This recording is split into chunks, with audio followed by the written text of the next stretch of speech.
Chapter 1. I am Jin Feichen. Boom! Thunder roared as lightning flickered, casting eerie glimmers amidst the storm clouds, while torrential rain cascaded like a waterfall.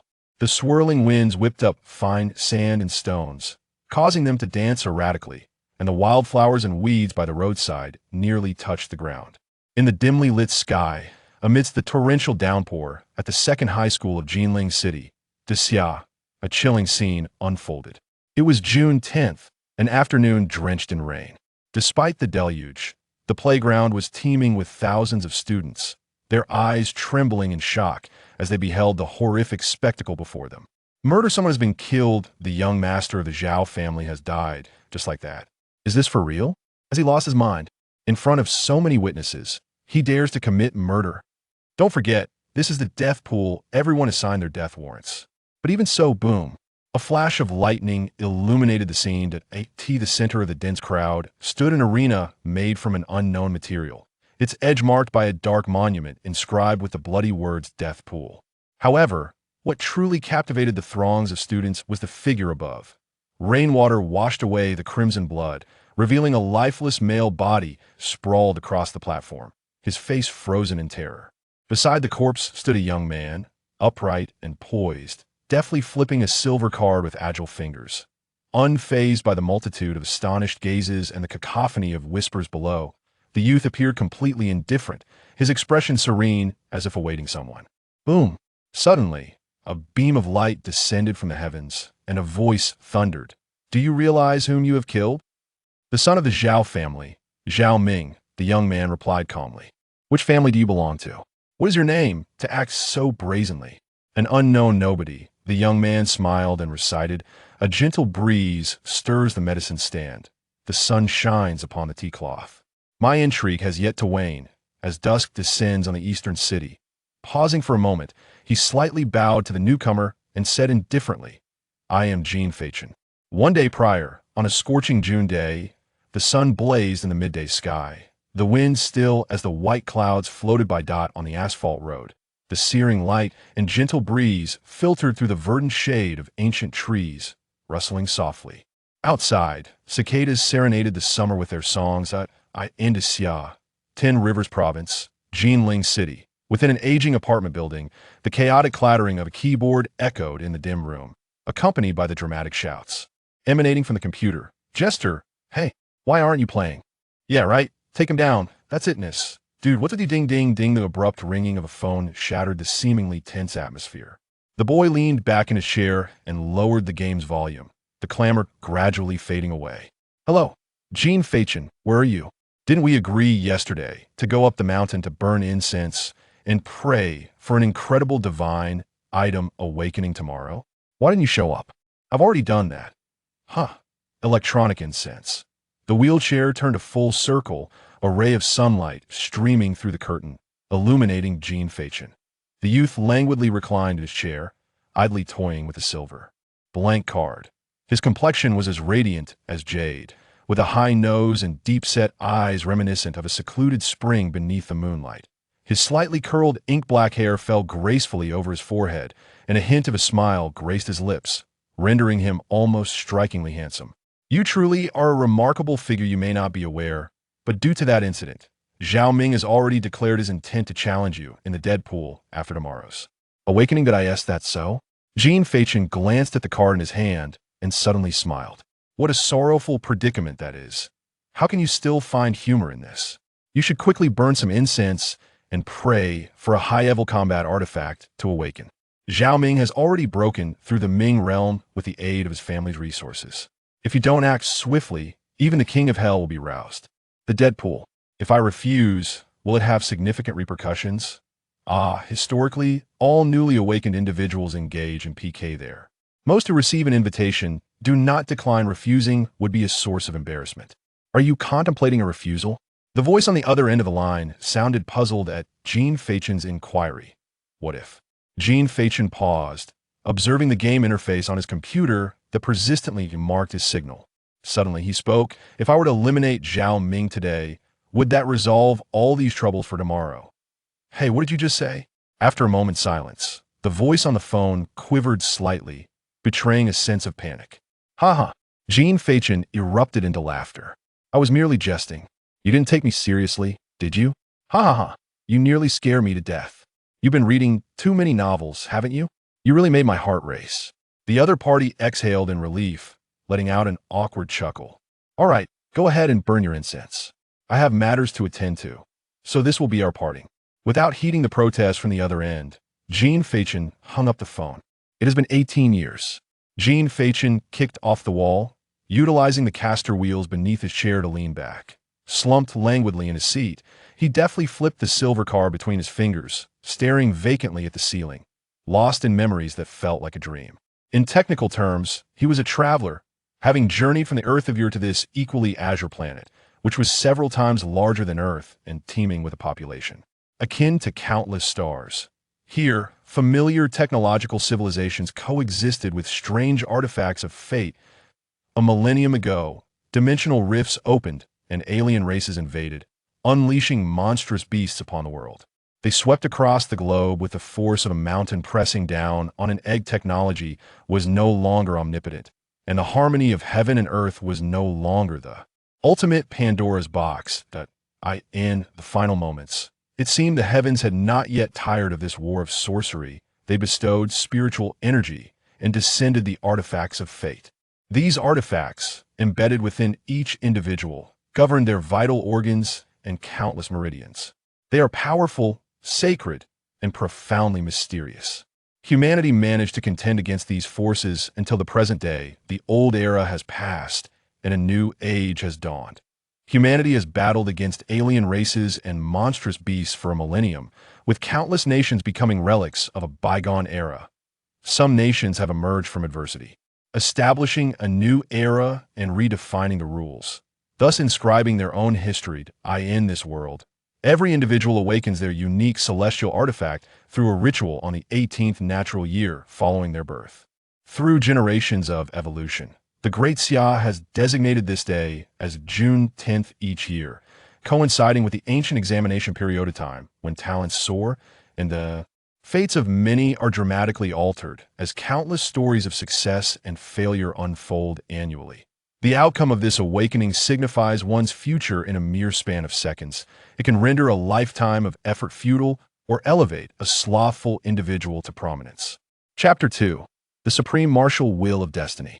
Celestial artifacts possess varying strengths and qualities, categorized from the most basic to the most exquisite, levels 5 through 1, with level 1 being the highest rank, known as the special grade, and above that, the cosmic grade. The term cosmic refers to the universe and the entirety of existence. Once awakened, these celestial artifacts become treasures of humanity, their significance shaping the destinies of their bearers and intertwining with the fabric of the world and the universe. Regardless of whether one possesses a level 5 or level 1 artifact, the classification does not strictly dictate the capabilities an individual of exceptional talent can unleash. The brilliance of a level 2 or even level 1 artifact, even if it is as simple as a handkerchief. While artifacts below level 1 are deemed conventional, special grade artifacts are extraordinary, capable of transforming their wielders into legends, causing fervent admiration. An obsession, AS for cosmic grade artifacts, their mere existence incites wars among races, resulting in countless casualties. Through the relentless efforts of generations, celestial artifacts have reached a pinnacle of development, becoming intimately linked with all aspects of life from the most formidable warriors to humble citizens. Their importance is akin to that of life itself. Those who awaken these artifacts are referred to as destiny masters. Among them, distinctions of strength exist, and through generations of statistical analysis, a clearer classification has emerged from the weakest to the strongest. 1. Celestial Artifact Mastery, controlling fate with spiritual energy akin to newly planted seeds. This is the first realm, the fate realm. 2. Transcending ordinary limits, displaying potential as spiritual energy breaks through the soil like a sprouting seedling. This is the second realm, the emergence realm. 3. Boisterous yet composed, with spiritual energy akin to resilient saplings. This is the third realm, the calm realm. 4. Standing tall, with unwavering spirit, spiritual energy akin to a proud tree. This is the fourth realm, the flow realm. 5. branches and leaves reaching towards the heavens, spiritual energy akin to towering ancient trees. This is the fifth realm, the dominion realm. Sixth, out a canopy of colors, ancient roots entwined, spiritual energy akin to the roots of timeless trees. This is the sixth realm, the ancient realm. 7. An expanse of thriving woods, commanding respect and awe, spiritual energy akin to a vast forest that obscures the sky. This is the seventh realm, the sovereign realm. In this state, one requires no wings to traverse the void, mastering space and penetrating all barriers, earning titles of renown and the power to grant clemency across the realm. The branches reach into eternity, and the imperial willow possesses an ethereal grace, with spiritual energy akin to the azure skies that traverse the cosmos, representing the eighth realm, the imperial realm. All is encompassed within it. Every aspect of spiritual cultivation relies not only on oneself, but also on the treasures of heaven and earth that harbor spiritual energy. However, these treasures remain largely inaccessible to the common populace, reserved instead for prominent clans or formidable individuals. Fortunately, in this world, the concept of cultivation techniques does not exist otherwise. It would become a means for the powerful to monopolize everything. Although there are no formal techniques, there exists the extreme martial arts of heaven, abbreviated as extreme martial arts, which, as the name suggests, is a unique ability that integrates one's celestial destiny with the elements of heaven and earth. Its levels are divided into 4 tiers and 12 grades, namely heaven, earth, profound, and yellow. Heaven represents the highest tier, while yellow signifies the lowest, each further subdivided into initial, intermediate, and advanced levels. Among practitioners of the same grade, the level of their celestial martial arts often determines the outcome of confrontations. Such distinctions are matters of concern only for those with a favorable awakening. Should one awaken to a wasted celestial element, no amount of understanding can alleviate the fatigue that ensues. Everything hinges upon the moment of awakening. Tomorrow marks the awakening. Jin Feichen sighed, as he could almost envision the scene that awaited him. A favorable awakening equates to admiration and provocation, while an unfavorable one corresponds to consolation and ridicule. This damned world truly remains unchanged. Jin Feichen slowly clenched his fist, then swiftly extended 2 fingers, summoning a uniquely crafted card that materialized between them. This card appeared at the moment of his birth, coinciding with the heartbeat of his heart. It is a set of 13 cards. He often mused that perhaps his demise in a previous life had granted the king of hell the opportunity to record his final deeds, thus bestowing upon him this enigmatic card. The surface of the card is blank, adorned only with vibrant red peach blossoms, reminiscent of playing cards yet markedly different. Its material defies categorization in this world, indestructible, as thin as gossamer, and extraordinarily sharp, gleaming with a silvery hue that exudes an aura of mystery. The abilities concealed within this card remain unknown to Jin Feichen. He surmises it may pertain to some form of collection. After all, the vacant card face requires filling. Currently, it shows no response, suggesting it can only be utilized post-awakening. A nuisance. Suddenly, the ringing of a phone shattered his burgeoning drowsiness. With a pair of resigned, lifeless eyes, Jin Feichen maneuvered his wheelchair back to the computer desk, lethargically picked up his phone, and, without glancing at the screen, pressed the answer button. Hello. Hello, Jin classmate. It's me. A melodious and clear female voice resonated from the phone, akin to the sound of ice tinkling on summer jade. You've dialed the wrong number. Goodbye. Jin Feichen, without a moment's thought, attempted to hang up. Wait, I have something important to tell you, something extremely vital. If you insist on hanging up, I shall have no choice but to seek you out. The urgency in her voice was palpable upon hearing his intent to disconnect. Please expedite your message to express my gratitude. I will strive to conserve your phone bill. Jin Feichen replied, exasperated. I apologize regarding Zhao Ming, but please, believe me, I never anticipated such an occurrence. Do not misunderstand me. I will intervene and ensure you are not troubled. The girl's voice was imbued with sincerity, tinged with a hint of sobbing, conveying a profound sense of guilt. Oh, is it truly that grave? Jin Feichen spoke slowly, his tone appearing casual, yet it was dismissive. Given your evident remorse, kindly assist me in unfastening my school uniform tomorrow. Rest assured, I shall not be overly indifferent. Eh. Her response was immediate, revealing a moment of surprise, quickly replaced by a touch of indignation. Jin Feichen, mind your language that I am apologizing to you. Please refrain from such remarks. Wow. Observe your condescending tone. You must be well aware of the circumstances surrounding Zhao Ming. Jin Feichen's words were devoid of emotion, yet each syllable pierced deeply, resonating with unsettling truth. If you genuinely feel remorse, then perhaps you should consider an act of self-sacrifice that in such a case, Zhao Ming would mourn for you, leaving him no time to trouble me, and I dare say, I might forgive you. Jin Feichen. A sharp rebuke emanated from the phone, her voice raised, clearly incensed by his remarks. Enough with the crocodile tears. If possible, do bring me breakfast tomorrow, as I may arrive late. Farewell. With that, Jin Feichen disregarded her outburst, swiftly terminating the call. The woman on the other end was named Li, possessing striking beauty, yet her intellect left much to be desired. It was due to her that he, who had always maintained a clear conscience, found himself entangled in a mess akin to dog excrement. Chapter 3. I merely refused that fool Zhao Ming. Meanwhile, within an upscale CFA, I am utterly exasperated. The young girl adorned in a purple dress, elegantly seated at the table, her petite hands tightly clenched, her previously graceful demeanor now overshadowed by a palpable frustration. What troubles you, Xiaoya? Is it that oblivious Jin Feichen? The girl across from her inquired with a gentle concern. Leah scoffed lightly, her arms crossed over her chest, declaring, he has realized that I am merely using him as a shield. Oh, the other girl gasped softly. Has someone informed him?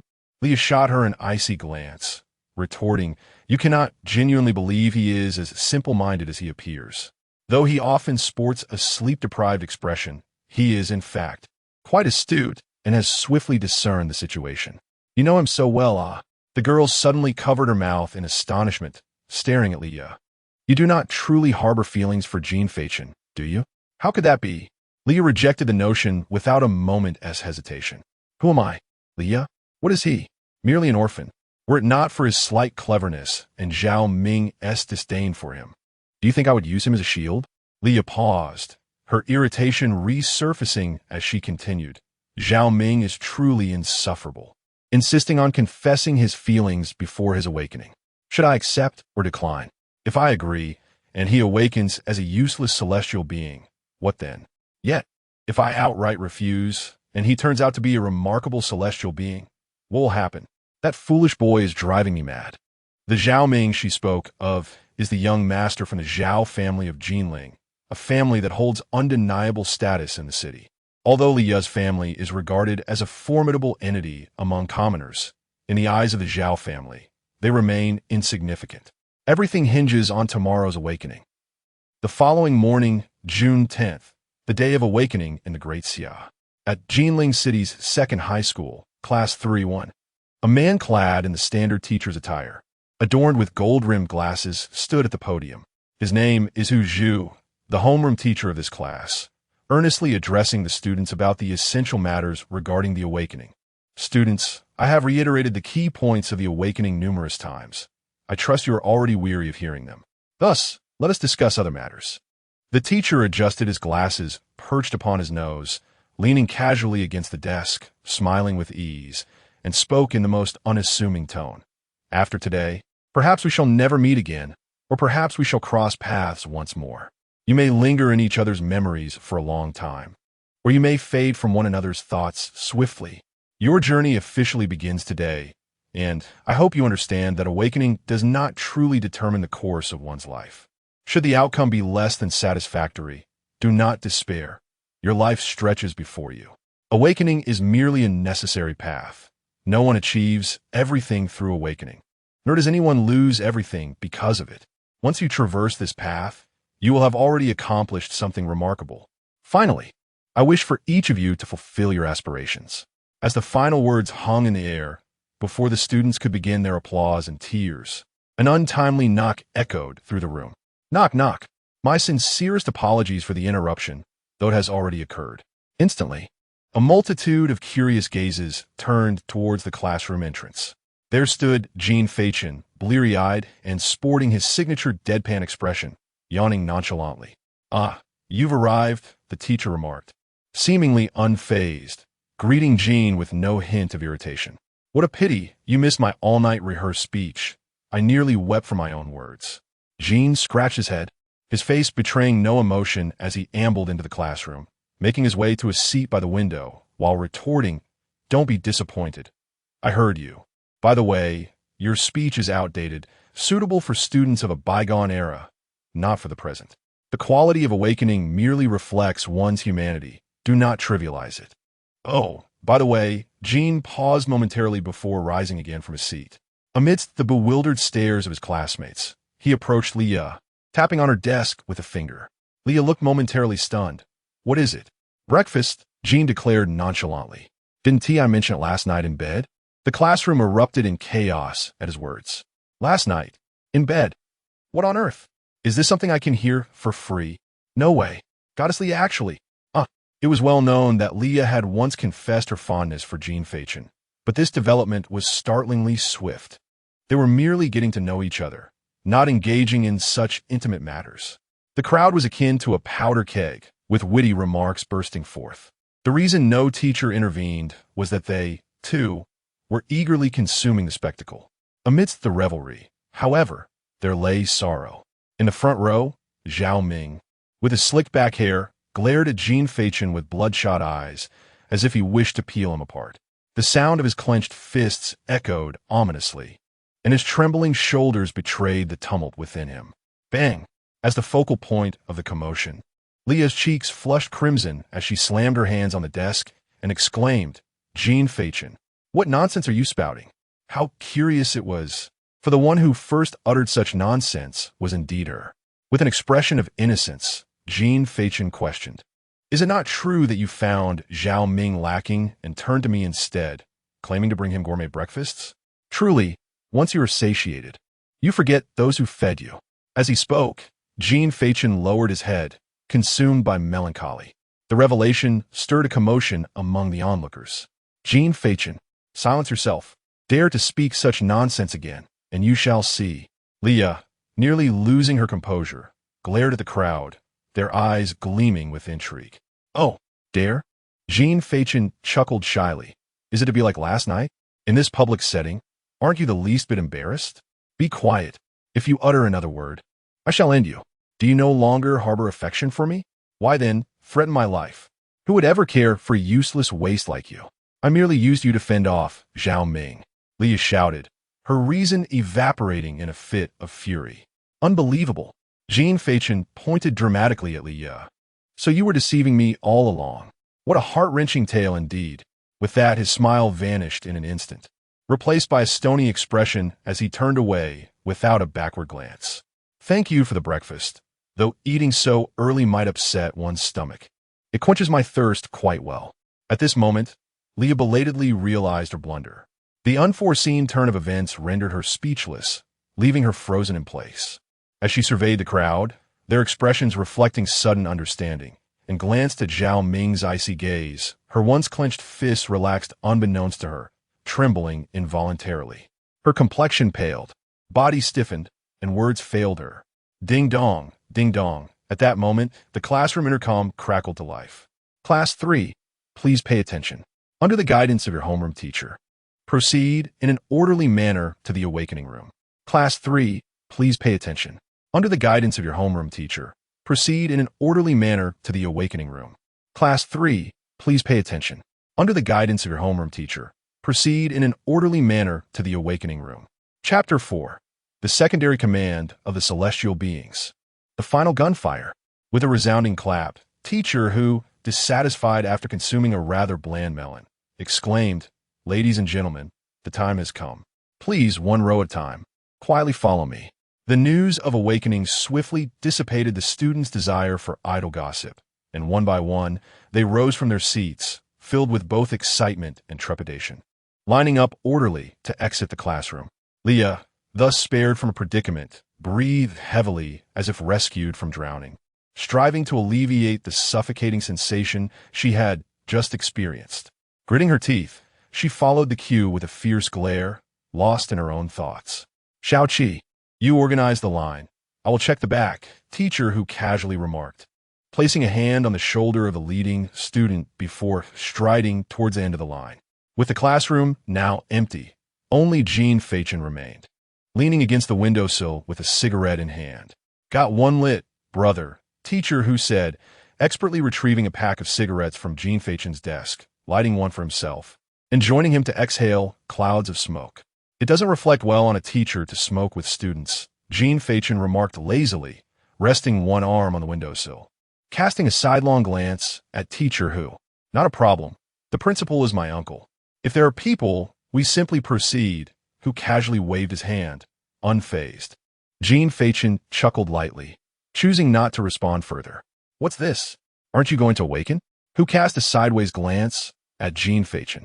Are you truly content to live life in such a muddled manner? Awakening? Why would I not awaken? Jin Feichen replied with a relaxed smile.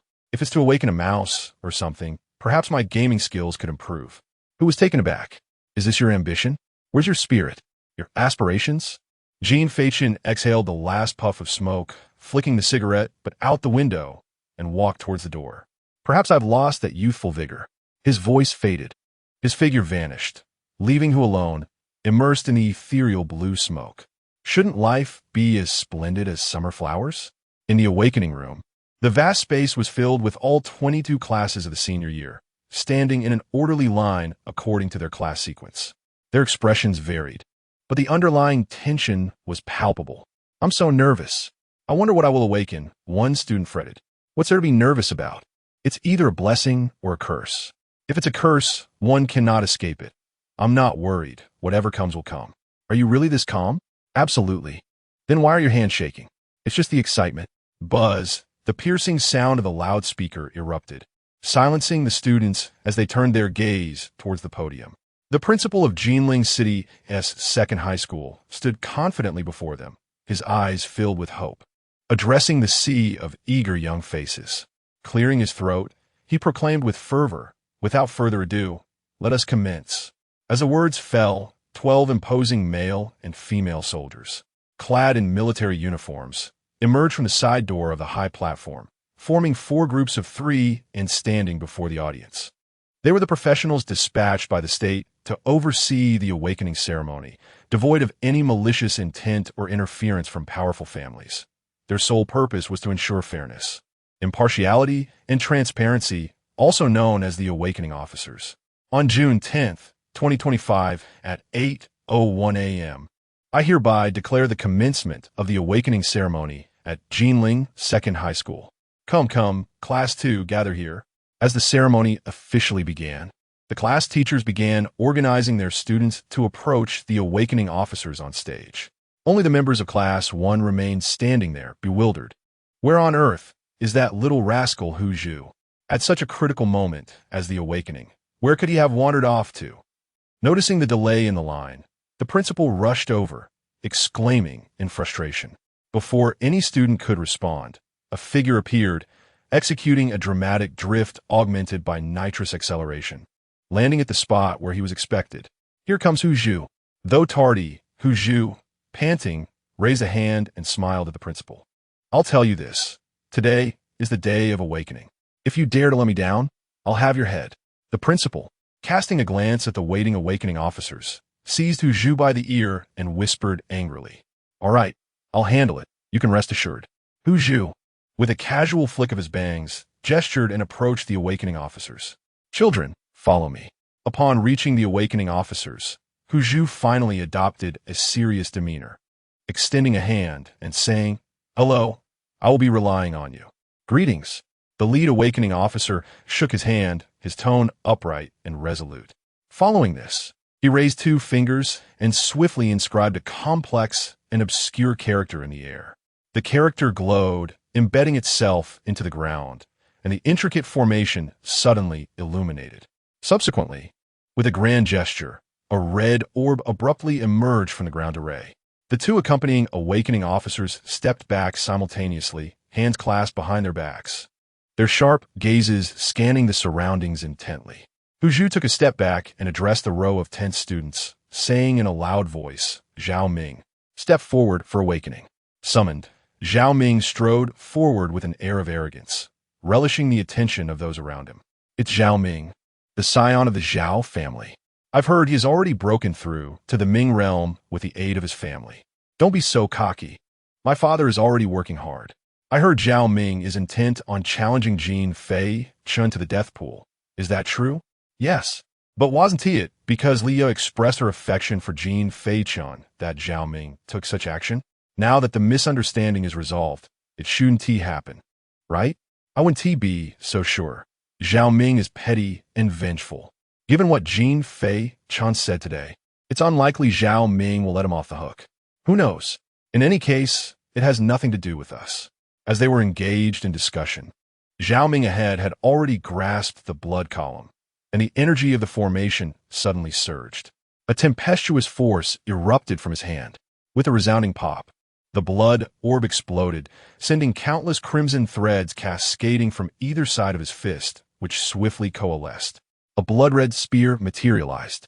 Gradually, the formation settled, and several golden characters emerged in the air.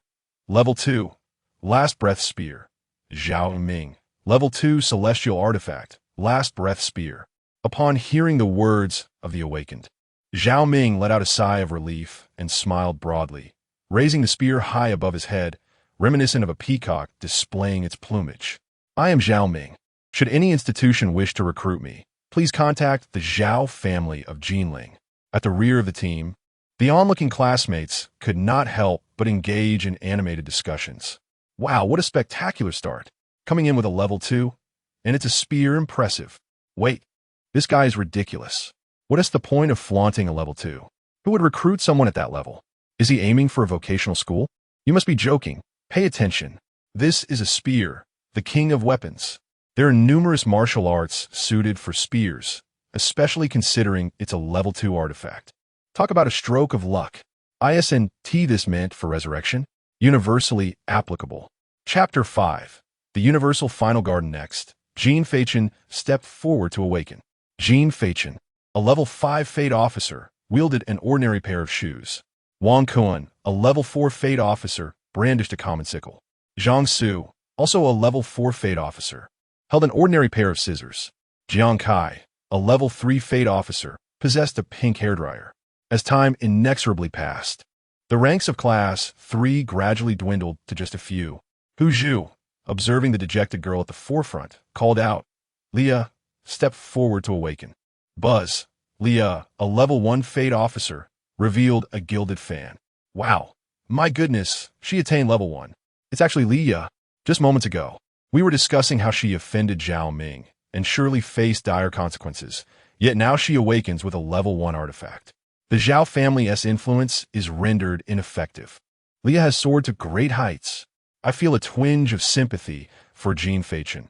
Our class has only produced 2 remarkable individuals, and he has managed to offend both. Shoo, keep it down. He can hear you. Jin Feichen sighed, turning to his classmates who whispered softly. I appreciate that you still acknowledge my presence. My apologies, my friend. The 2 chuckled awkwardly and hurried away.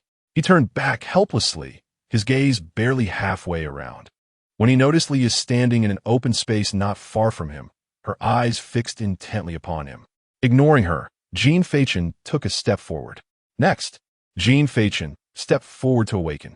Upon hearing Hu Zhu's voice, Jin Feichen approached, watching the crimson pillar rising from the ground array.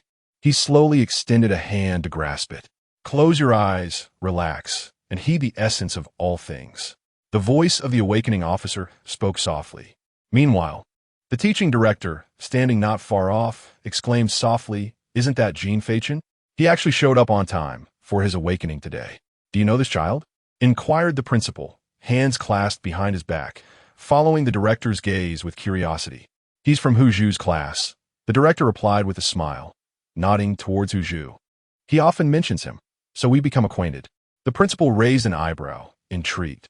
Oh, how interesting that this talented scholar, who takes such an interest in a boy, has he changed his preferences? Laughter erupted between them, though they soon tempered their amusement upon noticing the frowns of several awakening officers. That lad is Jin Feichen. He has always been rather unremarkable and frequently tardy. Isn't that the quintessential underachiever? Quite normal, indeed. The director shook his finger, raising his voice slightly. However, he once scored first in a cultural exam, nearly achieving a perfect score. That was the only time there was a reward for such an accomplishment, a 1,000 yuan prize for the top scorer. After that, the rewards were abolished, and he never again topped the class. Could he be a bounty hunter? The principal jested, his expression returning to normalcy as he prepared to speak, but was abruptly interrupted by a surge of powerful spiritual energy akin to a roaring ocean wave. With a resounding boom, a brilliant beam of light shot forth from the location of Jin Feichen, piercing through the ceiling and soaring into the sky.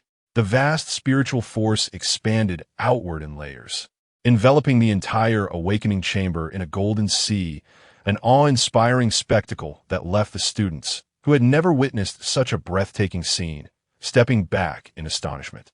As the central figure, Jin Feichen stood amidst the radiant column, his autumn-like gaze shimmering with ripples. Slowly, he raised a hand, and a silver-white glove adorned with intricate black patterns ascended alongside it. With a sudden bang, the glove exploded, transforming into countless sparks that flew toward Jin Feichen's upraised left hand, encasing it entirely. When the glow dissipated, the enigmatic black patterns that had once graced the glove were now etched upon the palms and backs of Jin Feichen's hands. A profound power intricately wove through his organs, consciousness, and soul, compelling Jin Feichen to close his eyes involuntarily as he absorbed the information of this celestial artifact. What in the world? Several students, the first to emerge from their stupor, gasped as they beheld the words coalescing within the brilliance. The awakening chamber fell into a hushed silence, the faintest sound of a pin dropping echoing painfully in the stillness, as a unified array of gazes fixated intently on Jin Feichen. Universal grade, celestial artifact of fate, garden of finality. Ready. Observing this, the awakening official stepped forward, with two others behind him joining their hands in unison, swiftly moving to flank Jin Feichen on either side. Together, they formed a triangular formation, their spiritual energy erupting forth. Press! A chorus of voices rang out as a blue triangle ascended from the ground, encasing Jin Feichen within, while the golden light that had once surged skyward gradually began to fade. During this process, the entirety of Jin Feichen's celestial artifact information unfurled within his mind. Garden of Finality. Ability, Dawn's Bloom. Dissecting the blossoming spiritual energy. Ability, Last Petal. Cherishing withered life and assimilating it. Jin Feichen opened his eyes to behold the blue light curtain surrounding him. He extended his left hand to touch its surface. Do not touch. The awakening official, just having witnessed the awakening, urgently cautioned. Yet in the next moment, he was left utterly dumbfounded. Dissect. The calm, measured voice of Jin Feichen resonated, as the patterns on the back of his hand began to glow faintly. Bang! A crisp sound erupted suddenly, into the awakening official's incredulous gaze. The blue light curtain burst apart, transforming into countless scarlet petals that fluttered down like rain.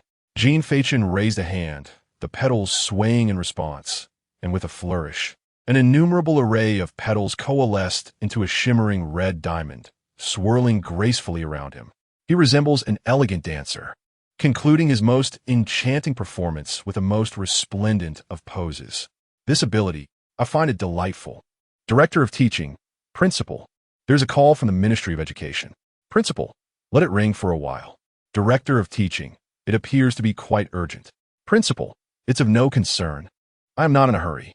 Chapter 6, The Dead Pool. Gradually, the crowd emerged from their stunned silence, the once cacophonous atmosphere now imbued with an eerie stillness. They found themselves at a loss for words. Leah, amidst the throng, gazed at the scene, her mind a blank slate. Her lips quivered, and her pupils constricted. Huan level. Those two words echoed incessantly in her ears. She was uncertain of the expression on her face, repeatedly questioning in her heart. Why? The seasoned awakened officials accustomed to grand spectacles began to shake off their shock, murmuring to themselves, Huan level. Such an unheard of ability. Both of you, swiftly escort Jin Feichen to the local military station. There must be no mistakes. One official snapped back to reality and issued a stern order. Understood. The trio quickly divided their tasks, with two striding toward Jin Feichen, respectfully addressing him. Greetings. We are members of the Independent Awakening Unit from Shanjing City. For your safety, please accompany us to the local military station. Jin Feichen did not deliberate long, responding, "Thank you." He understood the implications of Huan level. To survive, he had no choice but to comply with their orders, knowing he would be free to move once the higher authorities assigned him a Zhongxing. However, as they were about to depart, a figure abruptly obstructed their path. Hu Zhu, with a swift maneuver, drifted to the forefront of Jin Feichen and the others. Wait. The two awakened officials stepped protectively in front of Jin Feichen, their expressions grave. "Mr. Hu Zhu, is there something you wish to address?" Hu Zhu rubbed his hands together, grinning mischievously. "Well, if I recall correctly, the strongest individual in the exorcism unit in Jinling City should be Ming Zongyi, right?" "Indeed, that is Commander Ming," one awakened official replied, furrowing his brow. "Do you have an inquiry?"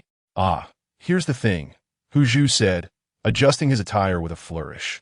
"That kid Ming Zongyi is at the 4th realm, Lu, while I am at the 5th realm, Yu. Who do you think possesses greater combat prowess?" "You are at the Yu realm?" The awakened official exclaimed incredulously, disbelief etched on his face. How could a dignified Yu realm practitioner merely be a teacher? "Hey!" Hu Zhu bristled at the comment, his body trembling, an intense spiritual energy emanating from within him.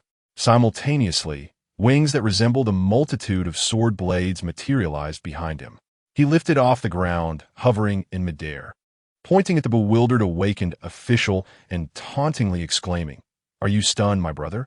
The awakened official's face flushed, struggling to articulate a response. Ultimately, it was another official who spoke up, "Apologies for the offense.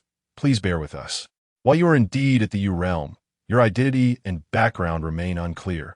Thus you cannot take Jin Feichen with you. TSK, why so stubborn? Call your Commander Ming and ask who I am. Then inquire if Jin Feichen trusts me." Hu Zhu retorted, gesturing toward the empty air beside him. Where is he?" The faces of the three shifted in alarm as they hurriedly scanned their surroundings. After a thorough search with 3 pairs of reddened eyes, they finally spotted a familiar silhouette by the self-service beverage machine. Upon confirmation, the trio accelerated with a burst of nitrogen, swiftly dashing to Jin Feichen's side, panting heavily as they regarded him. Jin Feichen pulled out a bottle of green apple soda from below, and upon turning around, he was met with the sight of the three resembling exhausted bulls.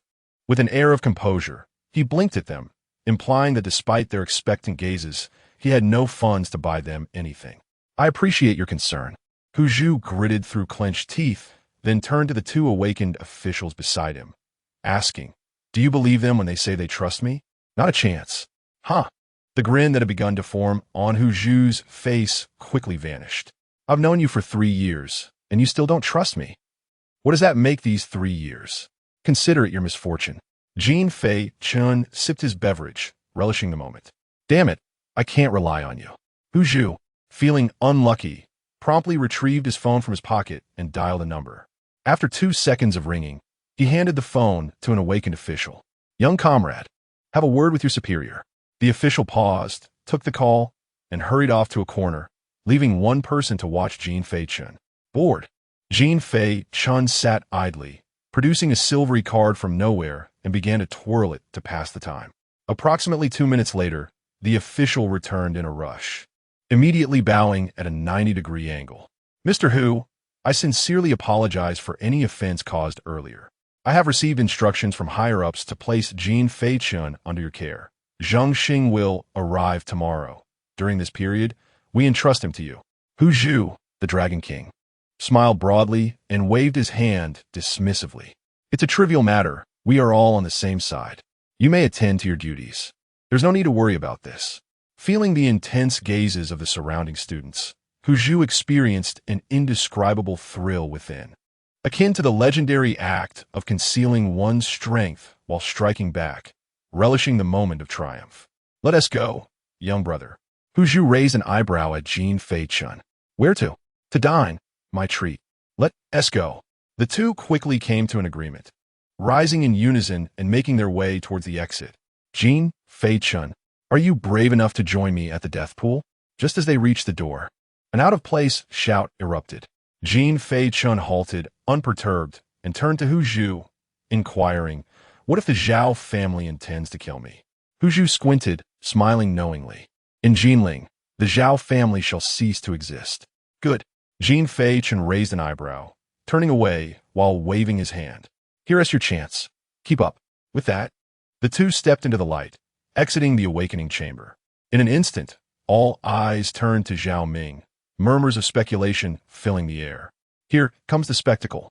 Let us hurry. Let us go watch. Who do you think will emerge victorious? Do not dismiss it. It is indeed uncertain."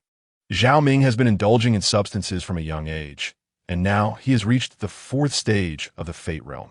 Although Jin Feichen has awakened to the transcendent level, he has only just begun to realize his potential, at most reaching the first stage of fate. Do you think they would dare to resort to lethal force? In the death pool, after each awakening, participants are invited to engage in combat. While the law permits killing in such a setting, it is still within the confines of the academy. I have yet to hear of any fatalities over the years. I also doubt it. Zhao Ming is backed by the Zhao family, and although Jin Feichen's awakening is impressive, he has merely graduated. It is unlikely he would take a life, especially with so many witnesses present. It would create quite a stir. Let's hurry. We might miss out on the front row. In my lifetime, I have never seen even a first-level celestial artifact, and now I have the chance to behold a transcendent one. Goodness, that would be enough to boast about for a lifetime. Enough hesitation. Let us go. The awakened students surged forth like a tide, eager to witness the splendor of the transcendent celestial artifact. In an instant, the awakening chamber was left empty, save for a few who had yet to awaken, watching wistfully as the others departed. The three awakening officials were well aware of the purpose of the death pool, yet they offered no objections, for it was understood by all that a mere second-level celestial artifact could hardly compete with a transcendent one. It was akin to mayflies facing the vast sky. You cannot blame me. I too wish to see it. I have yet to witness the legendary transcendent in battle. Shall we go? Indeed, let us proceed. Chapter 7. It's showtime. The relentless rainy season lingers, entwined with an unforgettable summer. Vehicles rush past along the roadside. Raindrops cascade onto the ground, and the cacophony of sounds surrounds us. The grass, nourished by the downpour, heralds the emergence of yet another resilient green shoot breaking through the earth. Ah, it is raining. Jin Feichen stands atop the dead pool, extending a hand to feel the weight of the falling droplets. Boom! A flash of lightning illuminates the sky, followed closely by a rumble of thunder. Curious onlookers, drawn by the commotion, whisper amongst themselves. How did it suddenly start to rain? Faster than my partner's mood swings. Well, it is the rainy season. Such occurrences are inevitable. As long as I can behold the magnificence of celestial wonders, I remain indifferent even if the heavens pour down gold. Where's Zhao Ming? I didn't see him. Wasn't he just ahead of us?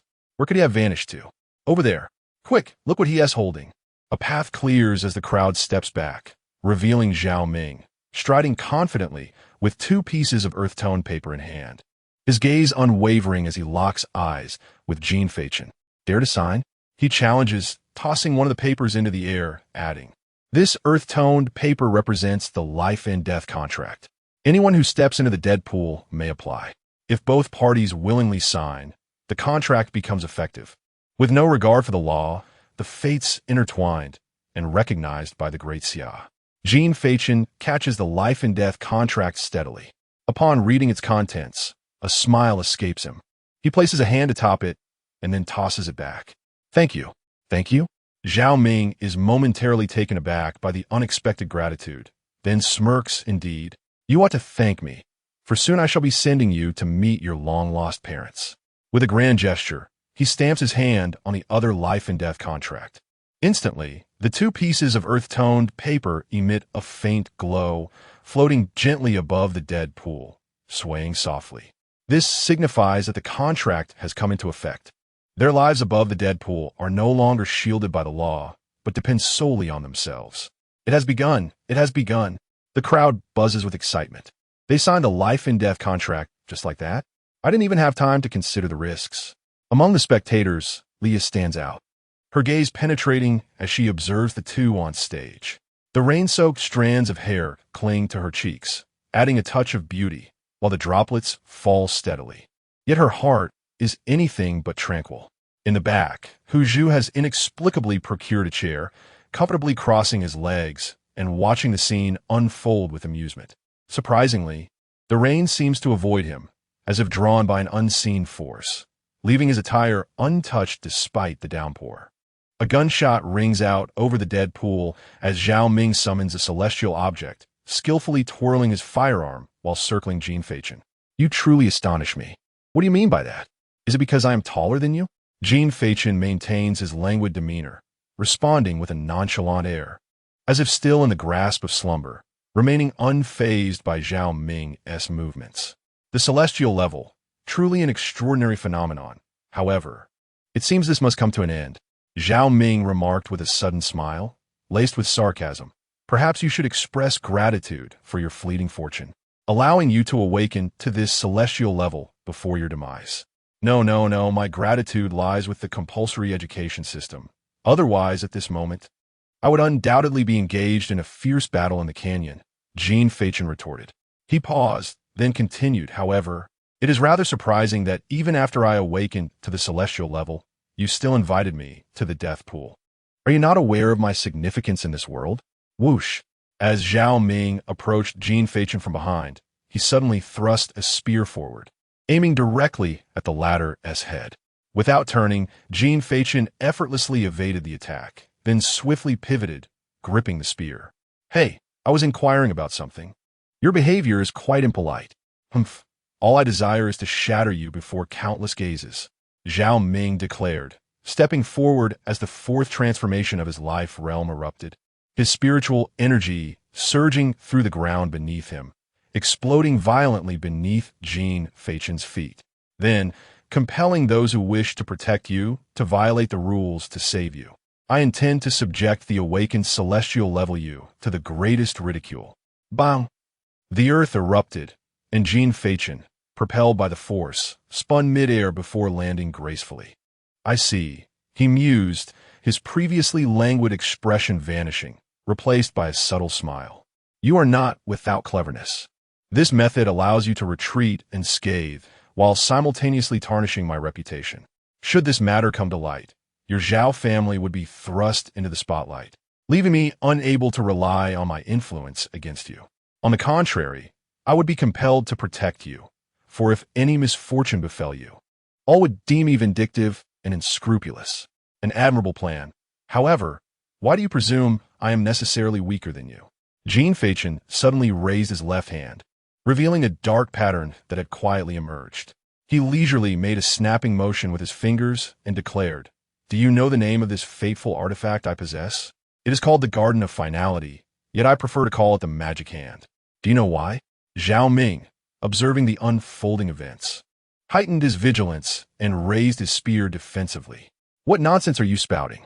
Enough of words.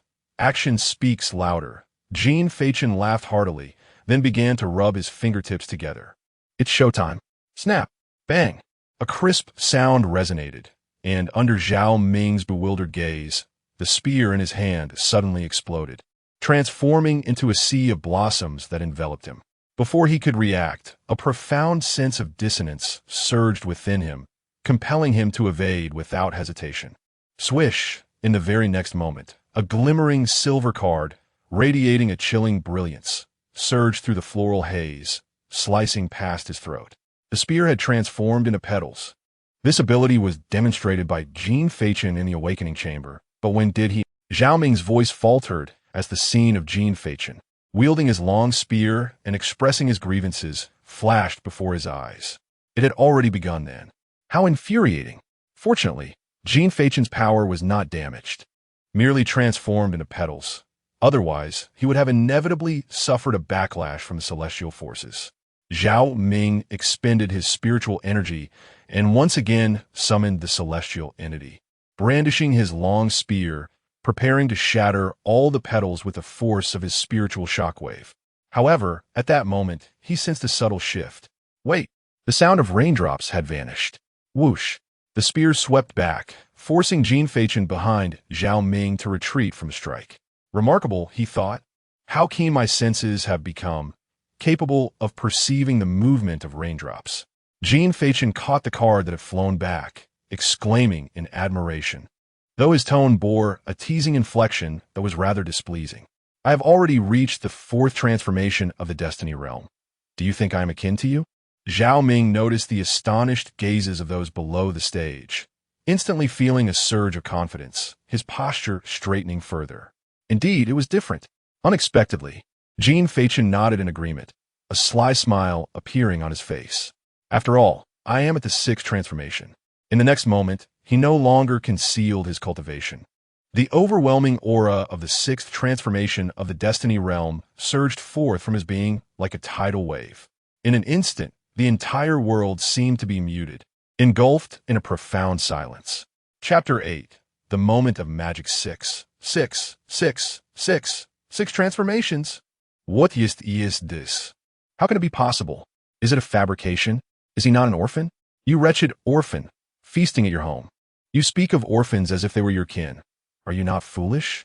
No, I mean to inquire where he procured the funds for cultivation resources. Silence. The revelation of Jin Feichen's cultivation level unleashed a tempest of astonishment among the onlookers. Both the profoundly skilled principal and the worldly wise awakening officer found themselves ensnared in disbelief. Only Hu Zhu maintained a tranquil demeanor, his face adorned with a look of satisfaction as he gazed at Jin Feichen on stage, saying with profound significance, "You have matured into a true Dragon King. It seems my vigilance in choosing my words was not in vain. Now, relish the delight that comes from this display of superiority. He. On stage, Jin Feichen, clad in flowing white garments, his ink-black hair swaying gently, bore a faint smile that, coupled with his elegant posture, seemed to convey, "This performance has only just begun. Do feel free to cheer." Clang! The Mo Fu spear clattered to the ground, producing a crisp sound that shattered the silence. Zhao Ming's lips quivered.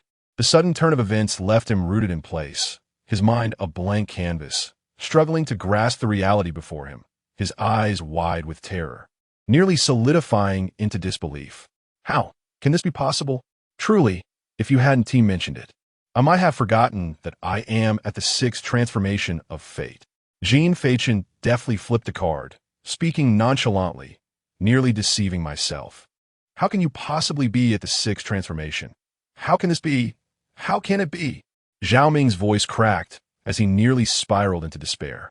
Reflecting upon the myriad hardships he had endured throughout his life, the relentless training, the daily honing of his body, and the invaluable resources bestowed upon him at home, which had culminated in his current state of fate at the 4th transformation.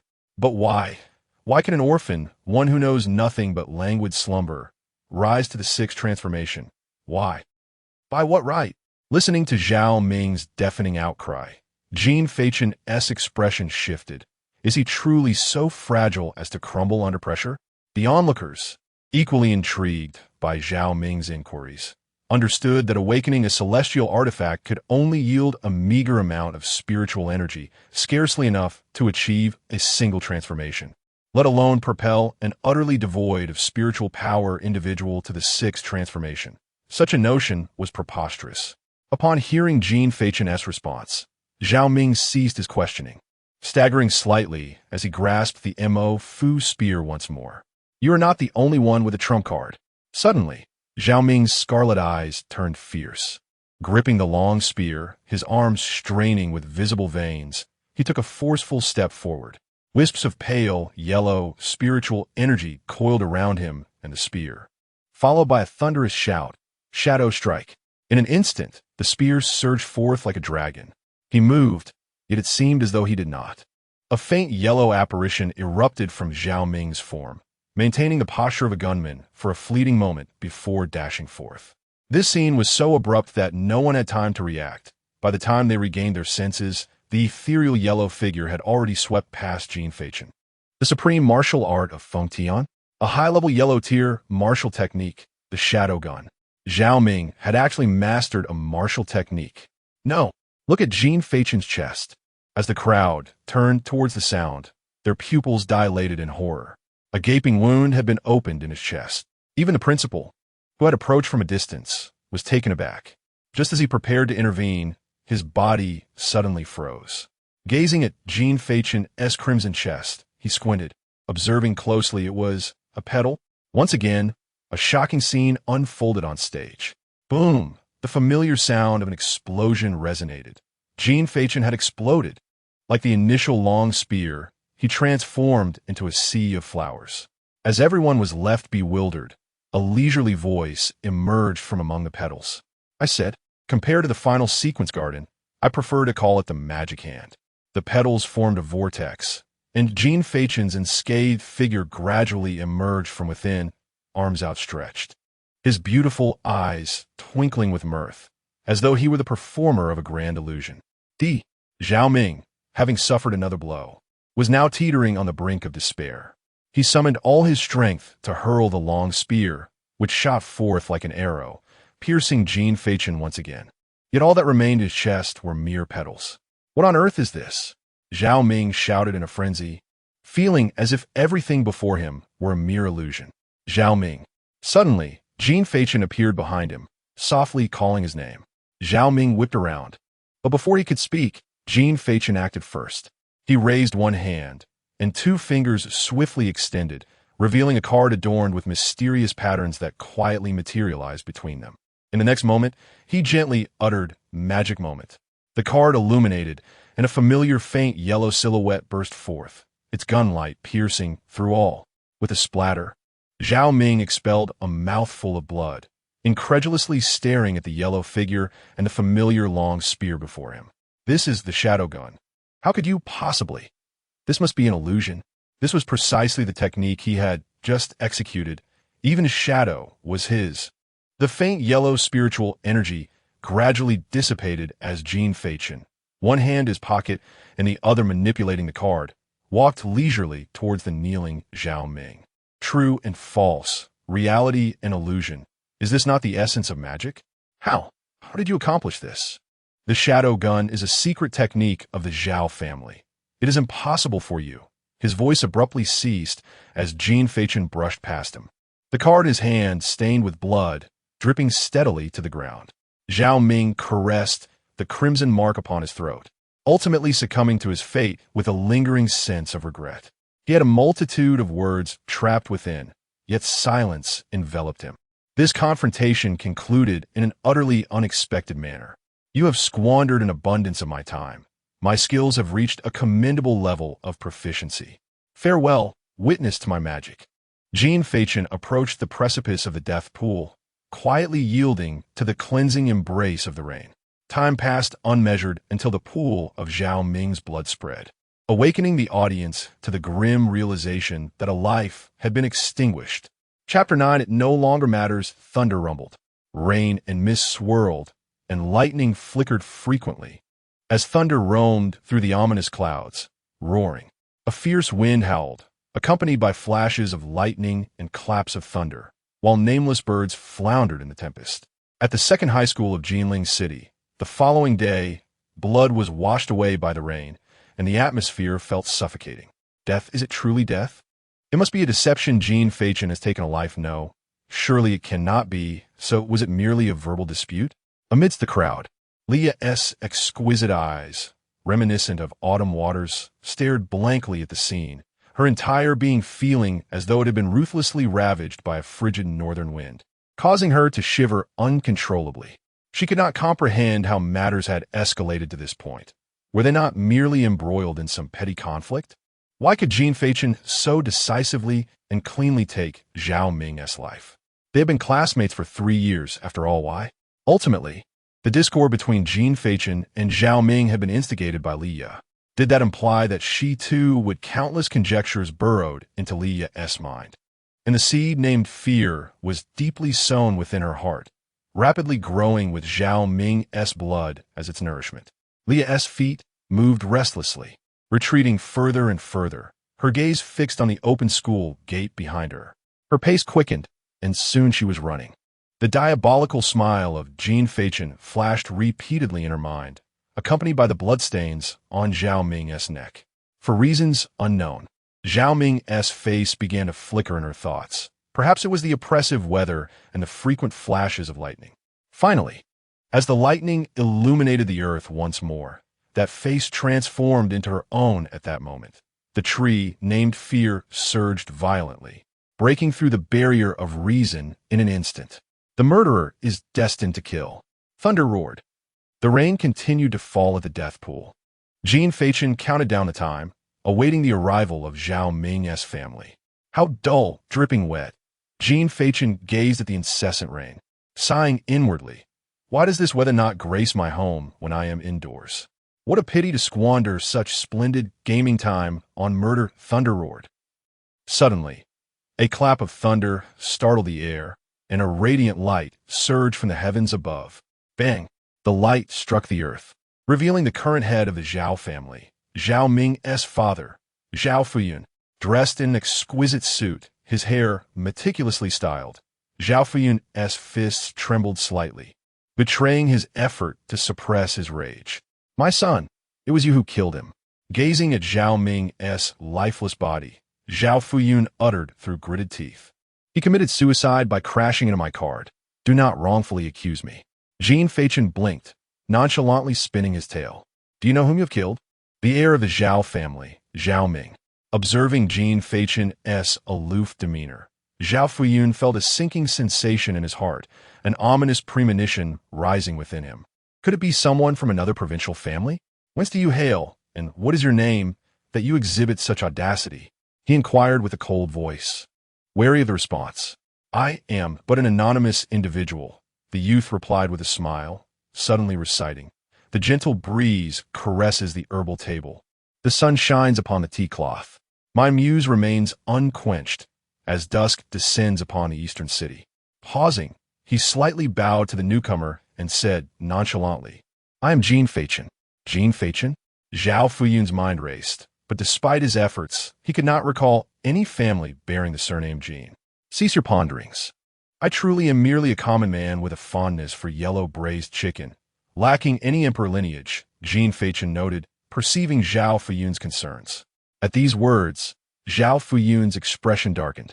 Although he shared the same sentiment, the myriad of uncertainties loomed large. It was indeed his son who had perished. As the head of the Zhao family, every action he took represented the entire clan. Thus, he could not afford even the slightest negligence. Zhao Fuyun endeavored to calm himself, contemplating the ambiguities. Foremost was the other party's strength. Zhao Ming's capabilities were well known to him. Unless faced with prodigious talents from formidable families, it was inconceivable that anyone could have slain him. This feat was evidently beyond the reach of an ordinary individual. Furthermore, there was the audacity displayed by the youth. A typical person would have been flustered in such circumstances. Yet this lad not only remained unperturbed, but seemed to provoke him at every turn, as if attempting to incite him into action. Not hailing from a prestigious lineage, yet unafraid of the Zhao family. After much contemplation, Zhao Fuyun arrived at a singular conclusion that could elucidate the entire situation. Jin Feichen had awakened an extraordinary celestial artifact deserving of official protection. Indeed, one who ascends to the position of family head cannot be a fool easily swayed by fervor.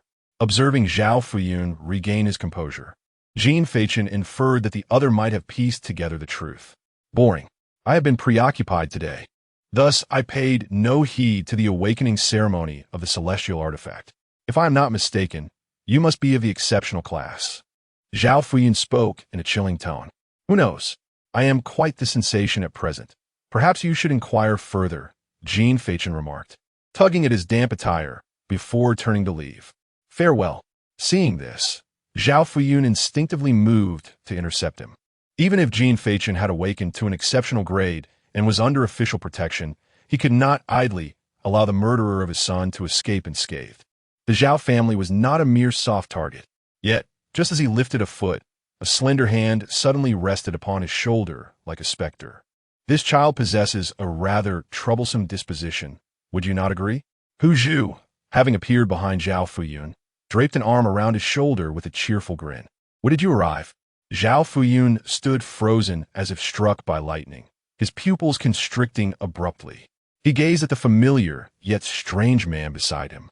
Laughter dancing on his lips, a wave of indescribable dread surged within him, as if a frigid hand gripped tightly at his heart. If I had just acted against Jin Feichen, then my hand would not have grasped his shoulder. Alas, let it be wretched. After all, he has awakened to the realm of cosmic beings. Does he not deserve some indulgence? Hu Zhu continued to speak to himself. And the term cosmic struck Zhao Fuyun's heart like a cannon shot. Cosmic. He muttered these two syllables in a daze. As if the entire world had fallen silent, everything around him becoming indistinct and blurred. Ah, cosmic, consider this, in our great Xia with over 8 billion souls. How few emerge each year, countable on one hand. Another war is upon us, yet matters not. For this lad has now become a treasure. Who would dare to touch him? Hu Zhu's incessant chatter began to fade into the distance, leaving Zhao Fuyun standing there in a stupor. Well then, enough of this. I must seek that boy. By the way, regarding Zhao Ming, you might inquire of these students. They are well informed about the unfolding events. Hu Zhu departed. The students followed suit. Only the rain continued to fall. Zhao Fuyun remained standing for quite some time, his clothing thoroughly soaked. Was there still a need to ask? Cosmic. It was no longer necessary. Zhao Fuyun laughed through his tears, his lips quivering, attempting to mock himself with a smile, yet only silent sobs escaped him. He slowly approached the lifeless Zhao Ming and knelt beside him. Previously, Zhao Fuyun was consumed by anger and contemplation. His son's sudden death had not brought him much sorrow. Yet now, the agonizing pain surged forth unexpectedly, a seismic torment permeating his entire being. Zhao Fuyun reached out to gently caress Zhao Ming's wide-open eyes, whispering in a dazed murmur, "So this shall remain ambiguous. The question of blame is no longer significant." In a relentless downpour, Zhao Fuyun's silhouette gradually faded into the mist, leaving behind a hoarse utterance. "Perhaps I should act recklessly. Perhaps then I might perish on the path of avenging you. I believe I shall no longer despair. Son, your father ought to be a little more foolish." Chapter 10. Master Injustice. The rain continued to pour down relentlessly. Under the bus stop shelter, Jin Feichen idly played with a deck of cards to pass the time. Suddenly, a sharp honk pierced the air. He looked up to see Hu Zhu sitting in a blue Ferrari, raising an eyebrow at him. "Come on, hop in. Let me take you for a thrilling ride."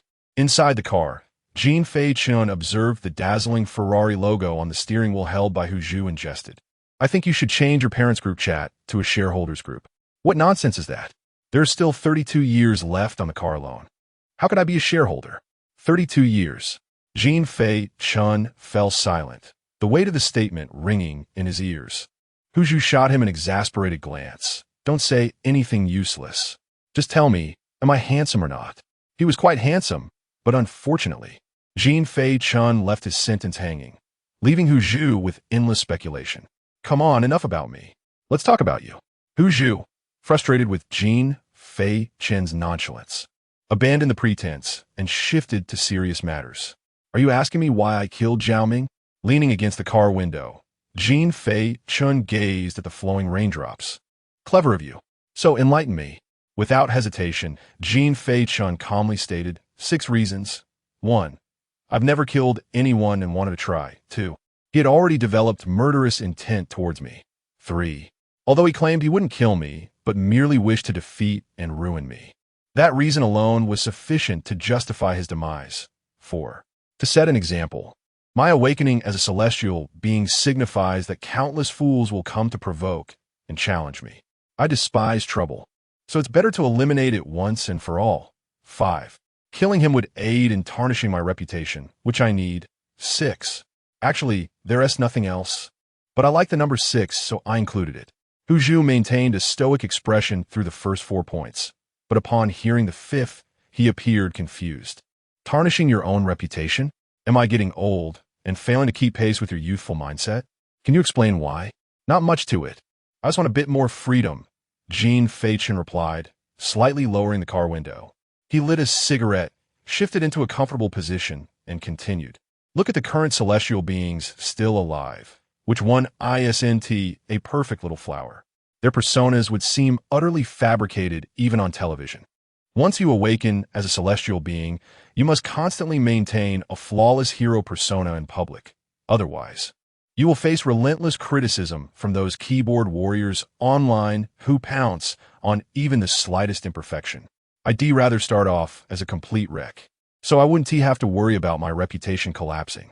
Upon hearing Jin Feichen's words, Huzhu nodded in agreement. Indeed. But I never expected you would fear criticism. Are you okay? Jin Feichen suddenly turned to him, pointing at himself. Do I look like someone with the demeanor of an enlightened sage? Or do I resemble a creature that has lived for centuries and seen through the mundane? I'm just a bit lazy, disinterested in socializing. I'm not some aloof sage who is indifferent to everything. Ha ha ha. Very well, I understand. Upon hearing this, Huzhu chuckled twice. What are your plans for the future? I am uncertain. Let us discuss it later when Zhang Xing arrives tomorrow. Jin Feichen pondered for a moment and realized he had no clear plans either. Oh, do you know what Zhang Xing is? Huzhu cast a surprised glance at Jin Feichen. What kind of fool do you think I am in your eyes? Jin Feichen stared at Huzhu in silence, his mind filled with questions. Zhang Xing, derived from the names of the 12 stars in the Big Dipper, refers to those in the Great Xia who have awakened the celestial entities of the command level, known as Master Stars. These are the core celestial luminaries of the Big Dipper, while Zhang Xing serves as the guardian star, dispatched by the Great Xia to protect the Master Star from foreign persecution at all times. Additionally, Zhang Xing assumes the role of a mentor.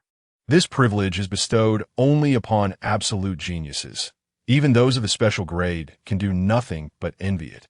I am glad you know. This is part of our lesson, and I thought you had forgotten. Huzhu scratched his head and chuckled awkwardly. All right, you take a rest. I will call you when we arrive. Jin Feichen fell silent, leaning his head against the side and slowly closing his eyes, contemplating the current situation. The celestial entity of the command level was something Jin Feichen had not anticipated awakening.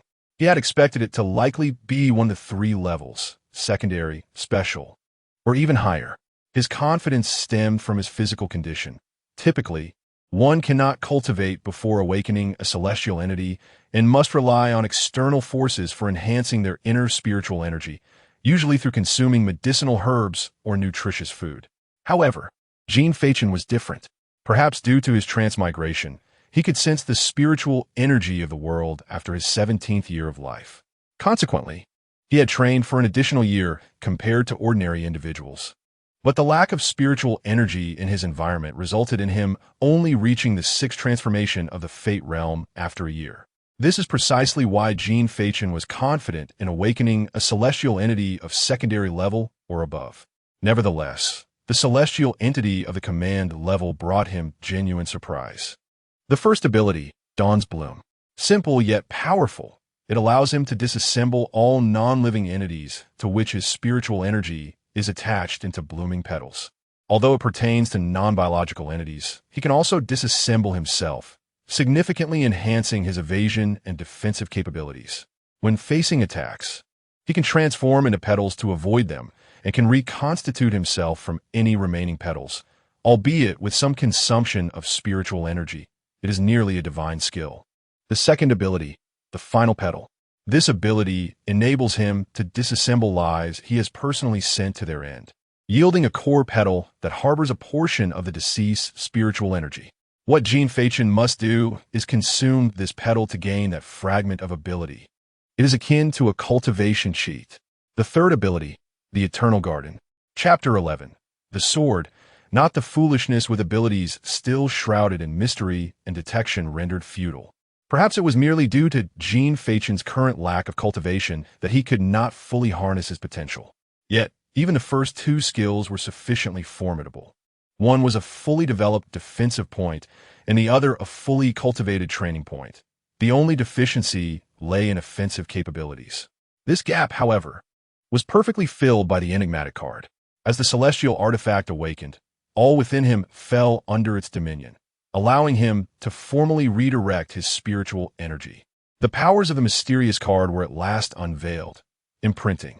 As the name implies, Any object or extreme martial art he encountered could be imprinted by the card and subsequently activated with spiritual energy, unleashing it forth. Even attacks fueled by others' life force or other sacrifices could be imprinted and released at will, devoid of any adverse effects.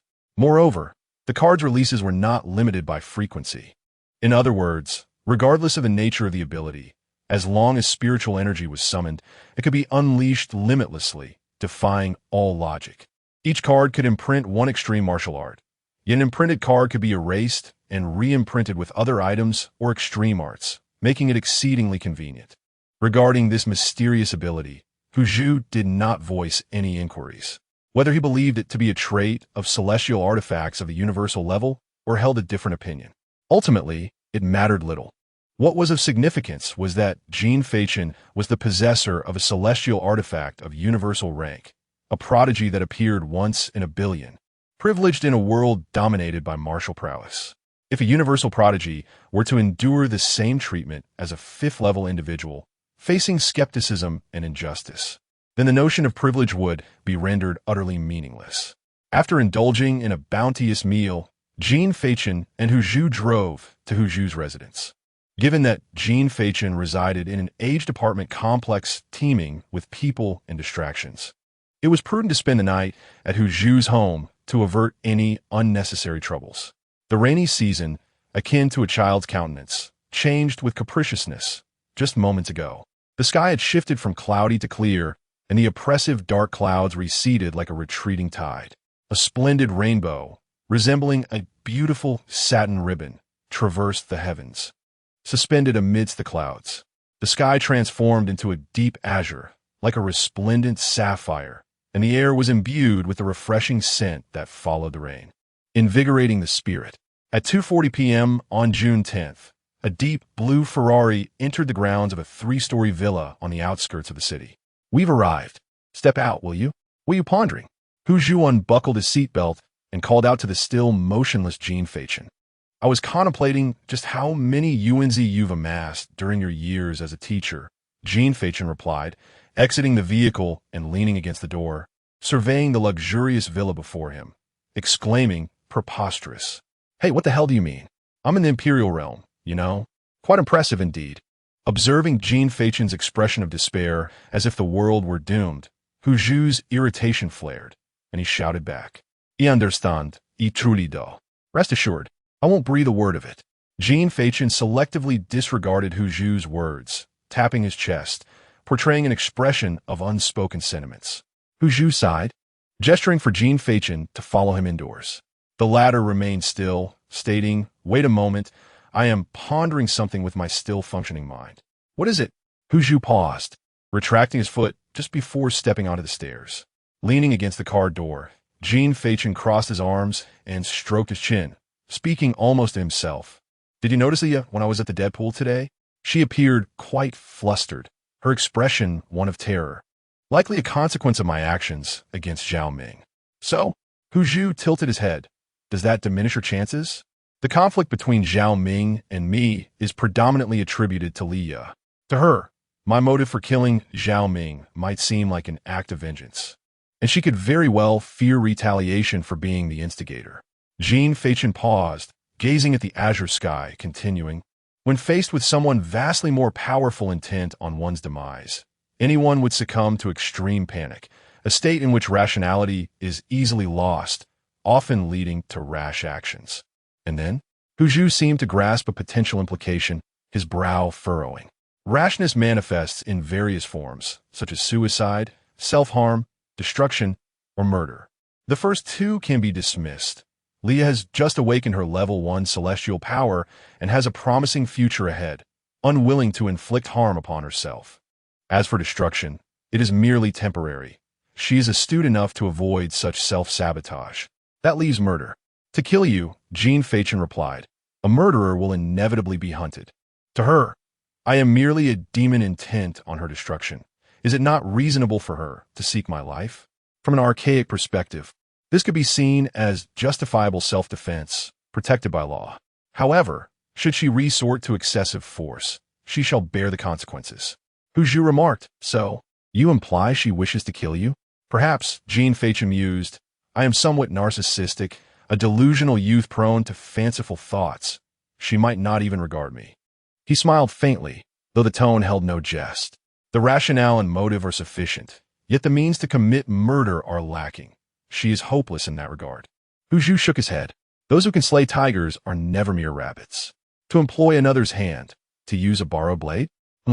I believe that could indeed be a fine weapon. Indeed. You see, friends, the other races are not foolish. For example, Jin Feichen raised the extinguished cigarette, but in his hand, and flicked it towards the villa's entrance. In an instant, crack, an ominous transformation occurred, as several blades emanating black energy pierced through the door like venomous serpents, obliterating the cigarette but in an instant. The grand door lay shattered, and 5 shadowy, humanoid figures emerged from behind it like phantoms, advancing towards the two with an overwhelming aura of bloodlust. A palpable wave of malevolence surged forth. Jin Feichen remarked with a playful raise of his brow towards Hu Zhu. What do you think of this uniquely adolescent bravado? All right, I concede, Hu Zhu sighed. I have grown old. Not entirely, Jin Feichen responded. Though you may be older, your youthful visage still draws admiration. In the face of the encroaching foes, the two maintained an air of casual banter, betraying not an ounce of panic or disarray. I shall take that as a compliment, Hu Zhu quipped, raising 2 fingers. By the way, do you know what my celestial weapon is? Rogue. No, it is a sword. As the words left his lips, Hu Zhu's fingers fell. In the next moment, a resonant sound akin to a dragon's roar echoed as the sword descended from the heavens. Both Jin Feichen and Hu Zhu rested a hand upon the roof of a Ferrari, gazing at each other with composed smiles.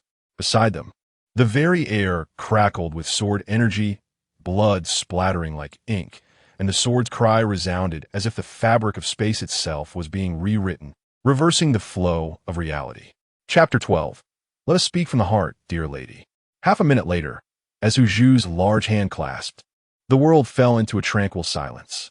Is it not said that the other races place great emphasis on the universal level? Is the opponent truly that weak? Observing Hu Zhu's effortless demeanor, Jin Feichen felt a hint of confusion. With 5 imperial realms, he could easily annihilate a city. Hu Zhu smiled and revealed the cultivation levels of these 5 individuals from other races. Jin Feichen was somewhat taken aback by the revelation. You are indeed formidable, generally speaking, but in the same realm. Hu Zhu turned to depart, leaving behind a declaration. I am invincible. Very well, though reluctant to concede. You were indeed quite impressive just now. Jin Feichen shrugged and stepped into the open villa, treading upon a pool of black blood. Thankfully, those ruffians did not wreak havoc inside. Otherwise, I would have certainly felt uneasy for a while.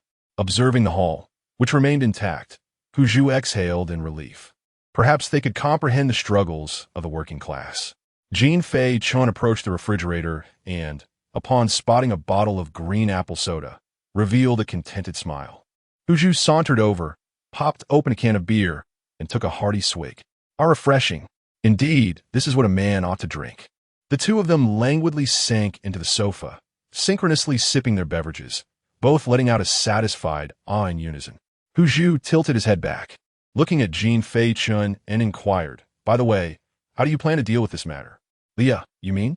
Jin Feichen, sprawling on the sofa, casually fiddled with the remote control and replied, I'll find an opportunity to handle it. Being excessively bloodthirsty is not advisable, young man.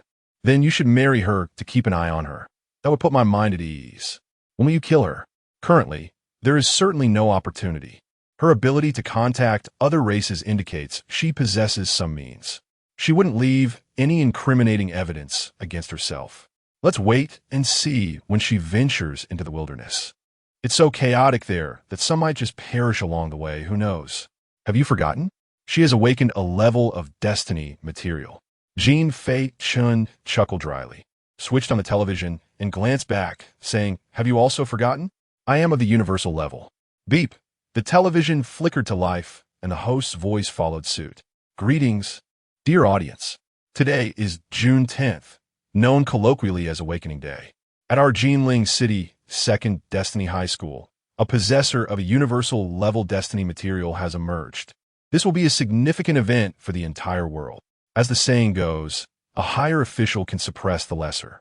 Jin Feichen exhaled a plume of white smoke, raised an eyebrow with a smile. I happen to be at the pinnacle. Why you are so manly? Meanwhile, news of Jin Feichen's encounter with the other races swiftly reached the heart of the great Xia within the capital city. At the center of the capital, in the Supreme Prime Minister's office, an imposing elder sat steadily in his chair. His gnarled, calloused fingers lightly tapped the redwood desk, the sound echoing throughout the vast office. The elder's dark eyes gleamed with a frigid light. On the desk lay 8 sheets of brown paper, the topmost detailing Jin Feichen's life experiences. Name, Jin Feichen. Affiliation, Huanjia. Final sequence garden, new age, 18. Gender, male. Residence, Dasha Heavenly Palace Federation, Shijiang Province, Jinling City, Chenghua District, Sangxiankyo, utility-free apartment. Special note, orphan, parents unknown. Heavenly Palace ID number, 230888. Life history. After a prolonged silence, the elder finally spoke. What do you think? In the desolate room, a dark shadow suddenly emerged from the ground. The figure, cloaked in black robes, concealed their face, rendering their expression unreadable. His parents remained suspicious. Is that so? The elder chuckled lightly, pushing a piece of brownwood paper forward, saying, take a look. The figure in black accepted the paper with both hands and examined it closely. Just then, the elder spoke again. By the way, this lad was recently attacked by an alien race. As expected, the figure in black nodded slightly, seemingly unperturbed, as if accustomed to such occurrences. They are our own people contacting the aliens. The elder leaned back in his chair and continued. That was unexpected. The figure in black set the paper down and looked up at the elder. Do you need me to handle this? The elder smiled and shook his head. Let him be. This young fellow seems to have his own plans. Consider it a training opportunity. You appear to have other feelings towards him, the figure in black remarked, somewhat surprised by the elder's demeanor. It's nothing, the elder replied with a chilling smile. It's merely a rare anomaly, a good thing for this nation. I appreciate it somewhat. Adhering to rules is also commendable. However, being perpetually confined within regulations limits one's thoughts. The nation requires rules, but the world does not. The conversation flowed seamlessly between the two, with the elder speaking once more. Merely following rules day in and day out does not constitute true skill. It merely cloaks oneself in a veneer of effort, leading to a false sense of peace, creating an invisible cage. One must understand that it is often not talent that confines a person, but rather their thoughts. If one has chosen the path of a fate master, then adherence to convention is unwarranted. This is not the old society of 996, where one is paid by the hour. To achieve success, one must adopt a more radical approach. No, the road of radicalism is fraught with thorns. The elder laughed heartily, a laughter that was truly enigmatic. The figure in black remained silent, accustomed to the elder's unpredictable nature. After a prolonged bout of laughter, the elder finally inquired, by the way, who is assigned as the primary star for this young fellow? Luo Mingyi, belonging to the Exorcism Brigade, 1st Division, Ancient Realm 9 Revolutions. The figure in black paused. He has passed the assessment. His strength is adequate to serve as Jin Feichen's primary star. The elder pondered for a moment. Let him go back. You shall go. The figure in black was taken aback. Oh, what? You shall be that lad's primary star. You truly are getting old. I am not jesting. The elder, with a serious expression, remarked, I always have a sense that that young man is prone to self-destruction. It would be wiser for you to intervene. Seeing that the elder was not jesting, the man in black was taken aback. Me? With my abilities, you expect me to become a guardian? Have you never experienced hardship? To so recklessly send others into peril? What nonsense! He is at least at the transcendent level. You were once honored to be his teacher, weren't you? Indeed, it was no slight, but a guardian is merely a protector, is it not? Enough. You should not be troubled here. There are those far more formidable than you. The man in black remained silent for a considerable time before slowly responding. Very well. I cannot refuse your command. I shall go. The elder waved his hand, signaling the dismissal. The man in black uttered no further words, transforming into a wisp of shadow, vanishing from the room. The room returned to silence as the elder rubbed his temples, sighing and reclining in his chair. A storm is brewing. In Jinling City, at 9:42 p.m., the sky darkened swiftly. The azure expanse vanished, replaced by a gentle drizzle that tapped rhythmically against the transparent window, coalescing into droplets that slid down languidly. Irritated, Leah sat up from her bed, striking the mattress forcefully twice. How vexing. She tugged at her hair in frustration, listening to the incessant patter of rain outside, her annoyance growing. With a sudden motion, Leah flung open the large window, allowing the cool breeze mixed with rain to envelop her, momentarily easing her tense spirit. She reclined back onto her bed, sprawled in a starfish position, savoring the refreshing air that wafted in, attempting to quell the fiery dread within her. Turning onto her side, she faced away from the window, glancing at her phone for a moment before setting it down, repeating this action, murmuring under her breath, "Really, still no news reports? Have those fools from the other races truly faltered?" Suddenly, the gentle breeze behind her ceased, and an unexpected voice broke the silence. "Ah, shall we have a heart-to-heart, my lady?" Chapter 13, How Terrifying. Leah lay there, her body rigid and unyielding, her pupils constricting abruptly. From a distance, she could see Jin Feichen perched on the window ledge, his feet resting on the sill, one hand propping up his chin, gazing at her silhouette with a faint smile.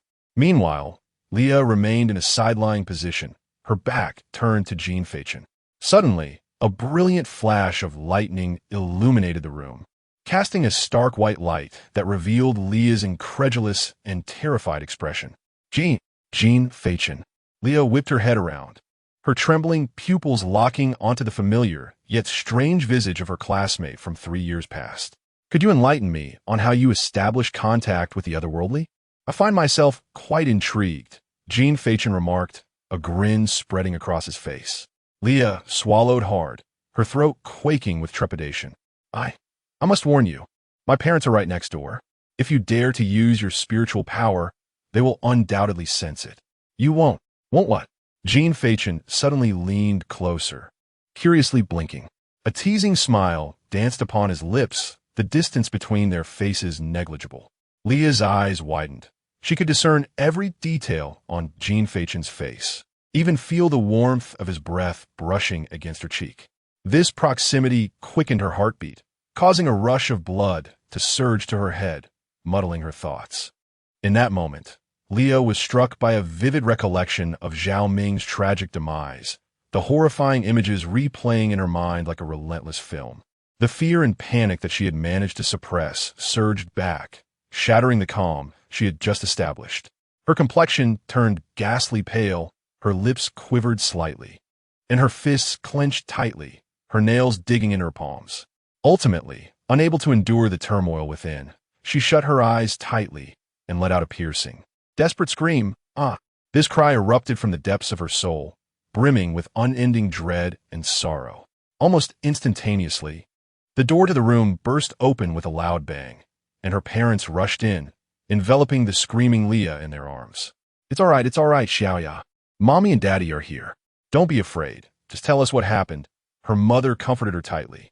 Her father, radiating spiritual energy and exuding a fierce expression, scanned the room before peering out of the window to survey the surroundings, finding everything eerily tranquil, devoid of any presence. "What transpired, Xiaoya?" There was someone," Leah stammered, her head buried in her mother-s embrace. "I scanned the vicinity with my spiritual energy. There's no one here. If someone had intruded into our clan, we would have noticed." "Xiaoya, perhaps you were merely having a nightmare," her father said gently, stroking her head with concern. After a moment of respite in their embrace, Leah cautiously turned her gaze towards the window. Amidst the incessant inquiries of her concerned parents, she slowly spoke. "I must have had a nightmare. Silly child, you have awakened a level of celestial power. You are destined to become a formidable force, yet you remain so timid." Lee's mother sighed in relief, affectionately stroking Leah's head. "Mom, I want to sleep with you tonight." Lee's father and mother exchanged a glance, sharing a resigned smile. "Very well, then I'll stay with you," her mother replied, turning to Lee's father. "Please have the servants prepare some snacks. It's time for some heart-to-heart between mother and daughter." Just as Leah was about to agree, she suddenly seemed to recall something and quickly amended. "No, Not here. I want to go to your room, Mom. All right, as you wish. The three exchanged a few more words before leaving the room. As the door closed, Leah cast a lingering glance at the shut window. With a soft thud, the door closed, and silence reclaimed the room. Unbeknownst to them, atop the roof, Jin Feichen stood, idly toying with a common playing card, a smile gracing his lips. A level of celestial power. How terrifying. He casually tossed the playing card, and as he toppled backward, it transformed into fluttering petals, whisked away by the wind. The card he had carelessly discarded landed precisely on the carpet at the entrance, illuminated by a flash of lightning. The ominous black card glowing ominously. Perhaps to Jin Feichen, all of this was within his control. However, in a hidden corner, a figure clad in black had already witnessed everything unfold. With Jin Feichen's departure, the cloaked figure dissipated into a wisp of black mist, as if they had never existed. You've been in there quite a while, Hu Zhu commented, lowering a skewer of pig kidneys as Jin Feichen emerged from the restroom. Jin Feichen returned to his seat, savoring a bite of kidney with garlic. I have a friend who lives nearby. Just dropped by to say hello. Leah? Hu Zhu exclaimed without a second thought. Are you some sort of detective? Did you uncover anything useful? This. Jin Feichen's expression turned serious, pausing thoughtfully. Her aura is surprisingly strong. Hu Zhu's demeanor mirrored his seriousness. What color is it? White. Wait, what kind of question is that? Jin Feichen chuckled. After a moment, Hu Zhu shifted the topic. If I recall correctly, Leah's father is Qinjing, right? Did he not notice you? Jin Feichen shook his head. If he had, we wouldn't be having this chat. Hu Zhu raised an eyebrow in intrigue. How did you manage that? You, a mere Ming level, evaded a power surge from someone 2 ranks above you. I'm just a delicate petal. Even if he sensed me, he wouldn't take it seriously. What a shameless ability. That is quite impressive, Hu Zhu remarked, surprised. It's rather average. It's manageable, Jin Feichen replied, taking a sip of green apple soda and wiping his mouth. By the way, how many in this year's Huan level? 4 more have emerged compared to last year, bringing your total to an impressive 8. As Hu Zhu spoke of this matter, a broader smile graced his face. The advent of each transcendent being signifies an increase in the confidence of the great Xia, and every citizen of this realm rejoices at such news. So many, Jin Feichen could not help but exclaim. For last year, only 4 holders of transcendent artifacts were revealed, a period that had been heralded as a golden age. Yet this year, astonishingly, there are a total of 8. Indeed, 2 have surfaced just in the capital alone. Hu Zhu clicked his tongue in astonishment. 2, indeed quite formidable. However, speaking of it, you are rather unique, aren't you? Jin Feichen shot a puzzled glance at Hu Zhu. What do you mean? Most of them belong to prominent families. You stand alone as a solitary soldier. After a brief pause, Hu Zhu continued, but in the end, they are all transcendent beings, none weaker than the others. The only distinction lies in their celestial alignment. Is there a theory regarding that? Chapter 14. A gift from home. Hu Zhu nodded. Those hailing from prestigious families generally do not require the official appointed champions, as their own kin are deemed more trustworthy. After all, engaging in clandestine activities is more convenient with family members.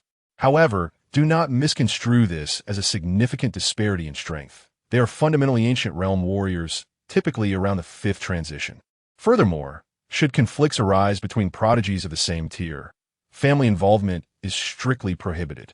Any transgressors will find themselves subject to official intervention. So there is no need for concern on that front. Wait a moment, Jin Feichen interjected, raising his hand. Why should I not worry? I have no enemies. Hu Zhu waved his hand dismissively. Ah, such matters are inevitable. No need to fret. Jin Feichen wore a puzzled expression. What do you mean by inevitable? And where in my words was there any hint of anxiety? Clearing his throat, Hu Zhu stroked his non-existent beard, exuding an air of wisdom as he replied, Young man, you must understand that the world is not merely about conflict. It encompasses human relationships and social intricacies. Speaking as your mentor for 3 years and an elder acquainted with you for nearly 8, I possess a fair understanding of your disposition. You are a reclusive individual, disliking social interactions, projecting an aloof exterior while harboring a more complex inner self. Though you may seem astute, there's a propensity for erratic behavior within you, coupled with an abundance of frivolous remarks. The mutual flattery and adulation among your peers will likely become unbearable, leading to minor troubles, which can escalate into significant dilemmas. Do you comprehend? After delivering his wisdom, Hu Zhu squinted, eagerly awaiting Jin Feichen's humble request for guidance. However, after a considerable time, Hu Zhu received no response and could not resist the urge to open his eyes. To his surprise, he found Jin Feichen surrounded by several blushing young ladies. Watching the adorable girls, their cheeks flushed, seeking merely a way to connect with Jin Feichen, Hu Zhu could not help but sigh inwardly, pondering what it was about this lad that made him so appealing. Yet, upon noticing Jin Feichen's tall stature and his strikingly handsome features, Hu Zhu sighed once more. The age of superficial judgment remains unaltered. Eventually, Hu Zhu and the escaped Jin Feichen return home. Following efficient repairs, the entrance and courtyard had been restored to their former glory. The full moon hung in the sky, dotted with stars, while the occasional sound of cicadas seemed to remind everyone not to squander this splendid summer. Bang! The vehicle door closed. As they stepped out, Hu Zhu halted Jin Feichen, who was about to enter the house. By the way, I recall you possess a driving license, correct? Yes, Jin Feichen paused. I just obtained it last month. Why do you ask? With a mysterious smile, Hu Zhu responded, I have a gift for you. The two men made their way to the side garage of the villa. Ding! As Hu Zhu pressed the button to open the garage, the bronze door slowly swung outward. Just as it opened, a roar akin to that of an iron beast erupted from within. The pale moonlight bathed the garage, illuminating a mid-sized SUV that stood within, its roaring fuel engine growling incessantly. Hu Zhu entered, gently patting the vehicle's hood, grinning as he exclaimed, This is a specially modified Land Rover Defender, featuring an 8.0-liter V16 engine, constructed from the finest materials available in the great summer. The wheels are made from unique rubber composite, impervious even to conventional weaponry, making it suitable for navigating challenging terrains. Under the moonlight, the deep black exterior exuded elegance, with the striking red emblem at the front capturing attention and stirring excitement. Noticing Jin Feichen's momentary daze, Hu Zhu chuckled, approached him, and placed a set of car keys into his palm. Now it belongs to you, he said with a light-hearted smile. Before you reach the Imperial realm, it will be an indispensable companion. While I may not acquire the exquisite items favored by the children of the affluent families, this is something I could manage. You. Jin Feichen hesitated, his head bowed, concealing his true feelings. Why are you giving this to me? Because you need it. Besides, didn't you claim to be a magician? How impressive would it be to drive a big Land Rover and perform magic tricks? Hu Zhu jested, lightening the mood. He then stepped aside, resting his arm on Jin Feichen's shoulder, gazing at the round moon as he spoke. You are about to embark on a journey. Though I'm uncertain of your destination, I know it won't be here. When venturing out, one must have a means of transportation, right? While, as a holder of celestial treasures, such items may be easily obtainable for you. Can what you receive from the outside world truly compare to what you possess at home? Home. Faced with the unfamiliar term, Jin Feichen fell silent, unsure of how to respond. We've known each other for 8 years now. You're practically family. Don't be so formal. Consider this a gift to celebrate your awakening of celestial treasures. After saying this, Hu Zhu gave Jin Feichen's shoulder a hearty pat. Now, let us not engage in any sentimental nonsense. It's nauseating for both of us. Get some rest. We have an early start tomorrow. With that, Hu Zhu turned and exited the garage, leaving Jin Feichen alone, lost in thought as he gazed at the keys in his hand. In truth, it isn't necessary. Jin Feichen raised his hand, and a card appeared in his grasp. He aimed it beside the Land Rover, channeling his spiritual energy. With a hum, a flash of white light revealed a blue Ferrari standing beside it. I had already inscribed it. However, Jin Feichen approached the Land Rover, gently brushing the window, whispering softly, "Thank you for the car." After uttering his gratitude, he retracted the Ferrari and cast one last glance at his first car before returning to the villa. Half a minute after his departure, a shadow stirred under the moonlight, coalescing into a figure draped in a black cloak. He approached the vehicle, extending a finger to trace the hood, gently rubbing it as he murmured, "What truly exquisite craftsmanship. Quite intriguing." The following morning dawned, June 11th. The sun gently glimmers as the morning light filters through the ancient tree before the door, casting dappled shadows upon the table within. "What shall we do today?" Jin Feichen inquires, placing his coffee back on the table, his gaze fixed upon his phone. "Waiting," replies Hu Zhu, reclining on the sofa with crossed legs, his attention absorbed by the television program. "Your esteemed guest is poised to arrive. Is he aware of my presence here?" Jin Feichen asks. "Not just him. I would venture to say that thousands within the capital are aware." "Wow, if you keep saying that, I might just blush," Jin Feichen retorts with a chuckle. Hu Zhu glances at his watch, calculating the time. "It should be." His words trail off as he abruptly lifts his gaze toward the center of the hall. Jin Feichen, too, senses the shift, though he perceives no discernible energy fluctuations. He can discern Hu Zhu's rising tension. Suddenly, a swirling mass of black mist materializes in the center of the hall, swiftly coalescing into a human form. This figure is none other than the cloaked stranger who had appeared in the garage last night, the one who has been covertly observing Jin Feichen, arriving from the capital. Chapter 15, Astonishment. The true star of Respect Realm. Upon witnessing this, Hu Zhu hurriedly approached to extend a hand in a feigned gesture of politeness. "Greetings, I am Hu Zhu, the current protector of the main star." "Hello," replied the man in black, shaking his hand with an indifferent tone. "Thank you for your efforts." Having said that, he directed his gaze towards Jin Feichen, clasping his hands in respect. "Main star, I am Yu Ming Yi from the Supreme Capitals Council, and I shall officially serve as your true star from this day forth." "Mr. Yu, you are too kind. I hope you will bear with me in the days to come," Jin Feichen responded, rising to return the gesture. Neither of them doubted Yu Ming Yi's identity, for it was simple logic. Without the Supreme Capital's consent, a person stronger than Hu Zhu could not possibly appear here. As the words settled, a silence enveloped the room, creating an awkward atmosphere. It seems this true star is also a man of few words, Hu Zhu mused internally. He quickly intervened to ease the tension. "Mr. Yu, come, let us sit and converse. You continue the discussion. I shall prepare some tea." "No need for that. We shall depart immediately."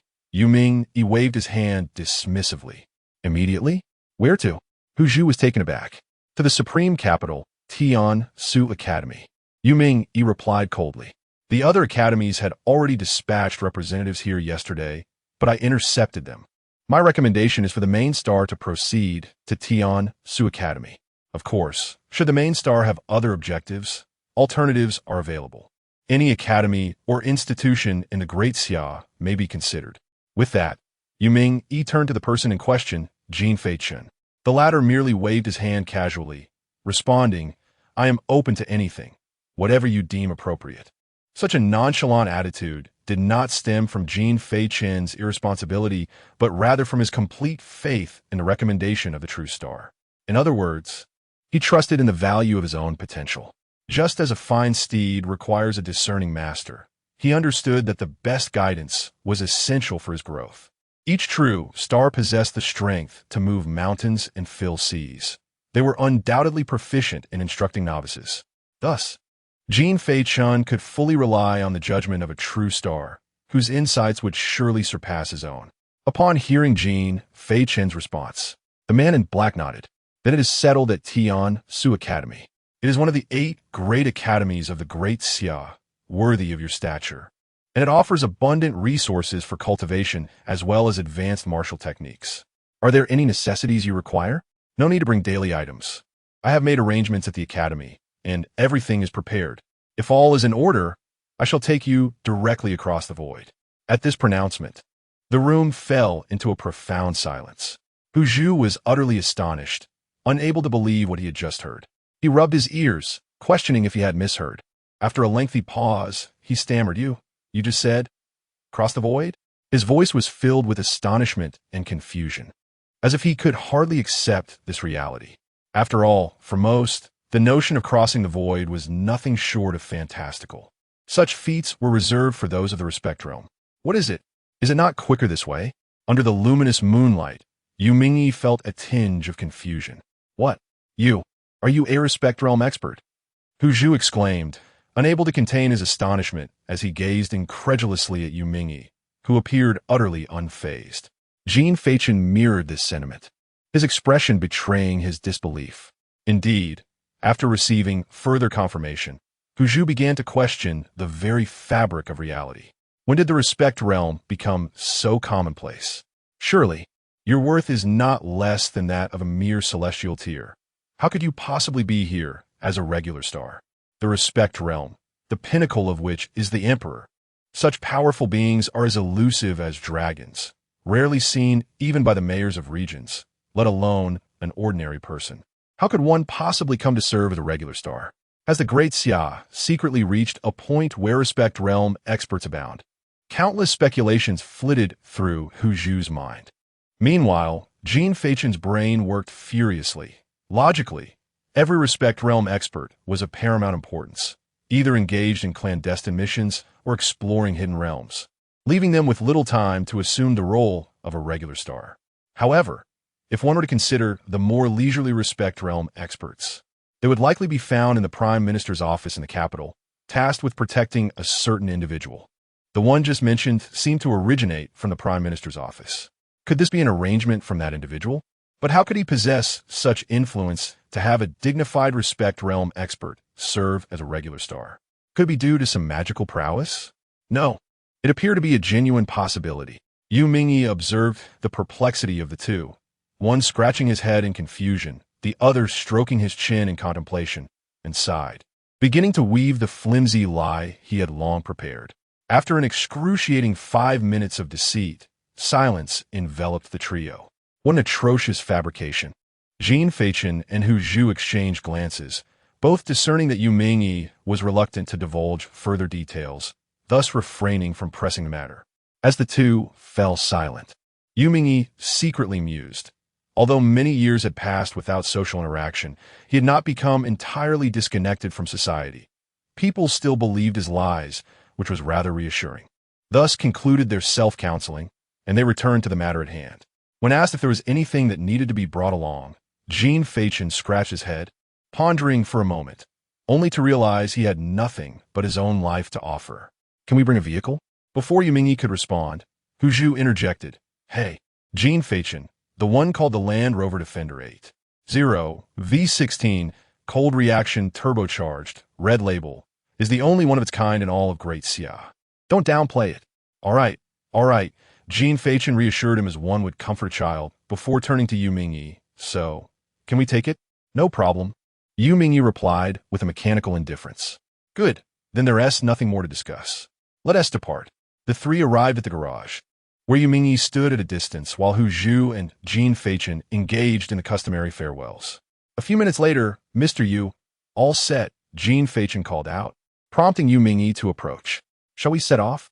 With a grand flourish, Yu Ming unleashed a torrent of spiritual energy that emanated from his being, enveloping the vehicles nestled within the garage in a shroud of black mist, which eventually dissipated into nothingness. He then turned gracefully, his palms sweeping gently through the air before him. Suddenly, a resounding crack echoed as the very fabric of space was torn open before him.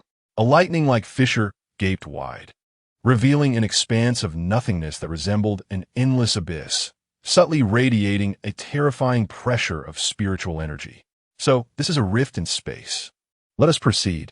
With that, Yu Ming stepped forward, half of his body merging into the void, and then turned to speak. Jin Feichen, regaining his senses, waved farewell to Hu Zhu, departing with a light-hearted remark not to miss him too much. Hu Zhu said nothing, merely displaying a faint smile as he watched him go. It was not until Jin Feichen had completely disappeared into the rift that Hu Zhu finally spoke. We shall meet again. Chapter 16. Tiansu Academy, June 11th. Morning in the capital city, Tiansu District, the villa complex of Tiansu Academy. Suddenly, a rift in space tore open within the courtyard of the villa.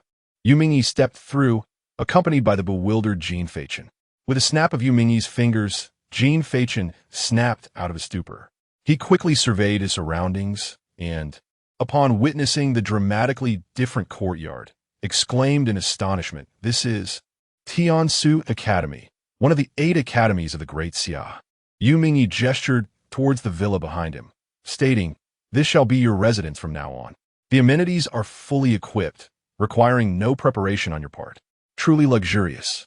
Jin Feichen remarked in admiration. The villa boasted 3 stories and spanned approximately 200 square meters. With the addition of the courtyard, the total area likely reached 500 square meters. To describe it as extravagant would be an understatement. You are at the Huan level. This is merely the most basic accommodation. If Tiansu Academy cannot provide even this, it may be time to consider a change of scenery, Yu Mingyi added, sweeping his sleeve towards the surrounding open space. With a rush of spiritual energy, a familiar Land Rover Defender materialized before them.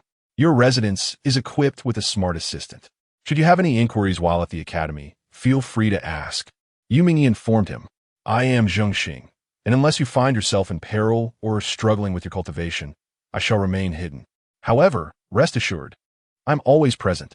So, feel free to pursue your desires without concern for any noble families. Remember, I am of the Zun realm." As he finished speaking, Yu Mingyi's figure gradually transformed into swirling black mist, and just before he vanished completely, he left behind a final remark. "At noon, there will be a relatively interesting competition at the 3rd dead pool. If you are intrigued, do consider attending." With the last note of his voice fading, Yu Mingyi completely disappeared from sight. What a reassuring feeling, Jin Feichen murmured, then lazily stretched his limbs, exclaiming, "Ah, how refreshing! Given that even Mr. You regarded the competition as somewhat interesting, it must indeed be captivating." Checking the time on his phone, Jin Feichen realized, oh, it's already 11:30. That means the competition starts in just half an hour. With the clock ticking, he abandoned his plan to explore the villa, took out the car keys, and hopped in the Land Rover Defender 8.0 gifted to him by Hu Zhu. With a roar, the mighty steel beast echoed in the courtyard as Jin Feichen pressed the accelerator. Observing the entirely revamped interior and a playing card charm hanging from the rearview mirror, he felt a surge of appreciation for Hu Zhu's thoughtful gesture. As the vehicle exited the courtyard, Jin Feichen, though unfamiliar with the roads, was guided by the signposts within the villa grounds. Watching the scenery recede through the rear window, he couldn't help but reflect. Another new beginning. 15 minutes later, after parking the vehicle, Jin Feichen commenced his walk. As they walked along, numerous youthful and attractive young women chatted and laughed, all heading in a singular direction, indicating that today, as competition, was indeed quite captivating. Jin Feichen, sporting sunglasses perched on his nose and dressed in a crisp white short-sleeve shirt paired with casual shorts, radiated an air of refreshing charm under the sun. He still preferred the dim confines of a room to indulge in gaming. After a 5-minute stroll, Jin Feichen finally arrived at the 3rd death pool, which was markedly different from the previous one. The surrounding architecture and the scale and material of the pool itself were infinitely superior to that of Jinling High School. Enveloped by lush forests, the area was saturated with spiritual energy, and at each corner of the pool stood massive statues of ferocious beasts that, despite their artificiality, commanded a subtle intimidation. Jin Feichen retreated to a cool corner, observing the bustling crowd. He could distinctly sense that the spiritual energy fluctuations of everyone present were significantly more potent than his own. These must be second-year students.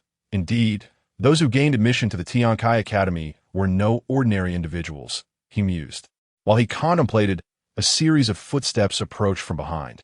A card appeared in Jin Feichen's hand, and he turned to see a rotund fellow ambling toward him, flanked by 2 beautiful women. "Huh? Someone?" The hefty man, after scrutinizing Jin Feichen, remarked, "What a handsome lad." Then, frowning slightly, he examined Jin Feichen from head to toe and pondered aloud. 6 transition in the Destiny realm? Such a low cultivation level? Jin Feichen chose to ignore the comment, offering a polite smile. "Greetings. I am Jin Feichen." "Jin Feichen?" The rotund man ruminated, perplexed. "I don't recall hearing of anyone by that name in the academy. By all accounts, with your level of cultivation, you ought to be rather infamous for your lack of prowess." Jin Feichen. Jin Feichen. Why does that name sound so familiar? He muttered, scratching his head in mild frustration, realizing that indeed, the academy had no record of such a person. At that moment, A woman beside him suddenly changed her expression and whispered something urgently into his ear. The rotund man's bewilderment transformed into a dazed look, which then morphed into astonishment, and finally settled into disbelief. It was a remarkable display of shifting emotions. "You are the illustrious Jin Feichen?" he ventured cautiously, glancing around as he posed the question. Thanks to the woman's reminder, he recalled that among this year's 8 illustrious figures, one bore the name Jin Feichen. Rumored to hail from a humble background, yet upon awakening, achieved the 6th transition in the Destiny realm, and was a previously unseen new divine entity. A formidable presence indeed. "Indeed, I am of the illustrious rank, but I currently have no plans for offspring," Jin Feichen replied earnestly. Upon receiving confirmation, the rotund man's eyes gleamed with excitement as he exclaimed, "Brother, at this moment, my eyes are filled with brilliance. I feel as though I have witnessed true light. Are you truly a beacon?" Jin Feichen cast a glance at the shadow beneath his feet, pondering the source of light in this cool, dim place. "Brother, you truly possess a sense of humor," the rotund man chuckled, wiping his hands on his clothing before extending one towards Jin Feichen. "I am Shangbyuki, and it is a pleasure to meet you. Please treat me as your own brother."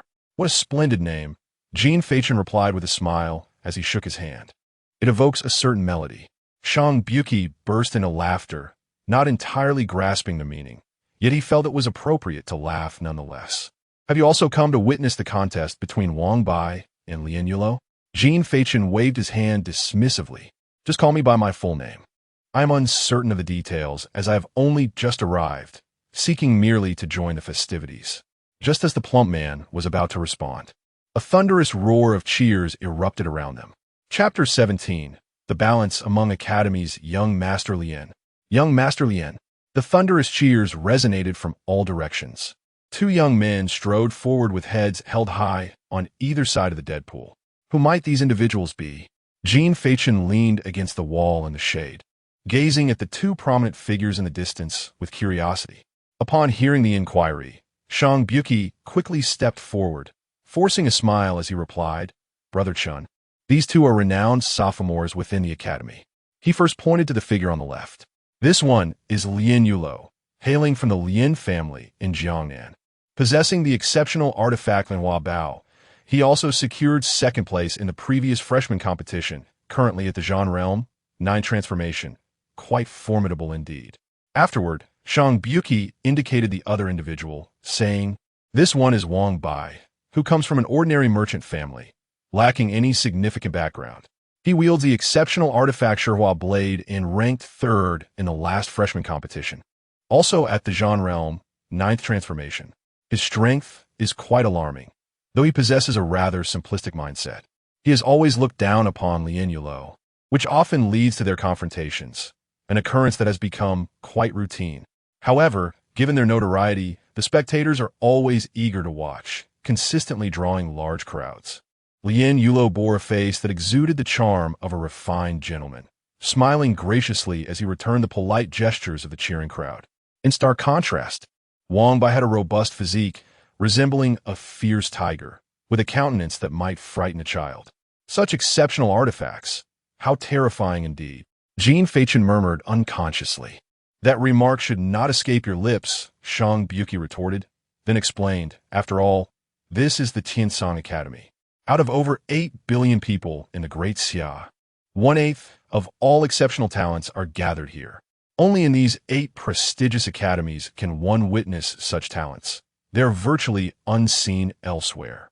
Jin Feichen nodded in understanding, realizing that he had never grasped this information before, as he had never considered himself worthy of entering one of the 8 academies. The 8 academies were established a millennium ago by the 8 pioneers of Great Xia, dedicated to nurturing the world's talents, striving for progress, and fighting for humanity.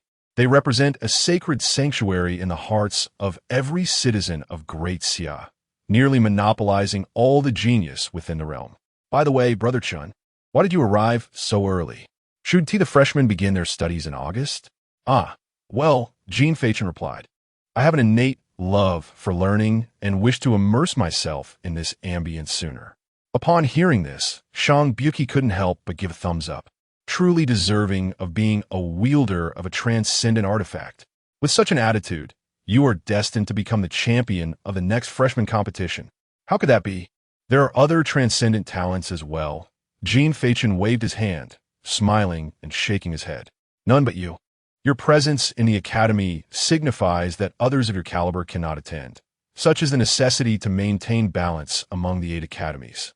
Shang Buki scratched his head in contemplation. Is that truly a rule? Jin Feichen was taken aback, genuinely astonished that there were so many regulations governing the academy. He had anticipated it would be akin to the competitive scenarios depicted in novels, where money dictated outcomes. Shang Buki nodded slowly, articulating, the academy has stringent criteria for admitting world-class talents. If only 3 are selected in a year, allocations depend on the overall standards of the 8 major academies. However, as this year, we encounter an unprecedented occurrence of 8, one will surely be assigned to each academy. Isn't that quite something? Have you never met the vice president? Didn't he brief you? I haven't. I arrived at the academy only recently. That doesn't seem right. Shang Buki mused, perplexed. You are indeed a fool. How could he not first take you to the principal to familiarize you with the academy and acquire dedicated resources? Jin Feichen chuckled awkwardly. Who knows? Haha. It felt peculiar. He couldn't shake the sensation of a chill creeping down his spine. Meanwhile, in another location, within the vice president's office of the Tiansu Academy, the white-bearded vice president sat comfortably at his desk, stroking his beard while grinning at the individual across from him. It is indeed an honor to have Lord Yu personally grace our academy, he chuckled. Before Yu Ming could utter a word, the vice president continued, What brings you here? Is there an order from that esteemed individual? Clad in a black robe, Yu Ming reclined on the opposite sofa, casually placing the book he held aside, and coldly replied, I come in the capacity of a legitimate star, not as a representative of the Prime Minister's Academy. Legitimate star? The vice president paused, clearly taken aback. What sort of legitimate star are you? By the arrangement of that esteemed individual. After a brief silence, the vice president leaned forward slightly. Is that true? Do I appear to be one who indulges in jest? Yu Ming retorted. Indeed, that does not seem to be the case. The vice president shook his head. Then spoke again. Are you implying that the world-class talent arriving at the academy has already been determined? The individual has already arrived. Clang! The vice president abruptly sprang from his seat, exclaiming, What? They have arrived? Yu Ming glanced at the clock on the wall and replied indifferently. They should currently be observing the competition involving that lad from the Lien family. Are you foolish, Yu Ming? You brought the individual here, yet you did not present them to me? What on earth were you thinking? Have you lost your mind during your training? Upon hearing Yu Ming's actions, the vice president immediately resorted to the traditional language of his generation. Do not forget that I am that child's legitimate star and possess the authority to propose a transfer. Are you threatening me? Very well, the vice president bellowed, then returned to his seat. By the way, who is this world-class talent that warrants your personal involvement as their legitimate star? Jin Feichen. Upon hearing this name, the vice president instinctively exclaimed, the newly emerged world-class talent, Garden of Finality, who upon awakening on the first day, killed a classmate and later infiltrated a female classmate's home, evading the spiritual search of 2 Deep Realm masters? It is indeed him. Am I correct? Upon hearing the subsequent remarks, Yu Mingyi revealed a smile that was neither fully cheerful nor entirely serious. Truly, the influence of connections knows no bounds, Deputy Principal. Chapter 18. The blood of the 3 clans, such words should not be uttered lightly. I merely heard them through the grapevine. The vice principal hastily interjected. Yu Mingyi shook his head with a wry smile and chose not to pursue the topic further. Consider this a precautionary warning. That boy's female classmate is likely to meet her end at his hands sooner or later. Ensure you handle the situation discreetly. How discreetly? The vice principal inquired. What do you think? Yu Mingyi replied. The vice principal appeared troubled. Surely, the punishment cannot be that severe. Even if Jin Feichen is of the Huan level, it is unacceptable to take a life so callously. Yu Mingyi chuckled softly, raising a finger skyward. His implication was clear.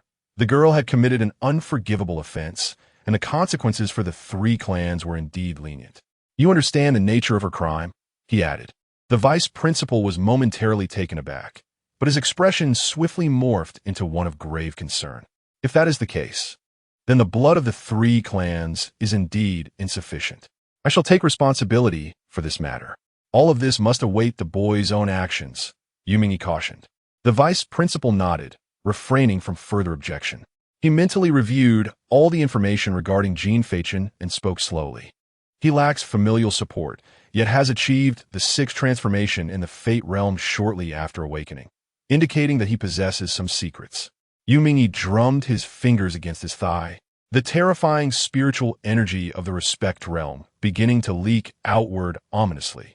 He fixed the vice principal with a penetrating gaze and stated, "It is essential to remind you that a secret remains a secret precisely because it is known only to the individual.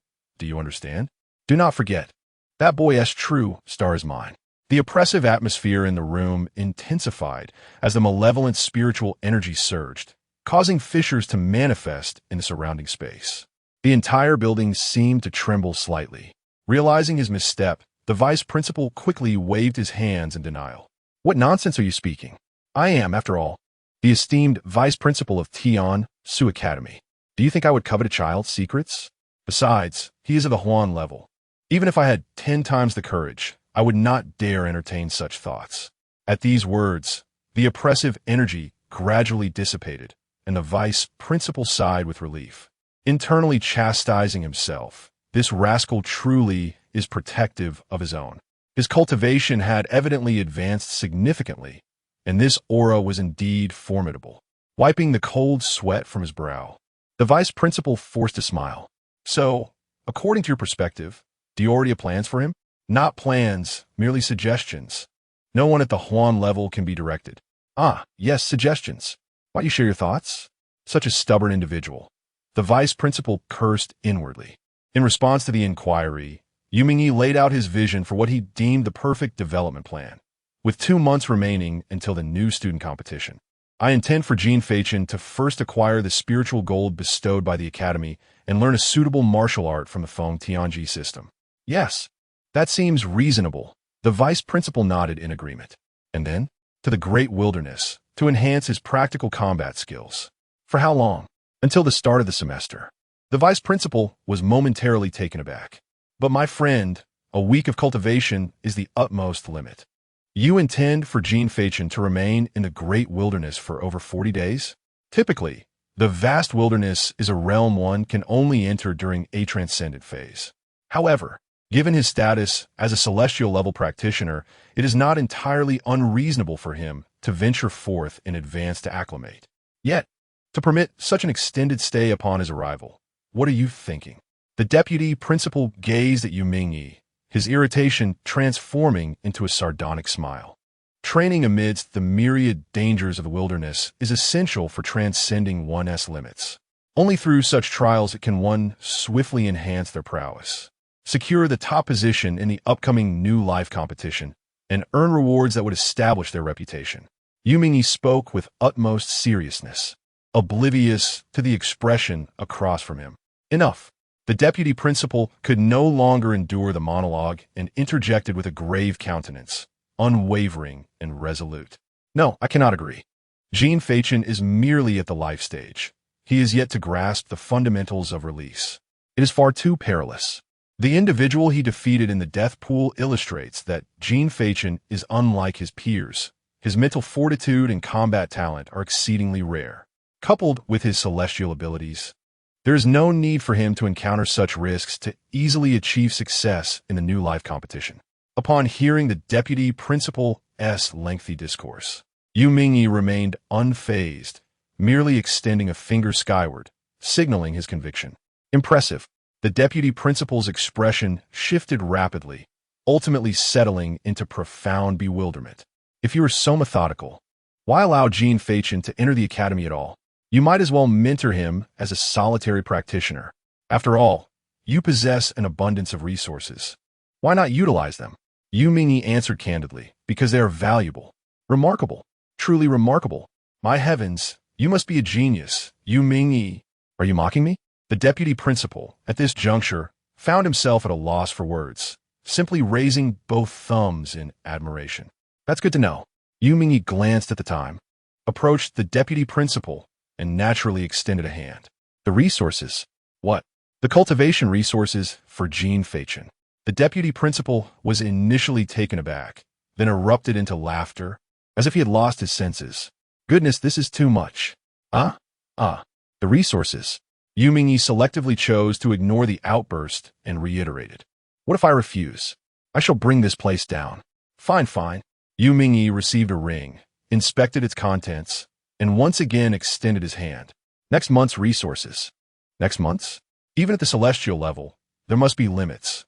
One cannot demand excessively. You truly treat precious things lightly. The deputy principal observed Yu Mingyi's demeanor with disbelief. Still expecting resources month after month? Have you not attended university? How is it you do not know this? Yu Mingyi scratched his head, remaining silent, as if contemplating something profound. Just as the deputy principal believed the conversation had reached its conclusion, Yu Mingyi spoke once more. Then, how about the resources from last month? You have yet to provide those, correct? As dusk fell, a full moon hung in the sky, adorned with twinkling stars. Recently emerged from a refreshing bath, Jin Feichen sat stark naked on the sofa in the grand hall, the cacophony of the television reverberating throughout the room. He reclined against the side of the sofa, one hand propping up his head, languidly toying with a peculiar card. With a deft flick of his fingers, 4 cards materialized out of thin air, bringing the total to 5, including the initial one. The latter 4 had been inscribed earlier that day, depicting the characters Lin Yulo and Wang Bai, engaged in an exhilarating duel, mirroring the splendid rewards Jin Feichen had reaped. Noticing the pleasant weather outside, he casually draped a bathrobe over himself before turning to ascend to the rooftop. Chapter 19. Embracing deception, stepping onto the balcony, a gentle evening breeze caressed his face, dispersing the remnants of fatigue. He lit a cigarette, leaning against the railing, his dark eyes resembling a tranquil spring under the moonlight. As he gazed at the scenery outside, he pondered his inner monologue. Exhaling a puff of smoke, he acknowledged that he was not an individual with grand ambitions. He was neither an impassioned fool nor a cunning scoundrel. Perhaps he existed somewhere between the two, or perhaps beyond them altogether. His initial aspiration had been to awaken an average talent, gain admission to a respectable university, and, with moderate skills, secure a position as a civil servant, living off the support of taxpayers as a handsome yet unproductive figure. However, the emergence of extraordinary talents shattered his complacent dreams. This led him to the conclusion that, regardless of how many times one might restart, life is inevitably fraught with regrets. In his previous life, he had entered society prematurely due to his failure to accomplish significant tasks. After navigating various twists and turns, he ultimately became a magician on stage, not for the financial rewards of the profession, but out of passion. He relished the joy of surprising others, finding fulfillment in the art of illusion. Within the void lies substance. He reveled in deception. As the ethereal smoke curled from his lips, he gazed into the vast night sky, seemingly conversing with himself. Speaking of which, he recalled the existence of formidable figures associated with magic. If that were the case, he resolved to complete the performances he had left unfinished. I shall become the man who reigns as the king of magic. How absurd! He shivered at the goosebumps on his skin, the corners of his mouth twitching.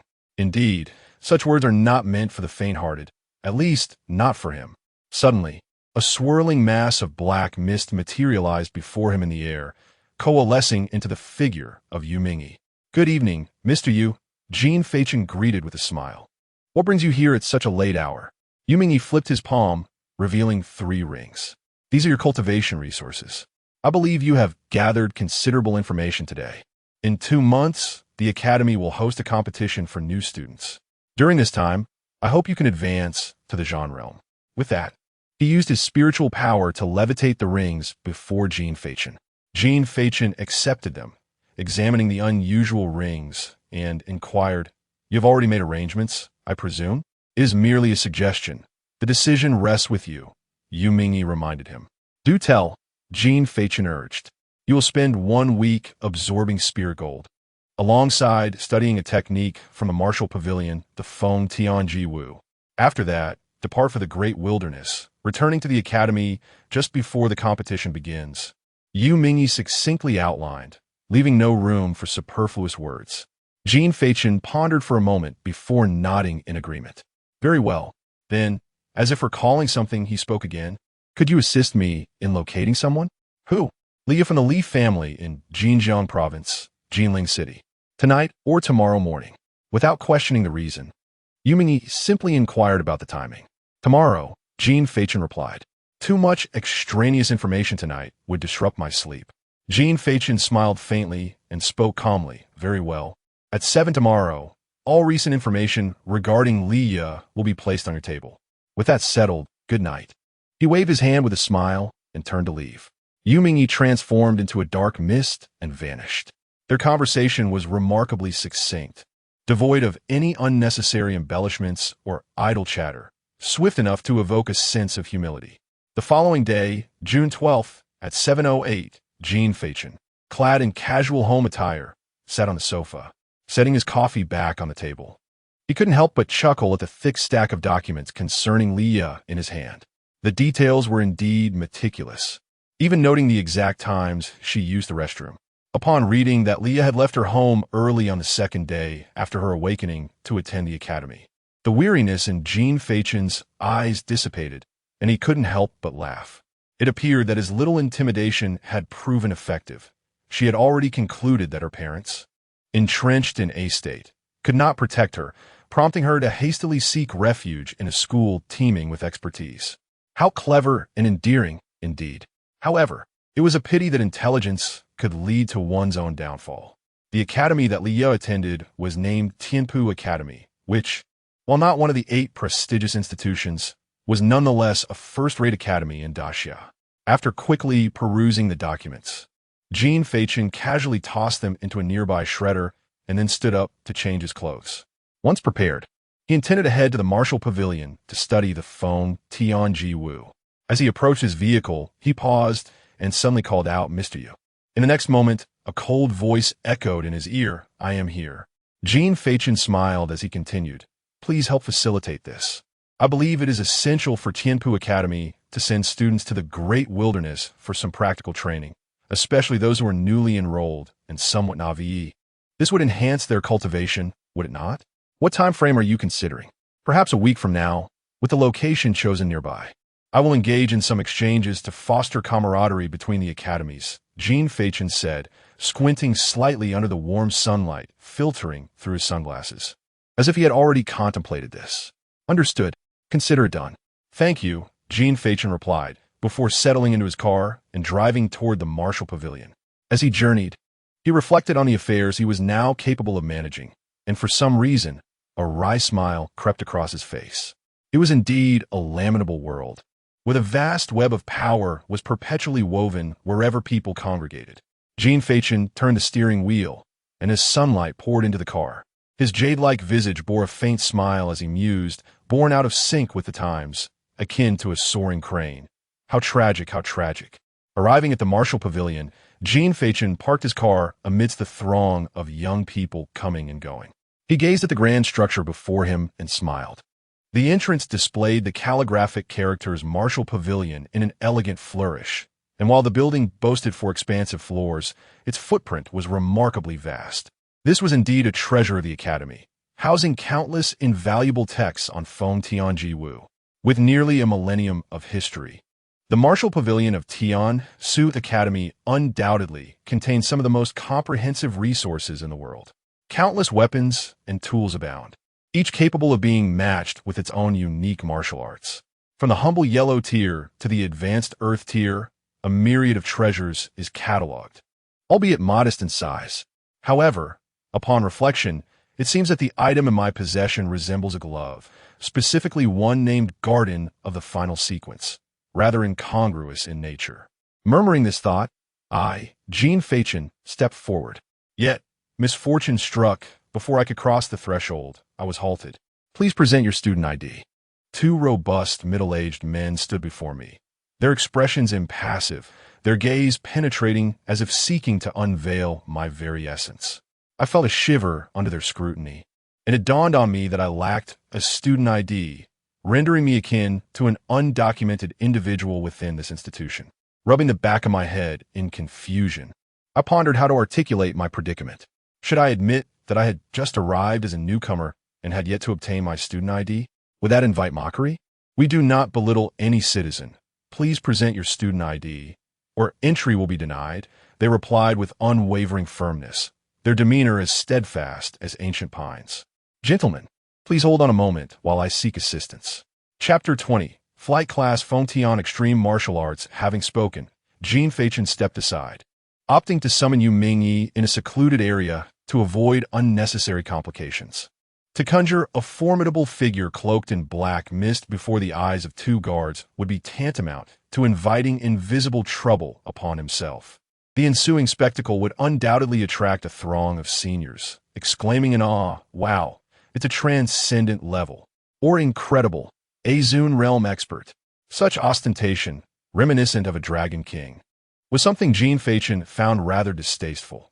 After all, transcendent-level celestial beings were not meant for boastful display, except in crowded situations.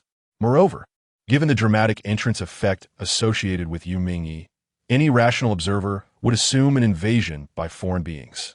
"Mr. Yu, could you assist me with some identification? I find myself at an impasse," Jin Feichen murmured to the empty air before him. "The student identification for the Science Academy requires special arrangements. I shall have the principal contact the Martial Pavilion administrator. You need only proceed." Yu Mingyi's voice resonated in his ears. Upon hearing the unmistakable insinuation of connections woven throughout that statement, Jin Feichen felt a sense of resignation. His greatest fear had indeed come to pass. As anticipated, when Jin Feichen arrived once more at the entrance of the Martial Pavilion, an elderly gentleman was already stationed there, surrounded by a gaggle of older students who were chattering animatedly. Ah, the unmistakable aura of the Dragon King has indeed arrived. Under the watchful gaze of the crowd, Jin Feichen hastened to the elder's side, exclaiming, "Dragon King. No, I'm the transcendent-level individual. Let us enter swiftly, lest we attract unwarranted inquiries." "Wait a moment," the elder interjected, scrutinizing Jin Feichen from head to toe with his murky eyes before breaking into a hearty laugh. "Indeed, a true youth of the road. Your innate nobility is quite rare." Jin Feichen cast a glance at the assembly of onlookers below and urged, "It is an honor to receive your commendation. Yet might we proceed inside? The heat is rather intense." "Very well, let us go."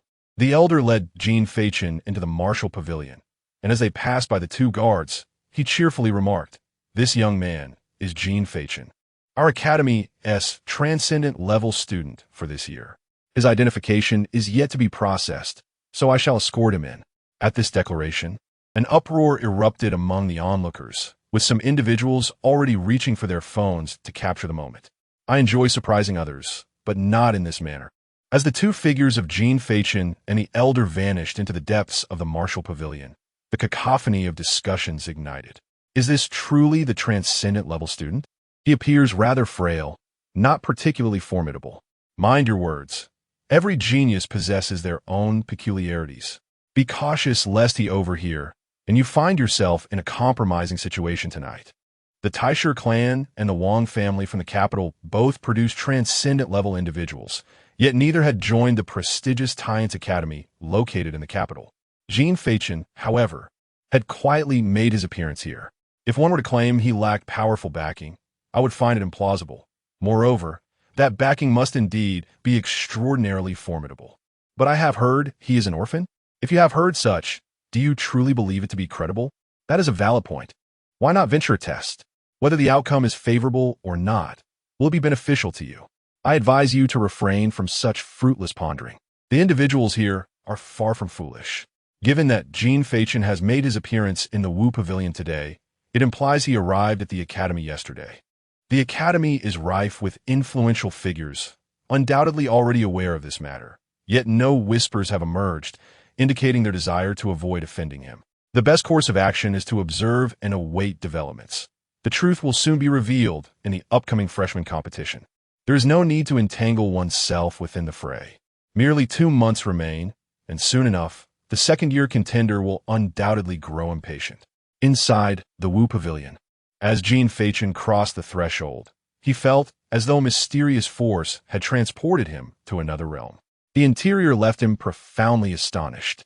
An endless starry sky stretched before him, the vast universe seemingly within arm's reach, yet the black hole appeared as if it lay light years away. A dim yellow halo flowed languidly beside the dark abyss, captivating the heart. The celestial bodies painted a magnificent tapestry, bright, dazzling, and shrouded in mystery. At that moment, a thought emerged in Jin Feichen's mind. This is how it should be. This is a world capable of housing extraordinary talents. And all he had witnessed in the past was merely the tip of the iceberg. Welcome to the Wu Pavilion. I am the administrator here, Li Shushi. Li Shushi laughed proudly, waving his hand, causing swathes of stars to shift in response. What you see outside is merely an illusion. How could a mere 4-story building encompass millennia of human civilization? The starry sky before you, the galaxy within your gaze, is the true Wu Pavilion, a repository of the world's supreme martial prowess. Li Shushi spoke with such exuberance that it nearly ignited Jin Feichen's spirit. Even his once weary eyes sparkled with newfound brilliance. Truly breathtaking. Indeed, Li Shushi remarked, surveying the multitude of stars. This was initiated by the legendary Tian, so martial emperor. In the beginning, there were no dazzling stars, only a handful of celestial bodies. Through a millennium of heritage, the blood of countless individuals, and numerous volumes of supreme martial arts, they have coalesced to create this awe-inspiring scene before you. Are you saying that these countless stars represent the supreme martial arts? Jin Feichen inquired, astonished. Surely they cannot be mere LED lights? Li Shushi replied, the brightness of the stars signifies the level of martial prowess. Only those of sufficient strength can harness their energy for study. However, this knowledge can only be acquired here and cannot be taken beyond these walls. Were there too many people? Jin Feichen asked curiously, aware that the Tian Su Academy boasted hundreds of thousands of students. Could this realm accommodate them all? The inquiry seemed to strike a chord, and Li Shushi, glowing with pride, replied, absolutely no problem. This place is akin to a genuine universe. Even if one were to enter together, it would be inconsequential. Moreover, to avoid disturbing the students during their cultivation, the distance between each individual is exceedingly vast. One would need to run for a year and a half to even catch a glimpse. Impressive, Jin Feichen marveled genuinely, acknowledging the brilliance of the individual who established this place. Ha ha! Well, it is time to discuss serious matters. Li Shushi's expression turned solemn as he addressed Jin Feichen, saying, as a transcendent being, you may disregard the constraints of rank and freely choose any tier of ultimate martial arts. Yet all of this hinges upon whether you can withstand it yourself. Now, tell me, do you have a specific target for the ultimate martial arts? If not, please share your innate abilities and combat habits, and I shall assist you in making a selection. After a moment of contemplation, Jin Feichen recounted the ultimate martial arts he had arranged the previous night, starting with his first choice, the flight-based Feng Tian Ultimate Martial Arts. Chapter 21, I sincerely apologize for having deceived you. Oh, Li Shushi was taken aback upon hearing this. Are you not choosing a combat-type extreme martial art? Jin Feichen waved his hand, explaining that the young man's talents were rather well-rounded. He lacked neither combat prowess nor evasive abilities. After careful consideration, he concluded that the only area needing improvement was mobility, which is why he prioritized flight-type extreme martial arts.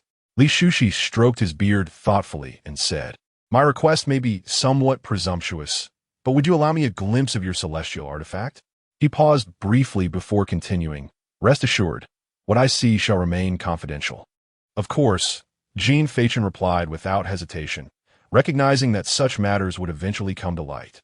He was not one to play the role of a cunning fox, and there was no need to offend Li Shushi, a distinguished administrator of the martial pavilion.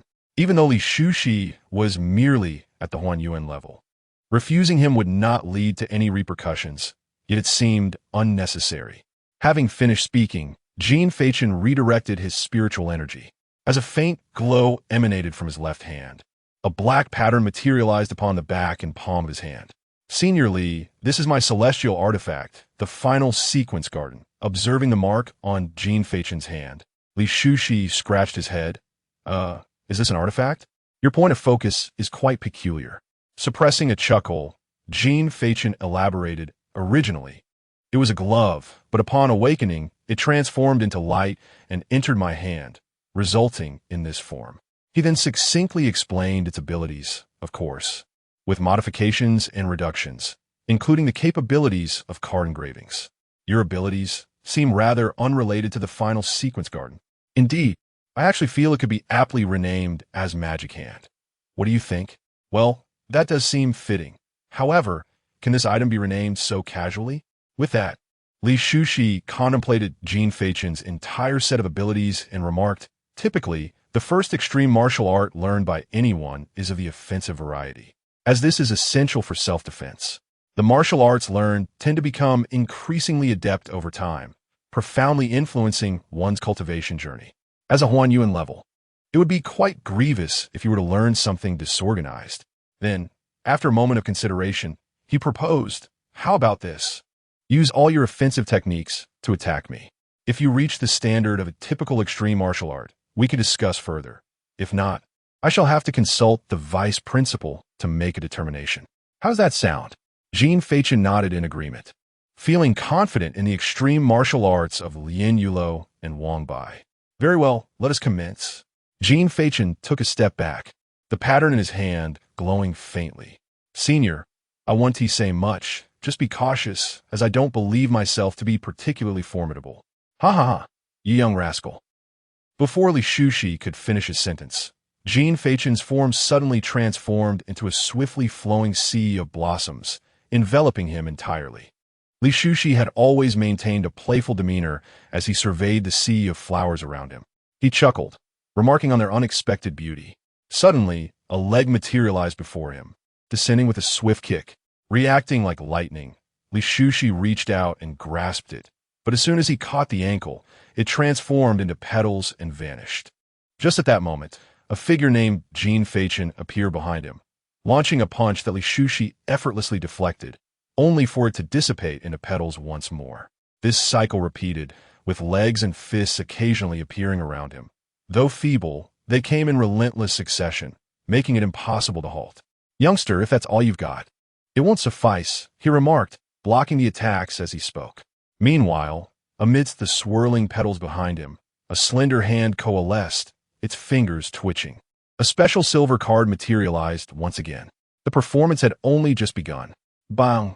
The card flickered, and an arrow infused with purple energy shot forth, slicing through the air with blinding speed. Li Shushi, as if he had eyes on the back of his head, grasped the arrow firmly in his palm. Just as he opened his mouth to speak, the arrow erupted in a sudden explosion. Boom! A thunderous blast erupted, unleashing dozens of smaller arrows that shot out in all directions. With a mere sweep of his sleeve, Li Shushi extinguished them all, his astonishment evident as he spoke. A low-grade mystical martial art, Flower Rain. This trajectory belongs to that brat from the Lin family. During his speech, a fiery blade had already soared towards his back.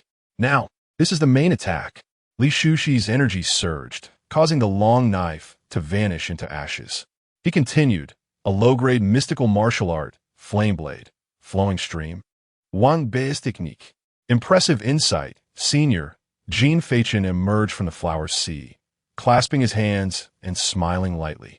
Li Shushi's eyes showed unmistakable astonishment as he slowly replied, your abilities are truly remarkable. If your cultivation were a bit stronger, the potency would be even more extraordinary. Truly impressive. Do you think I'm qualified now? Absolutely qualified. I have much to learn from you. With that, Jin Feichen performed a gesture that left Li Shushi puzzled. Snap! Jin Feichen snapped his fingers, yet nothing seemed to happen. What was that about? Li Shushi inquired, perplexed. Without a word, Jin Feichen simply smiled and gestured for him to look behind. Filled with curiosity, Li Shushi turned to look, but the next moment, he was left speechless. This is... A glimmering gunpoint hovered mere millimeters from his eye. Before him, a card floated serenely, and in front of it stood a faint yellow figure wielding a spear, the tip aimed directly at Li Shushi's face. gradually dispersing due to Jin Feichen's earlier snap. How did you evade my energy detection?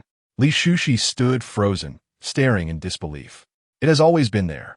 You just failed to notice. Jin Feichen spoke with a smile, remarking that the recently fluttering petals had continuously emitted his spiritual energy. The dual assaults also represented a formidable output of spiritual power. His seemingly futile attacks had persisted for so long that you had become accustomed to them. Though the petals had vanished, the essence of that energy lingered. Albeit faint, this particular strike was indeed more formidable than its apparent weakness. It would be more accurate to say that it eluded your scrutiny rather than that you overlooked its existence. However, that was not entirely correct. Li Shushi promptly dismissed this notion, speaking with gravity. Even if that were the case, I could still hear the sound of that attack being unleashed. No matter how subtle the sound, I could effortlessly capture it given my level of cultivation. Jin Feichen extended a hand, and the card reappeared at his fingertips. Did I not mention before that it was your choice to disregard my presence? Your admiration for my abilities has completely diverted your attention. And, combined with the sounds of our conversation, under such circumstances, do you truly believe you can maintain that vigilance? With that, Jin Feichen slightly raised his head, the card obscuring half of his face, a confident smile gracing his lips. I must apologize. I have just deceived you. Chapter 22. Decisions and Attributes in the Grand City of Haimen at the Tianpu Academy, before the entrance of the girls' dormitory in Building C. Leah, may I have the honor of inviting you to lunch? A teasing voice emerged as a dapper young man, oozing charm, performed a gentlemanly bow towards a girl across from him. Leah feigned shyness, hesitating momentarily before responding. Is that appropriate? Observing her demeanor, the young man chuckled knowingly. What is inappropriate about it? It's merely lunch. With that, he boldly took her hand. Leah gasped softly, but did not refuse. As they entered the vehicle, Leah gazed out the window, recalling the rumor she had heard, and casually inquired, Senior Lin, I've noticed many discussing the matter of Tiansu Academy lately. What has transpired? The young man was momentarily taken aback by her question and glanced at her clasped hands, smirking coldly. Oh? Are you quite concerned about this matter? Leah, upon sensing his disdainful tone, Leah hurriedly waved her hands. No, it's merely hearsay, just a casual inquiry. Is that so? He chuckled lightly before shifting the topic. In truth, it's no secret. The higher-ups have decided to send a few representatives from our academy to engage with the prodigies of Tiansu Academy in the vast wilderness. The prodigies from Tiansu Academy are destined to be significant figures. Even a mere individual among them surpasses me by tenfold. If one could seize this opportunity to forge connections, or even friendships, it could be a stepping stone to future success. However, as this is an exchange, there are limited spots available. As Lin Tianhe, the next heir of the Lin family in Haimen, I, of course, possess the qualifications to participate. With a little persuasion, I might even be able to bring someone along. Upon hearing this, a fleeting spark of hope ignited in Leah's eyes, only to be quickly overshadowed by a veil of gloom. She sighed softly, self-mockingly, and forlornly stating, Senior Lin is undoubtedly someone of great stature and will certainly be granted such an opportunity. I believe the prodigies of Tiansu Academy would be eager to be acquainted with you, but someone like me, I fear I shall never have such hopes in this lifetime. Junior, Lin Tianhe suddenly smiled. There is no need to play coy with me. I am well aware of your intentions. Do not treat me as a fool. You merely seek a spot to align yourself with a prodigy from Tiansu Academy, correct? Senior, how can you say that? I would never. Leah stared at him in shock, covering her mouth, her voice trembling. With glistening tears welling in her misty eyes, presenting a heart-wrenching sight that would have stirred any typical young man's blood. Yet to Lin Tianhe, this scene appeared rather ludicrous. He abruptly slammed the brakes, bringing the car to a halt by the roadside, disdainfully stating, Do not shed crocodile tears with me. I am offering you a chance for success, but opportunities must be seized.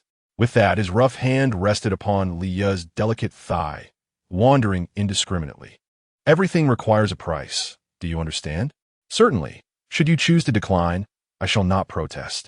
Now, if you would kindly exit the vehicle, let us pretend we are strangers. How to choose? Leah's breath hitched, her mind embroiled in turmoil.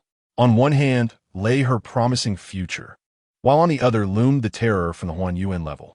She was indeed exceptional, yet the threat against her came from that very level. To preserve her life, her only hope lay in seeking the protection of the 8 great Academy's prodigies. Fortuitously, fate had granted her this opportunity, should she let it slip away. After a prolonged silence, Leah gradually opened her eyes, her tone unexpectedly placid. "Drive, senior." The words seemed to drain every ounce of strength from her being. Gazing into the rearview mirror, she noticed her own eyes appeared deeper for reasons unknown. "Jin Feichen, I bear you no animosity. My ire lies solely with myself for not being of the Huan Yuan level as well. Yet, I have finally freed myself from you." The one who occupied the young girl's thoughts was presently engaged in an endeavor of ostentation. Li Shu gradually emerged from his shock, observing the youth before him. A thought materializing in his mind. This era no longer belongs to the gifted, it belongs to magic. Jin Feichen retracted his card and bowed slightly to Li Shu. "Senior, flight level martial arts? Absolutely no problem." Without a moment's hesitation, Li Shu acquiesced. His agreement swift and resolute. "Your magic is truly remarkable," he expressed sincerely. "I must also thank you, senior, for your mercy," Jin Feichen replied with a humble smile. In the presence of seniors, a modicum of bravado accompanied by humility is not unwelcome. However, should one indulge in endless pretense without discernment, it can only be said that they are caught in a foolish trap. Unsurprisingly, upon witnessing Jin Feichen's modest demeanor, Li Shu smiled with admiration. Reflecting inwardly, he knows when to advance and retreat, unpretentious despite possessing Huan Yuan level prowess. Such qualities are indeed rare. He is a commendable youth, and thus I shall not withhold any valuable insights. It was revealed that when the vice principal had contacted Li Shu, he had instructed him to assess Jin Feichen's character and demeanor. Should he display excessive impatience, allowing his Huan Yuan status to cloud his judgment, the higher-ups would re-evaluate him. Conversely, should he demonstrate composure, the Tiansu Academy would spare no effort in supporting him this year. The Huan Yuan level serves as an entry ticket to this echelon, yet it is far from a passport. All must stem from one's own merit. In the grand expanse of the Great Xia, one's Huan Yuan status will not rewrite the rules. While one may occasionally turn a blind eye, one cannot simultaneously disregard both. That would be excessive. Jin Feichen observed Li Shu, who stood there motionless, lost in a daze of foolish laughter. He raised his hand. "Oi, senior." "Huh? Aha." Li Shu snapped back to reality, chuckling. "Flight-level martial arts, is it? Let me ponder for a moment. By the way, what is your spiritual attribute?" "Spiritual attribute?" Jin Feichen shook his head. "I do not know. Hasn't your guiding star had you tested?" Li Shu gasped in astonishment, bewildered. "Uh-huh. Are you really that clueless?" Li Shu scolded. Before slowly beginning to explain, each individual's spiritual energy bears distinct elemental attributes: wind, fire, lightning, and various others. The natural world serves as a vessel for extreme martial arts, while spiritual energy is a prerequisite for their practice. Attributes enhance martial arts. If you possess a fire attribute, then studying fire-based martial arts will significantly amplify your power. Conversely, should you possess fire attribute spiritual energy, yet choose to learn water-based martial arts, congratulations. You are bound to encounter considerable difficulties. Having concluded his explanation, Li Shu beckoned. "Now, unleash your spiritual energy. Let me observe." Dare Feichen walked forward obediently, extending a hand and concentrating intently to channel his spiritual energy. Li Shu placed one hand upon the latter's wrist, earnestly sensing the energy. After a few moments, he gradually opened his eyes, disbelief filling his gaze. All attributes. Chapter 23. Nightingale Wing. All attributes? Jin Feichen appeared rather unfazed, simply nodding calmly. "That's good. No weaknesses." "How do you manage to remain so composed?" Li Shu inquired, astonished by Jin Feichen's demeanor. "Wow, I actually possess all attributes. How surprising." Jin Feichen exclaimed, covering his mouth with his hands and taking a step back, his face a portrait of shock. "You need not be so dramatic," Li Shu remarked dryly. his lips twitching at Jin Feichen's flamboyant performance. All right, all attributes, indeed a rarity, Li Shushi added, gradually realizing the significance. This means you can learn any attribute's ultimate martial arts without aversion. However, that's not particularly crucial, as I primarily engage in car battles. In flying, ultimate martial arts do not seem to depend on attributes, Jin Feichen replied, perceiving that the ultimate martial arts he learned were mainly supportive in nature. After all, the ultimate martial arts he unleashed could not match the convenience of card-based releases, which also conserved spiritual energy more effectively. In that case, the notion of unsuitability becomes irrelevant, allowing you to select the flying ultimate martial arts that best suit you, Li Shushi said, extending his hand towards the distant starry sea.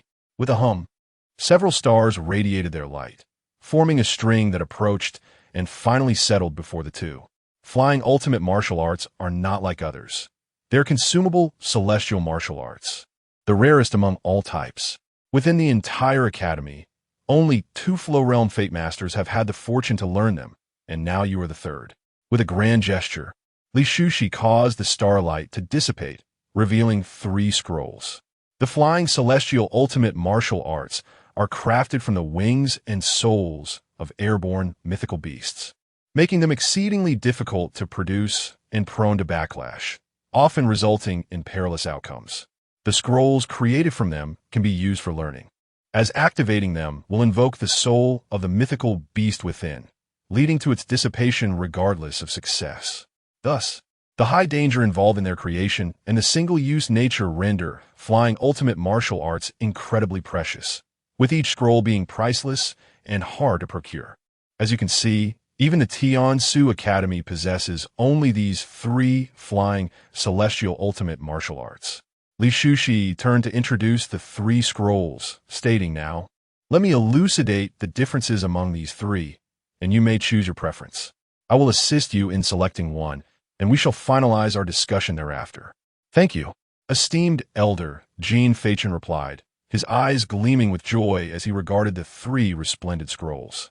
He was well aware of the value of flying ultimate martial arts. Otherwise, he would not have prioritized his selection. Some things only bring comfort once they are firmly in one's grasp. With this method at his disposal, close-range movement could entirely be substituted with flying, while long-distance travel could utilize the carriage provided by Huzhu. Moreover, in times of peril, such unexpected means often yield unforeseen delights. Firstly, let us examine this one. Li Shushi's finger pointed to the first scroll. The scroll responded with a tremor and swiftly unfurled, revealing its contents, yet it bore no inscriptions, only a ferocious beast with outstretched wings. The night-gale wings, derived from the 4th-tier enigmatic beast, the morning night ink crow, are classified as low-grade in the Xian tier. Their defining characteristic is wings akin to steel, capable of manifesting blade-like aura, sharp beyond measure, and exhibiting formidable defensive capabilities. Also suitable for offense. Upon concluding his description, Li Shushi looked towards Jin Feichen, inquiring, "What do you think?" After a moment of contemplation, Jin Feichen replied, "Given that the wings are steel-like, their weight must also be considerable. I lack neither attack nor defense. Let us proceed to the next."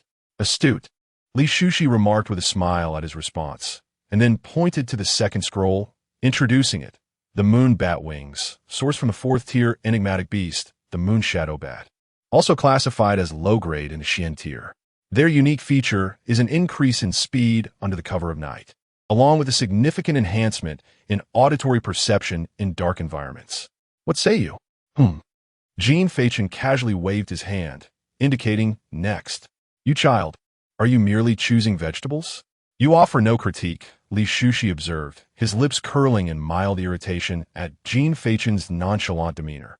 With a sigh, he pointed to the final scroll, stating, "The last one, Wings of Peace, derived from the 5th-tier enigmatic beast, the Daylight Peace Dove, classified as high-grade in the Xian tier. Its attributes are guardianship and the essence of daylight flames." "That shall be it," Jin Feichen decisively proclaimed without further ado. "Eh?" Li Shushi looked at Jin Feichen in confusion. "Is it merely due to its superior classification?" "Superficial," Jin Feichen shook his finger. smiling as he continued. Wings of peace. Do you not see how fitting this name is for my persona as a lover of peace? Your reasoning is even more superficial, Li Shushi retorted, casting him a disapproving glance before shaking his head. It is truly regrettable. This is the one I would least recommend. Why is that? Jin Feichen inquired. Li Shushi gestured towards him. Then the scroll. You are at the 6th transition of the Destiny Realm. This originates from a 5th-tier beast, beyond your endurance. How would I know without trying? There's no need to test. Logic dictates otherwise. If you struggle with the 4th tier, do not even entertain thoughts of the 5th. Li Shushi waved his hand, his stance resolute. To dare to attempt is to ultimately achieve one's desires. Life is singular. You are at the celestial level. Why be so resolute without trial?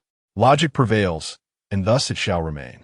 Established thoughts must eventually be dismantled. It is not for you. You are at the celestial level. It is but a trifling life. Simply pursue it. Upon hearing this, Li Shushi looked at Jin Feichen in utter bewilderment, furrowing his brow as he spoke. You are not a trifling life. You are at the celestial level, bearing the faith of countless souls. If you are timid and do not dare to take risks, what separates you from being a wretched individual? Jin Feichen maintained his calm demeanor, yet his words bore no concession. Child, you must understand. Risk and recklessness are two distinct matters. The former retains reason, while the latter has succumbed to folly.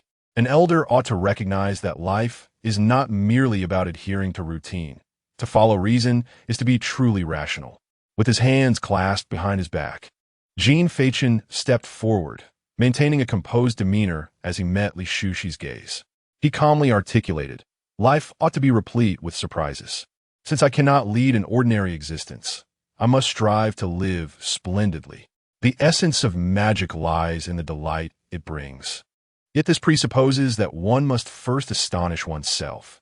If I am to embrace it, why should I fear?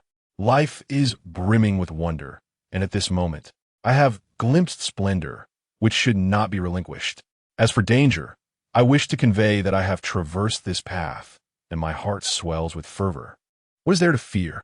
Li Shushi was taken aback by these final words, retreating a step as he observed the boy's fearless expression, as though witnessing a distant reality. After a prolonged silence, he finally spoke. You graduated in the arts? Unfortunately, I majored in the sciences. Very well. Li Shushi sighed deeply, raising his eyes to Jin Feichen for one last inquiry. Are you resolute in your decision? Indeed. With a hum, the 3rd scroll was drawn forth. Floating to Jin Feichen's side, Li Shushi stepped closer and gently patted the boy's shoulder, whispering, once activated, the daylight and the peace dove will manifest in your mental realm to challenge you. You have 10 minutes. As long as you survive, I can intervene and eliminate it. And then you shall have succeeded. Thank you, Senior. Jin Feichen bowed once more, ready to commence. Li Shushi nodded. Let us begin. I shall be here. Without further ado, Jin Feichen settled into a meditative posture and began to channel his spiritual energy to communicate with the scroll. Observing this, Li Shushi cautioned, remember to utilize your celestial-grade artifact to suppress it. Once inside the mental realm, disregard the challenges posed by the daylight and the peace dove. Focus solely on safeguarding yourself. Endure, and if you can withstand for 10 minutes, victory will be yours. As he concluded, Li Shushi's words quickened, a sense of regret washing over him.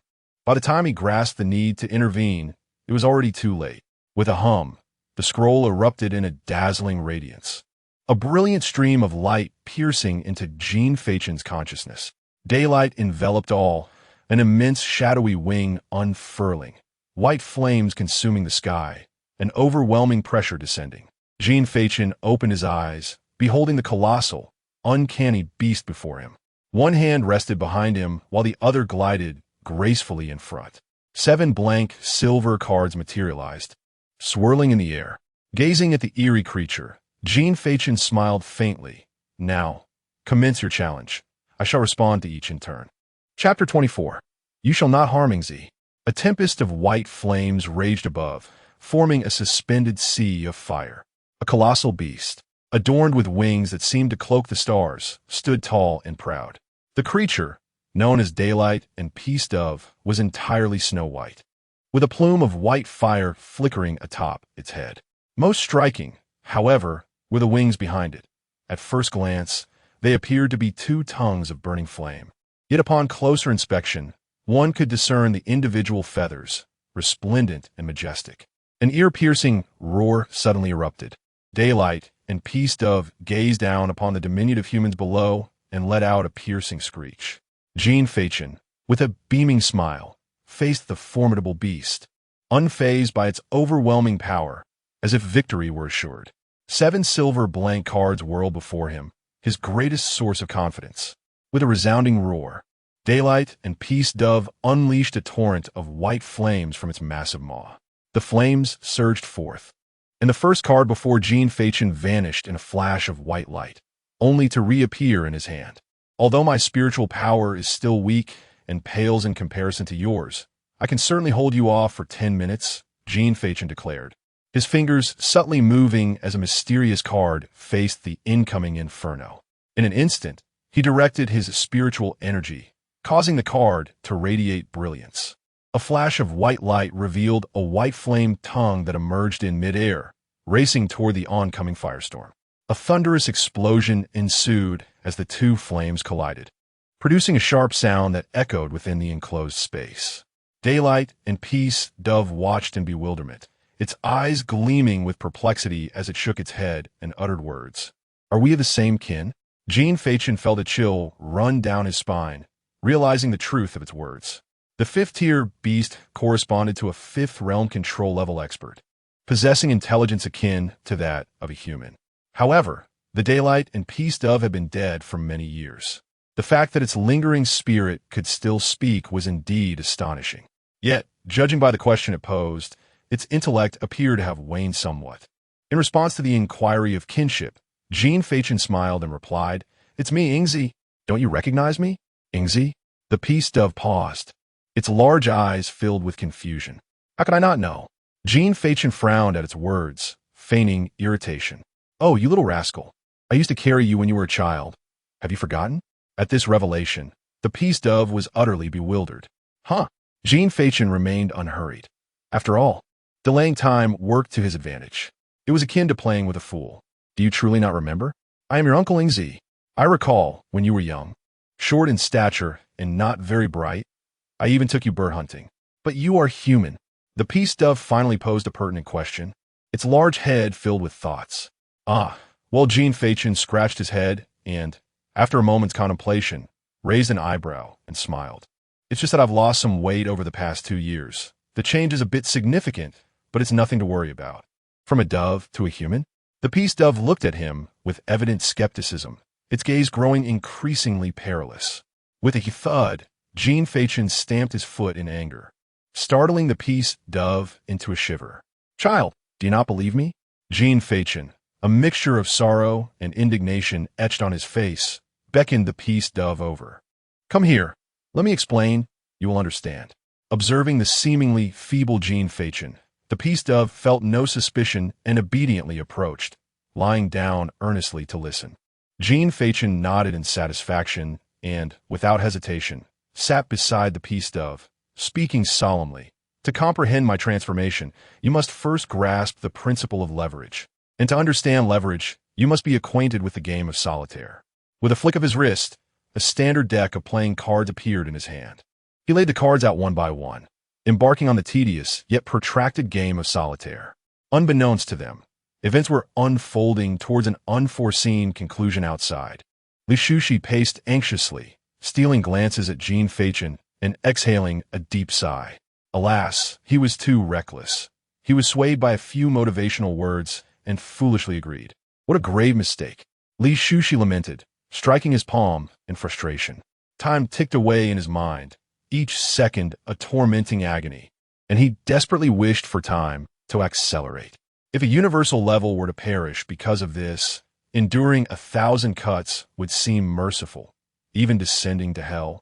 He would not forgive himself. 7 minutes passed. "Child, hang in there. You must persevere. In 3 minutes, I can intervene." Li Shushi sighed as he watched Jin Feichen, eyes shut tight, sitting cross-legged. As time slipped by, beads of sweat formed on Li Shushi's brow. Finally, 10 minutes elapsed. and Li Shushi attempted to enter Jin Feichen's mental realm, discovering that no barriers remained. "Child, I am coming." Within the mental realm, Jin Feichen appeared weary, yawning one after another, carelessly handling the cards as if he could drift into slumber at any moment. "Ingzi, that's incorrect. The ace must be placed in the first row." The clarity of Baijiu and the peace dove's eyes held a hint of seriousness as they observed the cards on the ground. Very well, very well," Jin Feichen replied weakly. "Ingzi, that's wrong again. The king should be in the 13th row. Ingzi, don't sleep. The 3 should be in the 3rd row." In the daylight, the peace dove squawked insistently, resembling a marionette, allowing things to unfold as they may. Its hazy eyes fought against each other, and at that moment, it could not help but silently lament. "Had I known that this game of fate would be so wearisome, this wretched affair is far too easy to succumb to slumber." Suddenly, a shimmering white light flickered not far ahead, revealing the anxious figure of Li Shushi. Upon seeing the immense form of the peace dove enveloping Jin Feichen completely, he bellowed, "Beast, get away from here." A brush materialized in Li Shushi's hand, and with a swift stroke through the air, a fierce sword chi manifested, slicing through the sky and hurtling towards the peace dove. Enraged by this, the peace dove unleashed a terrifying torrent of white flames from its beak, declaring, "Do not harm Ingzi." Chapter 25. A surprising delight breakthrough. Suddenly, a terrifying storm erupted, with white flames clashing fiercely against sword energy, culminating in a thunderous explosion. A man and a bird, their gazes crackling with electricity, locked eyes in a moment of intense confrontation. Just as they prepared to launch another attack, Jin Feichen scratched his head and leisurely strolled to the center. "Busy, aren't we?" Li Shushi remarked, noticing Jin Feichen was unscathed, and he chuckled. "Child, come here." The peace dove, unwilling to be outdone, called out, "Ingzi, come to me. Be careful, this human might harm you." "Shoot, shoot." Li Shushi's brain momentarily short-circuited. "Ingzi? I am Michael Jacking." Jin Feichen smiled and raised an eyebrow at Li Shushi. "What is going on? Who is this Ingzi Jack?" Li Shushi's voice echoed in Jin Feichen's mind. Jin Feichen paused, then, upon seeing Li Shushi's exaggerated expressions, mentally recounted the events of the past 10 minutes. Li Shushi's expression transformed from earnestness to bewilderment, then to a state of shock, ultimately rendering him speechless. 5 minutes later, Jin Feichen resumed his previous position, flanked by Li Shushi and the peace dove, who were animatedly gesturing towards the playing cards on the ground. Li Shushi placed the 3 in the 4th row. "Peace dove, if you don't know, don't speak. Isn't that correct?" "Of course it is. Just place it in the 3rd row. Listen to me. Ingzi, put in the 4th row. Heed my words, Jack." Jin Feichen sighed softly, glancing back at Li Shushi, their minds conversing. "Isn't it? Have we become addicted to this game?" Li Shushi shook his head slightly. "No rush, it's just a moment. The souls of the daylight and peace dove cannot endure for long. Since we've borrowed their wings, let them depart with a smile." No sooner had Li Shushi spoken than an unexpected change occurred. The figures of daylight and peace dove suddenly emanated a faint glow, their forms beginning to fade, becoming transparent. The peace dove, however, remained still, gazing deeply at Jin Feichen. "Ingzi, tell me, should I place my 3 in the 3rd row?" For reasons unknown, Jin Feichen fell silent. Just moments ago, he had been overwhelmed with the urge to have Li Shushi eliminate the peace dove, yet now, he could not articulate this feeling. He merely smiled gently and replied, "Indeed, you are correct." As expected, upon hearing this, the peace dove beamed, spreading its wings and casting one last meaningful glance at Jin Feichen. "Ingzi." But before it could finish, the peace dove's body completely dissipated, transforming into sparkling motes of light that merged into Jin Feichen's being. Consequently, everything around him dimmed, the radiant white gradually fading, and the surroundings began to recede. He returned to the martial pavilion. At that moment, a warm current unexpectedly surged within Jin Feichen, converging at his heart. There lay the essence of spiritual energy. This warm flow was pure and untainted, embodying the most pristine force in existence. A wisp of ethereal energy entered the heart of Jin Feichen. And then this exceptionally rich and pure spiritual power began to flow into his internal organs, cleansing every sinew and vein. At that moment, a layer of constraint within Jin Feichen was shattered. He slowly opened his eyes, and the anxiously Shushi was pacing beside him. Upon seeing Jin Feichen regain consciousness, Li Shushi hurriedly inquired about what had transpired. However, Jin Feichen did not absorb those words. He gazed at the world before him, clear and serene. As if everything had become lucid, he released a faint aura, sensing his current cultivation level. This is the 9th turn of the life realm. Li Shushi certainly noticed this monumental change and exclaimed, "What on earth? How did you achieve the 9th turn?" Jin Feichen rose, shaking his head and murmuring, "I am uncertain." After the peace dove vanished at the very moment I returned to the real world, an exceptionally pure strand of spiritual power unexpectedly emerged within me, which naturally assimilated, aiding my breakthrough to the 9th turn. This is the essence of the enigmatic beast. Li Shushi's expression shifted, and he incredulously muttered, "It willingly bestowed its essence upon you? How is that possible?" The essence, the core energy of the enigmatic beast, containing vast amounts of spiritual power, could only be given voluntarily. The peace dove had perished many years ago, and its essence had long dissipated, leaving only this strand, making the energy exceedingly rare. Jin Feichen remained silent, blinking thoughtfully. Is it truly me, or is it? Regaining his focus, Jin Feichen sensed his back and attempted to channel spiritual power into it. Buzz! Whoosh!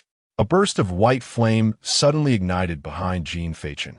Yet he felt no sense of burning. Rather, it was quite warm, and his clothing remained unscathed. The flames gradually extended sideways, as wings woven from spiritual power began to take shape within the embrace of the fire. Ultimately, as the flames waned, a pair of perfectly proportioned wings floated behind Jin Feichen. The wings were entirely white, not smooth but rather sharp, adorned with faint, ethereal flames that were strikingly beautiful. Upon witnessing this, Li Shushi was forcefully pulled from his earlier disbelief, exclaiming in admiration, "These are the wings of the peace dove. Truly magnificent. You have succeeded.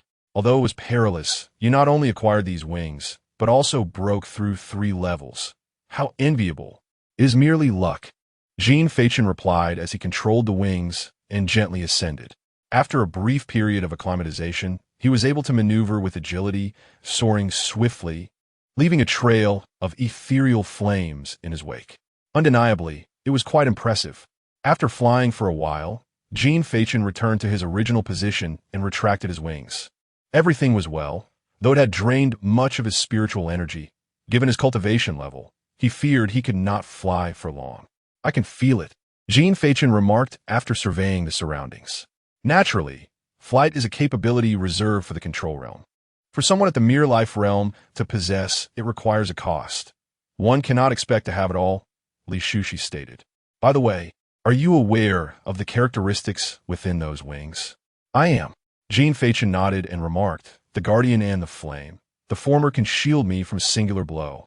Though the extent of this damage remains uncertain, the latter, the daylight flame, is something I can wield with ease, albeit of little significant utility." Li Shushi chuckled. "You young lad are still unsatisfied. Merely possessing a guardian is a privilege envied by many. The daylight flame can assist you in numerous ways.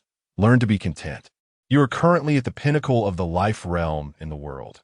Even the great clans must show deference in your presence. Now, it is time for you to acclimate to these wings. You can pursue the next level of martial arts after some time. Overindulgence leads to inadequacy." "Thank you, senior. This experience will remain etched in my memory," Jin Feichen said, bowing respectfully. "Enough of that. You nearly scared this old man to death." Li Shushi retorted with a wave of his hand, a smile betraying his admiration. With that, he gestured grandly towards Jin Feichen. In an instant, a flash of white light enveloped him, and Jin Feichen found himself outside the martial pavilion, the glaring sunlight causing him to squint. It was merely noon, yet it felt as though an eternity had passed. Although little time had elapsed, this journey had indeed been fruitful. With a contented heart, Jin Feichen lit a cigarette and strolled towards his vehicle. In just a few minutes, he became acutely aware of the gazes of no fewer than 20 individuals. It appeared that his esteemed status had spread like wildfire. As he settled into his car, the cool air from air conditioning enveloped him, granting him a well-deserved sense of relaxation. "You have broken through to the third level," he exclaimed, astonished. Chapter 26. The Grand Academy within the tranquil confines of the vehicle. A deep voice suddenly pierced the silence. Jin Feichen couldn't help but exclaim. Regaining his composure, he let out a heavy sigh. "Mr. Yu, could we refrain from your sudden appearances? I am but a mere mortal, and it is truly overwhelming." Apologetically, the elusive Yu Mingyi acknowledged the truth in his words, then returned to the matter at hand, stating seriously, "How is it that you have not only broken through to the third level, but have nearly reached its pinnacle, standing just a step away from the Zhan realm? Surely, you haven't resorted to any dubious means?" "I have not," Jin Feichen replied, shaking his head as he ignited the engine. As they drove, he recounted the entire sequence of events to Yu Mingyi. In the end, Yu Mingyi merely expressed his admiration with a simple impressive before vanishing once more. Upon returning home, Jin Feichen changed into comfortable attire and, after a light lunch, made his way to the balcony. With a slight tremor in his shoulders, his wings, aflame with white fire, burst forth with a resounding bang. He set his timer on the side and summoned his spiritual energy, soaring into the vast sky. With a powerful thrust, he transformed into a streak of light, racing towards the heavens, leaving a trail of white flames in his wake. Wow! Experiencing flight firsthand is truly sublime. A rare, genuine smile graced Jin Feichen's face. In a short span of time, he ascended to an altitude of 1,000 meters. Embracing the moment, he spread his arms wide, savoring the tranquility surrounding him. To prevent any unforeseen circumstances of depleting his spiritual energy and being stranded, Jin Feichen refrained from venturing too far, merely circling around the vicinity opposite the main campus. His intention was to ascertain the maximum duration he could sustain flight, fostering a more precise understanding as a responsible measure for himself. Based on his estimations, he anticipated a flight duration of approximately 8 minutes. However, after just 6 minutes, he began to feel his energy waning. To avoid injury, he prudently decided not to push the limits, returning to the ground a good 10 seconds early. As he approached the balcony, Jin Feichen executed a backflip mid-air before landing gracefully. Checking his phone, he noted the time displayed was 6 minutes and 40 seconds, a full 1 minute and 20 seconds shorter than he had expected. This duration was ample enough for some to accomplish significant milestones in life. It appears these wings certainly consume spiritual energy at an alarming rate. Reflecting on the ever-burning flames upon his wings, Jin Feichen recognized where his energy had been expended. Impressive, indeed, but the consumption of spiritual energy is far more voracious than my Land Rover's fuel consumption. With a hint of sarcasm, he mused, "If I wish to sustain flight for an extended period, I would need to reach the Chen realm. A daunting path lies ahead." The thought of the distance he had yet to cover, Ming, Zhan, Chun, dampened his enthusiasm even for enjoying a refreshing apple soda. Thus, he resolved to return to his bedroom and commence his cultivation. Inside the bedroom, Jin Feichen retrieved 3 rings that Moon Mingyi had given him the previous night from beneath his pillow, channeling a thread of spiritual energy into them for inspection. Each of these rings was a storage ring, outwardly adorned with treasures of immense value, yet they were merely the most rudimentary artifacts within the Tian Su Academy. In this world, there existed no such entities as spiritual instruments or wasteland artifacts. The awakened celestial objects of each individual served as their weapons, with these peculiar items bearing their own nomenclature, such as storage rings. After a thorough examination, Jin Feichen gasped in astonishment. Each of the 3 rings contained 100 pieces of spiritual gold. Spiritual gold, a mineral of non-renewable resources, harbors a vast reservoir of celestial energy, with each piece being exceedingly precious and serving as a high-grade currency in this realm. In his past, Jin Feichen had never even laid eyes on such a thing, yet now he found himself in possession of 300 pieces. Truly, the Tiansu Academy was affluent beyond measure. It was a case of a poor lad entering a wealthy family, ready to seize his fortune. With that thought, Jin Feichen waved his hand, summoning 5 pieces of spiritual gold before him, and seated himself cross-legged at the head of the bed. He decided to first attune himself to 5 pieces, intending to immerse himself in cultivation throughout the night after dinner. Having resolved this, Jin Feichen closed his eyes, circulating his spiritual energy, swiftly entering a state of practiced cultivation.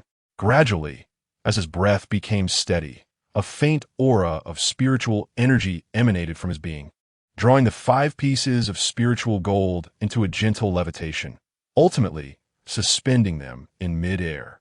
As the spiritual energy circulated, wisps of azure essence flowed from the spiritual gold, forming spirals that enveloped Jin Feichen's entire body. Visibly, he appeared as a powerful extractor, with the azure spirals swiftly penetrating his skin, being voraciously absorbed. In that moment, the cells within Jin Feichen's body seemed to grow insatiably greedy, fervently consuming the spiritual energy which coursed through him, returning to his heart in a cyclical rhythm. Just as everything seemed routine, an anomaly occurred. The once gentle flow of spiritual energy suddenly convulsed, accelerating to several times its previous pace. Concurrently, the devouring force at Jin Feichen's surface surged dramatically, akin to a gaping maw insatiably consuming spiritual energy. The spiritual gold trembled, its energy being violently extracted, and soon, one piece dimmed, falling to the bed as a lifeless stone. Even Moon Mingyi, lurking in the shadows, was startled by this sudden upheaval. He materialized in the room, observing the tempestuous scene before him, momentarily at a loss for how to respond. In all his years, he had never encountered such a situation. His anxious gaze fixated on Jin Feichen, and upon noticing the latter's steady demeanor, he let out a slight sigh of relief. Interrupting the cultivation process could cause fundamental harm. Unless the situation was dire, such an action was utterly unthinkable. What could be the source of all these anomalies surrounding this young man? As she observed the dimming spirit gold, Yuming found herself momentarily stunned, murmuring, "The speed of cultivation seems rather unusual." Initially, she had anticipated that once all the spirit gold was absorbed, Jin Sheng would cease his cultivation. However, 5 hours had elapsed, and just as the final piece of spirit gold faded, a spectacular scene unfolded. Chapter 27. The Enigma of the Martial Arts Academy, second tier of the universe. Suddenly, the ring that lay nearby began to levitate mysteriously, and one by one, the ethereal gold pieces emerged, aligning themselves in a queue beside Jin Feichen, awaiting absorption.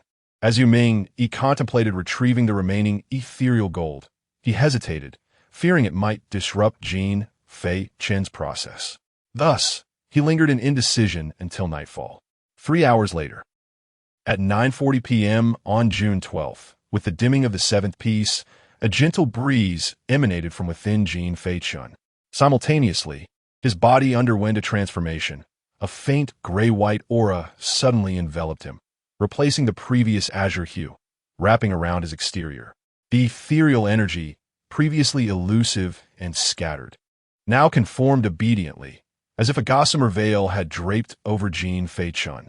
Thump, thump, thump. The sound of his heartbeat became pronounced, quickening as if under the influence of a potent stimulant, throbbing with fervent enthusiasm. Boom! At last, with a resonant boom from within, his heartbeat steadied, slowing down, while the gossamer layer around him solidified completely. The second realm, Zhan realm. A breakthrough. Jin Feichen abruptly opened his eyes, a flash of golden light flickering. As his spiritual power surged, the clarity of his Zhan realm cultivation crystallizing. I have transcended. After a brief moment of astonishment, elation washed over him. He quickly glanced at the time, laughter bubbling forth. Ha ha ha! I have directly ascended to the Zhan realm. In merely a day, I have advanced from the 6th transition of the Ming realm to the 1st transition of the Zhan realm. Could it be that I am indeed a genius? This meteoric rise in strength left him utterly exhilarated. Notions of composure and weariness vanished, replaced by an intoxicating allure of power. The sensation of advancing step by step was simply exhilarating. Amidst his excitement, he noticed Yu Ming sitting at the edge of the bed, appearing utterly worn out. Though his face was obscured, the air of fatigue was unmistakable. He stared blankly at himself, sending chills down Jin Feichen's spine. "Mr. Yu?" Jin Feichen tentatively called out. "You have broken through, directly ascending to the Zhan realm. Though it may only be a thin veil, the speed is quite astonishing," Yu Ming remarked, his tone direct. Yu Ming fell silent, his gaze fixed intently. Is it too swift? Could it lead to an unstable foundation? Jin Feichen asked awkwardly, scratching his face. "Where did such an idea arise? Your cultivation is attained through your own efforts, step by step. How could it possibly be unstable?" Yu Ming frowned at this inquiry, countering. "Oh, I've read such claims in novels," Jin Feichen replied. "Thus, it is merely a novel and not a grand narrative. How could you not discern that? Is this your first time cultivating?" Yu Ming it. "It is my first time using ethereal gold for cultivation," Jin Feichen responded. "Do you realize how many pieces of ethereal gold you have utilized?" Yu Ming pressed further. 5 pieces, Jin Feichen answered. After confirming through reflexive actions and counting once more, Jin Feichen remarked, "There should be 7. It seems you are unaware." Yu Ming murmured to himself and then recounted everything that had just transpired to Jin Feichen, the person involved. Upon hearing this, the subject displayed no surprise. "Aren't you astonished?" Yu Ming inquired, puzzled by Jin Feichen's nonchalant demeanor. "I can fly now. What else could possibly be impossible? Besides, it's all for the better, so why worry?" Jin Feichen replied casually before stepping outside in search of food. The moment he exited, he couldn't help but mutter to himself, having traversed realms. What could possibly be deemed impossible? Yu Ming gazed at Jin Feichen's departing figure, his expression a tapestry of complexity. Initially, he had perceived Jin Feichen as an eccentric individual of a different caliber, yet now it seemed he had merely scratched the surface of understanding him. Only by transcending the rules can one reach the ultimate. A phrase from a past encounter at the Prime Minister's office suddenly surfaced in Yu Ming's mind. He then recalled the current state of affairs in the mysterious battlefield, unconsciously whispering perhaps. 1 week later, on the morning of June 19th, a thin mist enveloped the air, and the dawn light shone brilliantly. Jin Feichen, with eyes resembling those of a lifeless fish, sat at the dining table, leisurely stirring his coffee. "Why am I still so tired after sleeping for over 10 hours? For the past few days, he had been tirelessly cultivating, only taking a proper rest the previous night. His objective was to rejuvenate his spirit and enthusiastically participate in the upcoming exchange between the two schools. After 7 days of rigorous training, Jin Feichen had reached the second transformation of the Zhan realm. Though he absorbed spiritual gold at a pace quicker than others, it still felt somewhat sluggish to him, and each breakthrough demanded an increasing amount of spiritual energy, making it evident that his speed was lagging behind. However, through Yu Ming's covert observations, he discovered that among the other 7 individuals at the Huan level, the strongest had only reached the 9th transformation of the Ming realm, still a distance away from the Zhan realm. Jin Feichen was already far ahead, quietly standing as the foremost among his peers. After finishing his coffee, Jin Feichen changed in a casual attire, donned sunglasses, and headed outside with his car keys. It was time to meet my long-cherished acquaintance. I wonder if she has thought of me.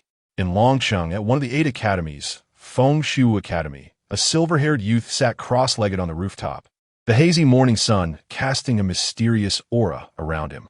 Suddenly, the temperature plummeted beside the youth, and large snowflakes appeared out of nowhere, coalescing into a human form.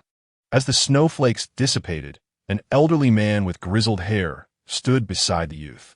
The old man bowed slightly to the youth and, in a hoarse voice, said, "Young master, that person from the capital city, Tiansu Academy, has made an appearance. Where did they go?" The youth opened his eyes, his azure and white irises glimmering with vitality. "To the northern region of the capital city, the great wasteland, Changhua mountain range, supposedly to engage in an exchange with Tianpu Academy," the old man replied. "Tianpu Academy? What is that?" The young man furrowed his brow as he looked up. He had never heard of such an institution as the 8 great academies. This small academy, situated on the outskirts of the capital, seemed of little consequence for any meaningful exchange. Was it merely a sign of idleness? The youth, upon discovering that it was merely an inconsequential academy, felt a deeper confusion. Had the Heavenly Strategy Academy fallen so low? Were they no longer discerning in their selection?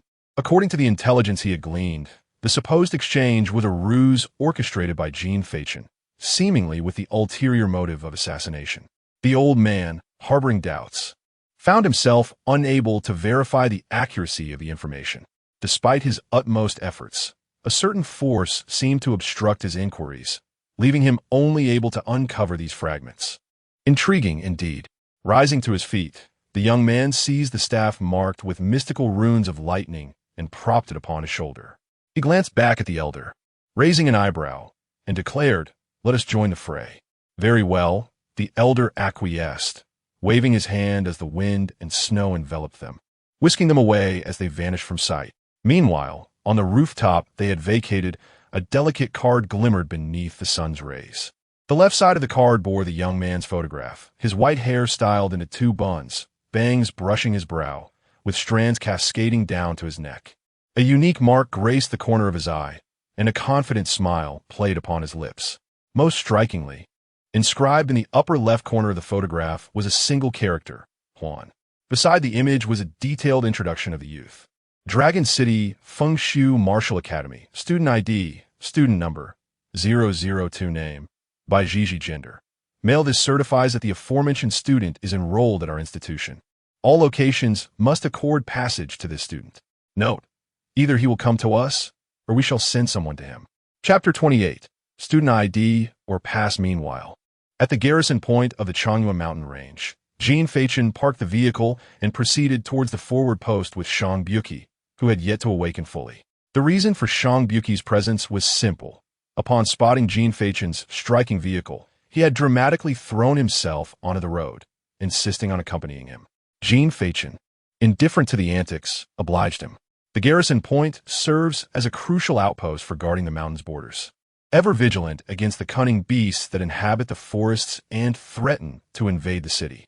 It was morning, the time when the most people gathered, with various small teams calling out from the roadside, preparing to venture into the mountains to hunt valuable beasts or rare herbs. This has evolved into a recognized profession, commonly referred to as pioneers by the general populace. Come, we need one more healer for our 5-man team. Join us, and we can all prosper together. Shang Buki exclaimed, his rotund figure twisting as he surveyed the scene. So, what exactly are we here for, Brother Chun? To see an old classmate, Jin Feichen replied. Under the sun, fatigue washed over him, rendering his eyes lifeless, reminiscent of a dead fish. A woman? Shang Buki asked, his interest piqued. Indeed. Then I must be in the right place. I'm just here to observe. Brother Chun, you handle the rest. I'm naturally hard of hearing, so rest assured. I won't catch a word of it, he said, his small eyes twinkling with mischief. Just as Jin Feichen began to feel exasperated, a shifty-eyed, middle-aged man approached them, rubbing his hands together as he scrutinized their extravagant appearance. Hey, you two handsome fellows look like extraordinary young talents. Care to join our team? We've been around for 10 years, absolutely reliable. I see you're just two. The mountains are rife with beasts, quite dangerous, you know. The more, the merrier for safety. Get lost. Do you really think I'm a novice? Go pester someone else, Shang Buki retorted, frowning and waving the man away. The middle-aged man, displeased by the dismissal, eyed the two young men, his expression shifting to one of menace. Young man, the forests are perilous. You never know when a beast might. Stick with us, and you'll be safe. Growing increasingly irritated, Shang Buki halted and produced a student ID from his pocket, brandishing it dismissively. Everyone here could meet their end, but certainly will not be us. If you lack understanding, I suggest you consult the security department at Tian Su Academy for enlightenment on this matter. Beijing Tian Su Academy, student ID, special student number, 250 name, Shang Buki gender. Male. This document certifies that the aforementioned individual is a student of this institution. Additionally, as the sun and moon shine and Tian Su extends its reach, we request respect for our scholars. The middle-aged man was taken aback, his head bobbing in disbelief. Upon confirming that the photograph on the student ID matched the young man before him, his legs weakened, and he nearly collapsed to the ground.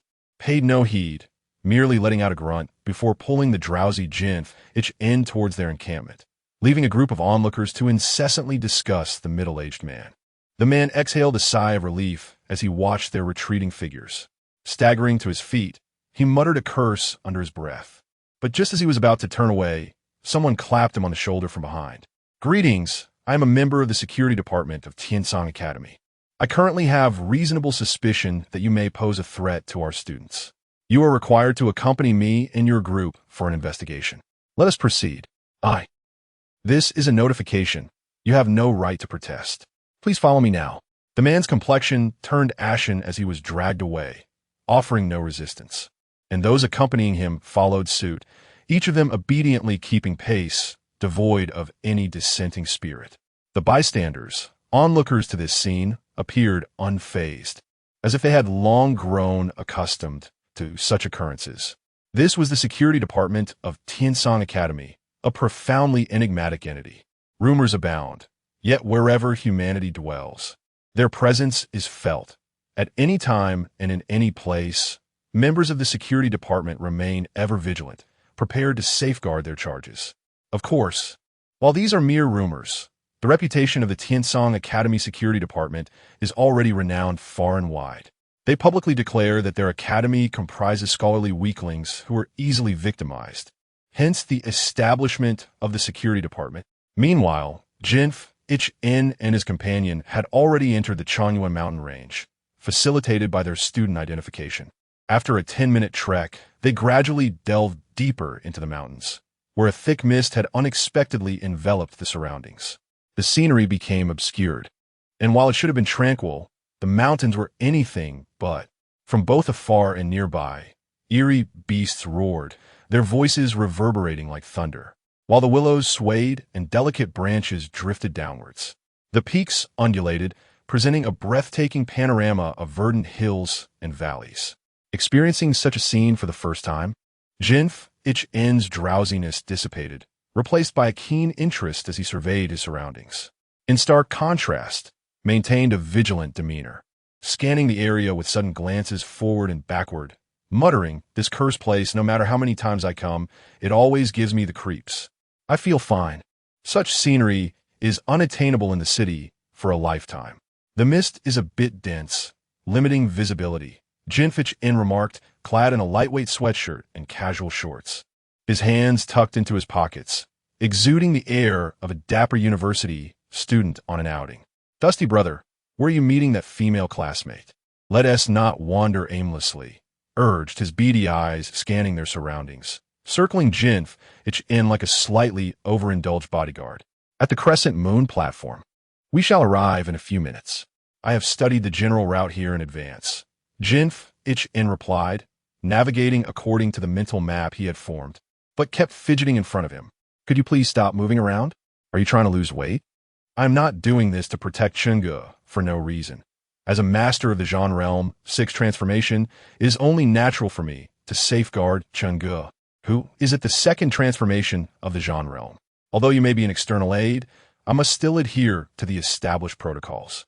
Shang Buki wore an expression of righteous indignation. "Please, if you continue to circle around, I will truly leave. Stand still, even if we encounter uncontrollable danger. I still have Xingxing with me. Do I really need you?" Jin Feichen waved his hand, dismissing Shang Buki. "Ah, yes, you possess Xingxing," Shang Buki realized, suddenly aware that times have changed. Having a formidable expert lurking in the shadows alleviated any fears. With newfound confidence, Shang Buki adjusted his trousers and ceased to be overly vigilant, striding forward with an air of nonchalance. After several minutes, the two finally arrived at their destination. Yueyao platform, a naturally formed crescent-shaped stone platform, stood out amidst the densely forested mountains, surrounded by thick underbrush, resembling a natural campsite. As Jin Feichen and his companion approached, before they could even traverse the thicket, they heard voices emanating from behind the foliage, and among them was the unmistakable voice of Leah. Chapter 29. No escape. The crescent-shaped platform rose approximately half a meter in height and extended about 15 meters in length. Upon it stood 11 young individuals alongside a stern-looking middle-aged man. "What time is it?" Lin Tianhe, clad in a student uniform, inquired of the flamboyantly dressed Leah beside him. Leah glanced at her phone and replied, "It's 9:40. Didn't we agree on 9:30? Why are we so late? Do the prodigies of Tiansong Academy have no sense of time?" Lin Tianhe, who had never waited for others, could not help but voice his frustration. However, scarcely had the words left his lips when a stern reprimand cut through the air. "Tianhe, mind your language." The middle-aged man, with eyes sharp as an eagle's, fixed Lin Tianhe with a warning glare. He was the temporary mentor for this group of students and also Lin Tianhe's uncle. Upon hearing his uncle's admonition, Lin Tianhe raised his hands in surrender. All right, I won't say anything more about Tiansong Academy." Before Mentor Lin could respond, a mocking voice interjected. "If you know better, then keep your mouth shut. What audacity allows a wretch like you to speak so freely about Tiansong Academy? Who gave you the courage?" Shang Buki, with his hands clasped behind his back, emerged from the bushes, his gaze icy as it bore down on Lin Tianhe. "Why are you shouting so loudly?" "You've made me yawn," came another voice before Lin Tianhe could retort. Upon hearing this, Shang Buki quickly stepped aside, revealing Jin Feichen, whose lips curled into a yawn as he ambled forward with his hands in his pockets. After stifling his yawn, he surveyed the group opposite him, his gaze landing on the stunned Leah. He raised a hand in a cheerful greeting. "Oh, what a coincidence!" Leah's pupils dilated sharply, trembling uncontrollably as she instinctively took a step back. Meanwhile, Lin Tianhe, still under the impression that Tiansong Academy had arrived, was about to greet them with a smile. Yet, upon realizing that there were only 2 individuals present and no mentor leading them, he retracted his smile and adopted a look of disdain. "Who are you 2? I thought you were from Tiansong Academy. How dare you speak to me like that? Who the hell are you?" "It's the first time in my life I've been insulted." Shang Buki chuckled, incredulous. "Hey, who do you think you are to speak so boldly? That's how I've always been, and you can't do anything about it." Lin Tianhe retorted, stepping forward with hands on his hips, looking down at Shang Buki from his elevated position. Suddenly, a silver card flew through the air and landed right in front of Lin Tianhe's feet, startling him into retreating a step. "Enough of this." Jin Feichen strolled forward nonchalantly, clapping his hands. "Come on, we are adults here. Let's show some decorum. We are indeed from Tiansong Academy. The others are experiencing hormonal imbalances today and couldn't make it." Taken aback, Lin Tianhe felt displeased and pointed at Jin Feichen as he advanced. "Who do you think you are? Just because you say you're from Tiansong Academy." But before he could finish, Jin Feichen waved his hand dismissively without even glancing at him. The white flame surged forth violently from the card, swallowing Lin Tianhe's remaining words in his throat.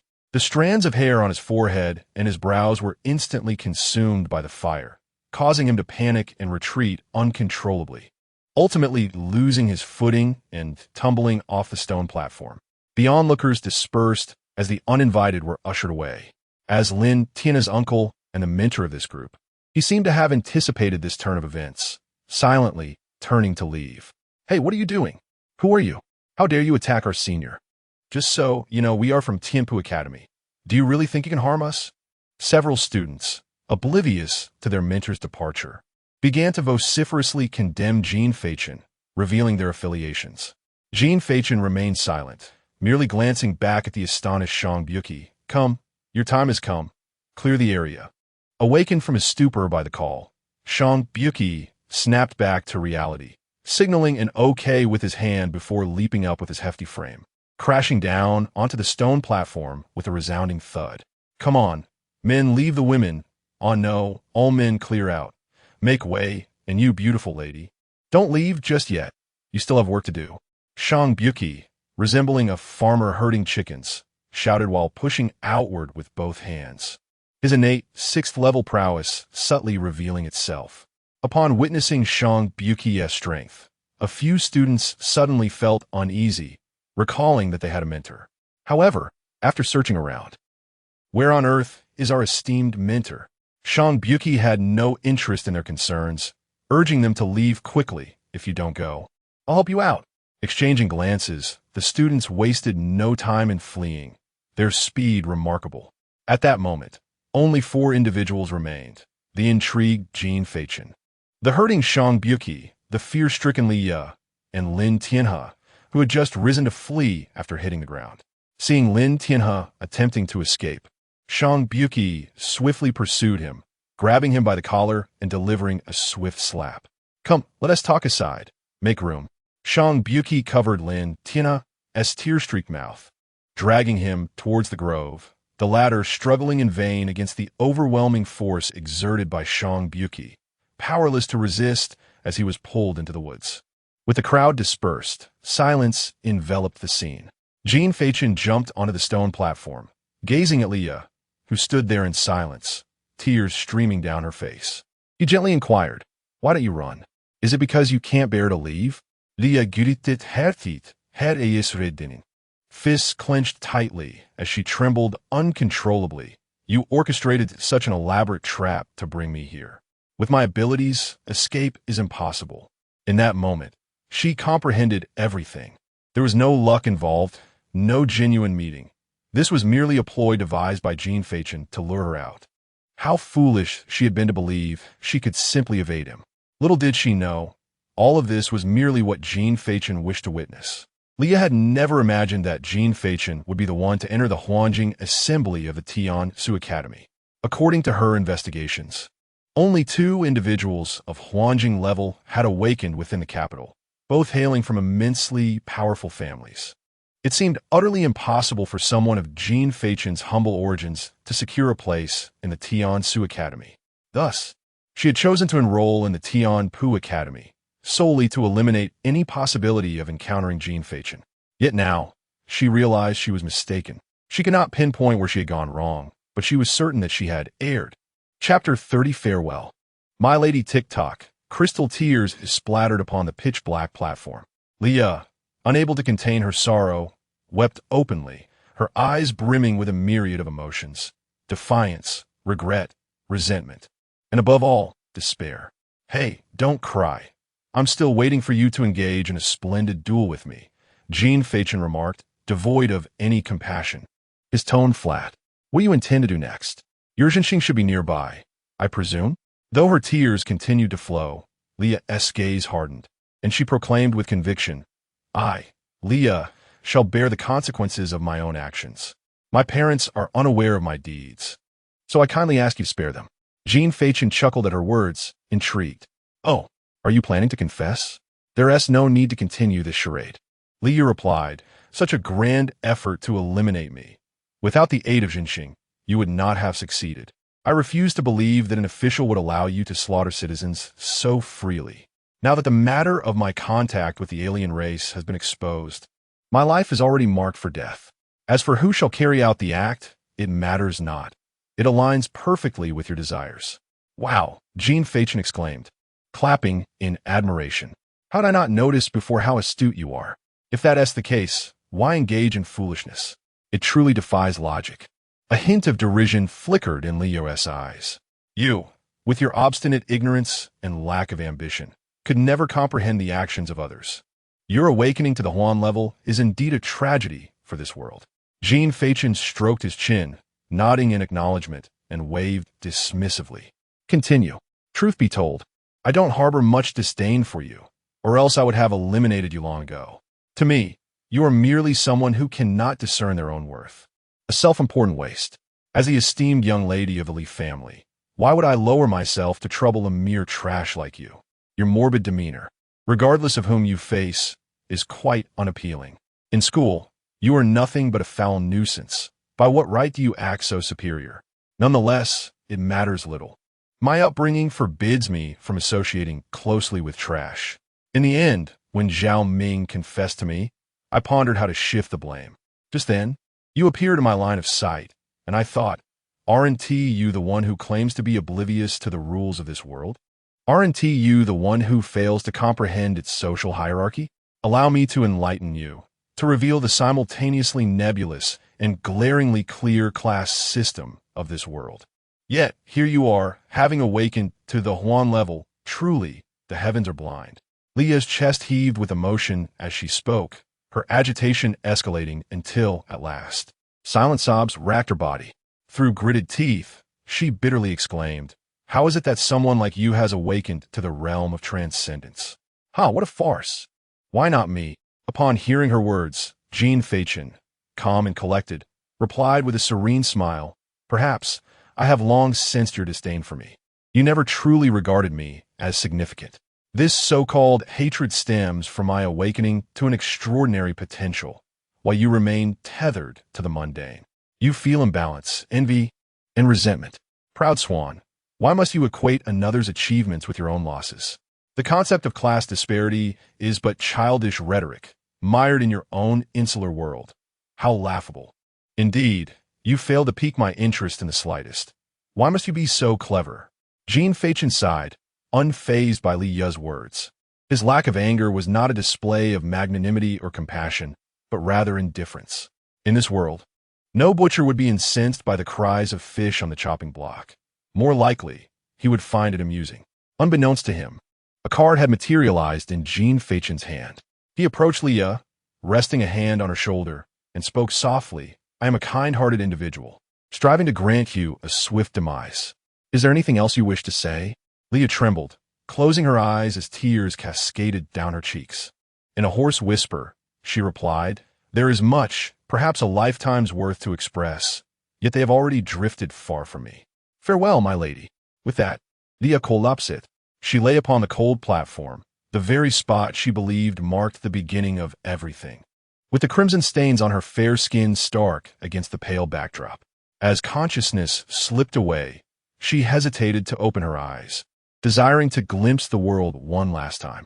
Alas, towering trees obscured the sunlight, and she could not behold it. Yet in her haze, a figure appeared in the sky, not her beloved, nor her parents, but a being cloaked in radiance, basked in the admiration of many, exuding pride. In that moment, doubt crept into Leah's heart. Was she truly as exceptional as she believed? Had she erred in her judgments? Words failed her, thoughts remained unvoiced. Leah perished, never realizing that Jin Feichen had ascended to a realm of brilliance, a genius that commanded the world's reverence. This seemingly trivial, yet undeniably significant transformation had occurred. Jin Feichen revealed a card, and as white flames enveloped Leah, she was reduced to ashes in an instant. "To bury your remains is to grant solace to my own heart." A gentle breeze swept through, carrying away the remnants of Li Ye's desire to escape this place. Jin Feichen leaped from the platform, pausing momentarily as if he had heard something. After a few seconds, a smile graced his lips. In the next instant, he struck with the swiftness of lightning, releasing the card from his fingertips, which soared like an arrow towards the branches behind him. Crack! The card hovered in midair. As snow appeared out of nowhere and then dissipated, a white-haired youth materialized atop a sturdy branch, shouldering a staff while holding the card that had been launched by Jin Feichen between his fingers. Observing the person below, he chuckled, commenting on the accuracy of the throw, albeit lamenting a slight deficiency in strength. "My physique is rather frail. There's little I can do," Jin Feichen replied with a wry smile, then snapped his fingers. Buzz! A radiant light burst forth from the card in the boy's hand, and an arrow, enveloped in violet spiritual energy, shot out towards the youth's face, slicing through the air with explosive speed. Boom! An eruption resonated upon the branch, the ensuing gust causing the surrounding willow leaves to rustle violently. While the strength was indeed lacking, concealing C4 was a grave error. A large hand tore through the smoke generated by the explosion, revealing the white-haired boy unscathed, as if nothing had transpired, with the trees around him remaining intact. However, an elder appeared to his side, rubbing the remnants of spiritual energy in his hands while casting a cold gaze at Jin Feichen. "Are you attempting to kill my young master? He's not dead yet. No need to rush to mourn," Jin Feichen replied with a smile, dismissing the matter as trivial. He then turned to the white-haired youth and asked, "Isn't that right?" "White hair." The elder narrowed his eyes at this remark, a palpable chill emanating from him. "Do not presume that being at the Hu-In level grants you the right to be so arrogant. Old man, do not think that longevity affords you the privilege of disdain. Jin Feichen retorted lightly, mirroring the elder's words before addressing the white-haired youth once more. Mr. Yu. In the next instant, bang! A terrifying pressure suddenly descended, dispersing the previously rising chill, replaced by a weight that seemed to drag one into the depths of despair. Emanating from the very soul. Is a mere ancient stage now so audacious? A frigid voice echoed, as a whirl of black mist coalesced around Jin Feichen, from which emerged Yu Mingyi, cloaked in dark robes. The elder, already stooped, seemed to sag further, yet neither Jin Feichen nor the white-haired boy felt the slightest tremor. The elder's expression shifted drastically, fearfully stammering, "A respected expert.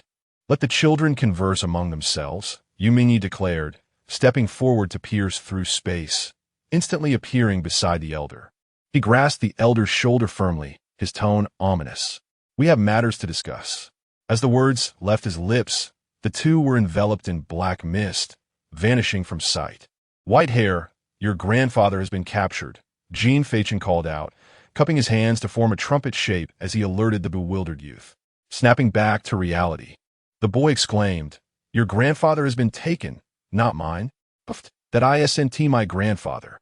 Chapter 31. By Gigi Between Stars. Mutual slaughter is strictly forbidden by official decree, a command that none may defy. Given this, Uncle Bing would likely only endure a beating, no matter. The old man is in his prime and recovers swiftly. With this thought, Bai Gigi felt a sense of relief. He leaped down from the tree, brandishing the staff in his hand and pointing it directly at Jin Feichen. "Kid, you threw a bomb at me without a word.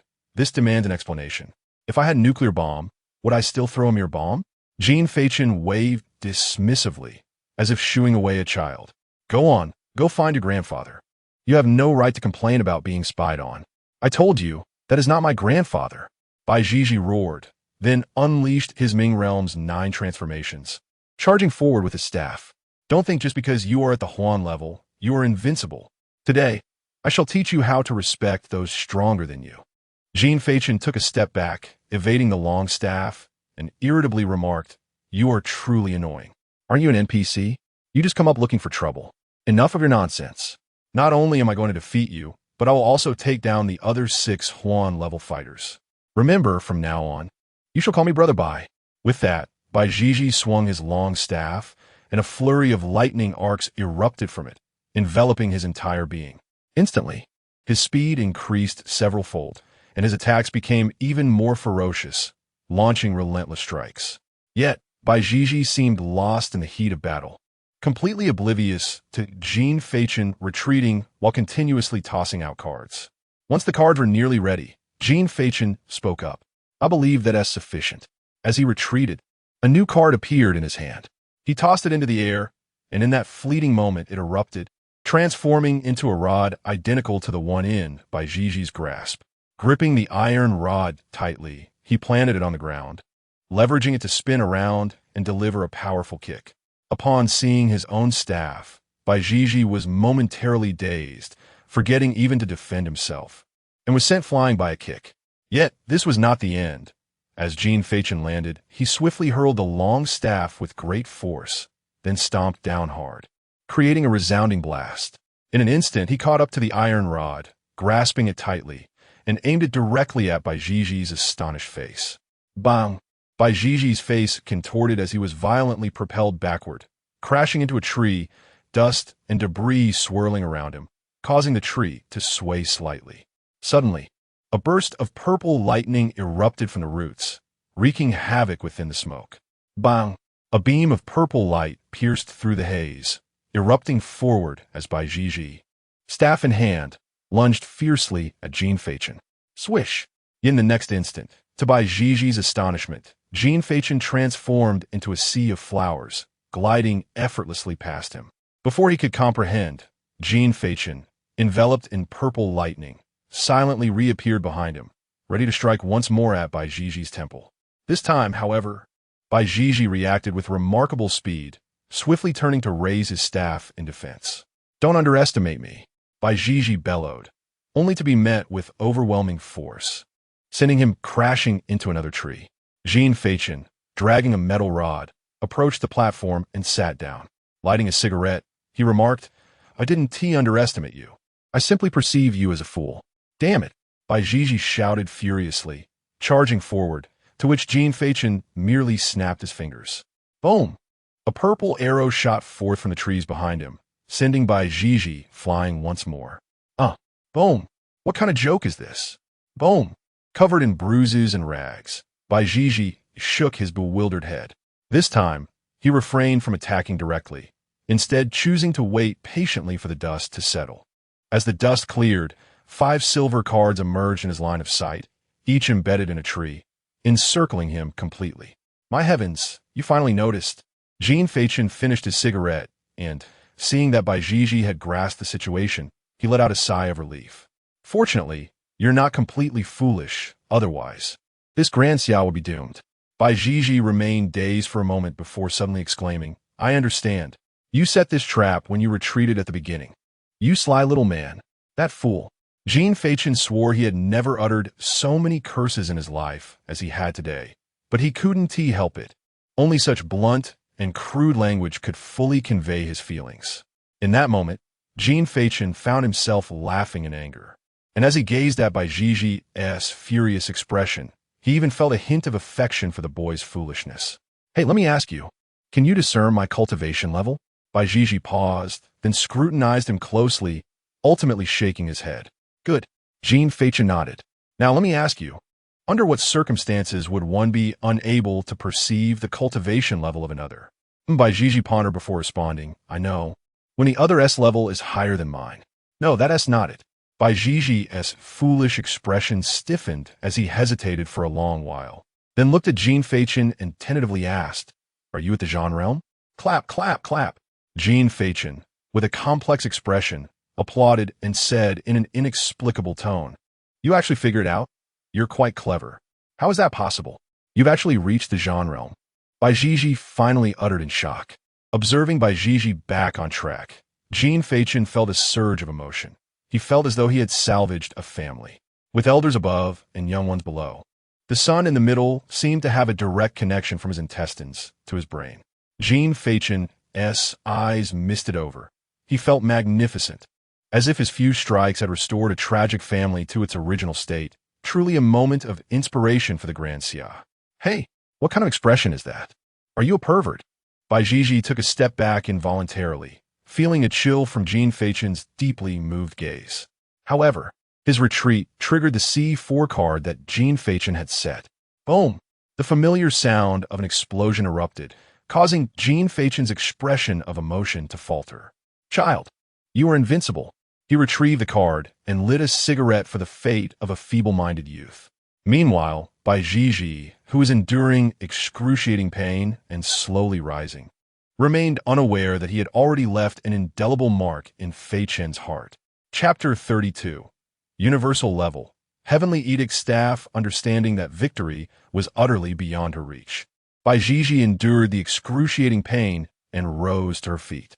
With a swift flick of her staff, she fixed a determined gaze upon Jin Feichen and proclaimed with unwavering conviction, Jin Feichen, do not take pride in your triumph.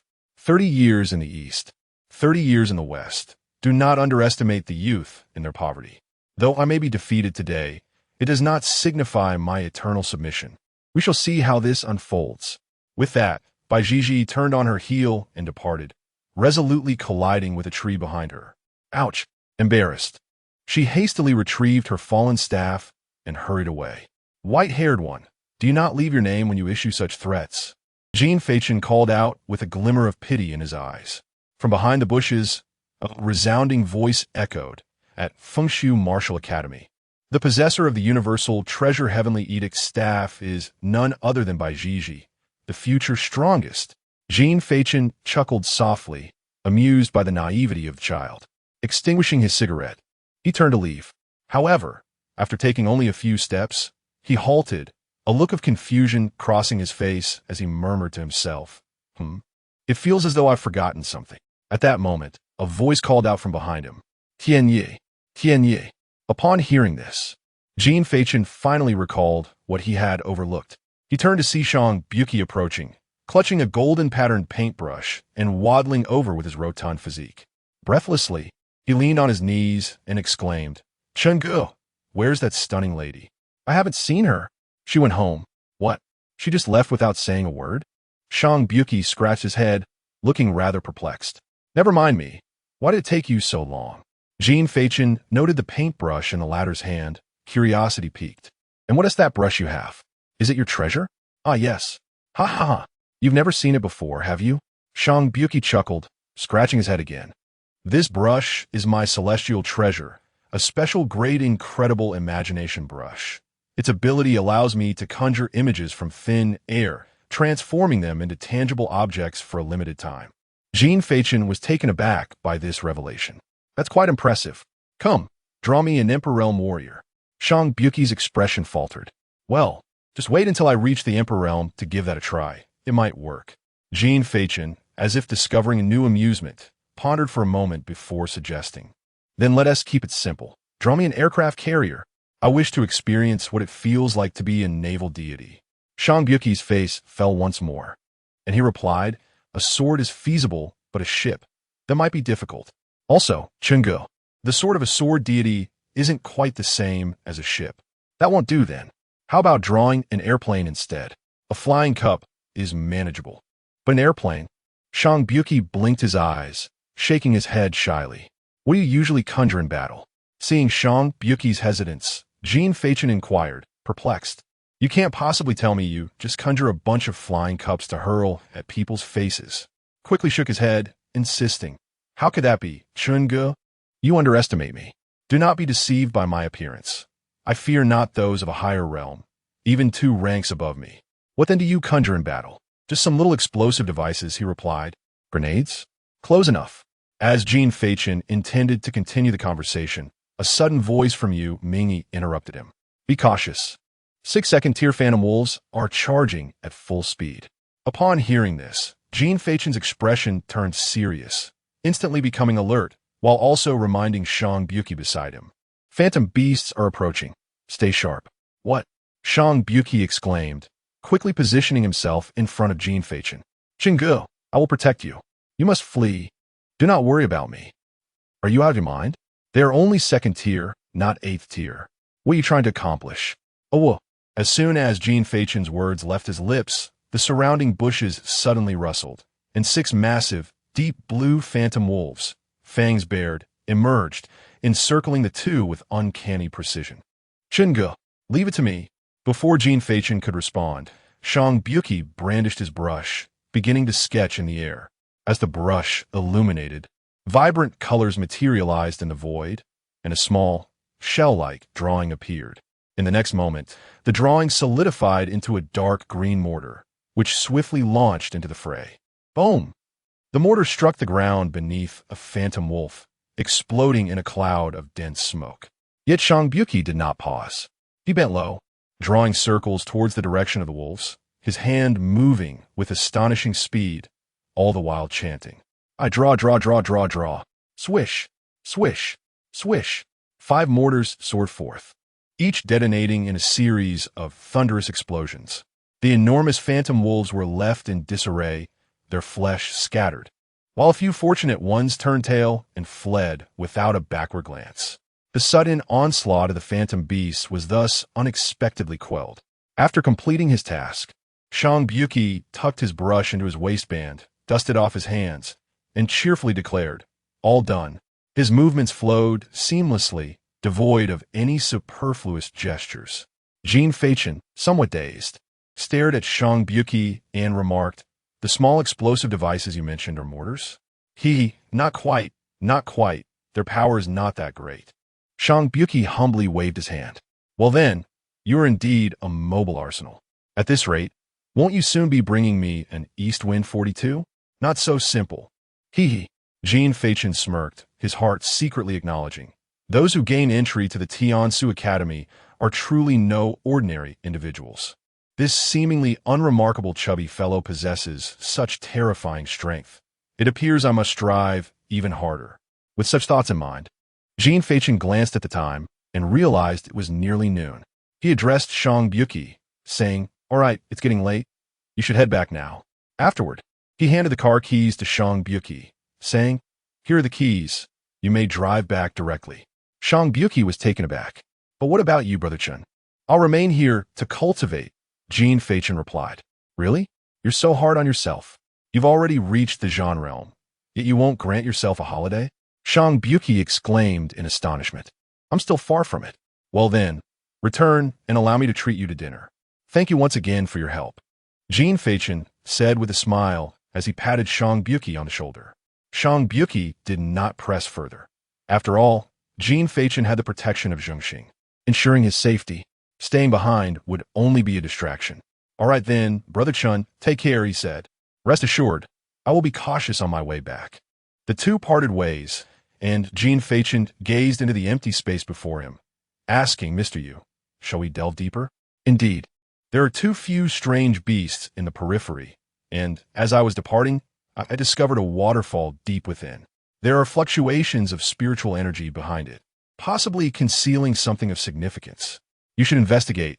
The voice of Yu Mingyi echoed in his ear. Jin Feichen nodded in understanding.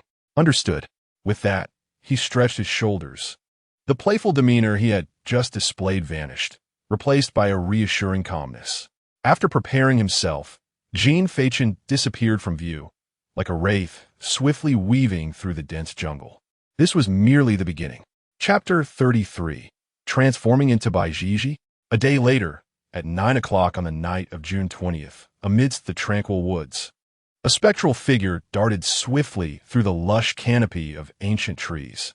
Coming to rest on a sturdy branch, it had scarcely settled before the underbrush began to stir, and a colossal ant, nearly 3 meters tall, emerged from the thicket with a violent rustle. How bothersome! Jin Feichen silently grumbled, then, with a powerful leap, propelled himself forward from a branch. The giant ant, noticing this, rapidly maneuvered its long, hairy legs to pursue. This was a Tier 3 bizarre creature, the route worker ant king. With its immense size, it could unleash a force 10 times its own and summon lesser ant-like bizarre creatures. It stood as a pinnacle among Tier 3 beasts, embodying formidable strength. In the shadowy forest, a game of chase unfolded between man and beast. Was it truly necessary for it to pursue me over a mere fruit? It had been chasing me for an entire day. Heh, after you snatched away the spirit fruit it painstakingly acquired, how could it not chase you? Moon Mingyi's voice echoed in his ear. Are you familiar with this fruit, Mr. Moon? As he swiftly moved along, Jin Feichen retrieved a fruit from his ring. The fruit was entirely blue, adorned with a wavy pattern, evoking a sensation that consuming it might leave one incapacitated. Though Moon Mingyi's form was indistinct, he possessed an acute awareness of his surroundings. The blue spirit fruit is not particularly valuable. It contains minimal spiritual energy, but its flavor is pleasant. While it may not hold significance for you, it is undoubtedly a prized possession for the route worker ant king. So, it is not a treasure after all. I wasted my excitement on nothing. Jin Feichen felt a twinge of disappointment and returned the blue spirit fruit to his ring. Main star, it seems you ought to reassess your position.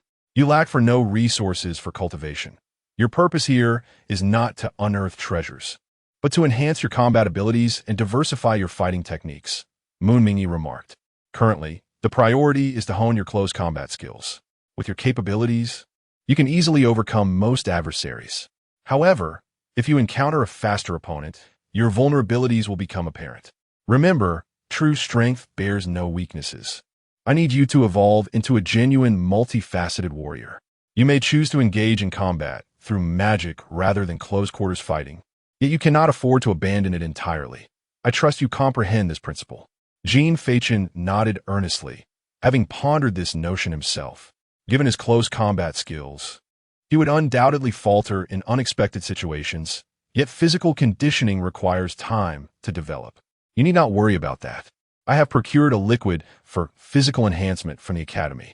If you cooperate, you will undoubtedly achieve a qualitative breakthrough in your physique within 2 months. How thoughtful of you. Jin Feichen mused internally, then inquired, how should I cooperate?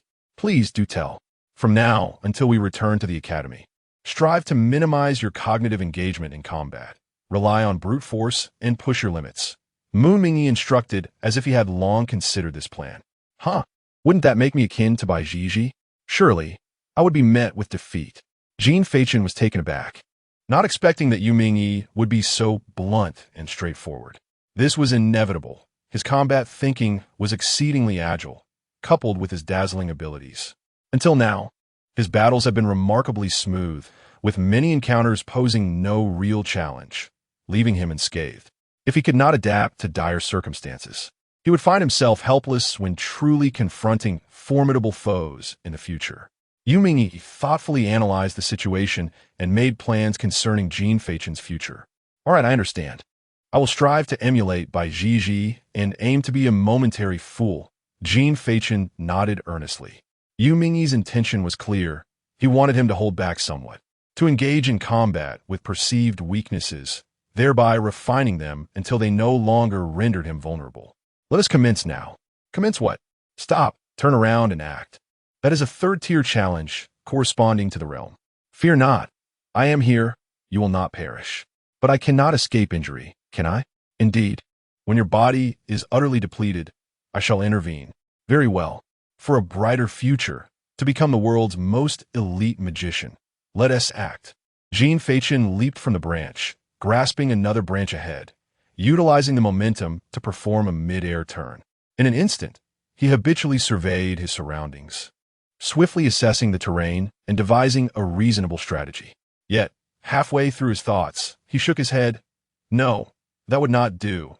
He needed to confront the challenge head-on.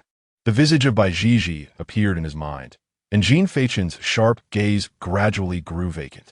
Hey, I told you not to overthink. I did not mean for you to become a fool. As Yu Mingyi observed Jin Feichen's demeanor shift to clarity and foolishness, he quickly interjected. Boom! The Ant King of the Road emerged at that moment. Upon seeing Jin Feichen standing his ground instead of fleeing, it let out a roar, its antennae quivering slightly. It then lunged forward at great speed. However, Jin Feichen, now fully immersed in the moment, showed no inclination to evade. He unleashed his card, summoning the Heavenly Edict staff into his grasp. As the Ant King charged, he leapt into the air, wielding the staff to deliver a powerful downward strike. The Ant King's fearsome visage contorted as its thick, fur-covered forelegs swung out with ferocity.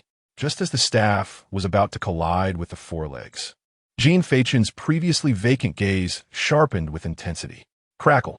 A flurry of electric arcs erupted, and in the blink of an eye, Jin Feichen vanished from sight, reappearing above the Ant King. The staff, charged with lightning, sliced through the air, aimed directly at the Ant King's antennae. Clang! A piercing resonance erupted, and brilliant sparks ignited at the point of contact between the staff and the antennae. A shockwave radiated from the staff, and Jin Feichen felt a jarring sensation in his hand, causing him to involuntarily release his grip. The antennae were surprisingly resilient. Jin Feichen quickly grasped the staff with his other hand and swiftly retreated. The Ant King, overwhelmed by excruciating pain, let out a roar, its colossal foot crashing violently against a nearby ancient tree, which instantly splintered in two. A torrent of green viscous liquid erupted from the Ant King's foreleg, ensnaring the severed trunk as it pivoted to strike backward. The airborne Jin Feichen, caught unawares, was forcefully launched away by the impact. With a thunderous crash, dust and debris clouded the air, and despite the searing agony coursing through his body, Jin Feichen had no time to rest. He swiftly regained his footing. Spitting out a mouthful of blood, he chuckled, "What a refreshing blow. Your strike has completely dispelled my drowsiness." With that, crackling lightning enveloped him, and Jin Feichen, wielding his long staff, began to move with astonishing speed, resembling a streak of lightning as he circled the Ant King, leaving a shimmering trail in his wake. Throughout his agile maneuvers, he relentlessly struck at various parts of the Ant King's body. In a fit of rage, the Ant King roared, lifting another ancient tree with its other foreleg, and began to wreak havoc in its surroundings. At the precise moment when it raised both forelegs, Jin Feichen seized the opportunity to halt his movements, swiftly darting beneath the Ant King's massive form. With a sweeping motion of his staff, he targeted the two hind legs on the left side. The ant, equipped with 6 legs, 2 forelegs for climbing and combat, and 4 hind legs for balance, was caught off guard. As it had already elevated its forelegs, The additional blow from the staff sent it tumbling into disarray, causing its enormous body to sway perilously, with its forelegs dangling uncontrollably in a desperate attempt to regain equilibrium. In that fleeting instant, Jin Feichen released his staff, striking at the Ant King's right hind legs while simultaneously propelling himself outward, his back pressed against the ground as he slid away. Then, in a spectacular leap, he sprang upward, with both of the Ant King's legs occupied in maintaining balance. It was rendered helpless against Jin Feichen's assault, leaving its crucial antennae as the only means of defense, which it naturally would not employ for blocking. Thus, Jin Feichen succeeded in his endeavor. Chapter 34. Behold, the dawn breaks. A colossal fist descended upon the Ant King's head with tremendous force. Bang! The muffled sound resonated as if a hammer struck against an impervious shield. A gust of wind surged forth, dispersing in all directions. Jin Feichen's punch landed squarely atop the Ant King's crown, yet his expression bore no trace of triumph. Instead, he appeared as if struck by lightning, his body rendered unnaturally rigid. Ah, how painful! Every hair on his body bristled as the overwhelming recoil force sent him hurtling backward. Simultaneously, the Ant King's head crashed violently against the ground, stirring a cloud of dust. Amidst the haze, Jin Feichen slowly rose, shaking his swollen fist. How can I fight like this? One strike and I'm nearly finished. Just then, a voice echoed in his ear. I forgot to mention, the surface of the worker Ant King's body is incredibly hard. Even an ordinary heavy realm attack cannot shatter it. It is entirely normal that you cannot break through. Ah! Jin Feichen twitched his mouth. In truth, I was already aware of this, even without your reminder. Do you still have enough spiritual power within you? Not much left. The lightning carried by Baizhi, this extraordinary being, is too taxing, and coupled with the fact that I am not of the orthodox lineage, it is quite difficult to harness. Very well, since you have little left, prepare to flee. My spiritual power is nearly depleted. I doubt I can escape. I'm aware, which is precisely why I advised you to run. This desperate race for survival is the most thrilling, or rather, the easiest way to reach one's limits. Remember, run for your life. Unless you are at death's door, I shall not intervene. The pain is yours to bear. Do not forget. Jin Feichen's brow twitched. I understand your intentions are noble, but please hold your horses. Roar. The Ant King, having recovered from the recent blow, spotted Jin Feichen and charged at him with a ferocious roar. I know you are anxious, but hold your horses. I am even more so.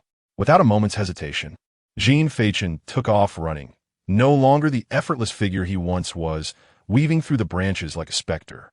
At this moment, his legs were smeared with blood.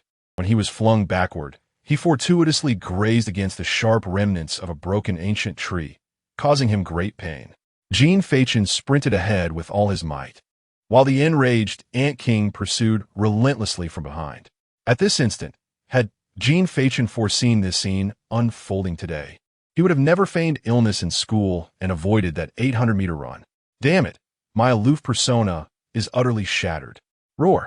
The Ant King casually smashed a piece of ancient tree and hurled it with ferocity. Sensing the violent gust behind him, Jin Feichen's expression shifted dramatically. He swiftly turned and drew out a long stick to brace himself. Bang! The moment he intercepted the ancient tree, Jin Feichen's pupils constricted sharply, veins bulging on his arms. What kind of monstrous power is this? The force carried by the ancient tree hurled by the Ant King was terrifying, propelling Jin Feichen backward, rendering him unable to halt. Bang! Jin Feichen collided with a sturdy ancient tree, the severed trunk of which bore countless sharp thorns that fiercely pierced his chest. With a furious shout, he pushed the tree aside, the bloodied thorns extracted from his body. Gritting his teeth, he flung several cards into the air, suspended before him. Did you truly think I would fear you? I am enraged. Bang! Bang! Bang!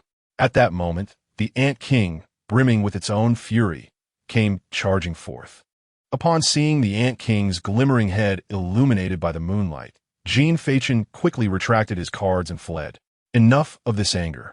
Once again, man and beast embarked on a relentless chase through the jungle. As time elapsed, Jin Feichen's injuries multiplied, his body drenched in crimson blood. Yet he refrained from utilizing his cards. Even when cornered, he persisted, struggling to escape, relying solely on his long staff. He had not even begun to tap into the powers of the final sequence garden or his cards. Hours passed, and within him, both spiritual and physical energies had completely waned, yet he continued to run, despite his eyes growing dim and his complexion paling. Gritting his teeth, he pressed onward, never once calling for Yumingi. In his heart, he resolved that once he had committed to a course of action, he could not afford to surrender. The broad road stretched forth in all directions. As long as one takes action and keeps running, a path would surely emerge. If he was to temper his body and adapt to adversity, he could not relent. A magician must inherently believe in the impossible. If even a magician cannot trust in their own magic, how could they ever perform or deceive? Gradually, time became a blur, and the sky seemed to blush with the faintest hint of dawn. Jin Feichen pressed on, and in his dazed state, he felt as though he beheld his former self, the one who struggled even to shuffle cards, filled with insecurity and sensitivity, dismissed by others as inherently unfit to be a magician. Yet, it was precisely this version of himself that ultimately triumphed. Was it sheer talent? Perhaps. Was it diligence? Undeniably. What Jin Feichen understood was that there was no need to dwell on the present or fret over the future. In life, there are no meaningless experiences. Therefore, let us move forward, let us run, continuing onward. Eventually, the night will recede, and the dawn will surely break. Gradually, Jin Feichen came to a halt, gazing at the sun rising high, piercing through the clouds. A smile blossomed upon his face as he exclaimed, "Look, the day has dawned." Chapter 35. Transformation of the body 1 month later, on July 31st, deep within the Changwa mountain range, the sky was clear and cloudless, with the sun shining brightly overhead. The sound of flowing water echoed endlessly, resembling a waterfall that connected to the heavens. Jin Feichen sat cross-legged beside the river, surrounded by swirling black mist that formed a circular ring around him. Clear water of various hues leaped around him, and under the sunlight, Jin Feichen closed his eyes, golden rays of light dancing between his brows. His face was like a polished jade, with a high nose that hinted at nobility, resembling a young man wandering through the fields. The youth's bare torso was no longer the frail figure of the past. His shoulders connected seamlessly to robust arms, with muscles that were both full and not cumbersome, exuding a sense of tight, contained strength, a stark contrast to his former weakness. Layers of spiritual energy flowed across Jin Feichen's body, and after a prolonged period, he expelled a breath of impure air, causing the whirling vortex around him to dissipate. The gust of wind ruffled the surface of the river beneath him. As Jin Feichen opened his eyes and took a deep breath, a surge of black mist suddenly erupted behind him, revealing Yumingi, who appeared like a ghost. Observing the remarkable transformation in Jin Feichen's physique, he spoke with satisfaction. "Indeed, very good. Not only has your physique undergone a qualitative leap, but your daily cultivation has also fortuitously elevated your cultivation level to the third transformation of the Zhan realm. Although your progress in physical training is lacking, your spiritual cultivation is truly formidable." Jin Feichen rose, shrugged, and replied with a smile, "The enhancement of my physique owes much to Mr. Yu's spiritual liquid. Otherwise, I would have long since exhausted myself with this training." Yumingi shook his head. "I merely provided the spiritual liquid. Your physique is the result of your relentless effort. There is no need to thank me. The gratitude is due to your indomitable spirit." Throughout this month, Jin Feichen refrained from utilizing any card abilities or heavenly artifacts, and even the heavenly edict staff of Baijiji was seldom employed. Regardless of the monstrous creatures he faced, he relied solely on his bare hands, battling tirelessly to the point of exhaustion and sustaining numerous injuries. Ultimately, it was Yumingi who intervened, bringing him to this place to use the spiritual liquid to nurture his body. The following day, Jin Feichen would be revitalized and ready to continue his relentless training, only to end up battered once more, leading to the cycle of spiritual nourishment. This relentless routine persisted uninterrupted for an entire month, allowing his physique to finally transcend the concept of frailty. Even Yue he couldn't help but express his admiration. However, both of them also recognized a particular fact. Despite Jin Feichen's spiritual cultivation surpassing that of ordinary individuals, his physical training progressed at a slower pace. In Yue Mingyi's words, with Jin Feichen's desperate efforts combined with countless rare herbs brewed into spiritual liquid, even a chihuahua could be transformed into a bully dog in just a week, yet Jin Feichen only managed to achieve such changes after a month of dedication. This realization was somewhat disheartening, yet Jin Feichen remained undeterred, for he was not pursuing invincibility in physical form. Sufficient strength was all he sought. He donned his clothing and stretched his shoulders, ready to continue his journey. As he prepared to continue his battle against the enigmatic beast, Yue spoke up. There is no need to proceed further today. Everything must have its limits, and it is time to rest. Jin Feichen, scratching his slightly curled hair, replied, Indeed. Then how about I practice my celestial abilities, Mr. Yu? It has been a month since I last employed them. Celestial abilities are the essence of existence. For the remaining time, you may accompany me. I must depart for a while. I have already marked you. When you need me, simply communicate with your spiritual energy, and I shall appear in an instant. Yue pointed at the ring in Jin Feichen's hand as he spoke. Very well. I shall meander aimlessly then, Jin Feichen said with a dismissive wave of his hand. As his words faded, Yue's form gradually vanished from sight. In the depths of his being, Jin Feichen sensed an absence, realizing Yue had truly left and was not lurking behind him. With a smile, he turned and walked toward the shade of a nearby tree, murmuring, in this blazing sun, it would be a pity not to take a nap. With a contented grin, he lay down in the coolness. Just as he was about to close his eyes, Yue's voice echoed once more.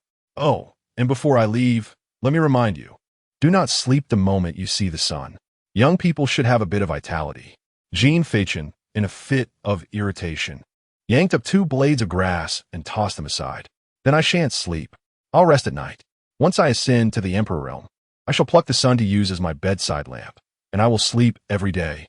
With that, Jin Feichen leaped into the air, his form like a feather, landing gracefully atop the tallest ancient tree.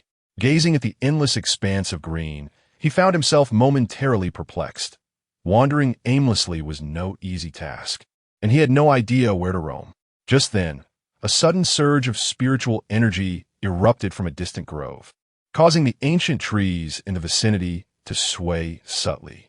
Could it be a hero rescuing a damsel? Jin Feichen mused, feeling a sense of déjà vu. Why not go see the spectacle? With that thought, he lightly tapped a willow leaf with his toes and soared into the air. As he approached the epicenter of the spiritual energy explosion, Jin Feichen concealed his own energy fluctuations, his breathing becoming exceedingly faint, like a petal drifting in the wind. Silently drawing closer, perched atop a disordered ancient tree, he quietly settled, parting the leaves with his fingers to create a small opening, propping his chin on his hand. Becoming an onlooker, I advise you to hand over the blue fruit. Otherwise, in this desolate wilderness, the death of a person would go unnoticed. 3 men, their faces obscured, wielding various celestial items, surrounded a woman in a triangular formation. At the center of this encirclement stood a woman clad in a striking red and white robe. Her hair a cascade of pale red and silver flowing to her waist, adorned with 2 intricately braided buns atop her head.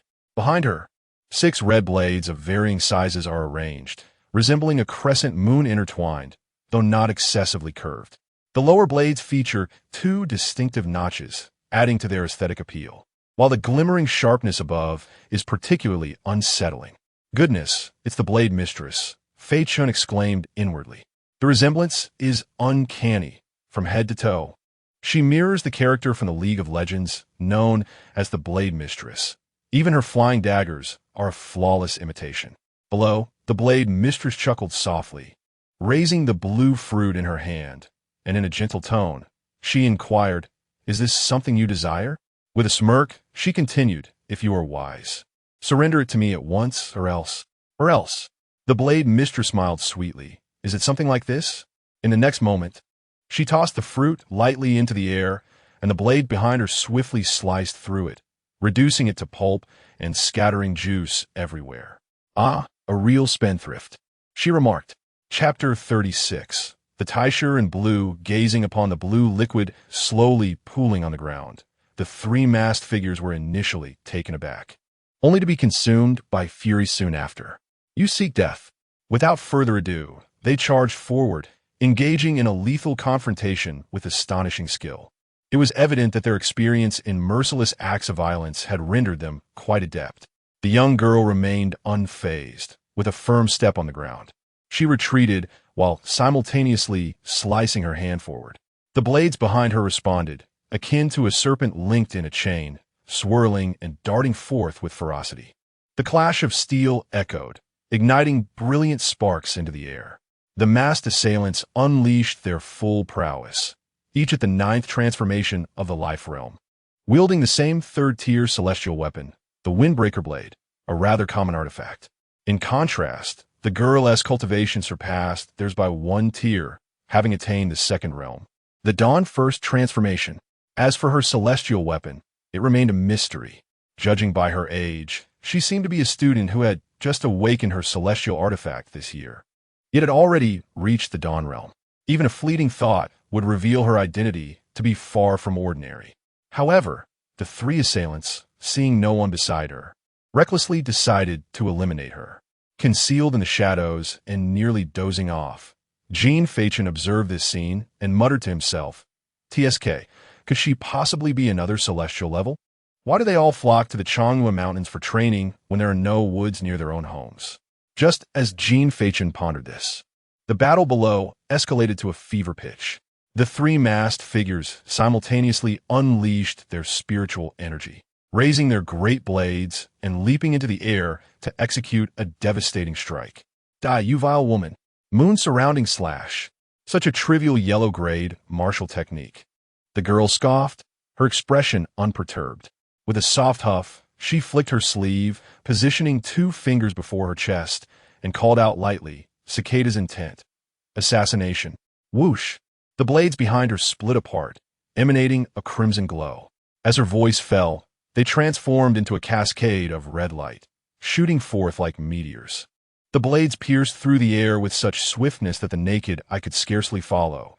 Several gruesome sounds of flesh being torn apart echoed, and the 3 airborne men froze mid-action, only to be sent flying like kites severed from their strings, devoid of breath.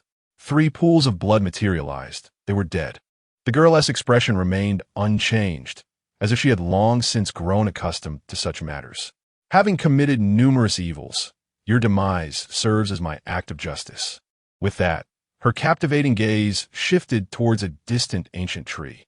Without a moment's hesitation, she flicked her wrist, and the blades whirled in response, unleashing a fierce gust of wind. Willow leaves danced wildly, revealing Jin Feichen, who had been lost in thought. Startled, the latter, on the verge of slumber from watching the spectacle, offered a casual greeting. Hello. Jin Feichen, I did not expect you to be such a despicable individual, the girl remarked, her brow furrowing slightly as she coldly addressed him. Indeed, you recognize me. Jin Feichen leaped down, stretching his somewhat numb legs, his eyes resembling those of a sleepy fish, and casually remarked, Huh? You come up just to scold me. So impatient. Are you constipated? You. The girl was momentarily taken aback, clearly unprepared for Jin Feichen's tone and words. Me? I'm all right. No constipation here. There's no need for that discussion. It's simply a gap in my knowledge. Jin Feichen gestured to himself and waved his hand dismissively. The girl was left speechless for a moment, pouting with her cheeks puffed out, casting a cold glare at Jin Feichen. Whether you have something to say or not, I'm leaving. Bye. Jin Feichen swiftly uttered 2 sentences and a farewell, turning to leave with an efficient and fluid motion, devoid of any hesitation. Seeing him about to walk away, the girl hurriedly stepped in front of him. Are you really planning to leave? Why? Jin Feichen took a step back, covering his chest with a wary expression. If you keep this up, I might have to call for help. Engaging with you is exhausting. Are you unwell? Don't you want to know who I am? The girl could no longer endure it and shouted, Why should I care who you are? Are you going to send me eggs? No. Can't you see I came for you? Please stop. I'm scared. Are you unwell? I hail from one of the 8 academies, the Liangyu Academy, and I am this year's Huanjing level. How coincidental. So am I. I know. Should I praise you? You. The girl was on the verge of a breakdown, realizing for the first time how exhausting communication could be. Taking a few deep breaths, she fixed her enchanting gaze on Jin Feichen and enunciated, I am Tai Shi, the wielder of the celestial artifact Falling Sunset Blade. I have come to see what abilities you possess that led Wang Yi to be rejected by the Tian Su Academy. Do you understand? Understood. Jin Feichen nodded. My abilities are modest, relying heavily on those above me. You've seen it. Now return. Liangyu Academy is quite far from here. You wouldn't want to miss the bus. I can't take it anymore. Tai Shi shouted in near despair, promptly unleashing her celestial artifact in an assault against Jin Feichen. Jin Feichen casually retreated, dodging the strike and bewilderedly inquired, Wait, who have I offended? First, that fool by Ji, and now you, a madwoman. Am I some kind of NPC here for your quests? The girl remained silent, relentlessly attacking. That's enough. I suggest you leave while I'm still drowsy, or else. Or else what? If you have the ability, defeat me. Daiji Kini exclaimed tediously, brandishing her crimson-like blade with fervor. As his drowsiness faded, the lethargy in Jin Feichen's eyes vanished. This is troublesome. As the card shattered, the heavenly staff materialized in hand, accompanied by a tempestuous thunder. Jin Feichen's retreating figure came to an abrupt halt as he took a decisive step forward. Through a month of rigorous training, his speed had achieved a remarkable enhancement, allowing him to appear before Tai Shi in the blink of an eye. With a swift motion, two cards silently shot forth. In the face of Jin Feichen's airborne assault, Tai Shi remained unfazed, delivering a powerful punch while simultaneously directing her flying blades towards him. Is that all? This is underwhelming. Watching Jin Feichen caught in a pincer movement, Tai Shi envisioned her imminent victory. Yet in the next instant, boom! A myriad of blossoms surged upwards. Jin Feichen's form dispersed, and, in the fleeting moment, he stealthily appeared behind Tai Shi. Under her emotionless gaze, he swung the staff down with formidable force. Tai Shi's expression shifted dramatically as she swiftly turned, bracing the blades against her arm. Clang! A dazzling explosion of sparks erupted, causing her to descend slightly. Such immense strength. Wazti had said that this fellow was weak in close combat. Gritting her teeth, she endured the impact, while her other hand directed the blades to dart forward. Observing this, Jin Feichen instantly relaxed his force, allowing his body to descend while executing a lightning-fast kick, mercilessly striking Tai Shi's cheek. His foot landed on the side of her face, providing a point of leverage. Jin Feichen utilized this momentum to propel himself sideways, narrowly evading the incoming blades. In midair, he calmly surveyed the battlefield. Tai Shi, momentarily stunned by the kick, presented a fleeting opportunity that Jin Feichen seized. Within that second, as he soared sideways, he extended his hand, slicing the air toward Tai Shi. A surge of white light emanated from the cards left behind, and a purple spiritual arrow pierced through the air with relentless speed. Chapter 37 from the Prime Minister's office. In this moment of suspense, Tai Shi gazed at the arrow hurtling towards her, her pupils contracting sharply as a delicate hand shot up to form a clenched fist. The blades that danced in the distance vanished in an instant, reappearing before her, converging at their tips to form a circular shield resembling a flower's core, standing guard in front of Tai Shi. With a resounding impact, the arrow struck the center of the shield crafted from the blades, the tremendous force causing the center to cave inward. Yet, bolstered by Tai Shi's fervent spiritual power, it ultimately held firm. However, she was still sent reeling to a distant tree, coughing up blood, her complexion paling. Jin Feichen withdrew his staff and approached Tai Shi slowly, while two cards returned to his hands, ultimately vanishing like a conjuring trick. Quite the swift response. Retrieving the artifact immediately, then summoning it again to forego the time it would take to return. You appear to be a touch more astute than by Ji, he remarked.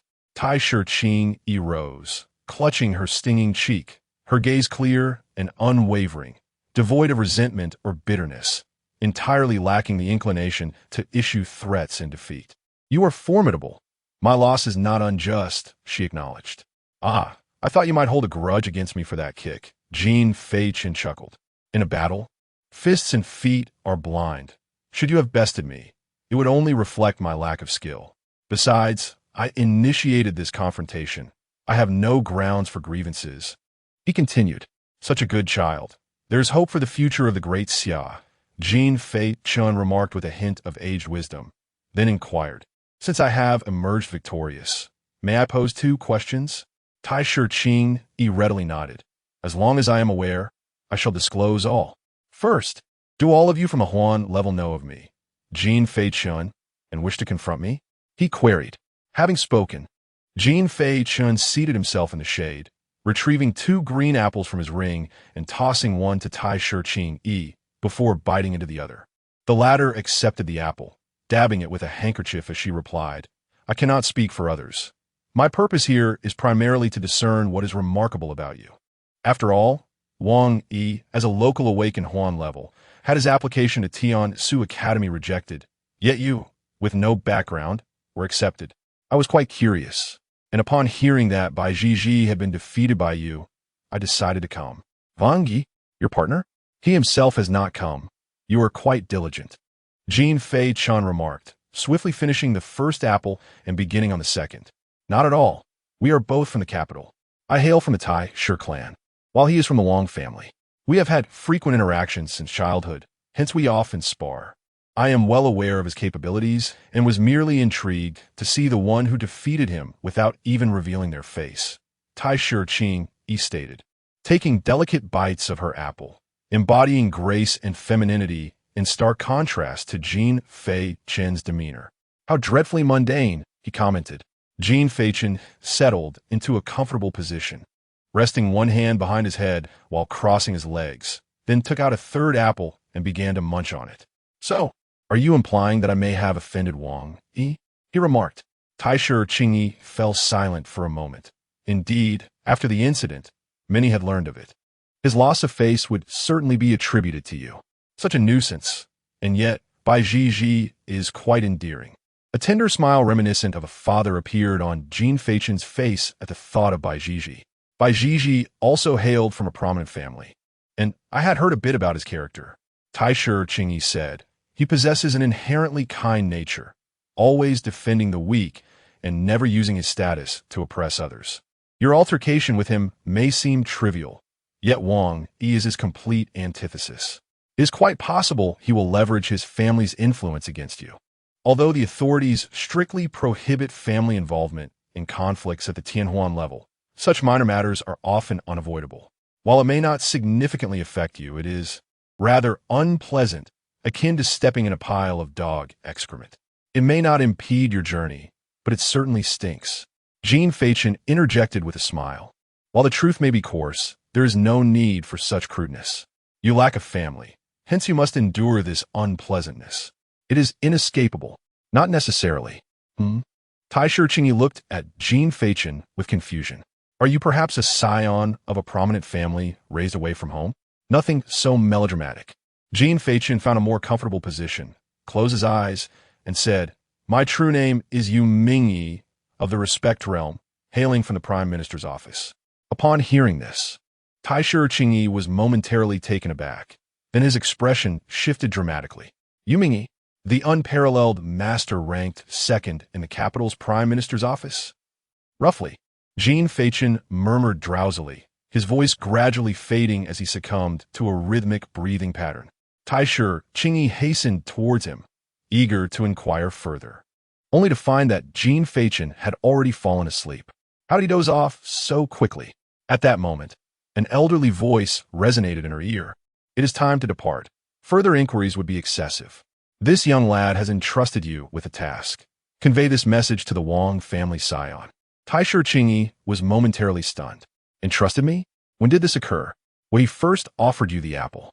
But we must leave now. Soon this young fellow will be unable to contain himself, though he feigns slumber. As the elderly voice faded, a mysterious force enveloped Tai Shi, swiftly whisking her away from the scene. Crack! Jin Feichen opened his eyes, took a bite of the apple, and then slowly rose to walk towards the horizon. 1,000 miles away, Tai Shi Qingyi stood in an open space, gazing at the kindly, aged woman before her, and inquired with confusion, Elder Qing. When Jin Feichen gave me the apple, I had yet to mention Wang Yi. Why did he say I had already been entrusted? The elderly woman gently caressed the girl's hair, smiling as she spoke. Silly child, you have already made it clear from the very beginning that you came for Wang Yi. In Jin Feichen's eyes, you're already a source of trouble brought by Wang Yi. When he informed you about Yu Mingyi, it was not merely for your benefit, but for everyone to hear. As for that apple, consider it your reward. Could he not have been more straightforward? Must he resort to such convoluted methods? And to think that an apple serves as adequate compensation? How stingy! Tai Shi Qingyi stamped her foot, pouting in irritation. Straightforward? How could he be? Would you have him disclose that he is an official? That would unambiguously reveal his stance. What do you think the authorities would think of that? By saying what he did, he neither explicitly declared himself as an official, nor did he shy away from exerting considerable intimidation. A family cannot be trifled with. Even if the authorities were to learn of it, they would not utter a word, for Jin Feichen merely stated a fact without further elaboration. This little one is best not to be offended in the future. Let alone you, even if all 7 of you from the Huan Yuan level were to band together, you would still be insufficient for him to toy with. Chapter 38, The Vanishly Family, July 31st, Jinling, afternoon. During this season, the air in Jinling is damp and the weather stifling. The expansive streets under the sun resemble a sauna, dissuading one from lingering. My goodness, I feel as though I am about to be drenched. A complimentary steam bath, quite delightful. At the street corner, 2 gentlemen adorned with badges from Tiangu Waterfall Academy strolled along, lamenting the oppressive weather. What is up with Junior Leah? She reported back, and then silently returned home. Leaving our mentor in a state of concern, remarked the man with long hair on the left. We ended up doing all the legwork, and who knows what they were up to. They all seem bewitched, refusing to discuss anything, while we bear the burden of their good fortune. The other young man retorted with a hint of bitterness. After a lengthy walk, they finally located the Li family residence according to their mobile device, only to find it in a state of desolation. Several large machines were in operation, seemingly for construction purposes, and it certainly did not appear habitable. Is this where Junior Li resides? Impossible. Her family holds some standing in the community. Could the address be incorrect? Let's ask someone. They halted a worker wearing a white hat, gesturing toward the ruins before them. Excuse me, sir, do you happen to know where the Li family is located? The address indicates it is here. The worker, initially puzzled, then enlightened, chuckled and said, Ah, you mean Li boss's family? They moved away. They suddenly left about a month ago, not even leaving behind a cat or dog. Moved away? The 2 exchanged incredulous glances and quickly inquired, Do you know where they relocated? How would a person like me know the affairs of such a prominent family? All I know is that everything seemed fine the night before, and by the next day, everyone had vanished. It must have been urgent. The 2 stood momentarily stunned, then slowly expressed their gratitude. All right, thank you, sir. We appreciate it. Not a problem. In silence, they retreated to a corner, lifting their gazes to behold the seriousness reflected in each other's eyes. It appeared that Junior Leah would not be returning. A month ago coincided with the day of their overseas exchange, suggesting that the peculiar behavior of those individuals was indeed related to this matter. The ability to quietly erase a prominent family could only imply intervention from above. In the capital, the Prime Minister's office. Did you hear? According to a thorough investigation, the reason Leah was able to contact the foreign tribes was through an individual named Nan. This Nan is still under investigation, and there's been no progress. The elder seated in a red chair spoke with a faint smile. Opposite him, Yuming leaned back against the table with arms crossed. Have these individuals infiltrated to such an extent? Well, infiltration is good. Ha. If they don't infiltrate, how can I fish? The elder chuckled, seemingly unperturbed. One must tread carefully. A cautious approach is wise. I say, why are you more cautious than this old man nearing the grave? What is there to fear? Caution is indeed commendable. Be cautious. Why are you not by Jin Feichen's side? Are you not afraid he might meet an unfortunate end? The elder shot a disapproving glance at Yu Mingyi, his tone laced with irritation. That will not happen, Yu Mingyi replied confidently. Before he meets his demise, I will assuredly be by his side. You certainly possess a great deal of self-assurance. Just then, a series of knocks echoed through the room. Enter. The door creaked open, revealing a figure clad in black, mirroring Yu Mingyi's own attire. The newcomer bowed respectfully to the elder and announced, "Report. Intelligence regarding Jin Feichen has surfaced within the network of the 8 great academies, mentioning the Prime Minister's office." Oh, the elder's interest piqued. He gestured for the black-clad individual to continue. Half an hour ago, the celestial historian Tai Shi Qingyi appeared in the Changyue mountain range alongside Zheng Xing.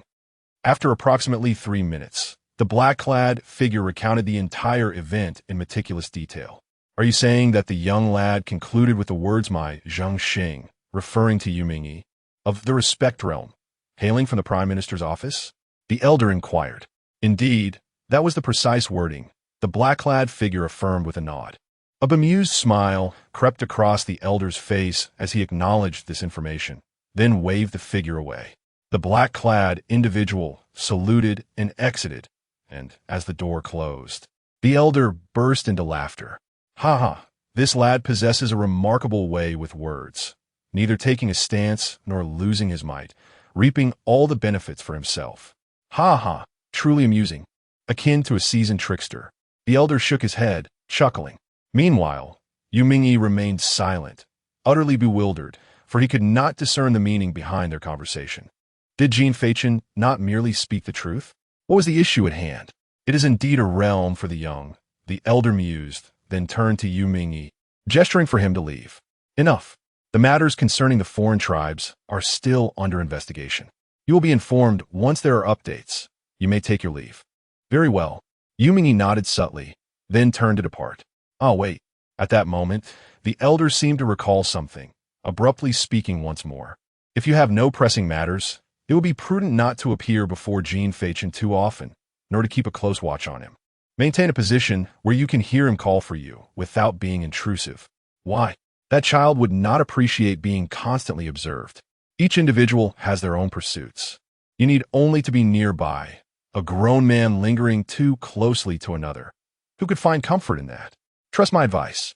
Understood. Yu Mingyi nodded, a hint of comprehension dawning upon him, before vanishing from sight. With Yu Mingyi's departure, silence enveloped the room. The elder reclined in his chair, a finely crafted pen tapping rhythmically against the desk, slow and deliberate, reminiscent of a heartbeat. 8 at the celestial level, appearing in the same generation. The balance of the world. Does your emergence signify a shift among the foreign tribes? It is indeed a grand spectacle. I wonder which of you 8 will ultimately claim the title of chief. I eagerly await the outcome. 2 weeks later, on August 20th, in the Longwe mountain range, the hour has now struck midnight. The night sky is adorned with countless twinkling stars, and the silvery moonlight filters through the swaying willow leaves, caressing the cheeks. A gentle evening breeze sweeps by, refreshing and cool.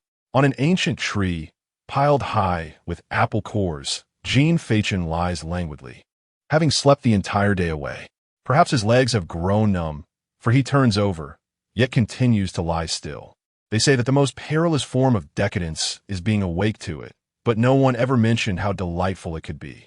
With a crisp snap, another green apple finds its way to his mouth. Jin Feichen, enveloped in ennui, scrolls through his phone, perusing a plethora of peculiar remarks above him. As he swipes, a particular keyword captures his attention. Narrowing his eyes, he articulates each syllable with deliberation. Jin Feichen has already 3 children. Is it? Chapter 39. The inauguration of the freshman competition? What is this? The individual, adorned with a perplexed expression, delved into the topic. Apologies, brothers. I am but a headline enthusiast, drawing you in merely to gauge your thoughts on the impending freshman competition. A scathing remark escaped Jin Feichen's lips as he pondered the words freshman competition, suddenly recalling that it was indeed taking place in the coming days. Glancing at the date, he murmured, "Today is the 20th, and the competition is yesterday. Oh, how I adored yesterday." A melody blossomed in his mind. Jin Feichen, momentarily stunned, sprang to his feet, bellowing into the forest. Yesterday? His previously drowsy brain instantly awakened. He hastily retrieved his phone and accessed the internal network of the Tian-Su Academy. The internal network, a staple for every academy, served as a hub for notifications and announcements, allowing students to remain informed. Moreover, it facilitated the distribution of tasks and transactions, making it a veritable repository of all happenings within the academy. Armed with his student ID number, Jin Feichen swiftly navigated the network, greeted by an overwhelming display of the freshman competition. He quickly located his information and scrutinized his match schedule, sighing in relief upon discovering that his first competition was slated for today. Thank goodness he realized it in time. Missing the match would undoubtedly lead to complications. However, just as he exhaled a sigh of relief, an unsettling realization struck him. The current hour was 3 in the morning, and the competition commenced at 8. This left him with scarcely 5 hours remaining. He was deep within the mountains, and even with his powerful Land Rover, it would take no less than 4 hours to reach the academy. He couldn't possibly run fast enough to make it. Should I call Mr. Yu for assistance? The thought flickered briefly before he shook his head. No, that wouldn't do. They had recently agreed that unless it was a matter of life and death, Yu Ming would not intervene. This hardly qualified as such. Moreover, Jin Feichen was not one to inconvenience others. Clenching his teeth, he glanced at the time once more before stowing his phone away in his ring. He gazed towards the academy, resolutely patting his legs. Thank you, dear legs, for your hard work. With that, he embarked on the most arduous calorie expenditure of his life. 100 kilometers of relentless effort.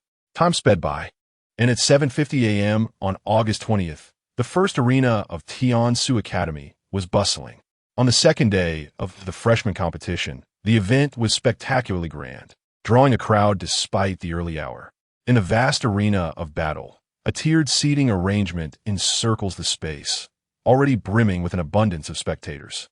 The air is alive with animated conversations and bursts of laughter, reminiscent of waves ebbing and flowing, creating an atmosphere rich with joy and vitality. Not only is the seating filled to capacity, but even the ground below is occupied by vendors pushing carts selling beer, beverages, and bottled water. Above, several drones hover in the sky, accompanied by large photographic equipment surrounding the venue, all underscoring the extraordinary significance of the freshman competition. The excitement generated by the Tian-Su Academy's freshman tournament is palpable, and today's event, featuring a match at the transcendent level, is simply irresistible.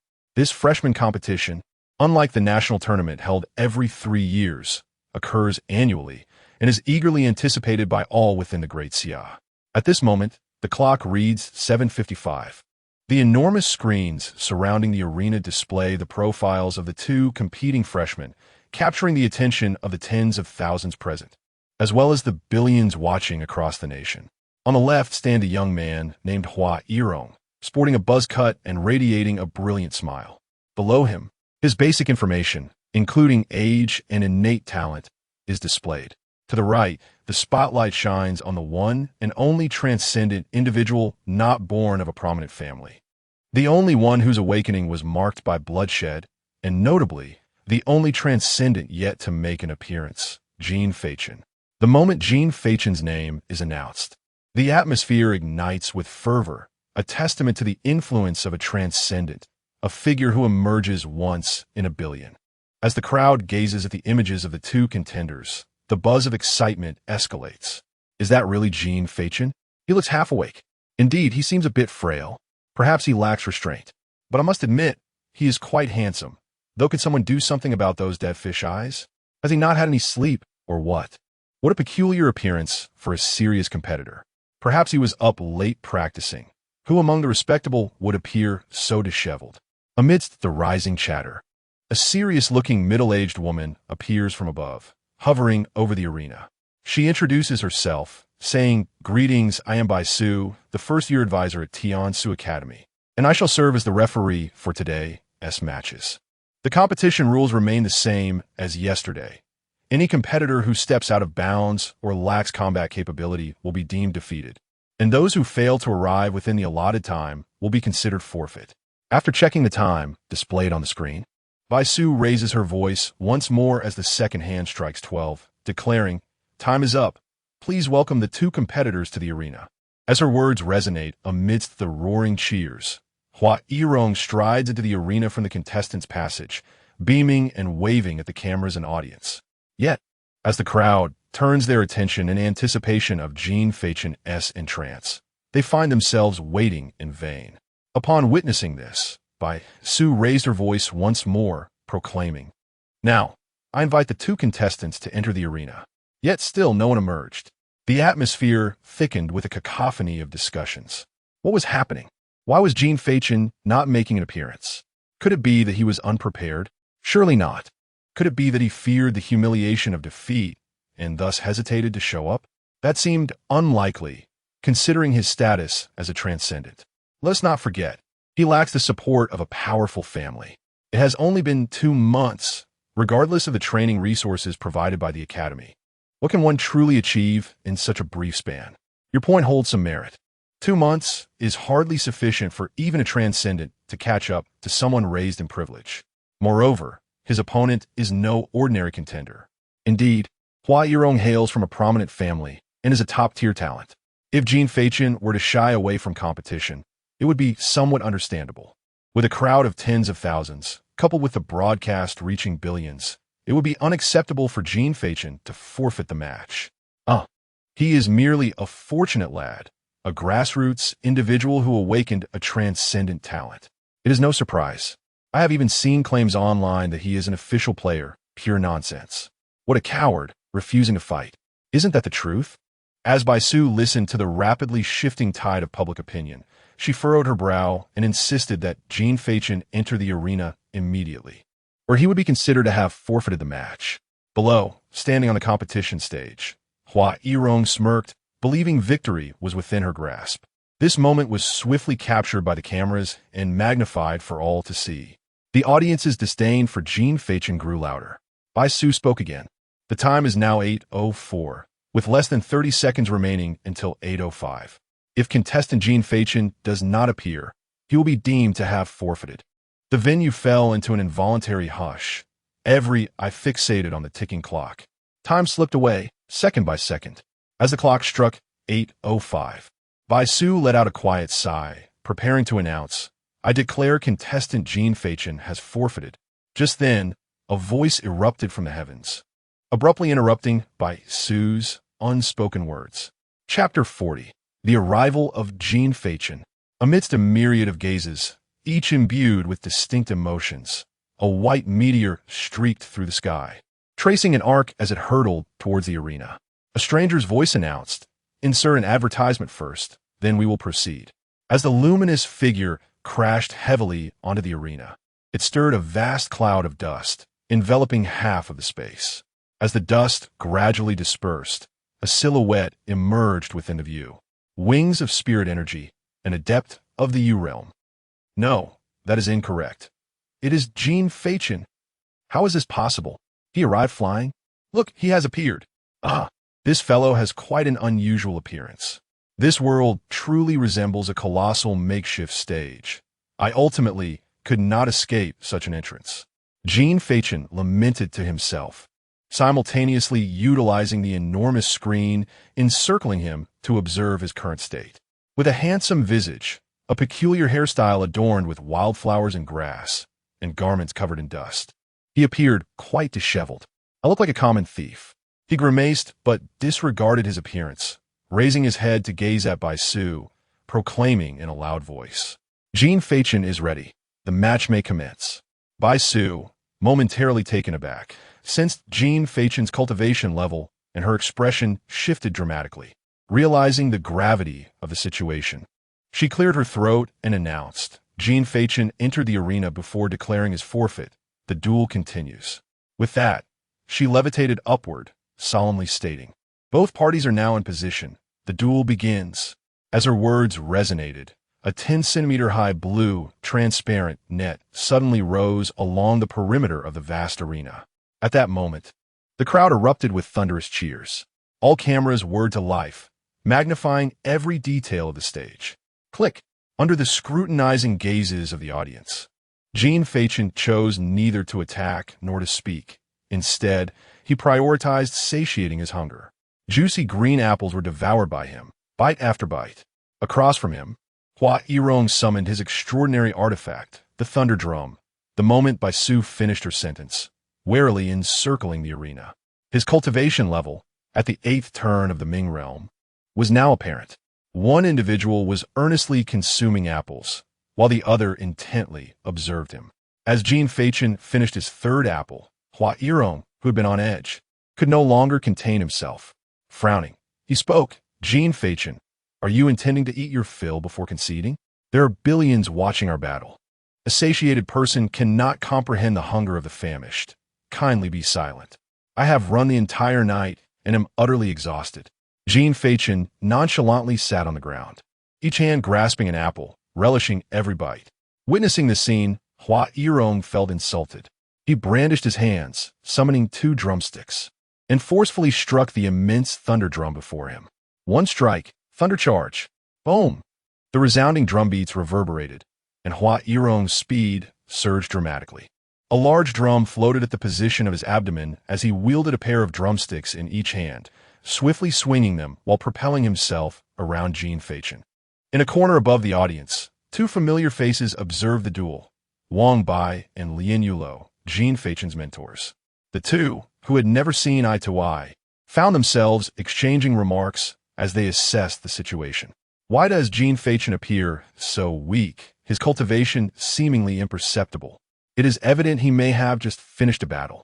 How reckless to deplete his spiritual energy before such a significant contest. The eccentricities of a genius. Meanwhile, on the battlefield, Hua Yirong saw that his opponent remained unfazed, still bearing that ravenous expression. Unable to contain himself any longer, he raised his drumsticks and struck the drum once more. Second strike, thunderous roar. With a resounding boom, the drum echoed, unleashing tendrils of lightning that danced across Hua Yirong's body, instantly elevating his momentum.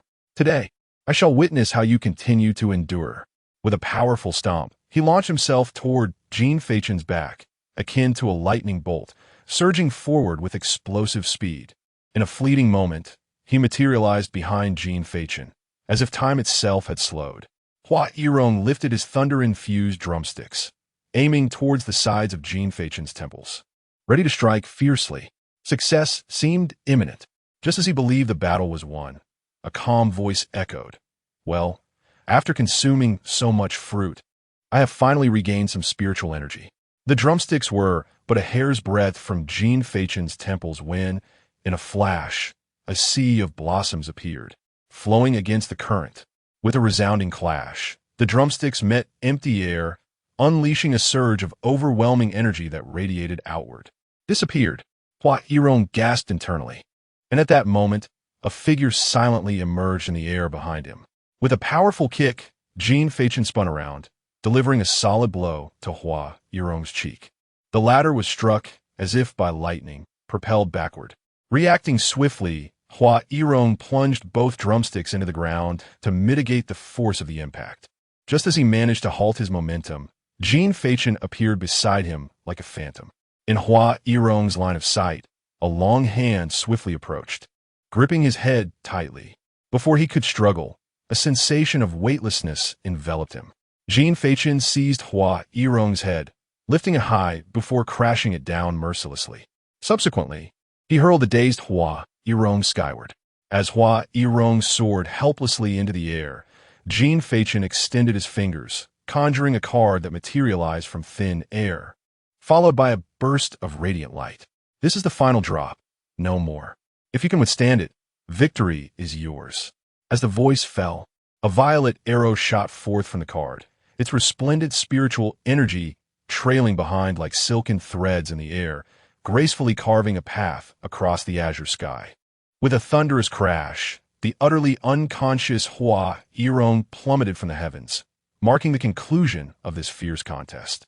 The overwhelming roar of tens of thousands of spectators surged forth like a colossal wave, instantly concentrating the gaze of billions, both within the arena and beyond, upon the figure of Jin Feichen. In a secluded corner, Wang Bai cast a peculiar glance at the bewildered Lien Yulo. "Isn't this your ultimate technique? The trajectory is identical. I shall seek him out. He belongs to the celestial tier, but it shouldn't pose too much trouble." Meanwhile, on the stage, the weary Jin Feichen basked in the resounding cheers, a wildflower adorning his head as he smiled. Ah, the long-awaited applause. Though it is a pity that this battle proved rather mundane. Chapter 41. The Secret Realm of the Hanging Monastery. Upon the conclusion of the battle, Baisu announced the successful advancement of Jin Feichen. Exhausted, Jin Feichen swiftly departed from the scene through the contestants' passage. Upon returning home, he collapsed into the soft embrace of his bed, succumbing to slumber almost instantly. Beside the bed, the empty floor suddenly erupted with vast swathes of black mist. The ethereal figure of Yu Mingyi materialized in the air, only to vanish again upon confirming Jin Feichen's deep sleep. In the courtyard outside, sunlight cascaded down as Yu Mingyi, clad in a black robe, leaned against a black Land Rover and dialed a phone number. Beep, beep. After 2 seconds, the call connected, and an elderly voice emerged. How peculiar. I never thought you would resort to making a phone call. I assumed you would come in person if something urgent arose. Yu Mingyi's expression remained unperturbed as he replied coldly. The Master Star is resting. Naturally, I must stand guard by their side. Ah, you truly are devoted to your craft. Addressing the Master Star with such familiarity, even more so than I. The elder chuckled heartily before continuing. Now, what is it that you wish to discuss? I require the Wushan. Yu Mingyi spoke plainly without a hint of courtesy. The elder paused momentarily, then inquired, the intermediate earth-level martial art Wushan? Indeed. Come now. I run a grocery store. Are you selecting apples? There are only so few intermediate earth-level martial arts in all of Daxia, and you simply call the demand one? The elder exclaimed, both furious and amused. Then I shall personally retrieve it when the Master Star is rested. Yu Mingyi nodded, seemingly understanding. Is that truly the case? The elder roared. At least provide me with a reason to comprehend your request. It is imperative for cultivation. Otherwise, why would I seek it? Who is cultivating? Am I unaware of this cultivation? Isn't that martial art meant for practice rather than mere recitation? The Master Star cultivates. Master Star of the 8 stars. Your planetary status is of no consequence. How can one simply demand an intermediate Earth-level martial art without proper protocol? Even the celestial level cannot act so recklessly. Oh, then I shall cultivate. Yu Mingyi, let me remind you that imparting martial arts not owned by oneself is against regulations. No worries. I shall remain silent, and you too must not disclose this. It must remain unknown. A profound silence enveloped the conversation for a considerable time before a lengthy sigh resonated from the elder's end. He reorganized his thoughts and asked, could you enlighten me as to why? Do not mention cultivation. I merely wish to know what Jin Feichen's current prowess is. If you grant him the intermediate Earth-level Wushan, what can he achieve? Can he do anything beyond posturing? Why not? Is that not something one can unleash at will? What is your cultivation level in comparison to his? Must you only focus on your cultivation without employing any intellect? I beseech you. Ah, very well. It's of no concern. Farewell. Yu Mingyi, suddenly enlightened, nodded and disregarded the elder's outcry, promptly ending the call. He resolved to forget the matter entirely.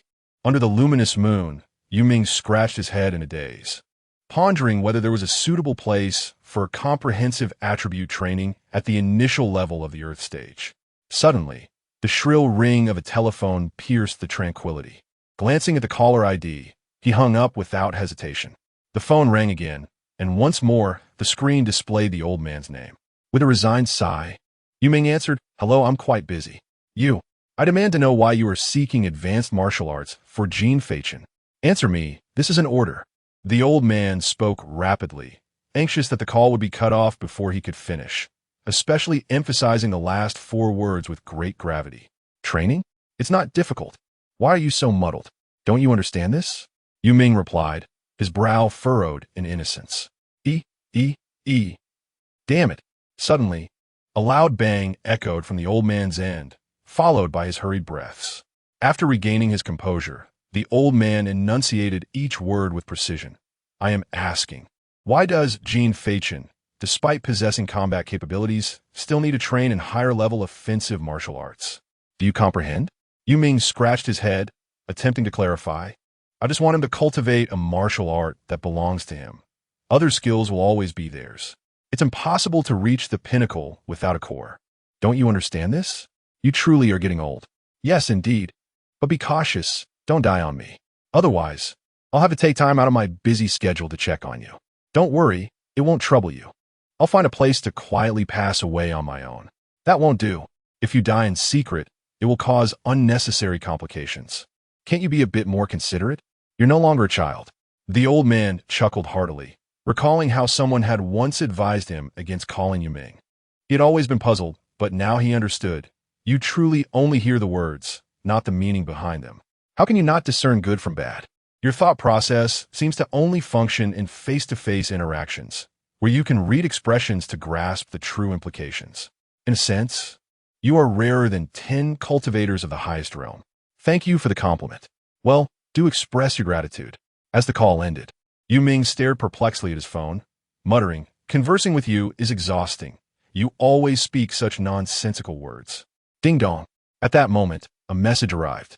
Rather than words, it contained a series of peculiar symbols.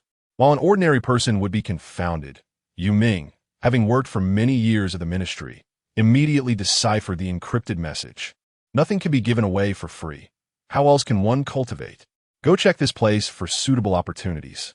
It is a recently discovered secret realm, the first batch, abundant with treasures, restricted to the realm, perfectly fitting for Jin Feichen. Time and location, August 23rd, Sanjin, Hengsheng, Xiankong Temple Secret Realm. After interpreting the information, Yu Ming nodded to himself, muttering, "The old man may be aging, but he remains immensely useful." Having said that, he settled into the cool shade by the door, leaning against the wall, and retrieved a novel from his ring, beginning to immerse himself in its pages as he awaited Jin Feichen's awakening. Time swiftly slipped by, and before he knew it, evening had arrived. Jin Feichen gradually rose from his bed, casting a glance at the twilight sky before making his way to the bathroom. What kind of cultivation allows one to remain undisturbed by the urgency of nature's call? With a sense of grievance, Jin Feichen relieved himself of his tea, and the drowsiness that had enveloped him dissipated. In the dimly lit room, he chose not to turn on the lights, but walked directly to the refrigerator, extracting a bottle of green apple juice and indulging in it right where he stood. In this environment, where even a falling needle would make a sound, the voice of Yu Ming suddenly echoed behind Jin Feichen. He was awake. Chapter 42.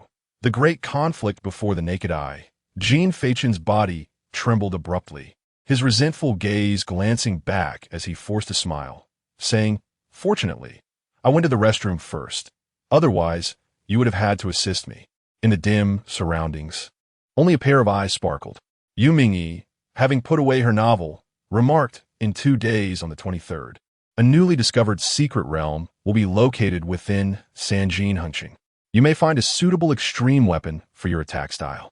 Although you possess various methods of attack, none have reached a level of mastery. You need to cultivate your own uniqueness." 2 days, huh? Jin Feichen sipped his juice, leaning against the refrigerator, and pondered. "Will you accompany me? Or shall I go alone?" "You shall go alone. I will merely safeguard your well-being." Jin Feichen nodded, stating, "Then I must set off early on the 22nd, driving without speed limits. My average speed is approximately 620 kilometers per hour. I should arrive by the evening of the 23rd. The thought of driving continuously without rest weighed heavily on him, yet there was no alternative. The expanse of this world was simply too vast. Fortunately, the vehicle's performance was adequate. Otherwise, it would have posed quite a challenge. In such an expansive terrain, without specialized vehicles, an ordinary person might never leave their province, let alone traverse multiple provinces in succession. Reflecting on this, Jin Feichen couldn't help but marvel at Hu Zhu's foresight in anticipating such a day, which is why he had gifted him such a remarkable vehicle, one suited for long journeys and comfort. He resolved to find a suitable partner for Hu Zhu as a token of gratitude. "Your speed is commendable, yet your vehicle could potentially exceed that." Yu Ming nodded in agreement. Jin Feichen chuckled, shaking his head. "It won't differ by much. The key is to arrive by the 23rd, right?" "Indeed. Once you enter, the secret realm will be temporarily secured until the first batch of participants emerges. This coincides with the new student competition, and timing may clash." Yu Ming raised her hand. "You need not worry about this matter. I have already discussed it with your vice principal. He also wishes to adjust the mechanism of the new student competition. We deliberated and decided to compress tomorrow's battles into a single day. Thus, you can leave early the following morning. Ah, the privileges of connections. I have become the very person I despise. Jin Feichen sighed, resting his forehead in his hand. But how will tomorrow's duel be adjusted? I believe there are at least 200 participants on the list. Even if we optimize the schedule, we cannot complete it all in one day. We shall fight together. Yu Mingyi stated. Fight together? How can that be? A sudden spark of realization ignited in Jin Feichen's mind, accompanied by an ominous premonition. Wait, are you suggesting a free-for-all? With you included, there are 191 new students, which is almost akin to a brawl. Yet, rather than a brawl, it seems more like you single-handedly battling 190 others, as all eyes will be on you. After all, you are universal level. Whoever manages to defeat you will gain fame. As the moonlight streamed in, Yu Ming leaned back in his chair and spoke with a relaxed tone. All those newcomers are merely at the fate realm. If you wisely utilize your spiritual power, you're not devoid of hope. Jin Feichen blinked in disbelief. Wait a moment. Are you suggesting I take on 190 opponents? Are you jesting? That either overestimates my abilities or underestimates theirs. Those 100 individuals are, after all, rare special grade possessors. Taking down a mere dozen would suffice. Facing over 100, even a single drop of saliva from each could drown me. Jin Feichen's face was a portrait of incredulity. To him, this notion was nothing short of absurd. I'm at the Dawn realm, not the Emperor realm. It's not that formidable, Yu Ming reassured. Among those 190, only about 70 or 80 deserve your attention. Many hail from humble beginnings, lacking familial support, and have merely trained for 2 months, now barely at the 5th transition of the Fate realm. They wouldn't withstand a single round against you. While it may seem like 190, in reality, it's closer to 90. Moreover, it's a chaotic melee, not a one-on-one duel. In the early stages, focus on avoiding unnecessary battles to conserve your energy for what lies ahead. Jin Feichen shook his head, clicking his tongue in amazement. Well, you do have a way with words. Yet, I'm only at the 5th transition of the Dawn realm. Do you truly believe I can evade everyone? I would undoubtedly be the target of their ire. The critical factor remains my limited spiritual energy. I must use it judiciously. Fear not, I have faith in you, Yu Ming said, rising to pat Jin Feichen on the shoulder. This is a situation we cannot escape. The newly discovered secret realm is of utmost importance. If we do not seize this opportunity, we shall regret it profoundly. The upcoming competition for newcomers is equally significant. It is your chance to make a name for yourself, a valuable asset for your future, and the rewards are exceedingly generous. You cannot afford to abandon either. I understand, Jin Feichen murmured, sipping his soda while gazing at the moonlit night, sighing softly. It seems the opportunity has chosen me. If that is the case, I shall strive to make the most of it. Your mindset is commendable. With that said, I shall take my leave. Rest well. Tomorrow will demand great effort from you. With that, Yu Ming vanished from the room. Jin Feichen had long since grown accustomed to Yu Ming's rapid comings and goings. In silence, he approached the window. The moonlight cascaded down, and leaning against the frame with arms crossed, he sipped his soda. Observing his shadow below, a wry smile crept upon his face. A grand melee. Indeed, a bold decision. The thought of being pursued by 190-foot special grade possessors left him feeling weary. There's a saying, better to deceive an old man than to underestimate a young one. In this battle, I must have 190 exceptional individuals play supporting roles for me. Each one of them, a renowned special grade, would hardly accept such a fate. Tomorrow promises to be a bitter struggle. Jin Feichen retreated to his room, leaving behind an empty soda can, its shadow elongated in the moonlight. The following day, on the morning of the 21st, in the first arena of the Tian's Academy, the atmosphere was already teeming with spectators. Clad in pristine white garments, Jin Feichen stood at the heart of the arena, silently flipping through the cards in his possession. The audience, filled with curiosity, engaged in hushed discussions. Isn't that Jin Feichen? But this isn't even his duel for the first round. How did he end up here? I haven't heard of any changes to the matchups. Could it be that this fellow, fearing a repeat of yesterday's near tardiness, arrived prematurely. His match isn't until the afternoon.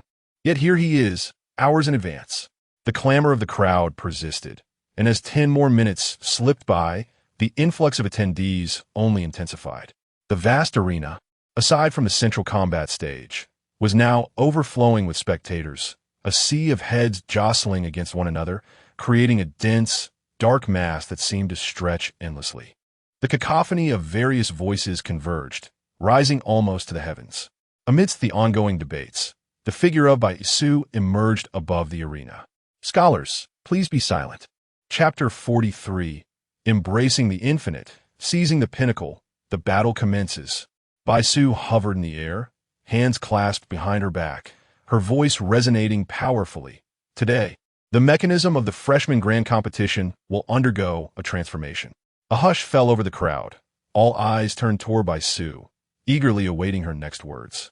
Amidst the multitude of expectant gazes, Baisu continued, following a unanimous decision by the Academy, in order to cultivate the response capabilities, cautious mindset, teamwork, and adaptability to the rapidly changing dynamics of the battlefield and our newly admitted students. We will be transitioning from the traditional turn-based duels to a chaotic free-for-all. Upon hearing this proclamation, the venue erupted with fervor. As spectators, they found the prospect of a melee far more exhilarating than the previous turn-based format. Now all new students enter the arena. The newly admitted students, having received advance notice a day prior, had already gathered at the venue. The moment Baisu's words echoed through the air, dozens surged onto the battle platform. Amidst thunderous cheers, the entire cohort of 191 new students assembled in under a minute, without a single absence. The alteration of the competition format by the Tian-Su Academy swiftly reverberated across the globe. As the foremost of the 8 academies, every move they made was under the world's scrutiny. The fact that they were altering a competition rule that had persisted for centuries stirred curiosity among all. Simultaneously, there was immense anticipation surrounding the performance of the Huan-level participants in this chaotic brawl. Unbeknownst to Jin Feichen at this very moment, the other 7 Huan-level individuals from the Great Xia, along with prodigies from around the world, were intently observing his every action. At the scene, Baisu raised her voice above the cacophony of cheers to announce the rules of the impending melee. New students, the essence of the freshman grand competition is to identify the most promising talents, thereby distributing various cultivation resources. Within Tian-Su Academy, while there is no explicit hierarchy among students, the resources for cultivation are indeed varied. The simplest method for you to secure a fixed amount of resources for a year is to achieve a high ranking. This melee will determine your cultivation resources for the coming year, and it could even indirectly influence your lifelong path of cultivation. Each rank brings differing resources. The higher you place, the more resources you will gain. Thus, this battle is crucial for your future. Strive to endure, aim to stand till the end, and endeavor to seize the first place. The rules of this melee are as follows. There are no restrictions. You may form alliances, engage in ambushes, and employ any means at your disposal to secure a higher position and more resources. Do not fear for your lives. Within our academy, no student shall perish. That concludes the rules. Finally, may all students reach the pinnacle, embrace the infinite, and achieve the highest honor in one fell swoop. The battle begins. Boom!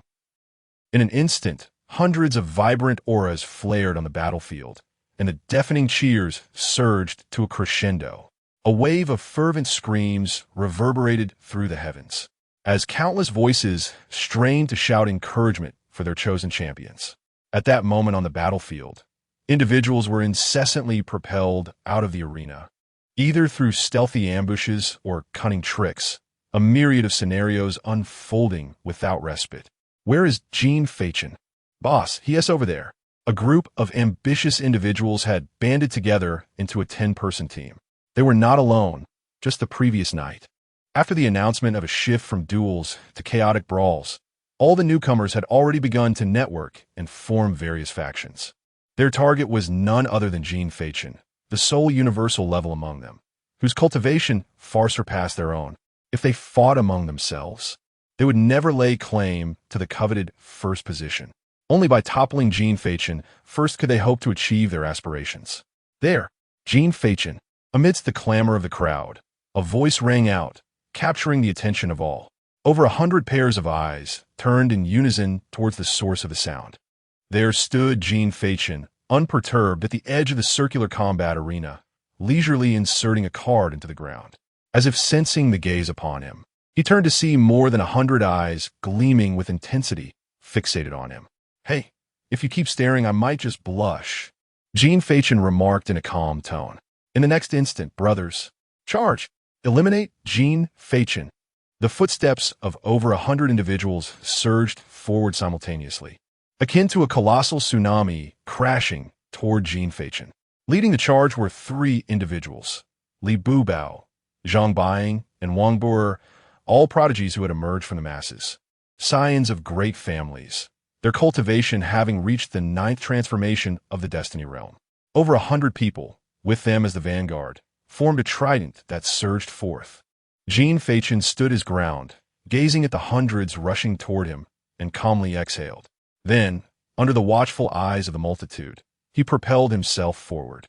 He shot forth like a meteor gliding just above the ground, aiming directly for the center of the trident, bursting into action. Boom! In the blink of an eye, Jin Feichen arrived before Li Bubao. What? So fast? At that moment, time seemed to slow, as Jin Feichen's slender fingers gripped Li Bubao's neck tightly, and with a forceful shove, he carved a path through the throng. Everything transpired too swiftly. In a mere breath, Jin Feichen had created a fissure right in the heart of the seemingly unassailable trident. Surrounding him, people surged forward, an array of celestial weapons flashing amid the fray. Jin Feichen remained stationary, as blades and clubs, a dazzling array of colors, rained down upon him from all angles. Suddenly, a magnificent sea of flowers enveloped the entire arena, and Jin Feichen's figure vanished from sight. There he is. It became apparent that Jin Feichen had inexplicably reappeared at the very center of the arena.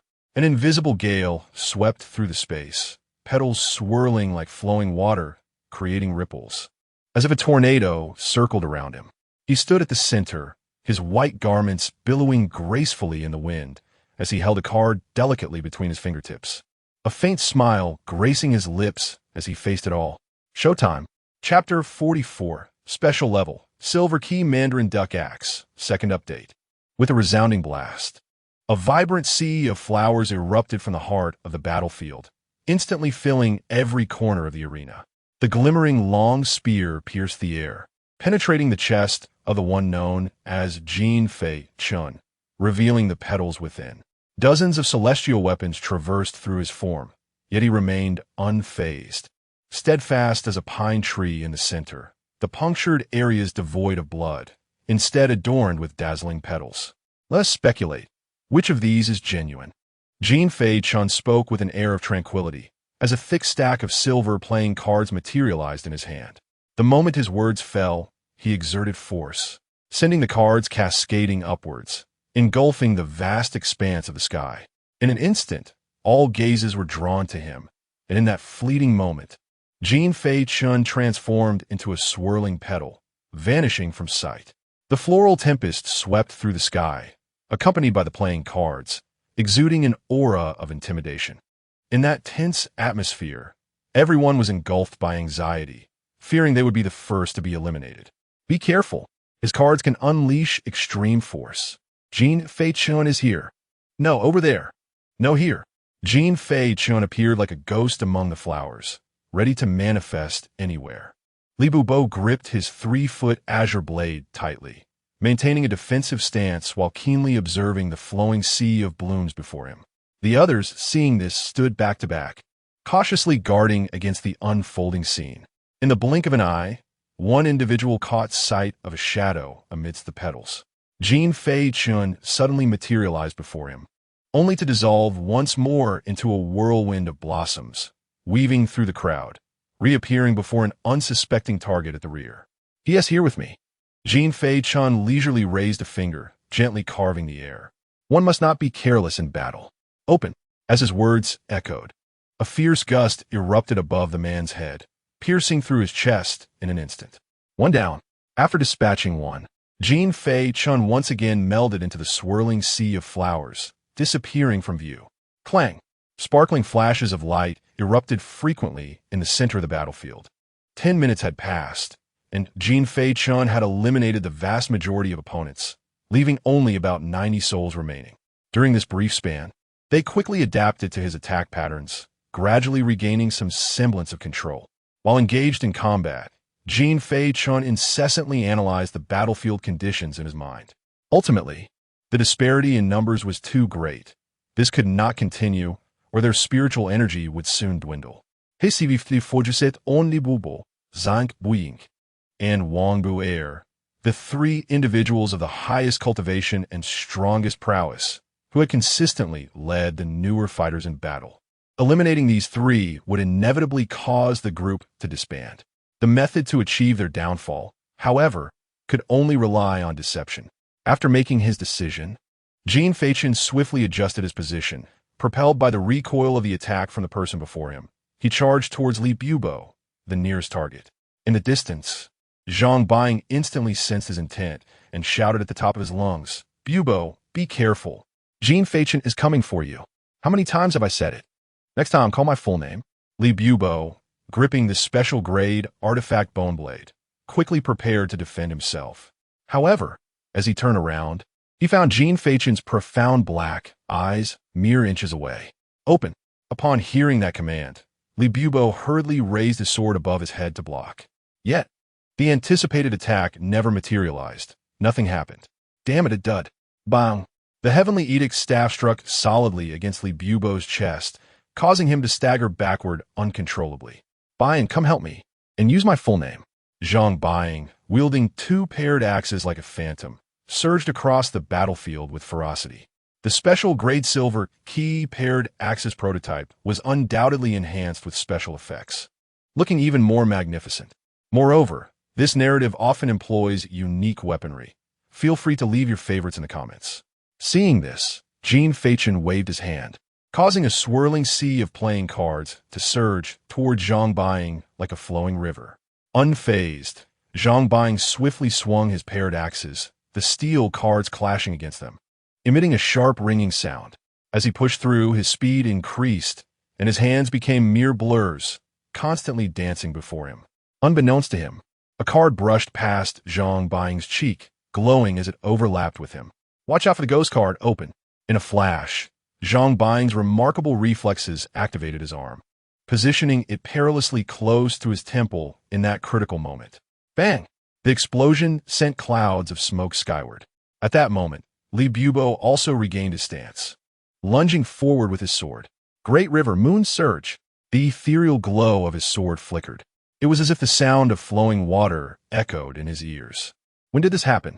Jin Feichen had underestimated this group, especially Li Bubo. In the blink of an eye, he had already adjusted and unleashed his extreme martial arts. Watching Jin Feichen, who had yet to turn around, Li Bubo murmured softly, "I've won." Yet, a surprising smile appeared on Jin Feichen's face as he turned back. In the next instant, just as Li Bubo's sword tip was a hair's breadth from him, a surge of white woven flames erupted from Jin Feichen's back, flames soaring and extending outward. Under the astonished gazes of the onlookers, Jin Feichen transformed into a streak of light, soaring into the sky. Before anyone could regain their composure, a rain of white playing cards descended, sharp as iron. The crowd hurriedly raised their artifacts to defend, yet during this time, no one noticed that Jin Feichen had vanished into petals in the sky. He materialized behind Li Bubo, with Jin Feichen raising the heavenly decree staff, tendrils of lightning swirling around him. Just as he was poised to deliver a fatal blow to Li Bubo, a sharp arrow whizzed through the air. With remarkable reflexes, Jin Feichen swiftly evaded, the glimmering arrow grazing past his ear, the force of the wind it carried stinging his flesh. It was Wang Buer.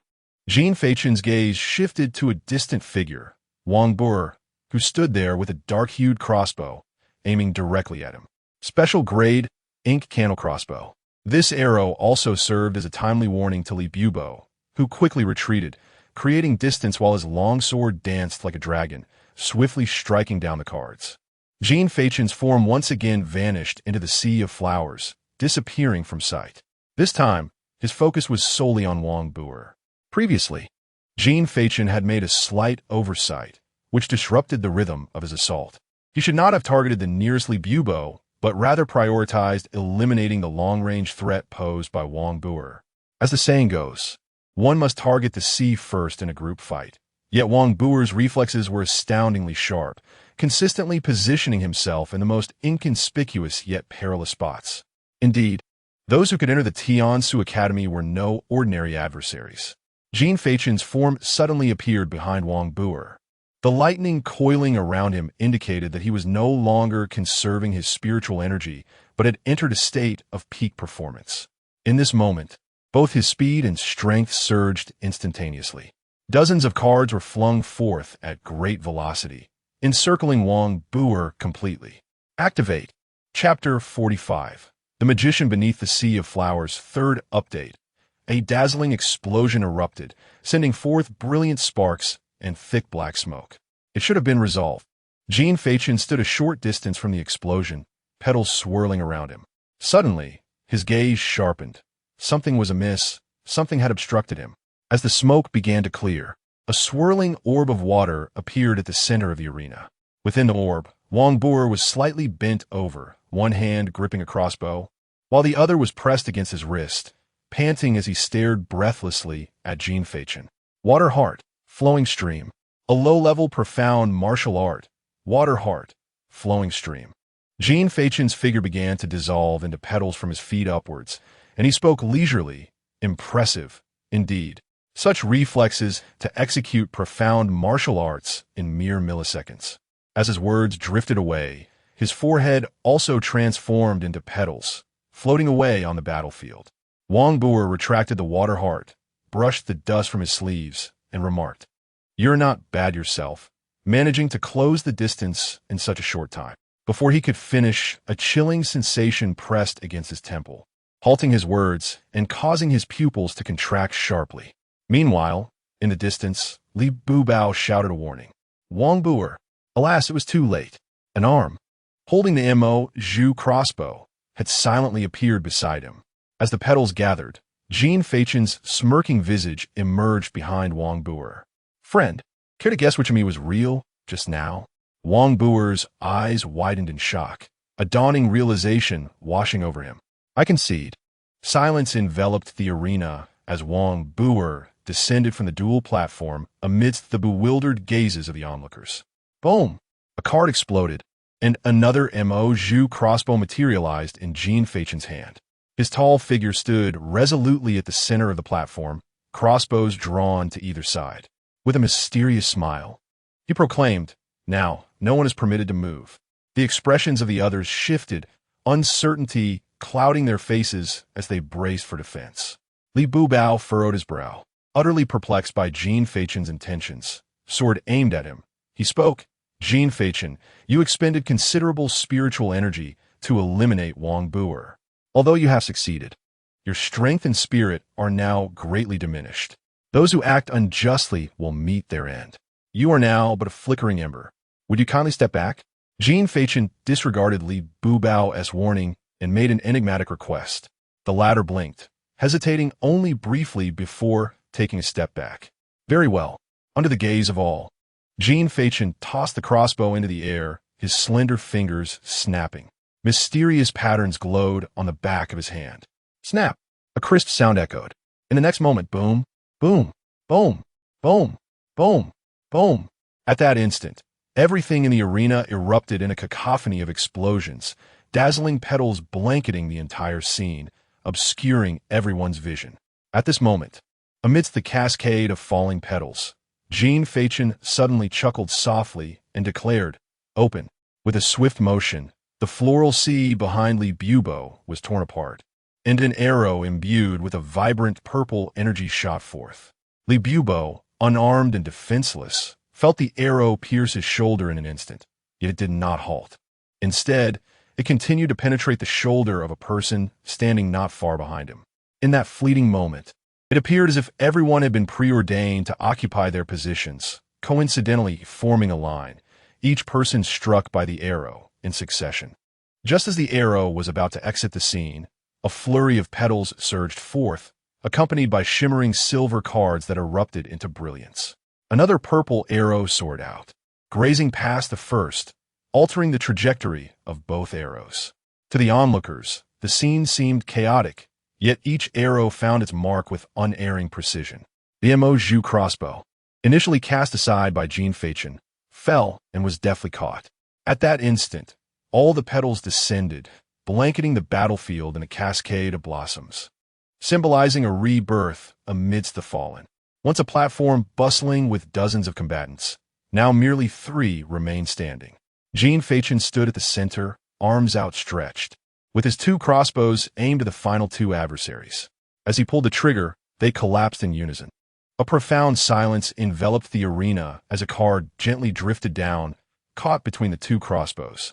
Upon detonation, a pristine white magician's hat materialized in his grasp. Jin Feichen reached in and, to the astonishment of all, a flock of doves emerged. The doves, pure as snow, encircled him, prompting a knowing nod from Jin Feichen. Then, in a moment of transformation, he expanded, bursting forth into a multitude of doves that scattered into the sky. Just as the crowd was engulfed in bewilderment, a figure clad in white, adorned with a magician's hat and fiery wings, descended from above.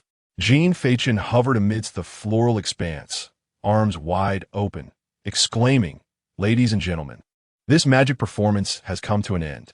The audience erupted in fervent applause, a tidal wave of cheers sweeping through the vast venue, their ecstatic screams reaching unprecedented heights, shaking the very heavens. Jin Feichen lingered in the air, feeling the urgent pulse of his inner energy, and a genuine smile spread across his face. What an exhilarating display of grandeur it had been. Chapter 46, Arrival in Sanjin. First update. Meanwhile, within the Grand Han Tian Academy of the 8 Great Academies, a youthful figure with striking sword-like brows sat composedly in the spacious chamber. His meticulously styled hair was parted in a precise 3/7 fashion, and he donned an exquisite and costly suit. Behind him stood a row of demure maidens, their heads bowed in silence. The boy's gaze was fixed upon the enormous screen before him, where the image of Jin Feichen was prominently displayed.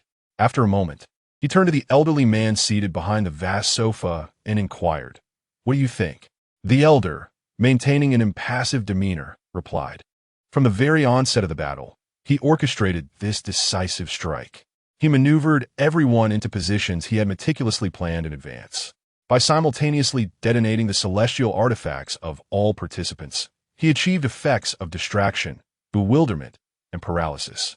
Ultimately, he unleashed a powerful long-range attack that eliminated all positioned opponents.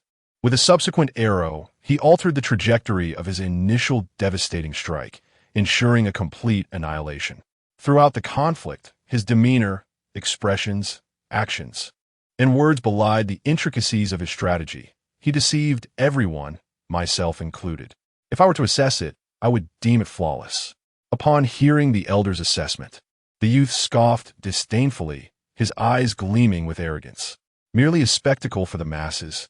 How humiliating it is for one of such stature to perform like a jester before a throng of monkeys. Young master, even a lion exerts full force against a rabbit. Moreover, the opponent is of equal caliber, possessing formidable combat acumen and cultivation. Should you encounter him, do not underestimate. He is likely to venture into that secret realm of Sanjin as well.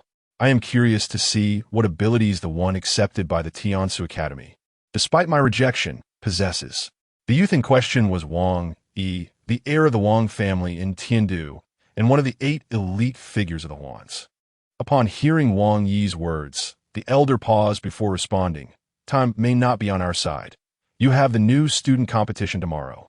What is there to fear? Just take me there. With your speed, can you not ensure we arrive on time?"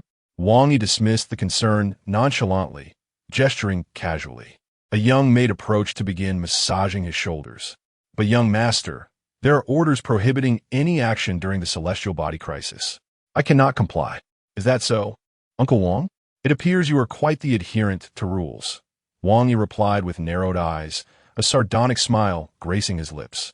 "You share my surname, Wang, and I am Wang Yi. We are family. Why speak of external matters?" The elder's expression darkened, yet he hesitated. "But spare me the buts. There are treasures in that secret realm that I must obtain. That is final. You may withdraw now." With that, Wang Yi dismissed the elder curtly, signaling his desire to resume his tasks. Simultaneously, within the Feng Su Martial Academy of the Eight Great Academies, Ji returned from a recent match. Her expression one of disbelief. "What on earth? Why is he so formidable?" "Young master, you are equally capable. I believe in you." "Is that truly the case?" "Indeed." Quite sincere. Not only they, but all at the transcendent level felt a profound shock and pressure at this very moment, as did the foreign powers that had been closely monitoring the situation. Some external forces were enraged by this and constantly devised ways to thwart the rise of Jin Feichen. After much contemplation and countless strategies that surfaced, only the notion of assassination remained unspoken. It is a well-known truth that a tree that stands out from the forest will inevitably be toppled by the wind. However, for one to stand out, there must be guardians alongside them, represented by the presence of the true star. The true star of Jin Feichen is none other than Yu Mingyi from the Prime Minister's office, a fact that has long ceased to be a secret, known by all. Yu Mingyi, a formidable figure who withdrew from the deceptive battlefield, has resided in the Prime Minister's office since his retirement years ago, only to suddenly emerge in the public eye this year as the true star. This also signifies that Jin Feichen is under strict protection. Unless half the nation were mobilized, it would be nearly impossible to catch a glimpse of him. The following day, August 22nd, at dawn, as the first light of day broke, Jin Feichen had already driven far away. On a rugged mountain road, a sleek black Land Rover Defender sped through, kicking up a cloud of dust. Inside the vehicle, the cool air from air conditioning mingled with the sounds of the radio. "Greetings to our esteemed audience. Yesterday, the new student competition at the Tiankai Academy, one of the 8 major institutions, was nothing short of spectacular. Jin Feichen, the transcendent owner of Heavenly Essence, performed a century-defining magic show, reviving an industry that had long been in obscurity. His breathtaking performance, exhilarating battles, and unexpected appearances made it the grandest magic spectacle of this century. Perhaps he himself is unaware that yesterday he was bestowed with the title, the magician beneath the sea of flowers. Listening to others extolling his prowess was undeniably awkward for Jin Feichen. He lit a cigarette, turned off the radio, and switched to the music prepared by Huzhu. The infectious DJ music filled the air, and upon hearing the lyrics, he couldn't help but scoff, wondering why everything revolved around flowers. Surprisingly, it was quite pleasing to the ear. Indeed, this was the kind of music suited for his age. Thus, Jin Feichen entered a state of self-indulgence, singing along exuberantly. And with the bumpy road, he felt as if he had stepped into a disco hall. He rolled down the windows and cranked up the volume, letting the music wash over him, shouting along with the lyrics. "Do you miss me? Do you love me? I would gladly be a fool for love. This is my unequivocal answer." In this moment, he transformed the vehicle into a moving sound system, startling a flock of birds into flight. Time flew by, and before he knew it, they had arrived at their destination. On the evening of the 23rd, a vehicle rolled into the remote roads of Shaanxi province. Jin Feichen slumped back against the seat, one hand weakly resting on the steering wheel. The dark circles beneath his eyes were a testament to his overwhelming fatigue. At last, they had arrived. Jin Feichen let out a heavy sigh, retrieving the last cigarette from the empty box to invigorate himself. He carelessly tossed the cigarette case onto the back seat and then produced a small panda from his spatial ring, placing it on the passenger seat. Fortunately, he had prepared in advance. Otherwise, he would have had to take a longer route into the city. Murmuring to himself, Jin Feichen directed his gaze to the phone on the central console, which indicated less than 10 minutes until arrival. Clenching his cigarette between his lips, he leaned out the window, gazing at the towering peaks that pierced the clouds, muttering, "They must charge a parking fee at the foot of this mountain." Adhering to his frugal nature, he steered the car toward a secluded spot, opting to proceed on foot. After exiting the vehicle, Jin Feichen took a rare moment to inhale the fresh air, then patted his cheeks to rouse himself subsequently shaking his shoulders. With a resounding bang, wings ablaze with white flames materialized, and after finishing the last 2 puffs of his cigarette, Jin Feichen soared into the sky, rapidly ascending alongside the steep mountain face. Chapter 47, Another Dimension, second update. At this moment, atop the mountain, at the entrance to the Hanging Monastery's secret realm, lies an ancient temple precariously perched on a sheer cliff, soaring a full 3,022 meters above the ground. The ethereal sea of clouds unfolds before one's eyes, and within the ancient temple, nestled against the mountain wall, a vast blue vortex of space rotates languidly. This serves as the entrance to the secret realm, which manifests randomly in any location, coinciding with the arrival of otherworldly beings. Once activated, any extraordinary occurrences within will persist eternally. The realm encompasses myriad possibilities, where any object or creature may emerge, yet is governed by numerous rules that restrict entry based on one's cultivation level. Those who dare to intrude recklessly may find themselves obliterated into the void along with the realm. Within the territory of the Great Xia, all secret realms are under official control, forbidding any familial interference. Individuals without significant criminal records may enter by presenting a citizen's identification or student card, allowing common folk the chance to uncover their awaited fortunes and opportunities. The secret realms are inexhaustible, and to this day, humanity has yet to fully explore any of them. Currently, the Hanging Monastery is teeming with people.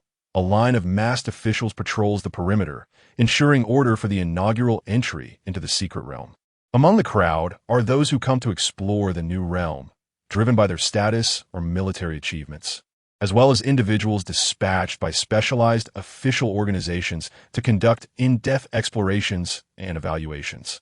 Among this assembly stands Wang Yi, leaning against a wooden railing, arms crossed, eyes closed in silence, his fingers rhythmically tapping against his shoulder. The surrounding crowd, having discerned his true identity throughout the day, instinctively distances themselves from him, even choosing to circumvent him if they must pass by.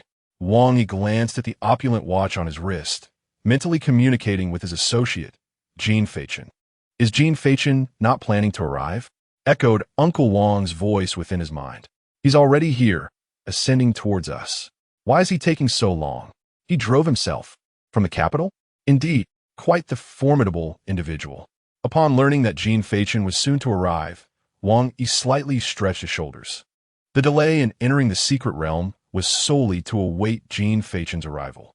It was not that his status was so exalted that others could not proceed without him. Rather, this was the first entry into the realm, necessitating a collective entrance for a more comprehensive report on the conditions within, thus aiding the officials in their evaluation. At this juncture, the remaining individuals waiting observed that the sun was nearing the horizon, yet their departure was still postponed, leading to a chorus of complaints. What's going on? I've already taken a nap, and this person still hasn't arrived. Who is so audacious? Exclaimed a man sporting an exaggerated pompadour. A nearby individual gestured for him to lower his voice. Guo Xiao, just wait a moment. The final arrival does indeed possess considerable prowess. What prowess? Just tell me who it is. As he spoke, Guo Xiao discreetly cast a glance at Wang Yi, then remarked, You actually made me wait for so long. Even if my father were here, I would still have a word with him.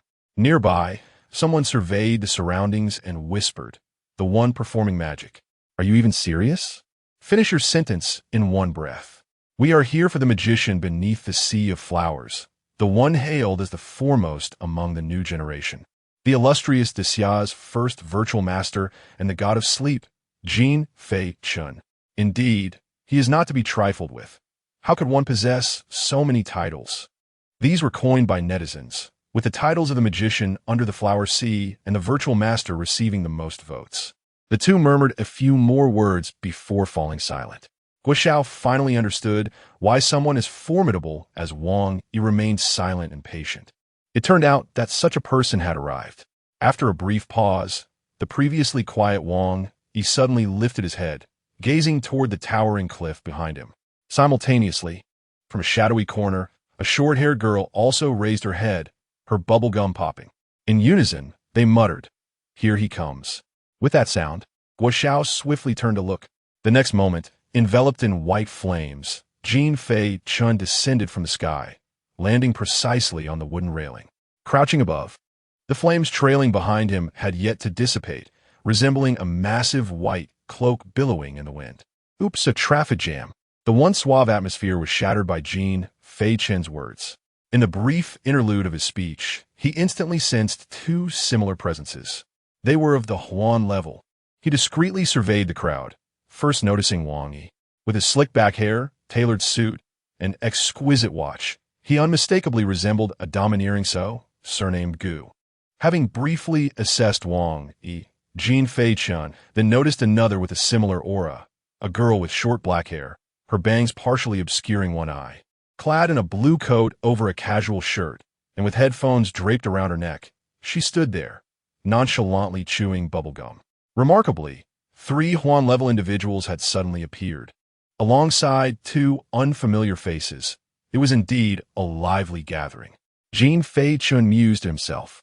At that moment, an official wearing a mask approached, speaking in a tone devoid of emotion.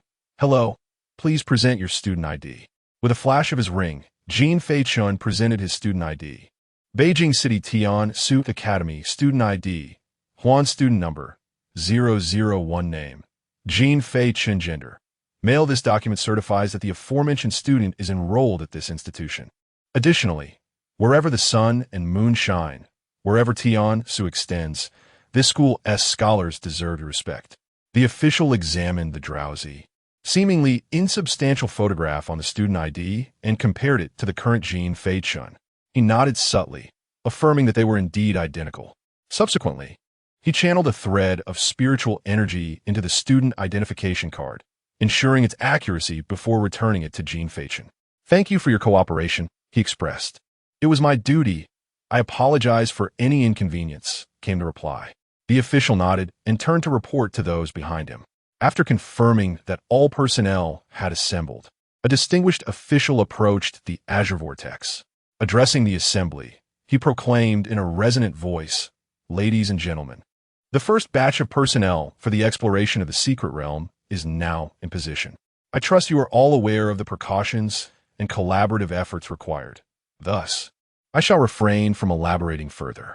This secret realm has a cultivation limit of deep abyss, so I kindly ask the esteemed Star Lords to refrain from entering recklessly. Thank you for your understanding." With that, he cast a glance at the recording personnel. The recorder sat at his station, facing a sophisticated electronic device. Observing the screen, he announced, "In the new era of 2025, on August 23rd at 1822, the exploration mission of the suspended monastery secret realm officially commences. Personnel may now proceed." Chapter 48, The God of Killing, Moon Mingyi, Part 3. As the words fell, the orderly line of official organizations began to pass through the Azure Vortex one after another. Observing this, others followed suit, hastily entering the interior. In the blink of an eye, only a handful of individuals remained on the scene. Wang Yi, with arms crossed and head held high in an air of arrogance, approached Jin Feichen, who was busily adjusting his waist, and extended a hand. "I have long admired your reputation. I am Wang Yi. Your name is indeed well known. I am Jin Feichen." As the two shook hands, just as Wang Yi was about to exert force, Jin Feichen swiftly withdrew his hand and inquired, "By the way, do you know how to exit the secret realm?" Wang Yi frowned. "Are you mocking me?" With a slight twitch at the corner of his mouth, Jin Feichen replied, "I have no such inclination. I simply do not know. Coming from a humble background, I hope you can be understanding." Wang Yi skeptically scrutinized Jin Feichen from head to toe before responding. "Use the anchor point token." "What does it look like? Show me." Without hesitation, Wang Yi retrieved a verdant token from a spatial ring and handed it to Jin Feichen. "When you wish to leave the secret realm, just shatter it. However, I have soon to enter the secret realm's Huan Yuan level. Hasn't your Jingxing informed you of this?" Sighing, Jin Feichen lamented, "Oh, Mr. Yu, I would like to live a couple more years. Please cooperate." Suddenly, a black vortex erupted beside Jin Feichen, and a hand emerged, clutching a novel. Before Jin Feichen could utter a word, that hand retreated and reappeared, this time holding the anchor point token. "Wrong one." Jin Feichen's brow twitched as he hurriedly concealed the token, then inclined his head slightly towards Wang Yi. Thank you, Mr. Wang.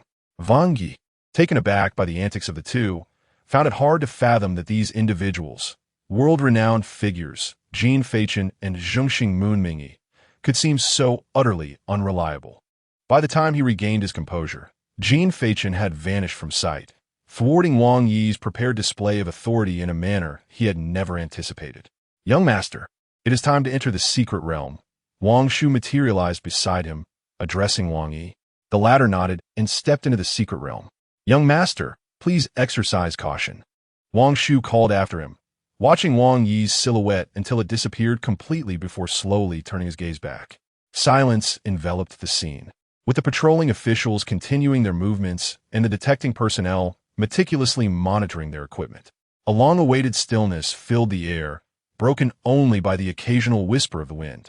Wang Shu approached the surrounding void and spoke. Lord Yu, if you find yourself with nothing to do, why not step out for a chat? With a crack, a lightning-like rift in space tore open, trembling as the space resonated. Clad in a black robe and still holding a novel, Moonmingyi emerged from the rift. He stood in the void, looking down imperiously at Wang Shu, and coldly inquired, Do you have something to discuss? The smile on Uncle Wang's face stiffened, and after a forced chuckle, he remarked, The children have all entered the secret realm, hoping to chat with you and pass the time.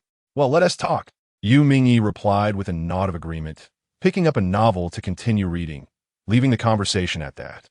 Did you orchestrate the rejection of my young master from the Tiansu Academy, allowing Jin Feichen to enter instead? Uncle Wang inquired. Indeed, Yu Mingyi acknowledged without a hint of hesitation. Uncle Wang's expression faltered for a moment before he squinted and said, Are you aware that prior to this, my young master had already applied to enter the Tiansu Academy? Your actions might not be entirely appropriate. At these words, Yu Mingyi paused in his page-turning, raising his gaze to Uncle Wang. And then, Uncle Wang chuckled lightly and continued, Your actions have undermined my young master's standing. I am inquiring about your next move. Yu Mingyi coldly interrupted, and then, Uncle Wang, appearing somewhat naive, smirked cunningly as he replied, I believe that in the future, those at the Huan level must stand united in battle. Any conflicts should be resolved early. Otherwise, perhaps you could have Jin Feichen apologize to my young master. This would simplify their discord, as my young master hails from the Wang family, while Jin Feichen stand alone. Though he is indeed of Huan level, is my young master not so as well? Unmoved, Yu Mingyi quietly closed the book. The next moment, bang! In an instant, the space erupted, a chasm tearing open in the sky like a celestial rift. The terrifying pressure of the Zun realm enveloped the entire Sanjin region. In that fleeting moment, the winds shifted ominously. Dark clouds loomed over the city, and thunder rumbled across the heavens. Uncle Wang found himself uncontrollably suspended in midair as countless minute spatial rifts proliferated around him, a sight both horrific and awe-inspiring. A group of official inspectors rushed over, and upon witnessing the scene, they quickly exclaimed, Lord Yu, your actions will disrupt the balance of the secret realm and could affect Jin Feichen. Upon hearing Jin Feichen's name, Yu Mingyi lightly raised a finger. Luck. With that single word, the space between him and Uncle Wang seemed to be forcibly severed. Witnessing such divine might, Uncle Wang's pupils trembled uncontrollably. Emperor realm. It is not that. It is merely an early comprehension. Quite simple, Yu Mingyi declared. He stepped forward, and the space beneath him shattered like glass, while a surge of violent energy erupted from within him, resembling a malevolent deity. Uncle Wang panicked completely. He understood that Yu Mingyi was a formidable presence who had emerged from the Dao Guai battlefield, a true harbinger of death. He had been aware of Yu Mingyi's ruthlessness, but never anticipated that a mere disagreement would lead to such a spatial lock. Yu Mingyi stood there, the space behind him trembling in response. With a gentle touch, he pressed against Uncle Wang's chest, causing it to cave in slightly. With a calm demeanor, Yu Mingyi stated, I believe it is essential for me to enlighten you. Although Feichen is my primary star, he is not solitary. I stand behind him. If you think a mere Zun realm is insufficient to compare with your Wang clan, then know that on the Daowai battlefield, I have several brothers, 1,000, 10,000, who on my account could be summoned. I wonder, is that enough? Enough to extinguish your Wong clan? Each word from Yu Mingyi struck like a heavy blow, landing squarely on Uncle Wong's chest. Uncle Wong's face turned ashen, devoid of color, with blood frothing at the corners of his mouth. He nodded laboriously, trembling as he spoke. Yes, it was my folly to speak. I implore you, Lord Yu, to show mercy. This is the first and the last time. Yu Mingyi's voice was devoid of emotion, cold enough to penetrate all barriers. Matters concerning children must be resolved by them. Should I discover anyone harboring ill intentions, I shall be left with no choice but to take lives. Though mutual slaughter is forbidden among the righteous stars, given my martial accomplishments, I could evade certain penalties. Do you comprehend? I understand, Lord Yu. I beseech you, show mercy. Uncle Wong gasped, nearly choking on his words. Yu Mingyi nonchalantly withdrew his gaze and gently turned the pages of the book in his hand. In an instant, everything at the scene vanished. Uncle Wong, having narrowly escaped disaster, knelt on the ground, gasping for breath, his bulging eyes filled with terror. He was frightened, thoroughly frightened. He had never anticipated that Yu Mingyi would so readily seal the space and speak of exchanging military merits for life. Not just him, but who among us would not tremble at such a proposition? Chapter 49. The Ancient Bronze Palace, 4th update.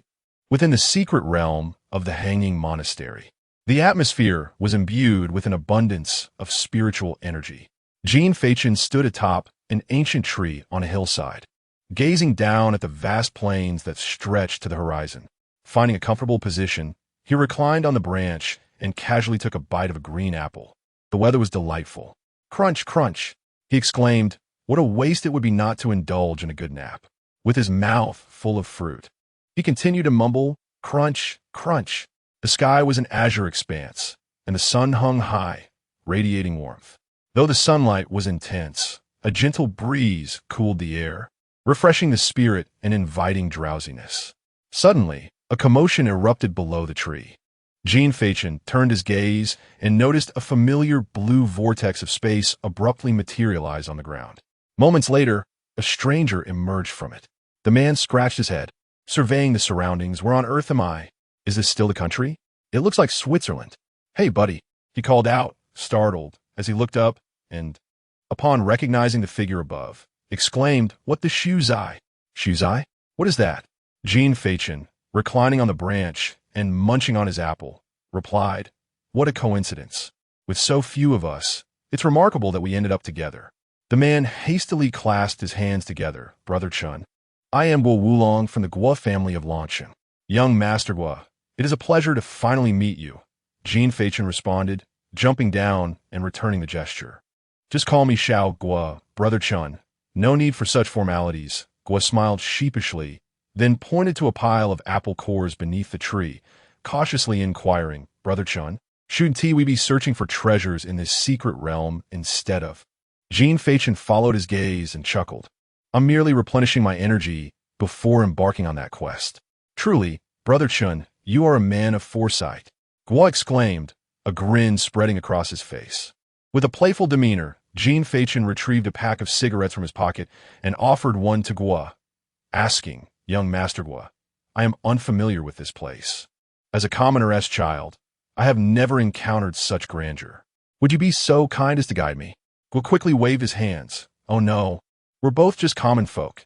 It's not guidance, it's sharing. He scratched his head and continued, based on previous experiences. Treasures are unlikely to be found in this vicinity. We must venture deeper into the heart of the realm. If you don't mind, Brother Chun, shall we travel together? He winked at Jin Feichen. The latter felt a shiver run down his spine while weighing the pros and cons. Before he could conclude his thoughts, Guo produced 2 iron rods from his spatial ring. Brother Chun, I want to be a burden. Behold my dragon-seeking rod, Guo proclaimed, erecting one rod and placing the other atop it. In the midst of Guo Xiao's perplexed gaze, he closed his eyes and began to mutter incantations. The dragon seeking and gold division, the mountain entwined. Each mountain is a barrier. Suddenly, 2 iron rods shimmered with a faint glow. Guo Xiao's eyes snapped open. his fingers poised before his chest, and he bellowed, "Ha!" The iron rod swayed, pointing resolutely in a specific direction, exhaling a breath of stale air. Guo Xiao turned to Chen Gu and exclaimed, "I've found a treasure. Are you summoning spirits? A family secret, a technique for treasure seeking. Ah, that must be quite ancient. Impressive that you possess such skills. Unfortunately, it has only been passed down since my generation. I learned it from the movies." Jin Feichen's smile faltered as he approached Guo Xiao, taking one of the iron rods from above. "To be honest, I have a family secret as well." Guo Xiao was taken aback. "Oh, the outside world claims that Chun Ji's family holds no power. I never imagined you had a familial technique. It seems what they say." Bang! The iron rod clattered to the ground as Jin Feichen pointed towards the direction indicated by the rod. "That way, let us go." "You're right. Let us proceed together. It'll be a chance for conversation." "Chenggu, are we really heading this way?" "That is correct. Just keep up." Half an hour later, it became evident that Jin Feichen was correct. The two stood before a vast bronze hall, lost in contemplation. "Tian Yi, why not impart your secret technique to me? Did you not see? I didn't master it." The two exchanged incredulous glances, realizing that they had indeed discovered something remarkable. This imposing bronze hall was nestled within a dense forest, surrounded by towering ancient trees, making it nearly invisible unless viewed from above. The hall spanned a considerable area, with its entrance soaring several meters high. As they pondered the existence of any mechanisms to open it, a rustling sound suddenly emerged from the woods behind them. What was that? Guo Xiao instantly tensed, for in his experience, such places often had guardians or protectors. However, Jin Feichen remained calm, sensing the presence of a familiar figure. "Guo Wulong, if you can manage your tongue, I wouldn't mind keeping you in check." The refined and authoritative Wang Yi emerged, holding what appeared to be a compass-like object. Behind him was a short-haired woman of remarkable stature. "By the heavens, Wang Yi! By the heavens, see Nan Yu!" Guo Xiao exclaimed, his gaze vacant. Why the surprise? Guo Xiao certainly possesses considerable strength. Jin Feichen quipped, seemingly oblivious to the two. Wang Yi and his companion, noticing Jin Feichen's humorous demeanor, narrowed their eyes and remarked, "Without the anchor tokens, it seems you are quite well prepared in your treasure-seeking endeavors." Evidently, Wang Yi assumed that Jin Feichen was also relying on spirit-seeking like them. Seeking spirit is a technological artifact of extraordinary rarity, capable of pinpointing the most unique locations of spiritual energy within a certain range. Alas, I possess none. I rely entirely on Guo Xiao. My friend, please do not draw attention to me. I implore you. Guo Xiao was nearly in tears for whether it was Wang Yi, renowned for his cruelty, or Nan Yu, known for his indifference. If Wang Yi chose to act against him, it would be certain demise. However, he underestimated Wang Yi's temperament, as Wang Yi did not regard Guo Xiao as a person, merely a being of some understanding. Jin Feichen narrowed his eyes. His remarkable vision allowed him to easily discern the objects held by Wang Yi and Nan Yu. It was unmistakably a high-definition positioning device. He now seriously doubted that Yu Ming had prepared it for him, but simply forgot to hand it over. Fortunately, the two guiding staffs had proven useful, leading him here. Otherwise, he would still be wandering aimlessly. Since he had arrived, he decided to enter and explore together. Wang Yi remained silent, merely nodding in agreement. Nan Yu, on the other hand, offered not a glance and proceeded directly toward the Grand Hall's entrance. Brothers, this book is officially premiering today, with an estimated duration of 7 days. Your continued support and reviews are crucial for this work. I earnestly request that you refrain from neglecting it. If possible, please offer some small tokens of appreciation. And in return, Yi will ensure guaranteed updates. If the data is favorable, there will be sustained and explosive updates. Gifts and positive reviews are greatly sought after. Chapter 51 to the Jiazi Wuchan Chenggu. Perhaps I shall wait for you here. Guo Xiao timidly remarked, casting a glance at the three Huan-level beings. Don't worry, Jin Feichen chuckled, his tall frame effortlessly draping an arm around Guo Xiao's shoulders. If anything arises, I can always use you as a shield. Let us go together. I think I shall wait. Guo Xiao retreated slightly, his gaze drifting towards Wang Yi. Very well, as you wish. I shall take my leave then. Hey, Chingu, take care. Upon hearing Guo Xiao's refusal once more, Jin Feichen ceased his persuasion, waved his hand, and departed. Initially, he had perceived Guo Xiao as a lively companion, someone he could easily bring along without much fuss. However, now that Guo Xiao had declined, there was little more to discuss.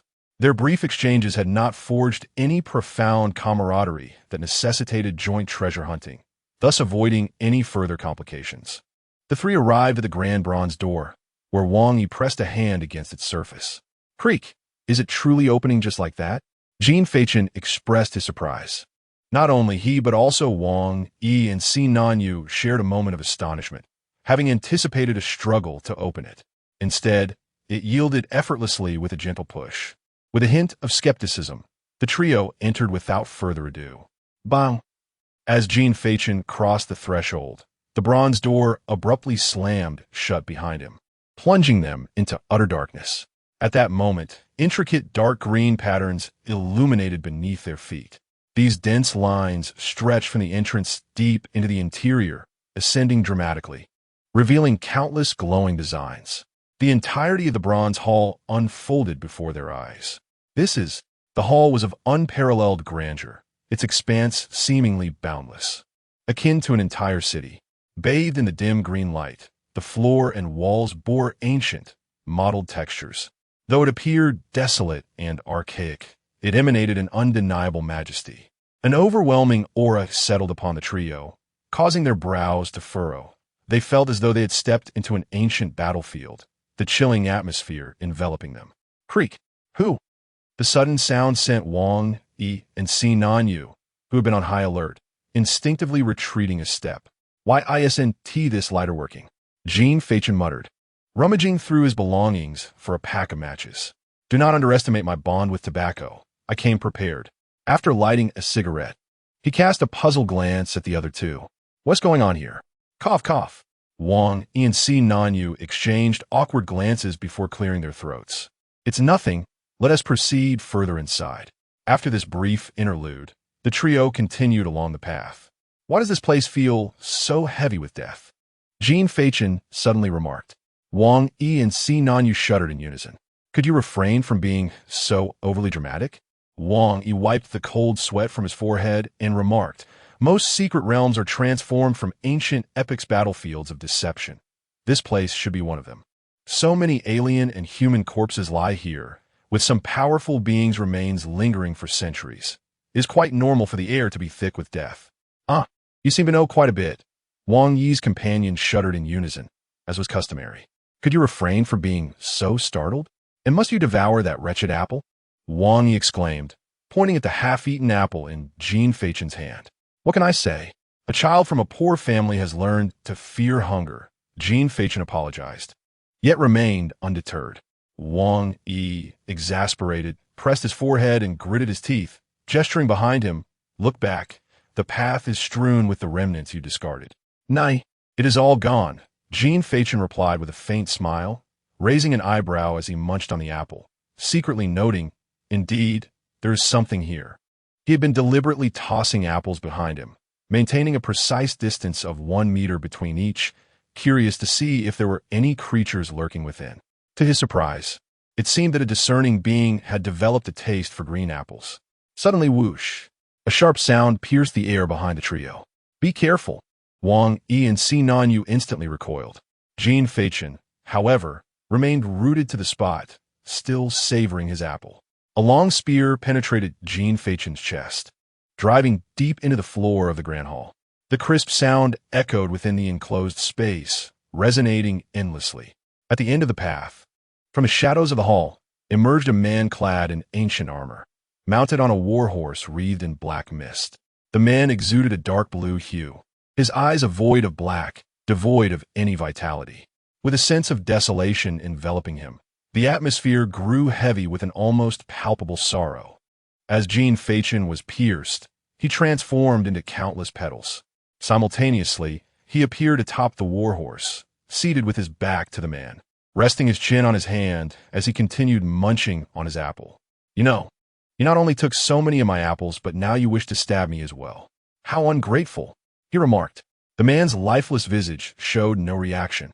merely the clenching of his gauntlet fist, which he then swung backward. Jin Feichen was struck by the force of the punch, dispersing into a multitude of petals once more.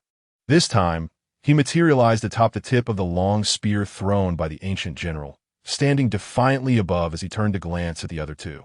Rather than displaying anxiety towards the imminent threat, they were engaged in a hushed discussion below. Wang Yi inquired softly, "Have you discerned Jin Feichen's abilities?" Sinan Yu shook his head. With an air of pride, Wang Yi lifted his chin and stated, "I only partially comprehend. It appears he can transform himself into petals, coalesce those petals into a doppelganger, and even transmute the energy he generates into petals. It seems ostentatious yet ultimately futile." Sinan Yu nodded and shook his head in response. As the scene unfolded, Jin Feichen's brow twitched uncontrollably. "Aren't you two merely a pair of distractions? The enemy is practically upon you, and yet you're here pondering my abilities?" With a disdainful snort, Wang Yi turned away, remarking, "Who is studying you? I'm merely offering a critique." Meanwhile, Sinan Yu remained silent, merely scratching her head. "Come now, you two intellectuals, enlighten me on what this is. Cosplay?" Jin Feichen, revealing his ignorance, exclaimed, "This is a spectral corpse. How can you not know this? Just tell me how to stop it." He interrupted Wang Yi, pointing at the ancient general advancing towards them. "I shall take care of it." Sinan Yu finally spoke, her voice soft and cool, laced with an air of detachment. Before either Jin Feichen or Wang Yi could respond, she donned a headset around her neck, and with a swift motion, two uniquely crafted 8-edged blades materialized in her hands. The blades were short, with wide edges, gleaming silver adorned with dark, intricate patterns and faint tendrils of black mist swirling around them, their edges glinting ominously. "Universal, Fodiaxlas," she declared, her weapon's singular trait, Shadow. It could amplify the wielder's speed infinitely based on their spiritual energy, and its attacks were accompanied by deception, rendering wounds exceedingly difficult to heal. The aura of her second-tier cultivation emanated forth. Without uttering another word, Sinan Yu transformed into a shadowy figure, surging forward in a burst of speed. The prototype design may vary, leaving ample room for imagination. Chapter 51. Linen Wuhan Hall, second update, in the next moment. A dark streak flashed before her eyes, and a brilliant firework erupted before the ancient general. With a clang, the shadow instantaneously shifted and fixed itself in place. Sinan Yu twirled her twin daggers rapidly, ultimately gripping them firmly. Without uttering a word, she charged forward once more. This time, her speed was swifter, and her assault more ferocious. She seemed to transform into a fleeting wisp of light, darting madly around the ancient general, launching relentless attacks. "That young lady is truly fierce," Jin Feichen remarked, eyes wide in astonishment at the dazzling display of sparks. Merely a trivial skill," Wang Yi retorted, arms crossed with a scoff. Indeed. Do you doubt me? How could that be?" "You are overthinking it, my dear Wang," Jin Feichen replied with a mischievous grin, a smirk playing on his lips. "Very well, you have successfully ignited my fighting spirit." Wang Yi extended his hand, conjuring a three-pronged, dual-bladed knife that materialized in his grip. Universe-rending stars illusory blade. The blade, stretching 2 meters in length, featured 3 prongs and dual edges, resembling dragon horns extending outward. Its dark red and silver hues intertwined in a spiraling ascent, exuding a majestic and formidable aura. Its singular trait, dominance. It could infinitely augment its weight and strength based on the wielder's spiritual power, suppressing any weaker entities. With a proud toss of his head, Wang Yi drew the knife and joined the fray, eliciting an amused smile from Jin Feichen, who thought, after all, he's still a child. With a sly grin, Jin Feichen reclined on the ground, propping his head with one hand while munching on an apple with the other, casually observing the unfolding spectacle and occasionally offering commentary. Boom! The battle escalated fiercely. Though the ancient general's strength was not particularly formidable, his defense was exceptionally high. Regardless of the relentless assaults from Sinan Yu and Wang Yi, he remained unyielding, intent solely on his own attacks. As an onlooker, Jin Feichen meticulously memorized the attack patterns and pauses of both Wang E and C Nan Yu within short span. Once he felt he had gathered sufficient intelligence, he stood up leisurely, rubbing his belly, wandering aimlessly around the battlefield. Jin Feichen circled the three fighters as if he were an outsider, displaying no intention of intervening or strategizing, merely strolling about. As he continued his circuit, he arrived at the rear of the ancient general, at the very heart of the vast ancient hall. Gazing at the towering 2-meter-high door before him, he hesitated not and gently pushed it open. The three engrossed in battle behind him evidently did not notice his actions. Jin Feichen glanced left and right, then stealthily slipped inside, closing the door with utmost politeness. As the door clicked shut, the clamor of the outside struggle abruptly faded, as if the door had entirely severed the connection between the inside and the outside world. The surroundings fell into an abyss of silence, devoid of any sound, as if even the drop of a silver needle would resonate with clarity. What a pitch-dark void! Jin Feichen mused, shaking his shoulders as fiery wings ignited into existence. The flames illuminated the area, revealing for seemingly endless bronze tunnels. The labyrinth, with its intricate layers, presented a perplexing challenge. Jin Feichen furrowed his brow, retrieving the anchor token from his ring. He chose the nearest tunnel and proceeded cautiously, prepared to shatter the token at the slightest hint of danger to return to the embrace of Zhengxing. Just then, the door behind him was thrust open unexpectedly, prompting Jin Feichen to whirl around. Sinanyu, has the battle concluded? The newcomer was indeed Sinanyu, arms wielding blades, her headphones now removed. Gazing at Jin Feichen with a bewildered expression, she shook her head and murmured, "Wang, he said he could manage on his own, so I came to find you instead." "What do you need me for?" "There's no one else around," Jin Feichen replied candidly. "That's true," he conceded, nodding as he stroked his chin, glancing at the tunnel and at Sinyanyu's wide, inquisitive eyes fixed on him. "Shall we venture in together?" he suggested, pointing tentatively towards the tunnel behind him. Sinanyu tilted her head in curiosity. "And what about Wang Yi?" "That's of no concern. Wang Yi enjoys a good fight when he's unoccupied and is currently preoccupied. So let us not disturb him." Jin Feichen waved dismissively, exuding an air of familiarity with the situation. "Oh, I see." Sinanyu accepted this reasoning. "Then let us go." Taking the lead, Jin Feichen stepped into the first tunnel, with Sinanyu silently trailing behind. The passage was enveloped in an eerie stillness, a chilling desolation permeating the air, broken only by the faint sound of their footsteps. Neither spoke, yet both were consumed by their own contemplations. Jin Feichen's decision to bring Sinanyu along stemmed from a desire for the wisdom of an encyclopedia by his side, ensuring that he would not overlook any valuable discoveries due to ignorance. After all, he lamented, his high school education had failed to cover such matters. Conversely, Sinanyu felt a sense of security in following Jin Feichen, despite his seemingly unreliable demeanor. She believed that his combat acumen would prevent him from leading her into dire straits, thus providing her with a measure of assurance. "By the way, how did you and Wang Yi arrive in Sanjin so quickly? Doesn't your academy have a freshman competition?" Jin Feichen's voice broke the silence abruptly, causing Sinanyu to jump slightly. "Wang Yi violated regulations and was brought here by Zhengxing," Sinanyu replied, casting a resentful glance at Jin Feichen's back. "I simply forfeited." "It seems Wang is indeed a man who disregards rules," Jin Feichen teased with a smile. "I'm surprised you forfeited so readily. Aren't you going to claim the prize for first place?" "I have no need for such trivialities. As for Wang Yi's infraction, he will face no repercussions. But his Zhengxing will surely bear the consequences." "It seems I'm the only honest one here," Sinanyu declared boldly. Jin Feichen couldn't help but twitch at the corners of his mouth, pondering whether Wang Yi's Zhengxing would truly face punishment, though he had no time to dwell on such matters. "Which academy do you belong to?" Jin Feichen inquired, attempting to strike up a conversation. "Linen, Wuhan Hall. A splendid place." As Sinanyu remained silent for an extended period, Jin Feichen decided to abandon the effort at communication and quickened his pace towards the end. After approximately 10 minutes, the echoes of his footsteps gradually faded, indicating that the space ahead was not entirely enclosed, suggesting he had reached his destination. Jin Feichen hastened his steps once more, but suddenly, he felt the ground beneath him give way. Retreating, he realized there was no path left. He shouted out in alarm, and in an instant, he found himself floating, suspended in midair, surrounded by an impenetrable darkness.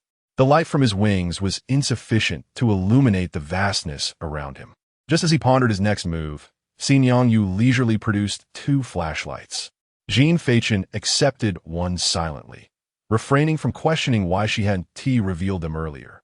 He had discerned her nature, someone who would endure in silence rather than voice her needs, even in childhood.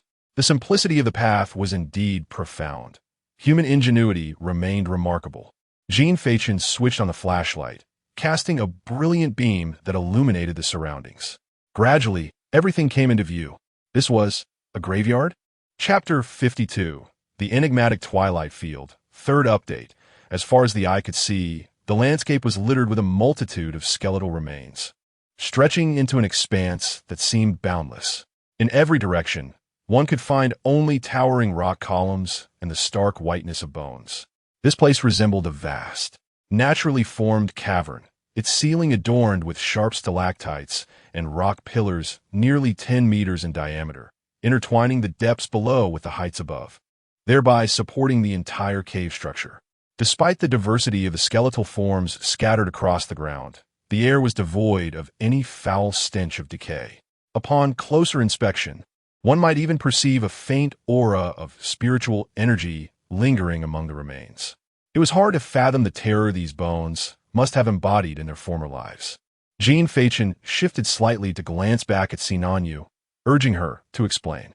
Xinyan Yu's beautiful eyes brimmed with disbelief as she surveyed the surroundings, her typically expressionless face betraying a profound sense of shock. "This is the enigmatic twilight field," she declared, her gaze fixed on the indescribable scene before them. The secret realms manifest in conjunction with the arrival of foreign races, within which any person or entity may appear. Most astonishingly, certain corners of the enigmatic battlefield may also materialize here. "I am aware of the enigmatic battlefield," Jin Feichen interjected, eager to demonstrate his knowledge. "It is a unique space, a battleground where humanity and foreign races have clashed for millennia." Xinyan Yu nodded appreciatively before continuing her explanation. Due to the relentless battles waged for thousands of years, the enigmatic battlefield has become exceedingly unstable. It may occasionally emerge alongside the secret realms, concealing itself in some hidden location within. However, the enigmatic battlefield that appears here is not representative of its current state. It could belong to any time, past, present, or future. Yet, most often, it is a desolate expanse devoid of life, breath, or spirit. "Learning is a lifelong pursuit," Jin Feichen remarked, nodding in understanding, before frowning and asking, "So you mean to say that the place we currently inhabit could be from the past or the future?" But even so, it seems of little use. The site is already in such a state that extracting significant information from it is quite challenging. "If this is indeed the enigmatic battlefield, it is far from trivial," Xinyan Yu replied. "However, if it is the enigmatic twilight field, the circumstances are entirely different. Those who perish within the enigmatic twilight field are, at the very least, formidable beings of the ancient realm.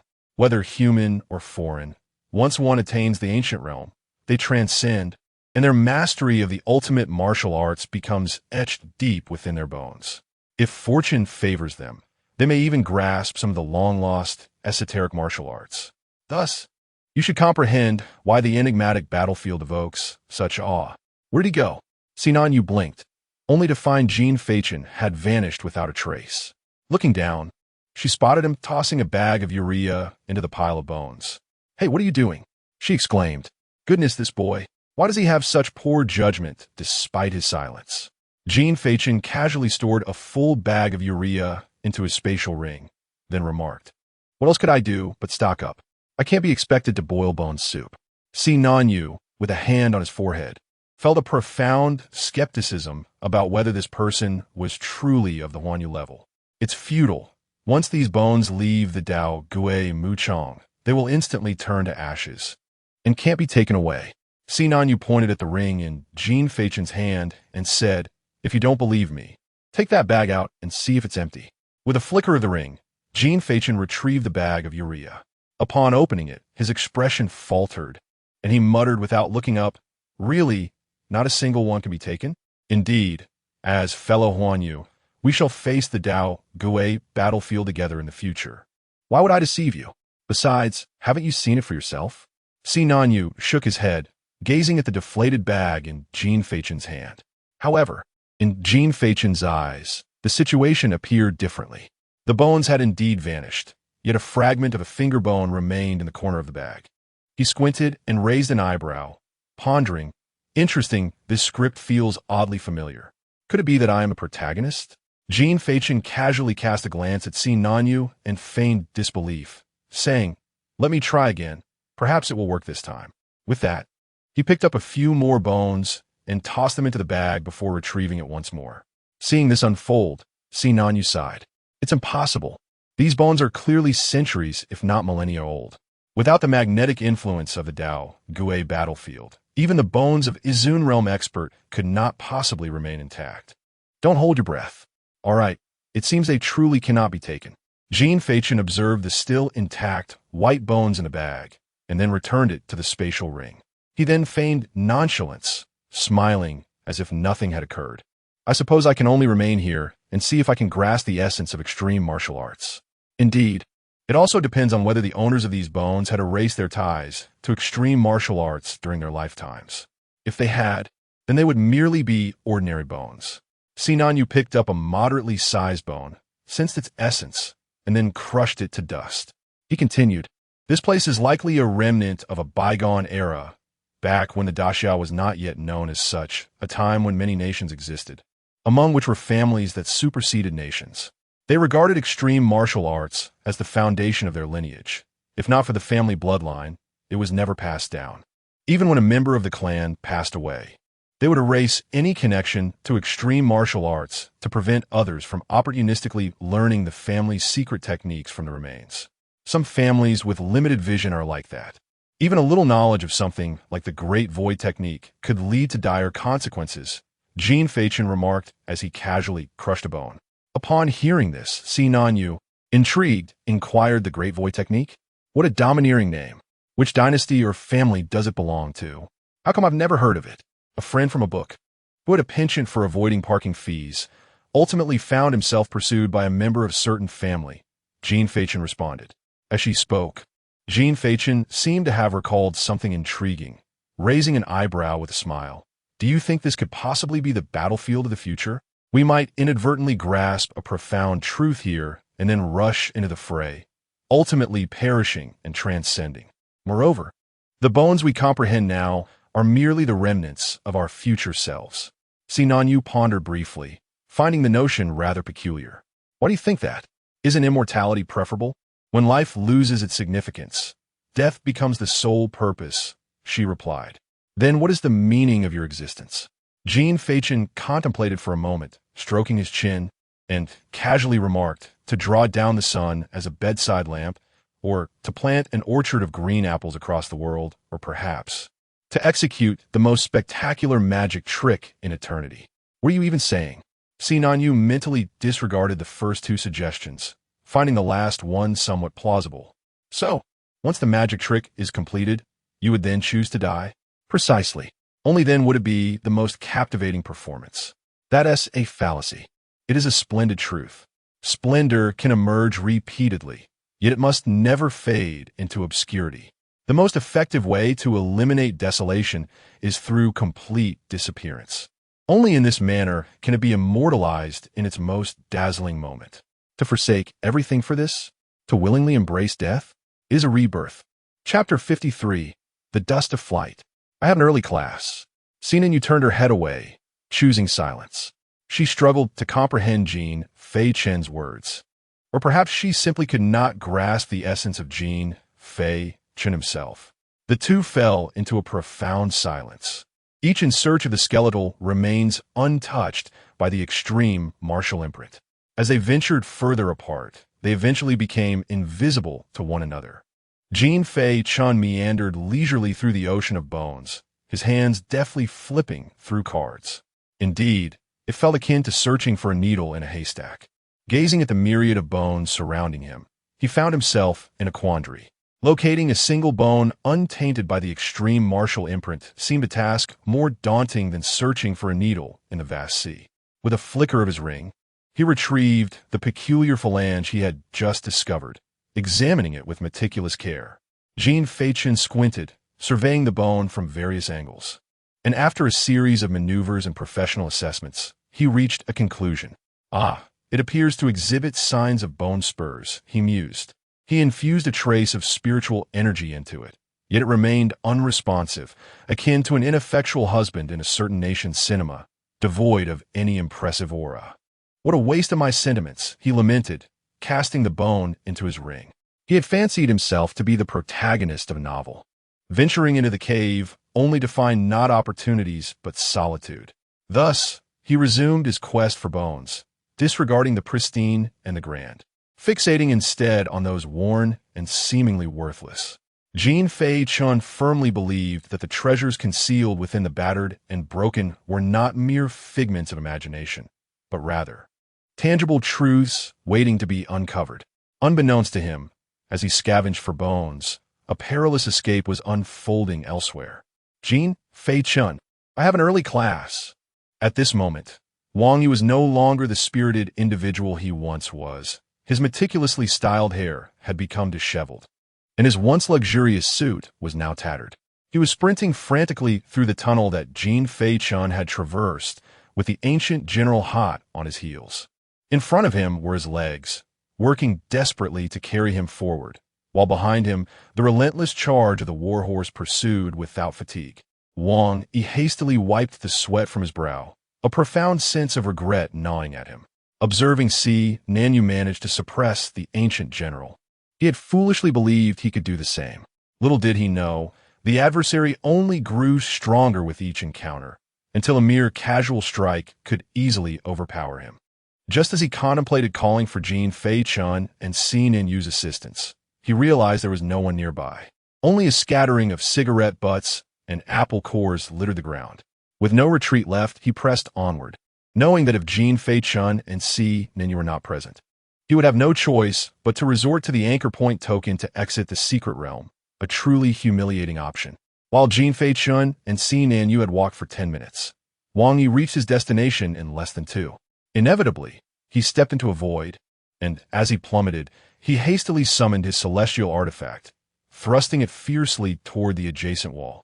The blinding spark traced a path as Wang Yi landed steadily below. Before he could fully grasp the shocking scene before him, the thunderous sound of hooves echoed once more, reminiscent of a death knell. Fortunately, Ninyu had not strayed far, and Wang Yi quickly spotted the beam of light illuminating the darkness. He immediately shouted, "Hey, over here, look this way." The sudden cry resonated sharply within the otherwise tranquil cave. Ninyu instantly recognized the anguished call and directed her flashlight towards its source. There, Wang Yi was sprinting towards her with an urgency akin to a whirlwind, pursued by an ancient general whose imposing presence starkly contrasted with what they had encountered before. Without hesitation, Ninyu summoned her twin blades and transformed into a shadow, racing towards Wang Yi. Seeing this, Wang Yi urgently called out, "Hey, don't confront him head-on." But it was too late. The ancient general, noticing the shadow rushing towards him, brandished his spear and thrust it forward. Ninyu did not flinch. She crossed her blades in front of her chest. The moment they collided, her expression changed drastically, her pupils dilating in shock. With a thunderous crash, Ninyu was sent hurtling like a cannonball into a distant pile of bones. Yet, she had no time to regain her composure. She quickly rolled to her feet and glanced at Wang Yi, bewildered. What has happened? This force is on an entirely different scale from before. This foe, it seemed, learned and adapted with each confrontation, exponentially increasing in strength, speed, and defense. Wang Yi crouched low, his demeanor tense and serious. "Where is Jin Feichen?" Ninyu shook her head, uncertain. He mentioned needing a moment to rest and left, but he shouldn't be far. He definitely heard that commotion and might be on his way. This is absurd. The new student competition was already a hassle, and now this?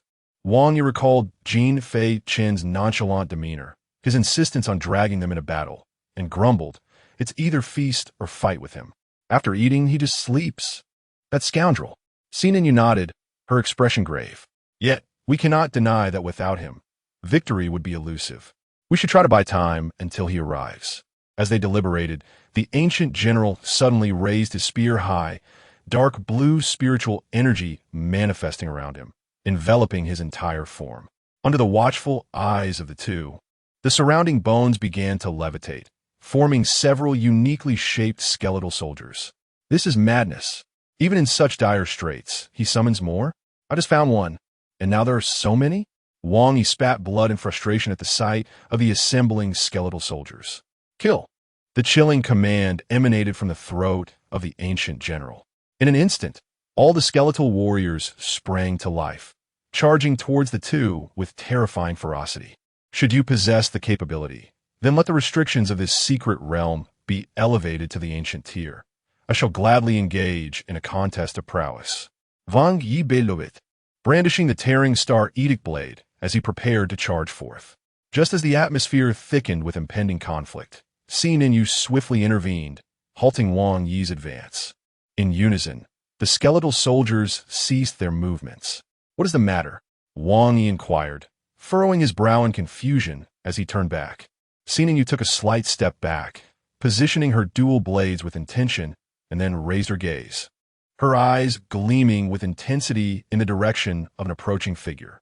As her words fell, the entire expanse above was suddenly engulfed by a cascade of blossoms. Simultaneously, the celestial artifact in Wang Yi's grasp erupted, transforming into a multitude of petals that obscured the vision of all present. The sound of the petals swirling filled the air, resembling the thunderous roar of an impending wave. Chapter 54. Coach, I wish to learn to fly. A gentle footfall resonated, soon followed by a piercing scream. It was the voice of Sinan Yu. Wang, he turned abruptly, and in that instant, the surrounding sea of flowers erupted, repelling the skeletal soldiers.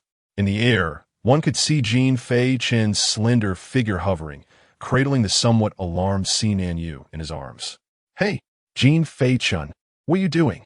Rescuing the damsel in distress is the duty of a magician. What is the matter, President Wang? Jin Feichen, clad in white, wore a smile beneath his slightly tousled hair. I'm asking you, what about me? You blew up the heavenly artifact, and I'm left with barely any spiritual energy. What am I to do? Wang nearly howled in despair.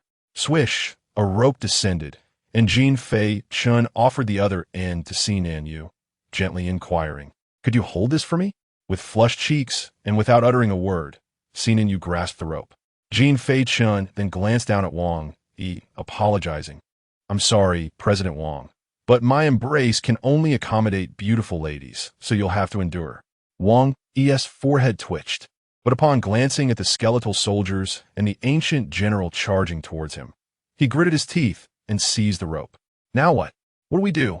Jin Feichen flapped his wings and soared towards the tunnel. Of course we flee. Do you think we can fight them? Wang, he was nearly brought to his knees by the sudden pull, desperately holding onto the rope as his legs scrambled on the ground. Fly higher, damn it. I'm still running on the ground. I can't, President Wang. There's a height limit here. The scene unfolded as follows. Jin Feichen soared through the air with Sinan Yu in his arms, while Wang clung to the rope, sprinting beneath, pursued by a throng of skeletal soldiers led by the ancient general. Slow down, I can't keep up. At that moment, Wang felt as though his legs were no longer his own, moving purely on instinct. Attention, we're entering the tunnel. What? Before Wang could finish his thought, he collided violently with the wall at the tunnel's entrance. Fortunately, he did not release his grip on the rope, and the force pulling him forward yanked him upward. Thus began his sprint through the tunnel. Slow down. Take it easy. No time to slow down. Just keep moving. Jin Feichen wore a smile that disregarded the plight of others, accelerating even further. Having memorized the route during their arrival, he navigated the return effortlessly, needing no deceleration. Hurtling forward with abandon, the scenery before him blurred rapidly, and a bright light emerged not far ahead. With a swift motion, Jin Feichen executed a somersault midair, forcefully kicking open the door, and then rapidly retracing his steps along the path he had come. At this very moment, outside the bronze hall, The intricacies of the mountains were being scrutinized. Every mountain was akin to a formidable barrier. What's going wrong here? Guo Xiao remained stationary, scratching his clever head while pondering over the two iron rods before him. Just as he contemplated attempting once more, a sudden, thunderous sound erupted behind him. Before Guo Xiao could turn around, a brilliant white light streaked past, followed by a large rat. Jin Feichen executed a graceful drift, landing steadily, while Wang Yi followed with an erratic tumble. Come on down. Since this is our first encounter, I 1T charge you for the fare. Jin Feichen gently set Si Nanyu down, then lit a cigarette with a smile. Thank you, thank you. The blush on Si Nanyu's face had yet to fade as she lowered her head, nearly burying it in her chest. At that moment, a rough, wheezing sound reminiscent of a bellows echoed from behind. What on earth is that racket? Who's making such a noise? Jin Feichen turned to see none other than Wang Yi, who was hunched over, gasping for breath, his body a patchwork of bruises. Were it not for the sight before him, Jin Feichen might have mistaken it for an old bull wheezing behind him. Jin Feichen chuckled. Come on, Wang Yi, is that all you've got? It's hardly a great distance. As he spoke, he patted Wang Yi on the shoulder. However, this innocent gesture caused Wang Yi to collapse to his knees. Trembling, he raised a finger, as if to articulate something, but the words that emerged were akin to the labored breaths of an old bull. Jin Feichen, startled by Wang Yi's reaction, immediately stood upright. Hey, Wang Yi, what are you doing? I can't handle this. I didn't raise you. Even if I saved your life, it shouldn't come to this.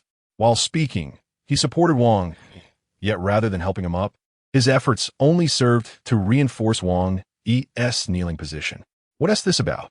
It's neither a holiday nor a festival, and I haven't prepared anything for you, kid. Jin Feichen rummaged through his pockets, finally producing a cigarette and an apple, presenting them to Wang Yi. I'm just an ordinary fellow, not much to offer, but here, accept these as a token of goodwill. Get lost. After much effort, a single word finally escaped Wang Yi's lips. Without hesitation, Jin Feichen turned to leave. All right then, Wang Yi.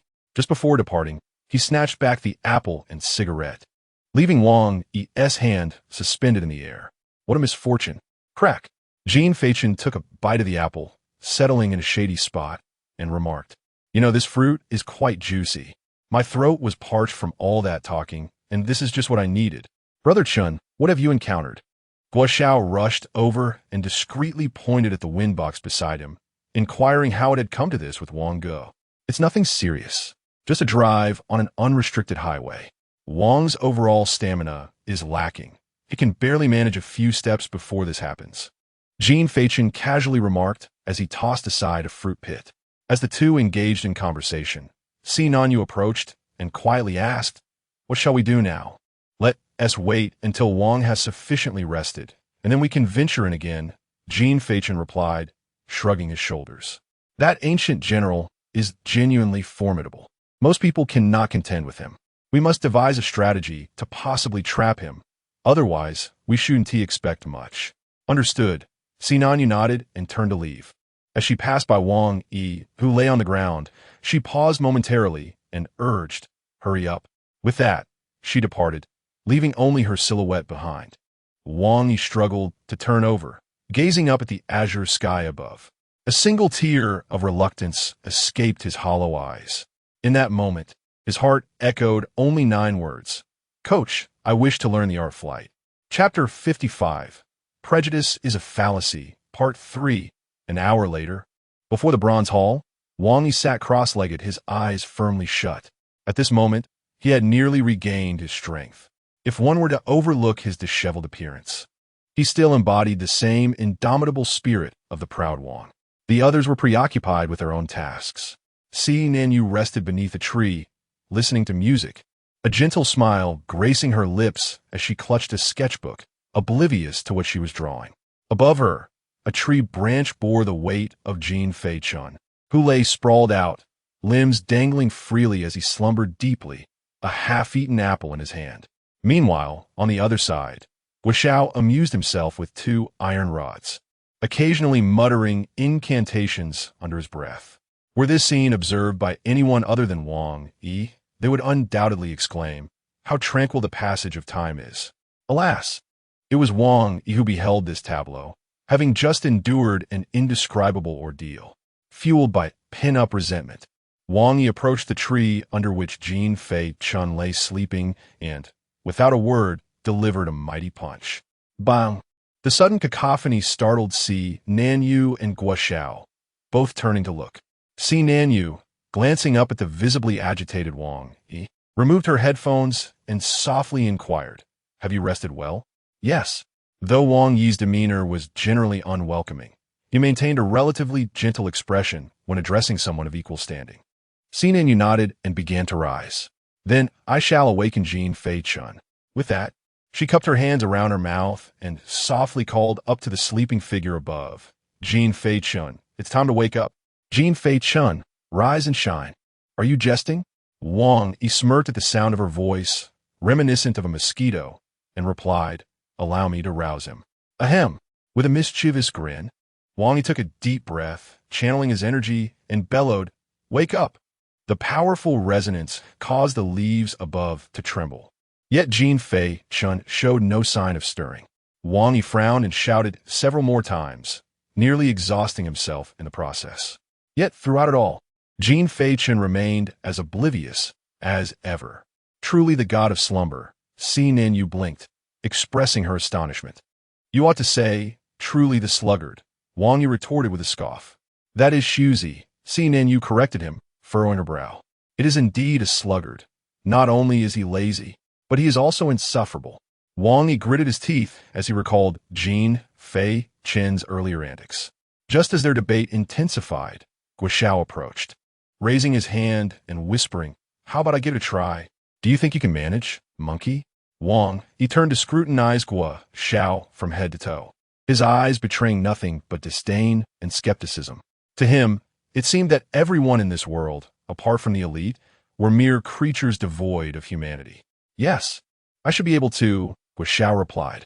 Guo Xiao felt a chill run down his spine. Such a disdainful gaze would discomfort anyone, let alone someone like him who had been born with a silver spoon. "Well, give it a try," he said. Wang Yi responded coldly, as if bestowing a peculiar favor upon Guo Xiao. "Ah, no need," he replied. At that moment, Jin Feichen, who had been resting behind, groggily rose and lit a cigarette, having been stirred from his slumber. "Awake now?" Wang Yi turned around, frowning as he remarked, "You didn't wake up despite all that noise earlier. Yet now you rouse at a mere exchange of words?" Si Nanyu also cast a curious glance in their direction. Leaning languidly against a tree, Jin Feichen yawned heavily and waved his hand dismissively, saying, "Don't get me wrong. I wasn't roused by your chatter. What other sound could there be?" Wang Yi surveyed the surroundings. Jin Feichen, resting his chin on one hand, smirked and replied, "Perhaps it was the prejudices, arrogance, and pretentiousness that woke me. Who knows?" Wang Yi clearly understood the implication in Jin Feichen's words. His brow furrowed, and his tone turned sharp. "What do you mean by that?" "Oh, Mr. Wang, please spare me your scorn. I wouldn't dare imply anything." Jin Feichen quickly waved his hand and then, stretching lazily, continued, "I merely find you rather foolish. What makes you think you're superior at the Huan Yuan level? Speaking so grandly, one would mistake you for a monarch." "Huh." Wang Yi was unfazed, merely scoffing in disdain. "What, are you defending Wu Wulong now?" "Ah, that is a misinterpretation." Jin Feichen narrowed his eyes, chuckling as he spoke. "I have no desire to play the hero. I simply wish to express my discontent with you." "Is that a crime?" With that, he stood up, one hand tucked in his pocket, the other gently swaying the cigarette he held. "I trust you aren't so domineering. If you engage in actions that invite criticism, you mustn't shy away from it. After all, there are plenty like me who lack decorum and have much to say." "Indeed, but it seems you've forgotten who I am. I am Wang Yi, of the Wang family in the capital." Wang Yi crossed his arms, his expression rife with contempt. "Jin Feichen, who do you think you are? If not for your fortunate awakening to the Huan Yuan level, do you believe you would be worthy of my acquaintance? You aren't even qualified to know Guo Wulong. Yet here you are, daring to lecture me? Do you believe yourself deserving?" "That's enough, child." Jin Feichen couldn't contain his laughter, replying, "Why not mention that without your father's influence, you'd hardly be here? Why not say that if your father had any skill, you'd have been shot against the wall? The aura of his fifth transition in the Zhan realm gradually unfurled. In Jin Feichen's moonlit, tranquil gaze, there is no longer a trace of drowsiness, only an icy indifference. It truly is unfortunate. I am at the Huan Yuan level and stronger than you. My criticism stems from your pretentiousness, not from any desire to showcase my own. Your insufferable demeanor is simply irksome. Do you understand? I am not one to court trouble for myself. The reason I scold you is that, in my eyes, you are hardly a nuisance. At most, you are merely a self-important fool. Truly, I once found you somewhat endearing, but now it is evident that you lack even a fraction of Baiji's charm. With a clang, the celestial blade of the star tearing appeared. Wang Yi's cheeks trembled as he fixed his fierce gaze upon Jin Feichen. Stronger than me? Have you lost your senses? Just then, a frigid sensation pressed against the side of Wang Yi's head. His pupils dilated in disbelief as he turned to glance. There stood Jin Feichen, yawning, having materialized behind him. One arm draped over Wang Yi's shoulder, while the other brandished the Mo Zhu crossbow, its arrow poised at his temple. As for the figure in the tree, it had long since transformed into fluttering petals, cascading downwards. Mr. Wang, I do not wish for you to alter anything. After all, you do not bear the surname Jin, do you? Jin Feichen retracted the Mo Zhu crossbow, lightly patting the top of Wang Yi's head before turning to speak. Your stubborn biases are deeply ingrained. I cannot change them, nor do I wish to. I do not judge your right or wrong. That is a false dichotomy. Each person's answers are distinct, and so too is their growth. How you conduct yourself is your affair. Do as you please. However, my intention is simply to request that you refrain from posturing before me. If you insist on behaving this way, then brace yourself for the criticism you will receive. Now, let us proceed to the next endeavor. Silence enveloped the scene, broken only by the rustle of leaves stirred by the wind. Guo Xiao stood frozen, reluctant to move. Seeing Jin Feichen begin to walk away, Si Nanyu glanced at the taciturn Wang Yi before hastily following after. It seemed he had absorbed the words and was contemplating their meaning. Jin Feichen chuckled softly, shaking his head. That was merely an effort to address prejudice. I am not some extraordinary figure capable of effecting change with mere conversation. Moreover, whether he changes or not is inconsequential to me. I only wish for him to refrain from his pretentiousness in my presence, as it is quite irksome. Chapter 56. The bronze hall, the heavy bronze doors stood firmly shut as Jin Feichen and his companions once again entered the ancient bronze hall, gazing at the familiar surroundings. Jin Feichen had yet to utter a word when Wang Yi instinctively began to touch his leg. Do you have a plan? Si Nanyu inquired, observing Jin Feichen, who appeared somewhat drowsy. The latter scratched his head, perplexed. Oh, I have a way. At that moment, with a stern expression, Wang Yi spoke up, casting a glance at Si Nanyu before fixing his gaze on Jin Feichen. My plan is for Jin Feichen to use his troublesome abilities to stall that eerie corpse, while Si Nanyu and I venture into the Dao Gumu field to seek our fortune, switching every half hour. Isn't this how you also boss around your father at home? You speak quite fluently, Jin Feichen retorted with a playful smirk. You rascal. So what is your brilliant idea? Come on, kid. Let me teach you how to use your brain today. With that, Jin Feichen strode forward, followed silently by Si Nanyu. Wang Yi, cursing under his breath, trailed behind, eager to witness what capabilities Jin Feichen possessed that could possibly defeat an unlimited growth eerie corpse. The group retraced their steps back to the Dao Guimu field from which they had previously fled. The ancient general was, as expected, stationed there, and upon hearing the arrival of newcomers, a glimmer of light flickered in his dimmed eyes. That fellow is coming. If you have any tricks up your sleeve, now is the time to share, Wang Yi murmured, his legs trembling involuntarily as he summoned his celestial artifact. Jin Feichen pointed in a certain direction, declaring, lead the boss over there. And then watch me show off. With that, Jin Feichen shook his shoulders and soared into the sky, heading towards the indicated point, leaving Wang Yi and Si Nanyu exchanging glances. Let us trust him this time. Despite his lack of decorum, laziness, and mischief, he still possesses a clever mind. With that, Wang Yi swung his long knife and leaped down. Just a moment ago, we were ready to fight, and now you're believing him. How peculiar, Si Nanyu muttered. soon following suit as they both led the ancient general further away. 10 minutes later, on the other side. Crack. They can't be dead, can they? Why are they taking so long? Jin Feichen sat cross-legged atop a massive skeleton, idly munching on an apple. Just 3 seconds after his words, a cloud of dust suddenly rose in the distance. Jin Feichen squinted, forming binoculars with his hands, and exclaimed, "Ah, Wang Yi, you sure are fast." Before him, Wang Yi and Sinan Yu were frantically swinging their arms and legs, pursued by the ancient general, who wielded a long spear atop his warhorse. Jin Feichen retracted his makeshift binoculars, dusted himself off, left behind a card, and began to hover upward. In the distance, long-distance runner Wang Yi instantly noticed the striking figure of Jin Feichen. He first surveyed his surroundings, then glanced at the gigantic stone pillar above Jin Feichen, immediately comprehending his intent.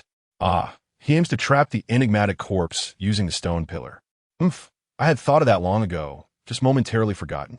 Wang Yi murmured to himself, then suddenly accelerated. With a crackling sound, as the ominous corpse drew nearer, Jin Feichen summoned the heavenly edict staff, arcs of lightning flickering around him. Wang Yi and Sinan Yu also took note of this scene. In a brief moment before reaching their target, their gazes met and, simultaneously, they struck towards each other with their palms. Bang! The powerful recoil sent both of them rapidly retreating in opposite directions. In that fleeting instant, Jin Feichen transformed into a shooting star, plummeting from above and accurately striking the ancient general. Boom! The surrounding bones shattered into fragments, clouds of white ash rising. This strike successfully dislodged the ancient general from his steed. Amidst the smoke, Jin Feichen firmly grasped the ancient general's neck with one hand and pinned his arm with the other, the overwhelming force causing both to tremble slightly. "Friend, that's enough. It's quite a journey of several thousand kilometers, so you should rest for a moment," Jin Feichen said with a smile. Snap!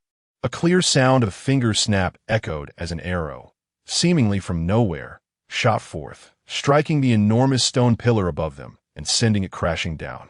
Bang! As the stone pillar fell, the entire battlefield seemed to tremble. Petals fluttered down, accompanied by the crashing stones. Dozens of stone pillars, each spanning several dozen feet, fell in a chaotic array, yet each found its mark precisely, ensnaring the ancient general firmly within, rendering him immobile. As the stone pillars ceased their descent, Wang Yi and Sinan Yu approached, covering their mouths and noses while frowning. Under their watchful gaze, the white ash gradually dissipated, revealing the outline of a small mountain over 10 meters high. The ancient general lay trapped beneath, with only a single finger capable of movement, his expressionless face quivering as he attempted to extricate himself. Meanwhile, Jin Feichen stood before the ancient general, occasionally delivering a playful tap on his head while saying, "Get up. This isn't a place for sleeping." Wang Yi and Sinan Yu sighed, exasperated. When Jin Feichen had just awakened, they had both received word and sent someone to investigate. The information relayed was that Jin Feichen was taciturn, rarely engaging in conversation, a cold and handsome figure. Yet now it seemed, was truly real in this world. Jin Feichen also noticed the two, their faces full of helplessness, and waved at them with a smile. "Hey, we're all alive." "You are becoming increasingly enigmatic, alternating between playful and serious," Wang Yi remarked, shaking his head as he stepped forward. "You may not comprehend this, but transformation and disguise are fundamental skills of a magician. If you doubt it, observe closely." With that, Jin Feichen extended a hand, gesturing before his face in a swift motion. The white smile mask and the black frown mask alternated with remarkable fluidity, as if performing a sleight of hand. "How dull," Wang Yi scoffed, adding, "We must hasten our search for the ultimate martial opportunity. The enigmatic corpse will continuously adapt during its confinement. This entity cannot be restrained for long." The two engaged in a back and forth, their exchange entirely devoid of the animosity they had just exhibited moments before, leaving Sinan Yu perplexed. "You both go ahead. I shall converse with him for a while." Jin Feichen waved dismissively. The two offered no further words and turned it apart. Recognizing the value of time, once the enigmatic corpse broke free, they would be left with no alternative means to confront it. Once they had ventured far, Jin Feichen turned his gaze toward the enigmatic corpse. He crouched down, cradling his chin in his hands, and with a smile as radiant as a blooming flower. He spoke softly. "Surely you possess wisdom. Shall we engage in conversation?" Chapter 57. Understanding the applause of fleeting rigidity appeared on the expressionless face of the ghastly corpse. Albeit for just a moment, yet it was distinctly captured by Jin Feichen. Maintaining his previous posture, he tilted his head and inquired, "It's just the two of us here.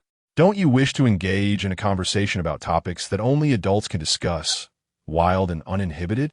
In the next instant, under Jin Feichen's beaming gaze, the supposedly soulless corpse unexpectedly revealed a peculiar expression. This casual gesture was enough to leave General Wang exclaiming in astonishment. It is important to note that these corpses are remnants of humanity that have perished for hundreds, if not thousands, of years. Generally, they harbor profound obsessions before their demise. And through the magnetic influence of the Dao Gui Muchong, they attain eternity, transforming into thoughtless beings, perpetually tireless in their aggression and slaughter, forever denied rebirth. With a knowing smile, Jin Feichen remarked, "This topic is quite audacious. Which do you find more delectable, green apples or red apples?" The corpse's expression faltered, tinged with a hint of melancholy. Subsequently, a voice, gravelly and wearied by time, emerged from his throat. "How did you discern my consciousness?" "Well," Jin Feichen mused, stroking his chin. "It was during our close encounter just now that I noticed your evident astonishment. Could it be that you felt shy in the presence of a handsome figure like myself?" He feigned embarrassment, covering his face with his hands. "That was merely a momentary surprise caused by the impending stalactite," the corpse retorted. "All right, since you're a male, if you truly felt bashful, I would refrain from this topic." However, Jin Feichen paused, his profound gaze penetrating the essence of the corpse as he slowly articulated, "Your bones must possess extraordinary qualities." The corpse was momentarily taken aback, unable to reconcile Jin Feichen's sudden shift from flippancy to profundity. After a brief silence, he finally spoke. "Indeed, they do. Then die for me. As a gesture of gratitude, I thank you," Jin Feichen exclaimed with an expectant demeanor, his eyes sparkling like stars. "I am not that despicable." The corner of the corpse's mouth quirked in a semblance of humanity. "Well, what a miserly spirit you possess." Jin Feichen replied with a pout. "Have you considered the implications of your words?" The corpse nearly laughed in exasperation, especially at Jin Feichen's nonchalant demeanor, wishing he could tear that smug face apart right then and there. With a sigh, Jin Feichen lamented, "I had anticipated that you would be like the venerable seniors in novels, reassured by my presence as your successor, entrusting me with your unfulfilled wishes, selflessly imparting your extraordinary skills to me. It seems I was all a ruse.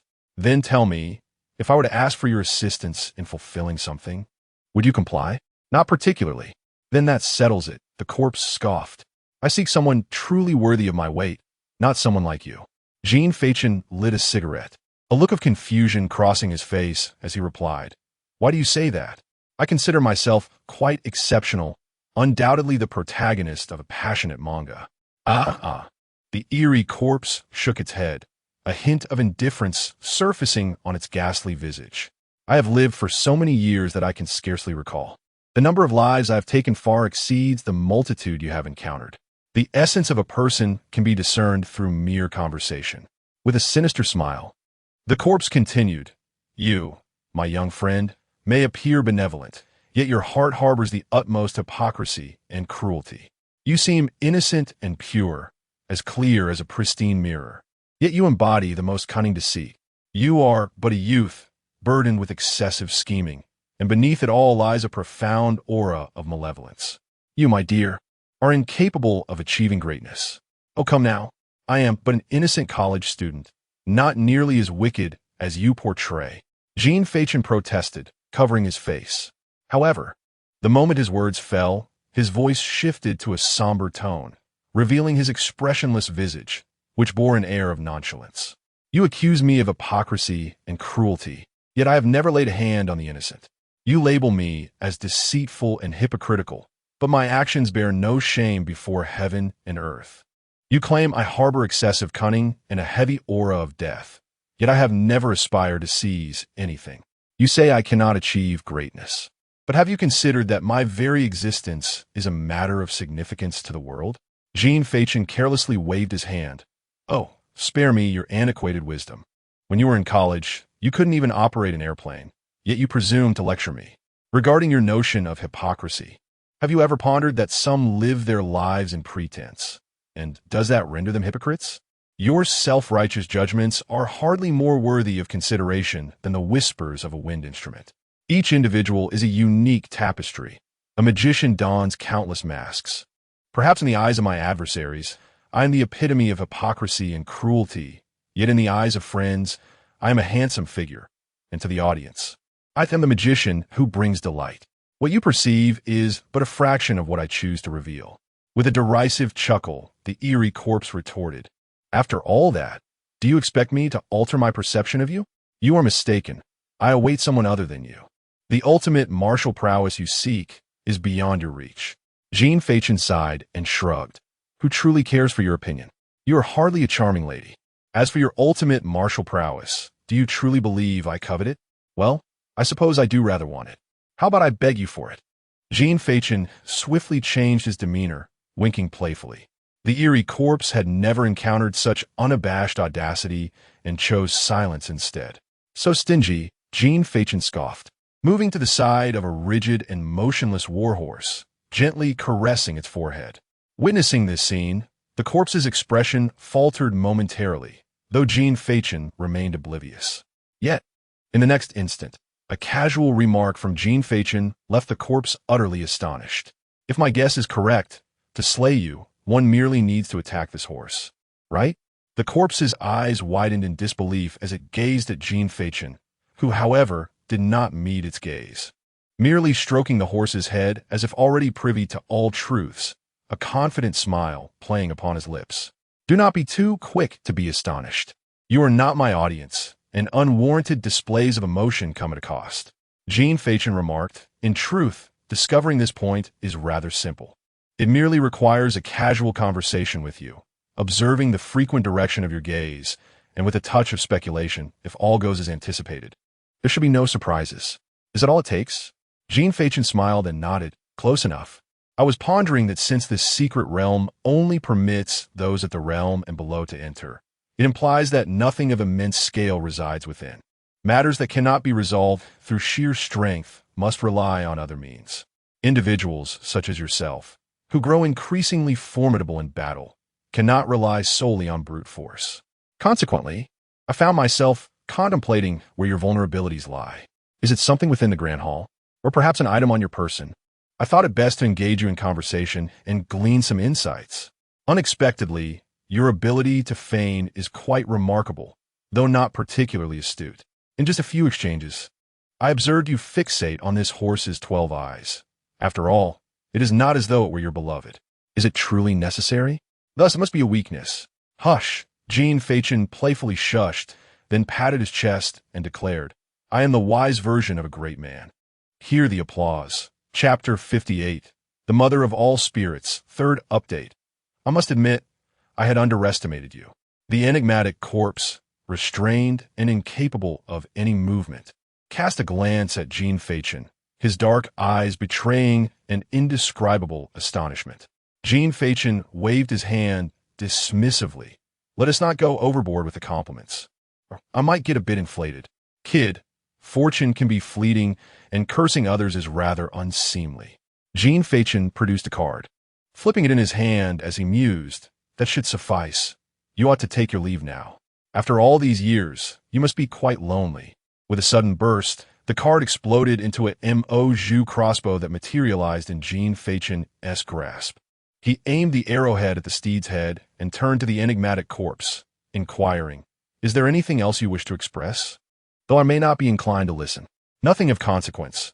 Merely surprised to encounter someone like you at such a young age, the corpse replied, his expression void of emotion, seemingly devoid of fear in the face of death, almost embracing it as a release. Raising an eyebrow, Jin Feichen queried, May I ask what level of extreme martial arts you dropped upon your demise?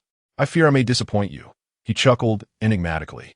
The corpse did not elaborate, but instead wore an inscrutable smile, whispering in a voice only he could hear, I hope you can survive this. Jin Feichen did not catch the final words of the corpse. He merely shrugged and remarked, if you choose not to speak, so be it. Farewell, Mr. Enigmatic. With that, he unhesitatingly pulled the trigger of the crossbow. Whoosh! The silver arrow streaked through the dimness, trailing wisps of black ink. In an instant, the corpse's form became transparent, while the steed remained unscathed, standing resolutely. Observing the flickering and increasingly faint figure of the corpse, Jin Feichen smiled and waved. Farewell. As his words echoed, an unexpected transformation surged through the corpse. Tendrils of black smoke ascended from its surface, contorting its visage into a grotesque mask, yet it emitted no sound. After a brief shudder of the dark smoke, the corpse vanished, along with the steed that stood beside Jin Feichen. What an unforeseen turn of events. Clapping his hands, Jin Feichen lit a cigarette and approached the spot where the corpse had disappeared, retrieving a pitch-black arm bone. This must be the relic imbued with extreme martial arts. After examining it closely, Jin Feichen settled into a seated position, placing the bone before him, and then closed his eyes. A hum resonated as a colorless vortex of spiritual energy emerged around his body, swirling with vigor, lifting the bone into the air before him. A thread of spiritual energy flowed into the bone, and in his mind's eye, he beheld a faint glow magnifying before him, followed by a cosmic shift in perspective. When he opened his eyes once more, he found himself amidst a celestial river, directly before him swirling a white vortex. Is this the extreme martial arts of that enigmatic corpse? Gazing at the vortex, Jin Feichen was engulfed by an indescribable emotion. Was it trepidation or something else entirely? The sensation was far from pleasant. Jin Feichen furrowed his brow, a strained smile gracing his lips. After a moment of contemplation, he cautiously stepped closer to this swirling vortex. With a deep breath, he extended a hand towards it. Suddenly, a powerful repulsive force surged forth, sending Jin Feichen tumbling backward uncontrollably. In that fleeting instant, the white vortex dissipated, unleashing a terrifying wave of energy that swept across the entire space. A brilliant light erupted at the center, while an invisible gale relentlessly assailed him. Struggling to maintain his footing, Jin Feichen braced himself against the piercing winds that threatened to lift him off the ground. Shielding his face with both arms, he managed to open one eye, peering intently into the radiant light. Upon discerning what lay within, he found himself momentarily stunned. At that very moment, in the outside world, a serious-looking staff member addressed Guo Wulong, who was reporting on the phenomenon. Are you suggesting that you witnessed an extraordinarily grand bronze hall, accompanied by an eerie specter riding a warhorse and wielding a spear? I only saw the hall. The specter was mentioned by Chang'e, and I'm not entirely sure about it, Guo replied, scratching his head in confusion. Upon hearing this, several staff members exchanged glances, their expressions turning grave as they hastily began to operate their specialized equipment. We kindly ask you to leave this area. One of the inspectors gestured towards the exit. Guo, bewildered, nodded and slowly departed. Meanwhile, other staff members were diligently searching for information when Yu Mingyi, sensing something amiss, appeared beside them. What's going on? Is there an issue with the bronze hall that Jin Feichen entered? The lead staff member, clearly familiar with you, rose and saluted. Report. We can only speculate at this point. Nothing is confirmed. Then share your speculations with me. Yu Mingyi replied coldly. Yes. The staff member complied, sitting back down and pushing their device closer to US view.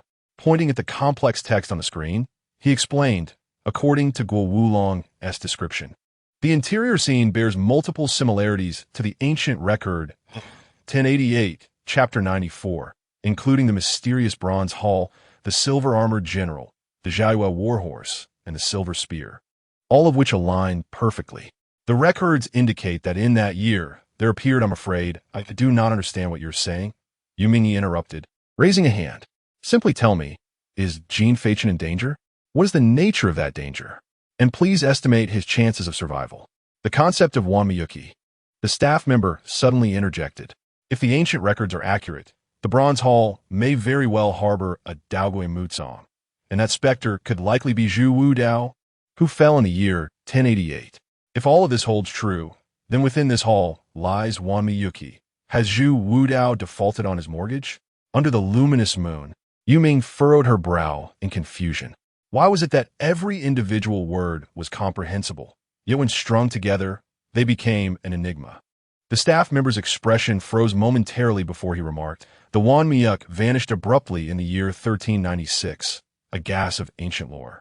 Its essence fortifies an individual's innate abilities, allowing for a qualitative leap, an enchanting treasure indeed. For instance, should Jin Feichen refine this Wan Miyuk, even the petals of his flower could become a weapon capable of slicing through iron as if it were mere mud. Do you grasp this?" Upon hearing this, Yuming's face betrayed a flicker of anxiety, and she hastily replied, "We agreed that whoever obtains it first shall claim it. If Jin Feichen manages to refine that, whatever it is, it would rightfully belong to him, and you all must not interfere. No, what I meant to convey is this." The staff member nearly ground his teeth in frustration. "Rest assured, no one will contest with Jin Feichen. What I mean is that this substance is exceedingly perilous. Consider the fate of Yin Chong Zhu Wudao. He perished while refining the Wan Miyuk, and he was of the Zun realm. It is precisely for this reason he transformed into a ghastly corpse of diminished strength." Yu Ming's countenance darkened at this revelation. Reflecting on the slim chance of Jin Feichen's survival, the outcome seemed uncertain, reliant solely on his own resolve. Refining the Wan Miyuk was not merely a matter of skill. It demanded unwavering determination and faith. Should he fail, he would be subjected to a reverse transformation by the Wan Miyuk, becoming a new, ghastly corpse, doomed to exist in this form. "Is that all?" she mused, dismissing the gravity of the situation with a wave of her hand. Drawing forth her small sword, she prepared to vanish into the void, devoid of any semblance of worry. "You are not concerned?" Observing Yu Ming's demeanor, those around her displayed expressions of astonishment. Shaking her head, she replied, "The more one fears something, the more it controls them. This so-called contest of will is merely a test of one's inner fortitude. In the face of death, one must confront it directly. When you cease to fear it, you become invincible. Jin Feichen does not fear death, just as I do not. Such trials of the spirit have been my pastime since childhood. They're simpler than the act of eating." With that, Yu Ming departed, leaving behind an elegant silhouette as she slipped into the void. Chapter 59. Who is this? In the world of Jin Feichen's mind, the winds howled fiercely, and dazzling golden light dazzled the eyes. High above, a droplet resembling a tear danced like a spirited sprite. It appeared transparent, as if an ethereal gas. Yet it possessed a strangely tangible essence. The unsettling aura emanating from it was relentless and overwhelming. Jin Feichen gazed upward, his countenance filled with astonishment. "What is this? Where's my extreme martial prowess?" As his voice fell, the gaseous entity above seemed to respond, erupting with an even more formidable might. "My goodness, merely this is so powerful. Who could be the formidable being that unleashed such force?" Clearly, in Jin Feichen's heart, this Wan Miyuki had deeply entrenched itself as an inexplicable phenomenon. Suddenly, the gale ceased, and the hovering Wan Miyuki appeared to come alive, directly soaring toward Jin Feichen. As a child of an ordinary family, Jin Feichen was unfamiliar with this entity. Merely observing its appearance led him to believe it was no benign presence. Witnessing the indescribable substance approaching him, his expression shifted dramatically, and instinctively, he extended his hands, attempting to block its advance. "No, my friend, stop. You are mistaken. Do not come to me. This is wrong." Yet, the Wan Miyuki accelerated with a swiftness that defied the naked eye. In the blink of an eye, it had already adhered to the patterns on Jin Feichen's left hand. The gas clung to the back of his hand, an icy sensation washing over him, mingled with a slimy, swamp-like tug. Jin Feichen's complexion visibly darkened. How disgusting! He promptly channeled his spiritual energy, transforming himself into myriad petals, reconstituting on the other side. However, the icy sensation did not dissipate. Looking down, He was horrified to see the droplets spreading rapidly, enveloping his entire left hand in an instant. I have never been this intimate with myself. Who did this? Jin Feichen gritted his teeth in frustration, increasingly convinced that this teardrop-like droplet was an omen of calamity. As he watched the droplet continue to expand, he clenched his teeth, closed his eyes, and placed his other hand atop it, desperately attempting to wipe it away. As the sensation reached his right hand, his features contorted in distress. In the next moment, the viscous, watery substance began to writhe swiftly, ascending rapidly along Jin Feichen's right arm.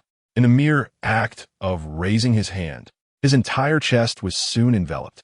Although uncertain of what this entity was, Jin Feichen advised, "My friend, I must inform you, there are people outside.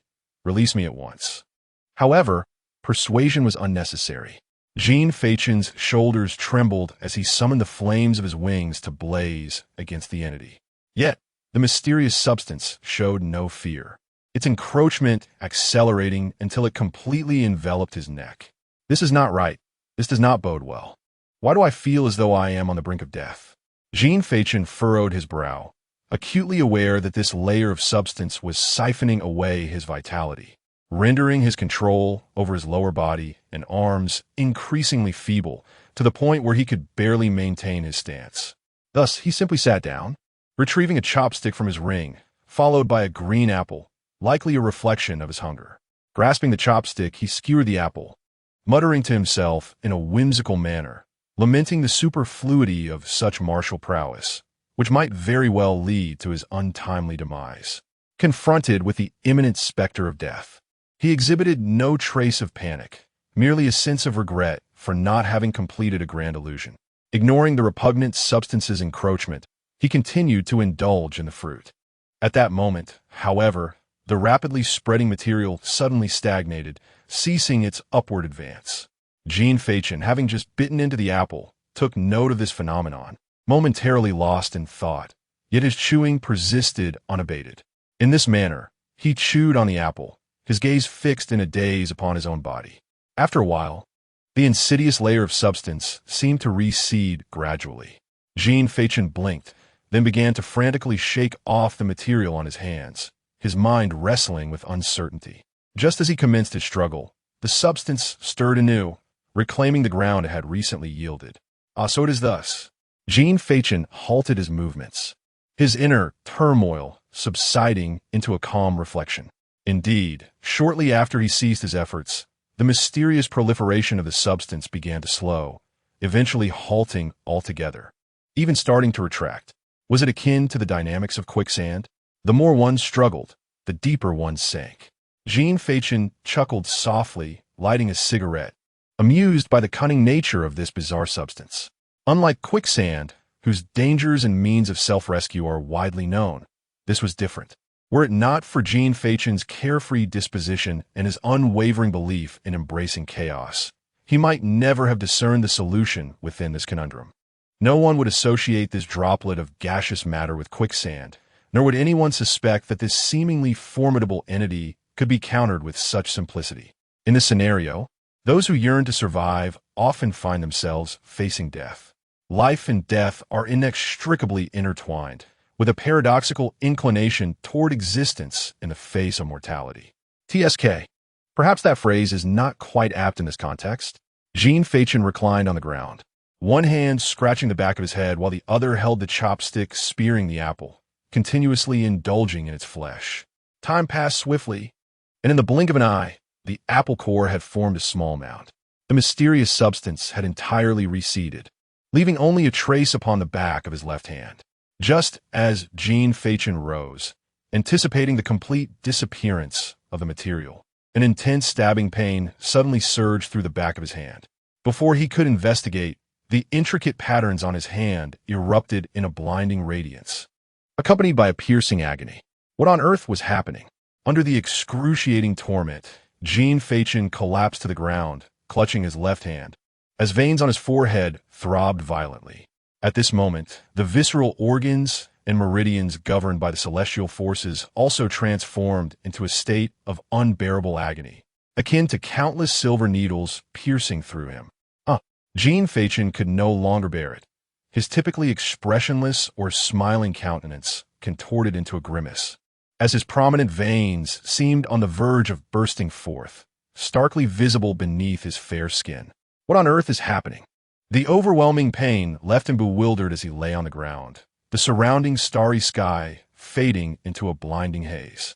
At this moment, Jin Feichen was unaware that the gaseous essence was altering the celestial realm, which governs the viscera and myriad meridians. As the celestial realm transformed, every part of the human body would inevitably be affected, enduring a suffering beyond mortal comprehension. His body trembled uncontrollably, sweat clinging to his hair, rendering him a pitiful sight. Damn it. No one warned me I would have to endure this torment.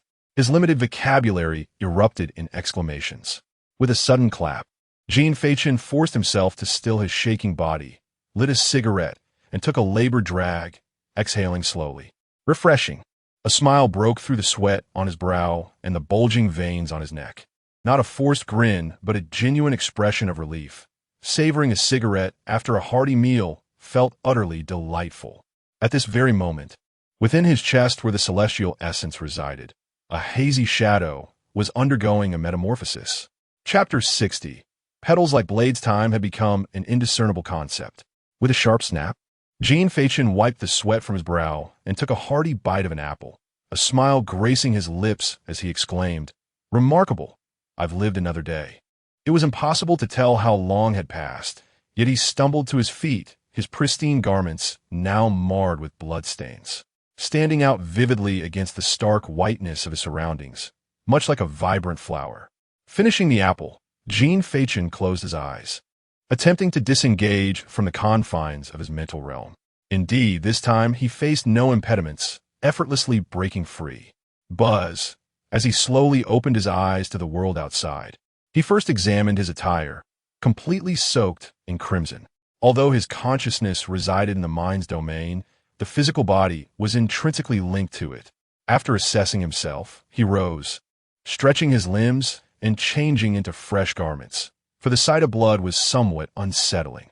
As he began a series of colorful sun salutation stretches, the sound of cracking joints echoed around him. He could distinctly feel a transformation within his body, as if fatigue was waning. Oh well, maybe not. Jin Feichen yawned, scratching his face, and with a flick of his wrist, delicate petals materialized from thin air. He gently oscillated a finger, causing the petals to dance in the air. In the next moment, with a swift motion of his finger, the seemingly fragile petals shot forth like arrows. Clang! A crisp sound resonated as a massive stone pillar in the distance was cleaved, leaving a visible gash.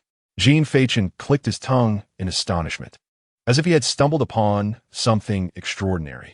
He then conjured a single petal, small in size, and mused that if it were to move swiftly, it would be nearly imperceptible unless one was fully attentive.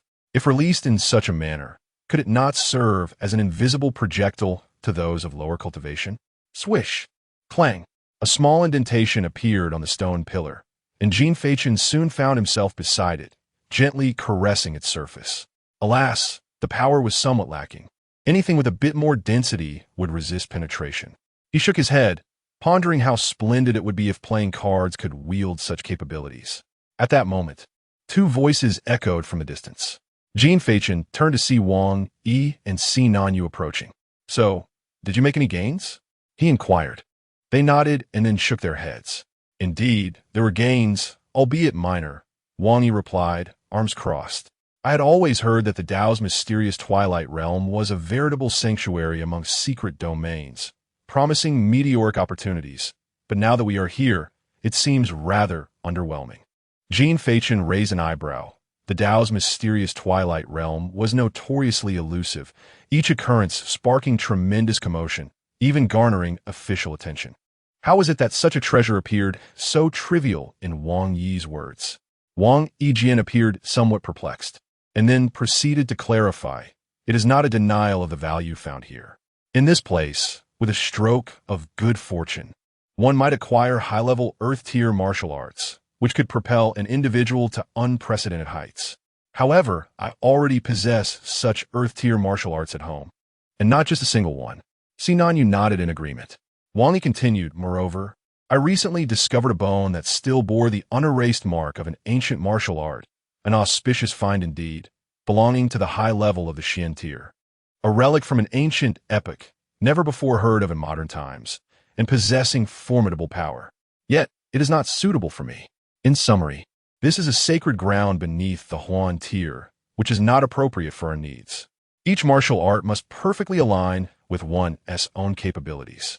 To disrupt one's self for the sake of an ancient martial art would be a grave miscalculation, unless one possesses an all-encompassing attribute, free from any repulsion. See Nanyu, like a well-programmed automaton, nodded again, this time speaking up. Having only heard of the legends surrounding the Dao Gui battlefield, encountering it for the first time naturally stirred excitement within. However, if we're to seek martial arts suitable for us, the time wasted would far exceed its value, rendering it a poor trade-off. For those of us who do not lack high-tier martial arts, a single experience suffices. Jin Feichen nodded in understanding, recognizing the soundness of Wang, Yi, and Si Nanyu's observations. For the Huan tier, suitability far outweighs trivial power. The martial arts of the Dao Gui Mutsong are indeed extraordinarily precious, composed of ancient martial arts.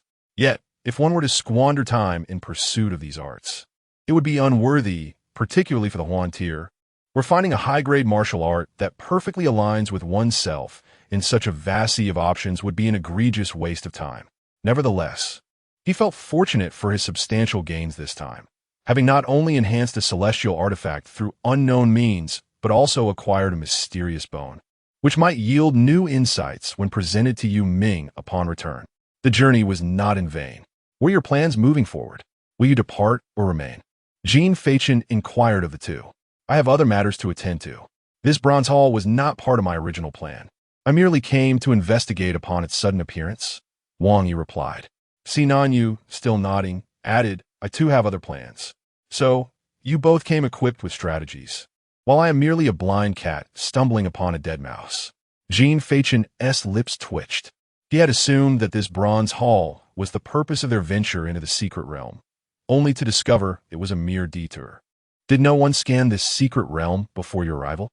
Wang Yi furrowed his brow, for in his view, this was a fundamental requirement for the Huan tier. Only through a preliminary scan can one discern the inherent value of such a place. Observing Wang Yi's assumption, Jin Feichen helplessly rubbed his forehead, confessing, to be frank, my sole understanding of this secret realm is that it is called the Hanging Temple Secret Realm. Did your guiding star not mention any of this? Jin Feichen shook his head. Not long after, Wang Yi suddenly recalled the esteemed name of Jin Feichen, causing him to pause mid-sentence. Clearing his throat to mask his embarrassment, he remarked, You, Jin Feichen, truly are quite careless. Jin Feichen chuckled lightly, albeit insincerely, before waving his hand dismissively. Well, I must take my leave now. I find myself at a loss for what to do here. We shall meet again in half a month. Wang Yi and his companion waved goodbye, intending to turn and depart. Upon hearing Wang Yi's words, Jin Feichen halted, momentarily perplexed. Wait, what do you mean by see you in half a month? The two turned back in confusion. You don't know? Jin Feichen scratched his head, his expression reflecting utter bewilderment. Are we even in the same realm? How is it that you are unaware of this? Wang Yi and Si Nanyu exchanged glances, each reflecting deep incredulity. Why don't you enlighten us? If you tell me, then I shall know. In half a month, after the new student competition in the 8 major academies, there will be a gathering in one of the campuses for the various realms to meet and understand one another. It's a rather chaotic affair, an official decree aimed at fostering camaraderie. You don't say. I must admit, I have never even heard of such a thing. Chapter 61. The Oppressed Jin Feichen. Third update. Outside the secret realm of the Hanging Monastery, a swirling blue vortex stirred, from which Jin Feichen emerged, a cigarette dangling from his lips. At that moment, the voice of Yu Mingyi resonated within his mind. You have refined the Wanmuyuk. What is this Wanmuyuk? Who is overdue? Is it the mortgage? Jin Feichen pondered in bewilderment. After a brief silence, Yu Mingyi continued. It means your internal organs and meridians have become significantly more robust. Have you absorbed something? Yes, something akin to a colossal mucus, Jin Feichen replied. That is Juan Muyuk. What absurd name. It made me think of my 32-year car loan. Subsequently, Jin Feichen commenced the process of reporting, and upon being questioned again about Juan Muyuk, he casually adapted his response. This was followed by a series of communications with Yu Mingyi. The entrance to the secret realm had been at dusk, yet now it was already noon. After completing his report, Jin Feichen returned to his private parking lot, prepared to drive home with his small speaker. However, upon witnessing the scene before him, along with the parking ticket affixed to the tree nearby, Jin Feichen felt as if the sky had fallen. Who towed my car? 1 hour later, at the traffic team service station in Hengqin City, Shaanxi Province, Jin Feichen emerged with a scowl, clutching 2 tickets. This fine is enough to cover my parking fee, damn it. Once back in his long-missed vehicle, he turned on the music and pressed the accelerator. Yet, before he could exit the service station, he was stopped once more. The music was too loud, posing a safety hazard, 2 points deducted, and a fine of 200. Slap. A small ticket was slapped onto Jin Feichen's frozen smile. Thus, he lost another 2 points and 200 yuan. This time, before driving, Jin Feichen mechanically exited the vehicle, rigidly circling it. Once inside again, he adjusted his seat and checked the lights, gear, and handbrake before fastening his seatbelt and starting the engine. Just as he was about to step on the gas, a rap sounded on his window. A stern-faced traffic officer said, "What is the matter with you? I've been watching you for a while. Now that you have your license, you don't need to circle the car like it's a driving test. Come on, step out and cooperate with the inspection. Why do you keep making mistakes?" With a mechanical smile, Jin Feichen exited the vehicle and communicated with Yu Mingyi in his mind. "Mr. Yu, use your connections to help me out. My status in front of the traffic team is akin to that of dog droppings." As evening approached, within the traffic team service station, the officer concluded, "Let us consider this a warning. Remember, there are countless roads, but safety is paramount. At your age, you're prone to speeding. Do keep the speed limits in mind within the city center. Also, refrain from parking in undesignated areas, and don't blast your music too loudly.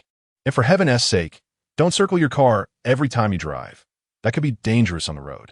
With a graceful bow, Jin Feichen expressed his gratitude, saying, "Thank you, uncle. I understand now, uncle, and I shall not repeat it in the future." "Well, your attitude is commendable," replied the elder, "but you do seem somewhat familiar. I believe I've seen you on television." Jin Feichen reiterated his thanks, bowing deeply. "All right, child, you should be on your way. There's no need to keep talking. You're making the child dazed." As soon as the words were spoken, Jin Feichen vanished from sight. He approached the Land Rover, a vehicle both familiar and foreign. Gently caressing its hood, and with a voice laden with emotion, he murmured, "How about you take me back, my biological father?" Sighing deeply, he nervously settled himself into the driver's seat and drove away with determination. Once the vehicle exited the service station, a wave of relief washed over him as he exhaled. "Finally, I am free." To celebrate this newfound freedom, he indulged himself with a cigarette. Just then, a notification chimed on his phone. With a mood lifted, he glanced at it to find a message. Engaging in other distracting behaviors while driving results in a fine of 200 yuan and a deduction of 3 points. Bewildered, he looked back at the distant camera and then at the cigarette in his hand, chuckling to himself. How delightful! The following day, August 25th, as evening approached, a modest vehicle rolled into the Tiansu Academy. After parking, Jin Feichen gazed at the familiar villa before him, tears mingling with his emotions. After enduring countless trials, I have returned. Entering the house, he opened the refrigerator and grabbed a bottle of green apple soda, savoring the effervescence. Refreshing. After finishing the soda, he retreated to the bathroom for a thorough cleanse. Once refreshed, a weary Jin Feichen collapsed onto the sofa, a light towel draped around his waist. Within moments, drowsiness enveloped him. Minutes later, with rhythmic breaths, Yu Mingyi quietly entered the room. He gently draped a blanket over Jin Feichen, observing his peaceful slumber and murmuring, "No wonder others perceive you as insincere. I can see it a bit myself." As the clouds drifted and time flowed, the next morning dawned cool and clear. A bright autumn day. The sun broke through the mist, illuminating the interior. A tuft of hair stood erect as Jin Feichen slowly awoke, disoriented. surveying his surroundings before surrendering back to the sofa. With his eyes wide open, he stared vacantly at the sunbeam that graced the room. The cheerful chirping of birds outside aided in awakening his mind. With a clap, he sat up and patted his cheeks, feeling revitalized. The sound of flowing water echoed as he brushed his teeth, mentally communicating with Yu Mingyi. "Mr. Yu, have you awakened?" "Yes," came the reply. "You rise early today. My cultivation requires no rest." "How unfortunate for you. Is there something on your mind?" Jin Feichen raised his other hand, gently shaking it, causing several petals to appear seemingly out of thin air. "Behold," he said, "these are the petals enhanced by 10,000 mothers and Shi." The figure of Yu Mingyi emerged, reaching out to grasp a petal. After examining it, he remarked, "Indeed, this represents a significant transformation for you. The most abundant elements about you are the petals and cards, both of which have now become indispensable. Yet, it is a pity that we have not found a suitable extreme weapon." Jin Feichen expelled the foam from his mouth, and, as if recalling something, a ring on his hand shimmered, revealing a small bone beside him. "I'll take a look at this. I found it in the twilight of deception. Is it not a treasure? P.S. I intend to write a character formula book, not using standard text count. Esteemed readers may cast their votes or pose questions, to which I shall respond from the perspective of the characters. The voting method is to leave comments under the corresponding character, and in the end, the character with the most comments will be addressed. Questions may also be left under the respective characters. Note: standard text count will not be used. This is not considered spam. 1. Jin Feichen 2. Yu Mingyi 3. By Zhiji 4. Wang E. Chapter 62. The primordial seal, Yu Mingyi gently lifted a finger, causing the skeletal remains to slowly float before him. Within it lies an ultimate martial art, though I cannot discern its nature. Jin Feichen raised an eyebrow, recalling that he had previously attempted to sense it, but found nothing. It is quite normal that you cannot perceive it. The owner of these remains was likely on the cusp of reaching the Emperor realm, Yu Mingyi remarked as he nudged the small fragment of bone closer to Jin Feichen. Upon hearing this, Jin Feichen paused mid-brushing, astonished, before realization dawned upon him. So that is why this skeletal fragment is unlike the others. It will not dissipate upon leaving the Tao's twilight realm. With that, he stored the bone within his ring and added, "To be on the brink of the Emperor realm is indeed a distant aspiration." "Not too bad," Yu Mingyi replied with a calm demeanor, his tone icy. Jin Feichen, still surprised, glanced back at the engrossed Yu Mingyi and said, "You regard the Emperor realm as merely not too bad, mister. Just how formidable are you?" "I am uncertain, but having faced half-step Emperor realm opponents and survived, I can only conclude they are rather average." "Then it seems I must defeat you to truly gauge their strength," Jin Feichen retorted, a puzzled expression crossing his face at Yu Mingyi's reasoning. Of course. Their conversation drew to a close, and after completing his morning routine, Jin Feichen prepared a simple breakfast before ascending to the rooftop terrace, ready to enter a state of cultivation. Before commencing his practice, he retrieved the skeletal remains once more and, addressing the empty void, inquired, "Mr. Yu, may I cultivate this ultimate martial art? As long as you wish to, you may." Yu Mingyi's voice resonated beside him. Without hesitation, Jin Feichen made a decisive gesture, declaring, "To learn the ultimate martial art of a half-step Emperor master is undoubtedly impressive." Not necessarily. The ultimate martial art inherited by the skeletal remains is the one mastered most proficiently by its owner in life. Some powerful beings, even upon reaching the respect realm, may still rely on the initial techniques they learned. For instance, I am one such case, Yu Mingyi stated as he appeared beside Jin Feichen, setting aside a book he had been holding. Jin Feichen sat cross-legged on the ground, his fingers absently tapping on his knee as he pondered. Wouldn't that put you at a disadvantage when battling someone of the same realm? Not really. I could dispatch those weaker than me in a single move, and by the time a stronger opponent notices me, I would have already fled. Generally, the notion of equal realms is non-existent. What about those of equal cultivation as you? In jest, there is no need to employ any earth-level ultimate martial arts. Moreover, although I utilize a profound-level ultimate martial art, it is the one I excel in, allowing me to seize even the slightest advantage in battle.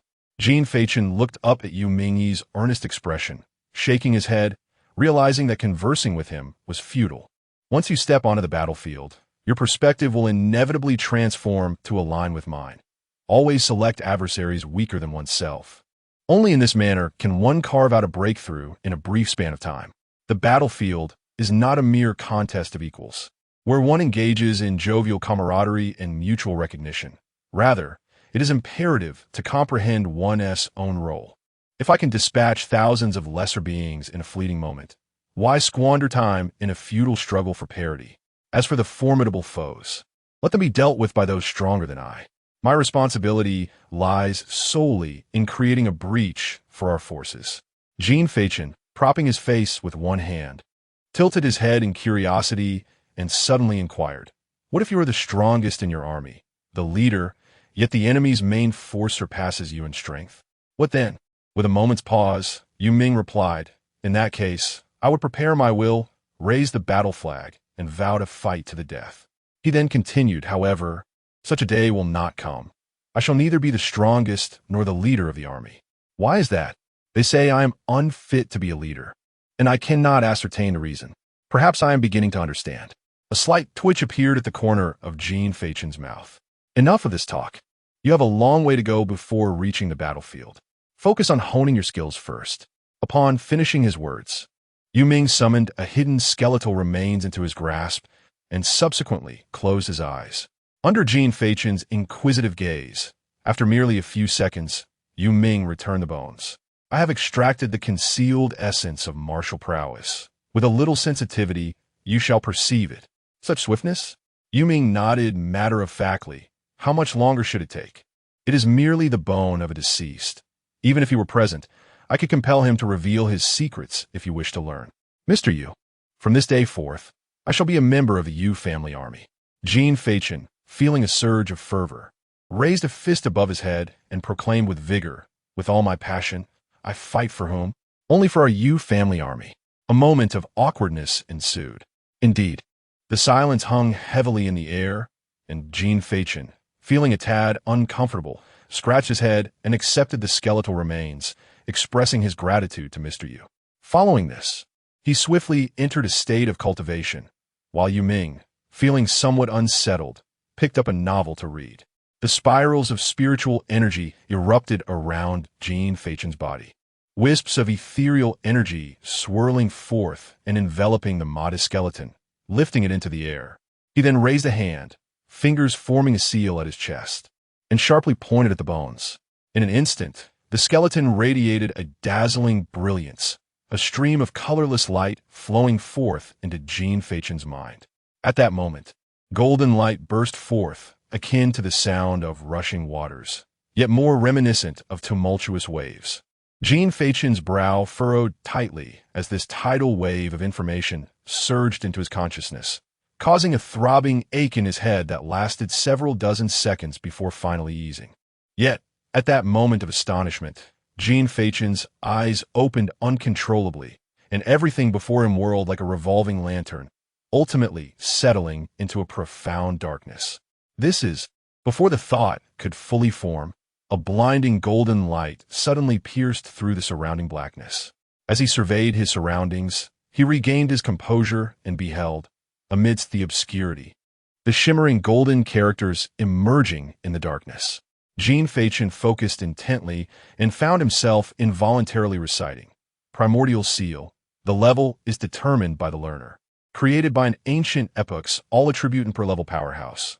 The tier of the primordial seal corresponds to the attributes of the learner, the more attributes one possesses. The higher the tier and the greater the strength. The 9 attributes are wind, fire, water, earth, wood, thunder, ice, light, and darkness. The seal comprises 7 forms, each interwoven and mutually reinforcing, culminating in the grand synthesis of the 7 forms, uniting the 9 attributes, possessing the power to shift the heavens and obliterate the sun and moon.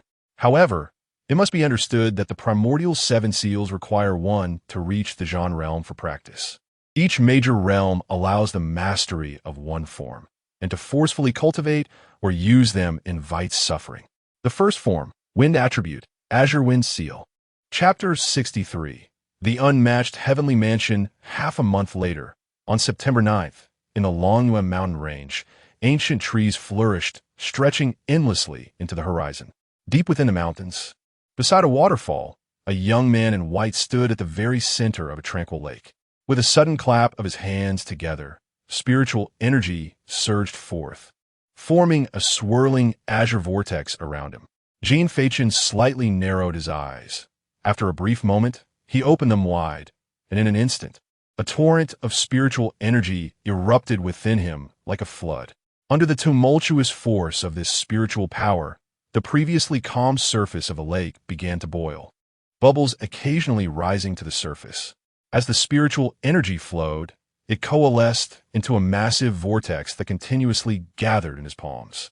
Just as the last trace of energy settled in his hands, Jin Feichen moved abruptly, thrusting his palms outward. With a crisp sound, a vibrant azure array materialized before him. Rippling gracefully, at its center lay an enormous handprint. "Azure Wind Seal," he exclaimed softly, drawing power back into his palm before striking decisively at the center of the formation. Instantly, a formidable force erupted from the ground, causing the handprint within the array to shake violently, gradually detaching from the formation. In that fleeting moment, as the handprint soared into the air, the intense azure energy vortex abruptly dissipated, and the entire array along with the handprint vanished like a fleeting dream, leaving only silence in its wake. Jin Feichen stumbled and fell onto the lake's surface, sinking completely beneath the water. After a brief pause, several bubbles erupted on the surface, and a head emerged from the depths. "Sigh." Jin Feichen lamented heavily, sensing the depletion of his energy. Even a slight effort to release gas would be more powerful than this. At that moment, the space shimmered, and Yu Mingyi appeared beside him, remarking, "Your cultivation is still too low. The first step of this formidable technique is to harness spiritual energy to condense a formation embedded with a handprint. You are not yet capable of using spiritual energy to manipulate objects. Wait until you reach the deep realm to try again. The key is that it is stated one can cultivate at the initial realm." Jin Feichen wiped the water from his face, retorting, "Is there a problem?"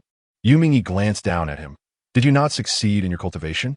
"Ah, I can cultivate, just not utilize it," Jin Feichen replied, his brow furrowing in frustration. "Why is this a matter of semantics?" Shaking his head, he chose not to surface from the water, instead opting to swim. Since returning from the secret realm of the floating temple, he had devoted the past half-month to practicing the primordial seal. Despite this, he had only reached the 6th transition of the initial realm, with the 7th transition tantalizingly close.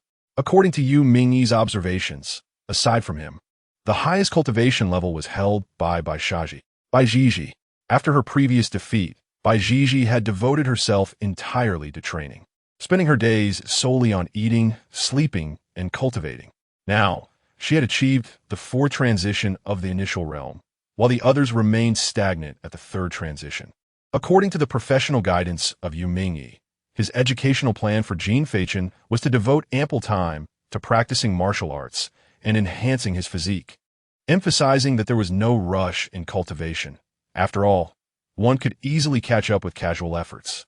Jin Feichen agreed, acknowledging that his pace in cultivating spiritual energy was indeed swift, especially with the aid of his cultivation artifact, the final flower stamen. Suddenly, a sharp ringtone echoed from ashore. "Ah, someone is calling me." Jin Feichen approached the edge, using spiritual power to evaporate the water droplets on his body, then glanced at his phone. "Hello." Cough, cough. "Jin Feichen, this is Marquis Chung." "Oh, I am Jin Feichen. I am the vice president of Tian Su Academy." Jin Feichen paused mid-bite into his apple, noticing the incoming call and then casting a glance at Yu Mingyi, who nodded in response. "Oh, hello, Vice President. You are calling me because..." Jin Feichen shifted his tone. "I would like to inquire, have you set off?" "Set off? Where to?" Jin Feichen continued munching on his apple.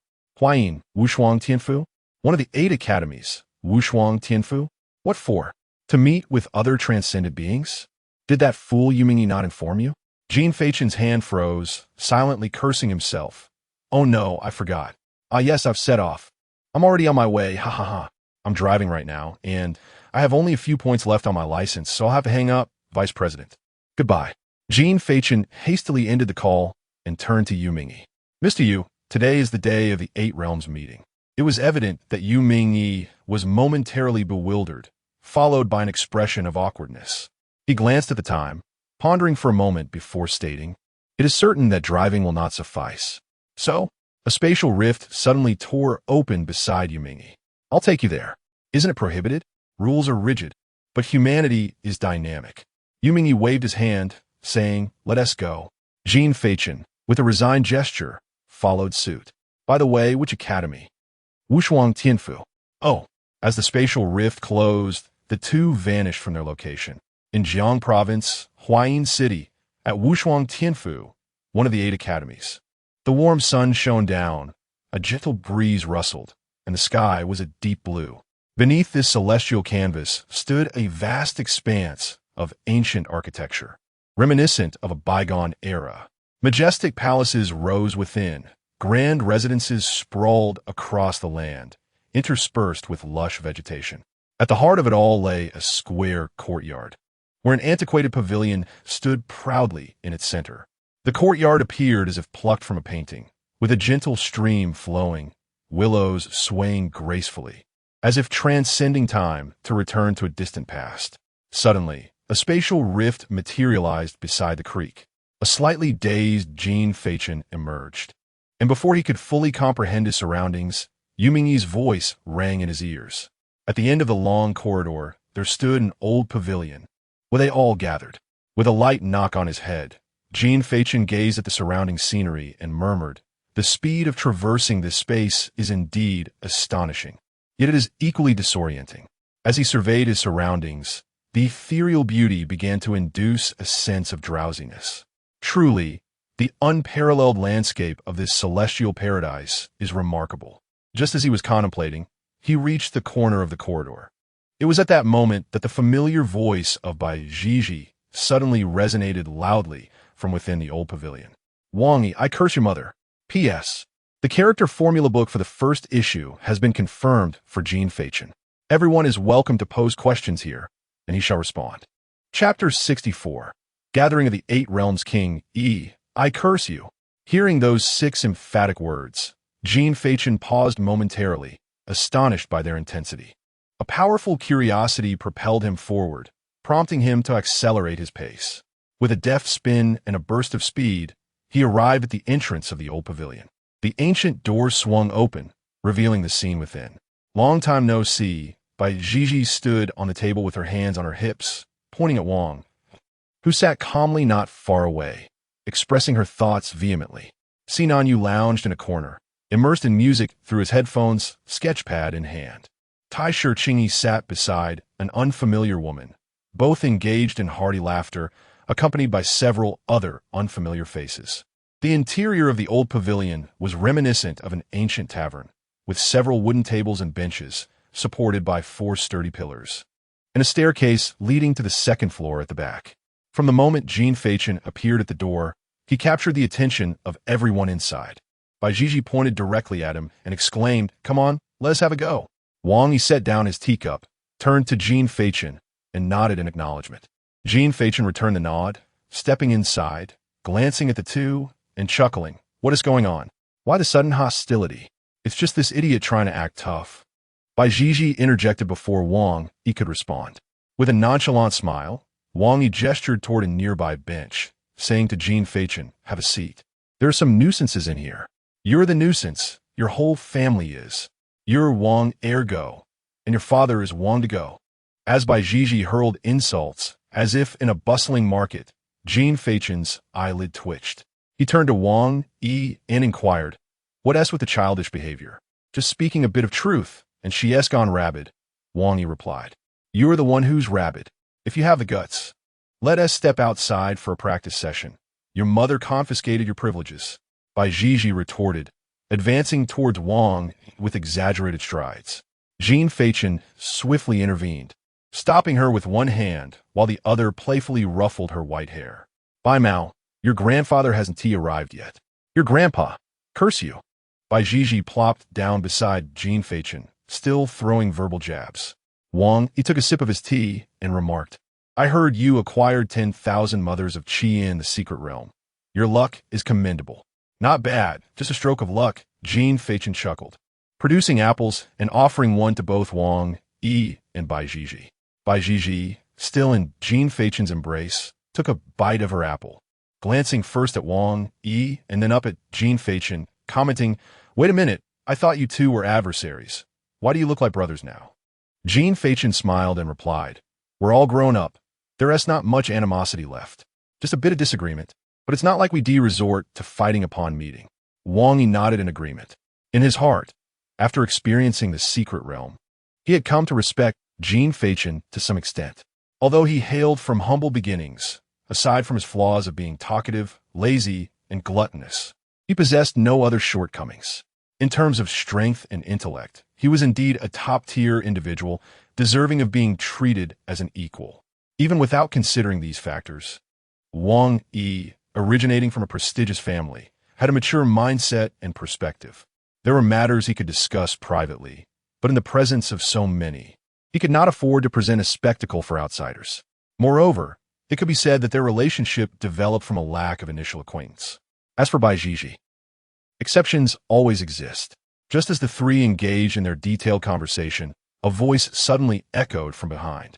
So you are Jin Feichen. Having arrived at the Wushuang Academy, do you not think you should greet its master first?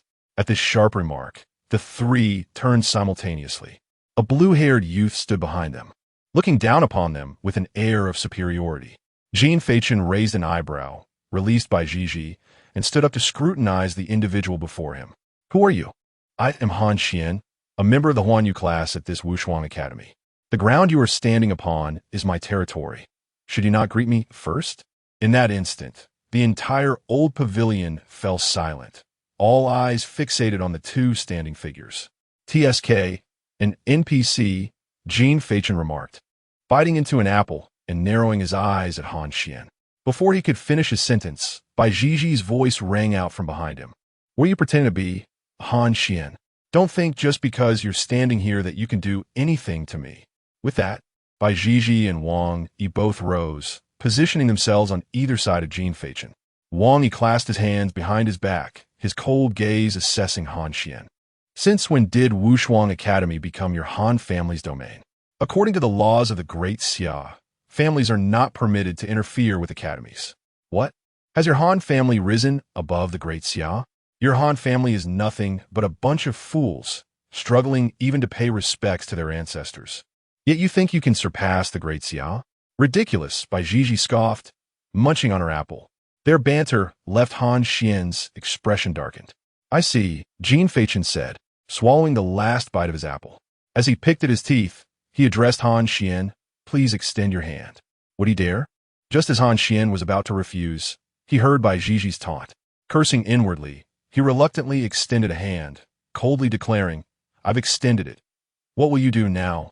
Thank you, Jin Feichen cheerfully replied, placing the apple core in Han Xian's palm.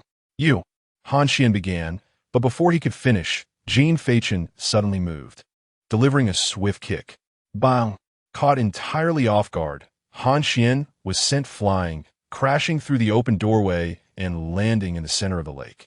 A massive column of water erupted, soaring into the sky and transforming into countless droplets.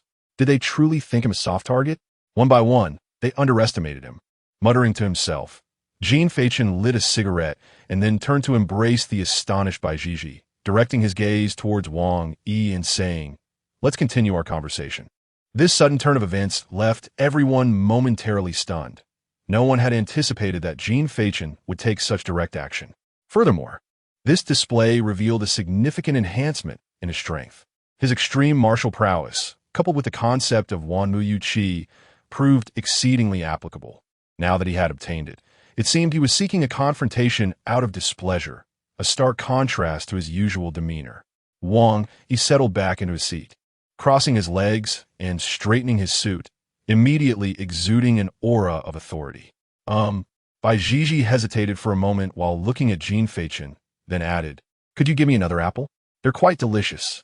Jin Feichen, not one to be stingy, promptly produced a handful of apples and stuffed them into Baijiji's arms, saying, "Enjoy, you glutton." Chapter 65. The Formula Book of Jin Feichen. Character Formula Book, First Edition, not part of the main text.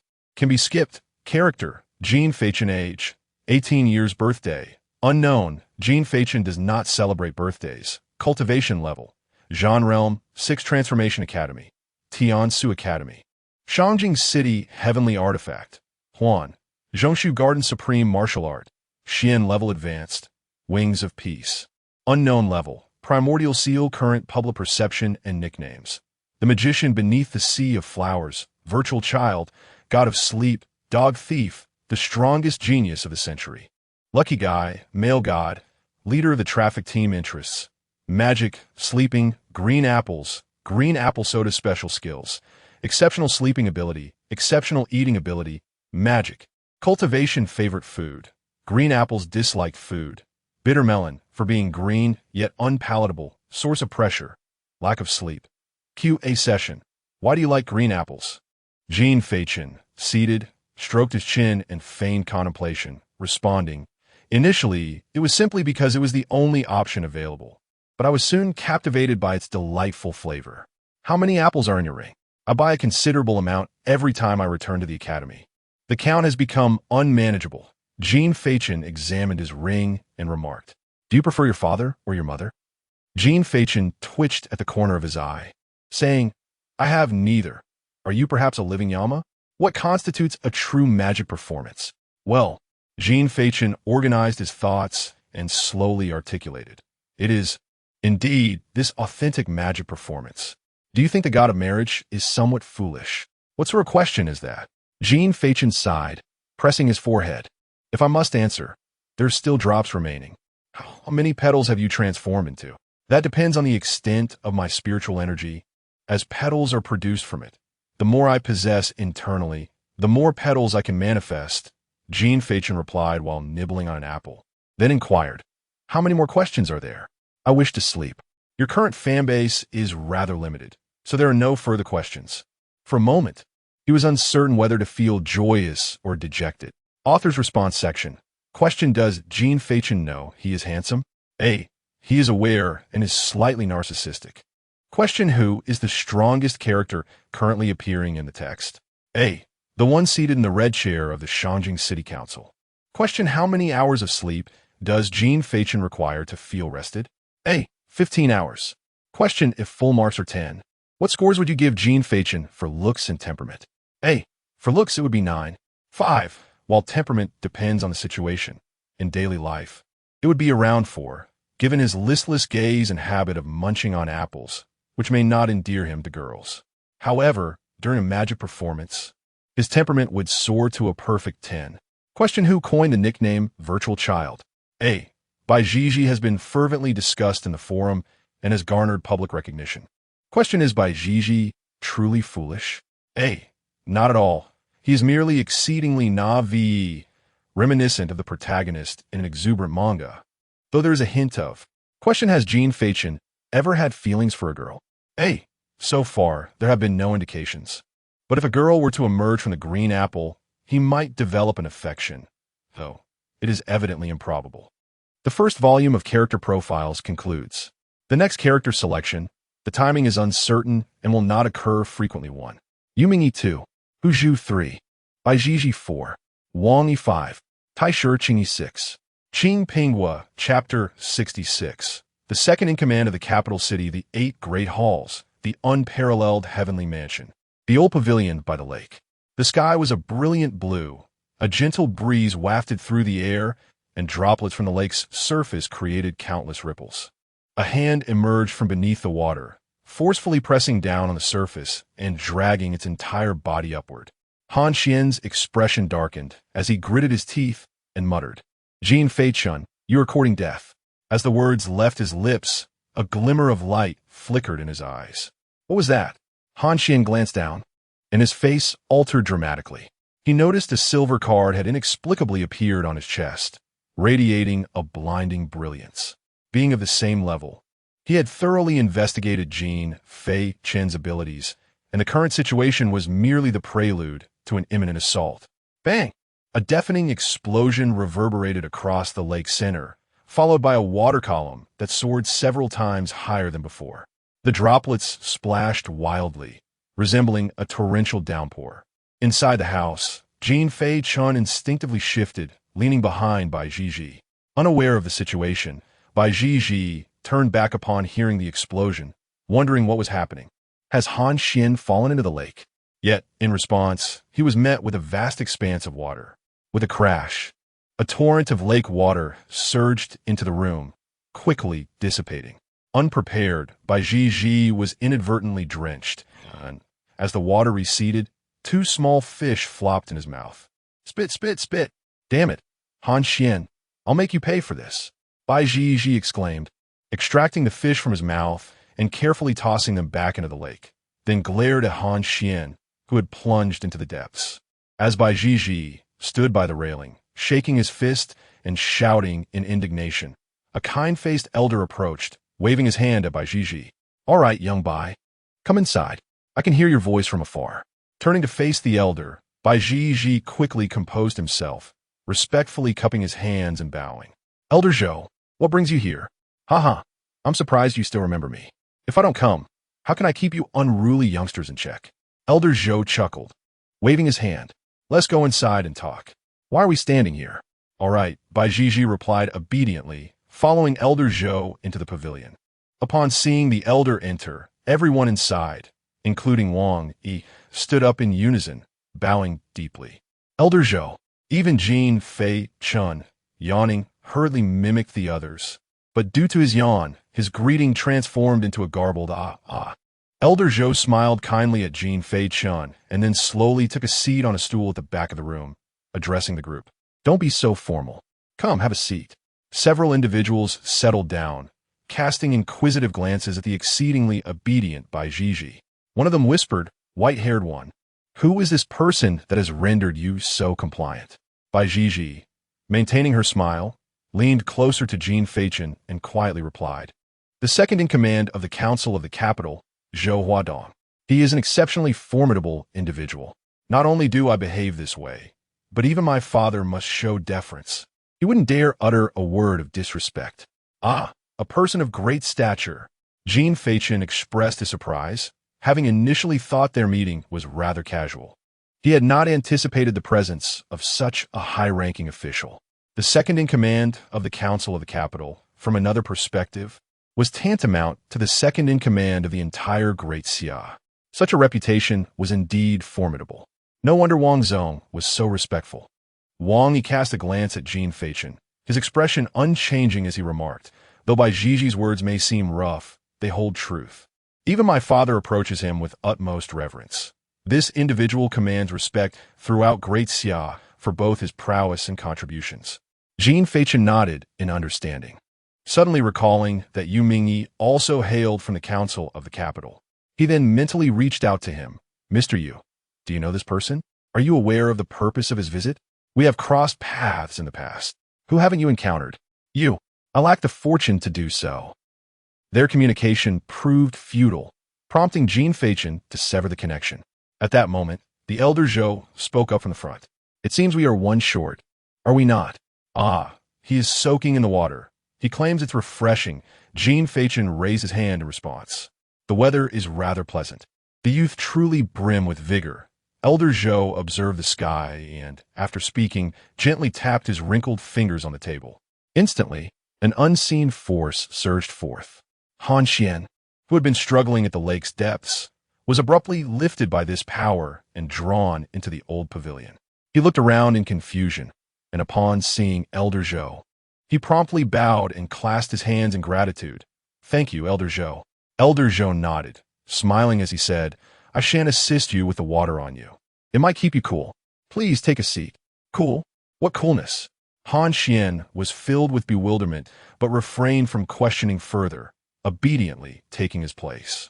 When he glanced at Jin Feichen, his eyes smoldered with anger. Once all 8 individuals were assembled, Elder Zhou nodded with satisfaction and stated, Children, I am Zhou Huadong, and it is I who has summoned you here. As Elder Zhou commenced his discourse, Jin Feichen began to feel drowsy. This feels akin to attending a lecture. It is indeed a lecture, Bai Zhiji whispered. Are you not aware? Every year, the Huani gathers, and a capable person is dispatched from above to discuss what true strength entails. The aim is to prevent internal strife among us Huani, to avert deep-seated enmities, which is the greatest concern of the officials. Hence, such gatherings are usually treated with great significance. Goodness, no wonder I feel sleepy at the mere thought. Jin Feichen yawned, now fully comprehending the situation. In such an occasion, one cannot simply succumb to slumber upon arrival. It is imperative to show respect to those present and listen for a while before dozing off. Thus, in a state of ennui, the slumbering figure, Jin Feichen, began to gaze vacantly around the room, surveying the left, right, above, and below, yet absorbed not a single word spoken. Ultimately, with nothing else to occupy his mind, he began to scrutinize the individuals within the space. First among the unfamiliar faces was Han Xian, distinguished by his azure locks and adorned in high-end fashion, a mystery to Jin Feichen. Next was a spirited girl engaged in playful banter with Tai Shi Qingyi. Her chestnut hair was styled in a high ponytail, evoking the essence of youthful vibrancy.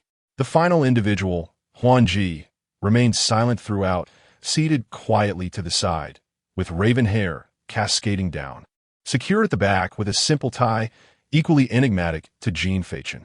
The remaining attendees were well known to him: the naive Bai Zhiji, the domineering Wang Yi, the mechanical Si Nan Yu, and the fierce Tai Shi Qingyi. Alongside them sat Jin Feichen, the embodiment of slumber. Chapter 67. New plans. Having perused the material, the atmosphere remained dull. The elderly gentleman above continued to expound upon grand ideals, the greater good, and unity, prompting Jin Feichen to stifle a yawn, preparing to indulge in a much-needed nap. Ah, the child yawning. You must be Jin Feichen, the old man remarked. Jin Feichen paused in his intent to close his eyes, startled by the address. The drowsiness dissipated, and with a resigned sigh, he stood and clasped his hands in greeting. I am Jin Feichen. The elder nodded with a smile, then recited. The gentle breeze caresses the medicinal table. The bright sun shines upon the tea cloth. The ethereal delight is yet to wane, as dusk descends upon the eastern city. I know you. That is a splendid poem, he continued. For reasons unbeknownst to him, Jin Feichen felt a touch of embarrassment. Scratching his head and chuckling awkwardly, I am unsure why Elder Zhou has called me. I wish to inquire your thoughts on the 4 individuals before you, of whom you are unacquainted, the elder suggested, his murky gaze harboring an inscrutable meaning. With a shift in tone, he added cheerfully, do share your perspective on them. Jin Feichen hesitated, inwardly grumbling. Is this old man out of words himself? He should speak. They are all quite decent, each resembling a fine specimen. Truly extraordinary talents. I feel reassured with their presence in the great Xia. The moment those words left his lips, astonishment enveloped the room. Are you actually complimenting them? Bai Zhiji glanced at Jin Feichen, her lips twitching. Though your intentions may be noble, perhaps you should hold your tongue for now, Wang Yi interjected, rubbing his temples. Simply state whether it was a compliment or not, Jin Feichen retorted with a raised eyebrow and a smile. The elder, having recovered from the earlier praise, cleared his throat and said, please take a seat. Somewhat bewildered, Jin Feichen complied and resumed his seat. The elder then turned his gaze towards Wang Yi, addressing him. Young Wang.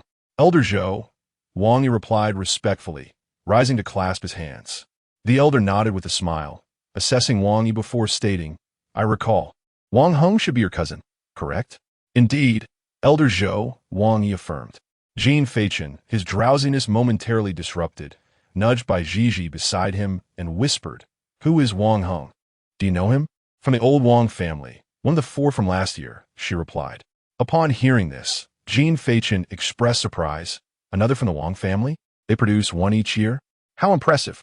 Bai Zhiji smirked. The old Wang family is akin to a cannon tower, relentlessly churning them out, almost wishing to conceive 8 at once.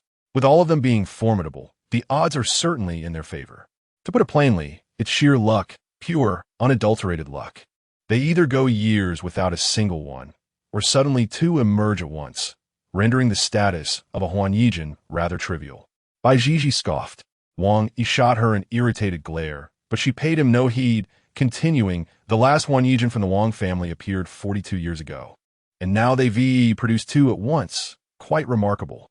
Leaning closer to Jin Feichen, she suppressed a laugh and whispered, "Let me tell you, every one of them from the Wang family is just like a goblin, merely existing to procreate. With their extensive family, they fear not the burden of raising them. They simply desire more Huan Yijin." As Jin Feichen listened to Bai Jiji's metaphor, he couldn't help but chuckle, his shoulders shaking with laughter. Completely oblivious to the murderous glare emanating from Wang Yi beside him. "Do not laugh. Wang Heng is from the Tian's Academy, and he will inevitably seek you out for a chat." Jin Feichen's laughter abruptly ceased. "What does he want with me? You two are both at the same level. So just engage in casual conversation. It's not as if he would come after you. After all, you have displaced Wang Yi, who was meant to take charge of the Tian's Academy. So Wang Heng would not bear you any ill will," Bai Jiji remarked knowingly. After pondering for a moment, Jin Feichen deduced, "I suppose this is a dispute over inheritance." "Not quite," Bai Jiji waved her hand dismissively. "Wang Heng may be at the same level, but his parents are well-versed in martial arts, and his strength is evident. He cannot be compared to Wang Yi. It seems I have been rather pedestrian in my thinking," Jin Feichen remarked, stealthily moving toward the doorway and lighting a cigarette. Bai Jiji, not yet finished with her conversation, followed him. "Having many children brings complications. Just look at my Bai family. I am an only child, and our family is harmonious, devoid of any strife. Well, that does not apply to me.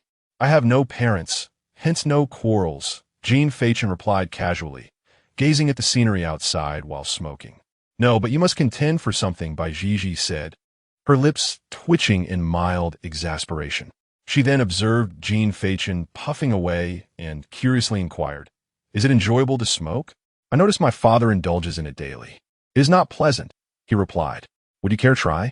I would offer you a puff, but would you accept? TSK, how stingy. Go away, or I shall make you regret it."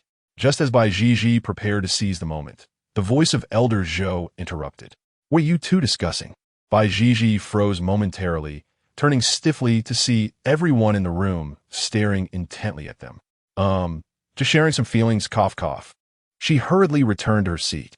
Meanwhile, Jin Feichen leisurely sauntered back to his position after finishing his cigarette. The elder glanced at them both, smiled, and nodded, saying, "The purpose of calling you here today is primarily to announce a new policy. As you are aware, 8 individuals of the same level have emerged simultaneously. The last occurrence of such was during the ancient Ming era, 800 years ago, which was supposed to be humanity's most prosperous time. However, due to the internal conflicts among these individuals, humanity nearly faced total annihilation. Thus, this time, everything concerning you is of utmost importance to the great Xia." The elder paused momentarily, raising his gaze to encompass the 8 youthful children before him. He spoke slowly. "You are all at an age characterized by youthful exuberance, where the desire for competition is a natural inclination of humanity. The counsel of others often proves ineffective in altering this.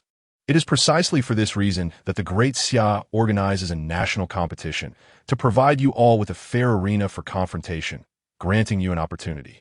As aspiring individuals of the highest caliber, you must be acutely aware that upon embarking on this path, your futures have been irrevocably altered. You are destined for the battlefield, to fight for humanity. Prior to this, the nation can offer you everything within its power. But this is contingent upon your ability to survive and meet the requirements to enter the mysterious battlefield. While it is easy to evade a direct attack, the subtleties of hidden dangers are far more challenging to navigate. Your heads are targets for many, and you should understand this better than anyone else.